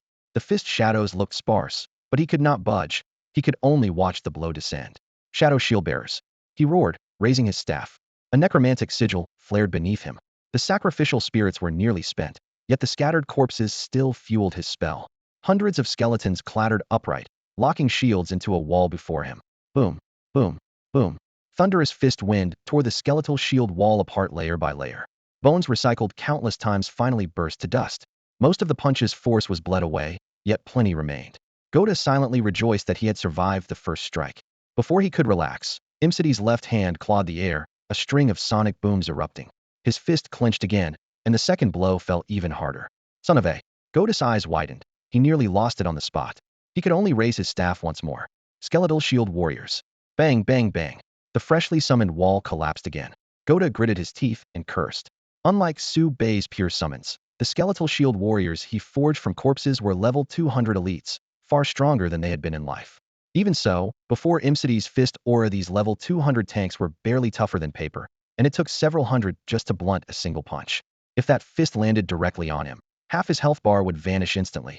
A few more hits, and he was finished. He was, after all, a Majid fence had always been his weak spot. A faint smile tugged at Su Bei's lips. You kite an assassin, but you stay in a mage's face. Common sense, even an idiot knows. A 70-level gap isn't so big after all. That's all for today. Thank you so much for watching. I hope you guys enjoyed. If you wish to have another part of this recap, please give us at least 1,000 likes. Please don't forget to comment and subscribe to our channel for more content like this. Until next time.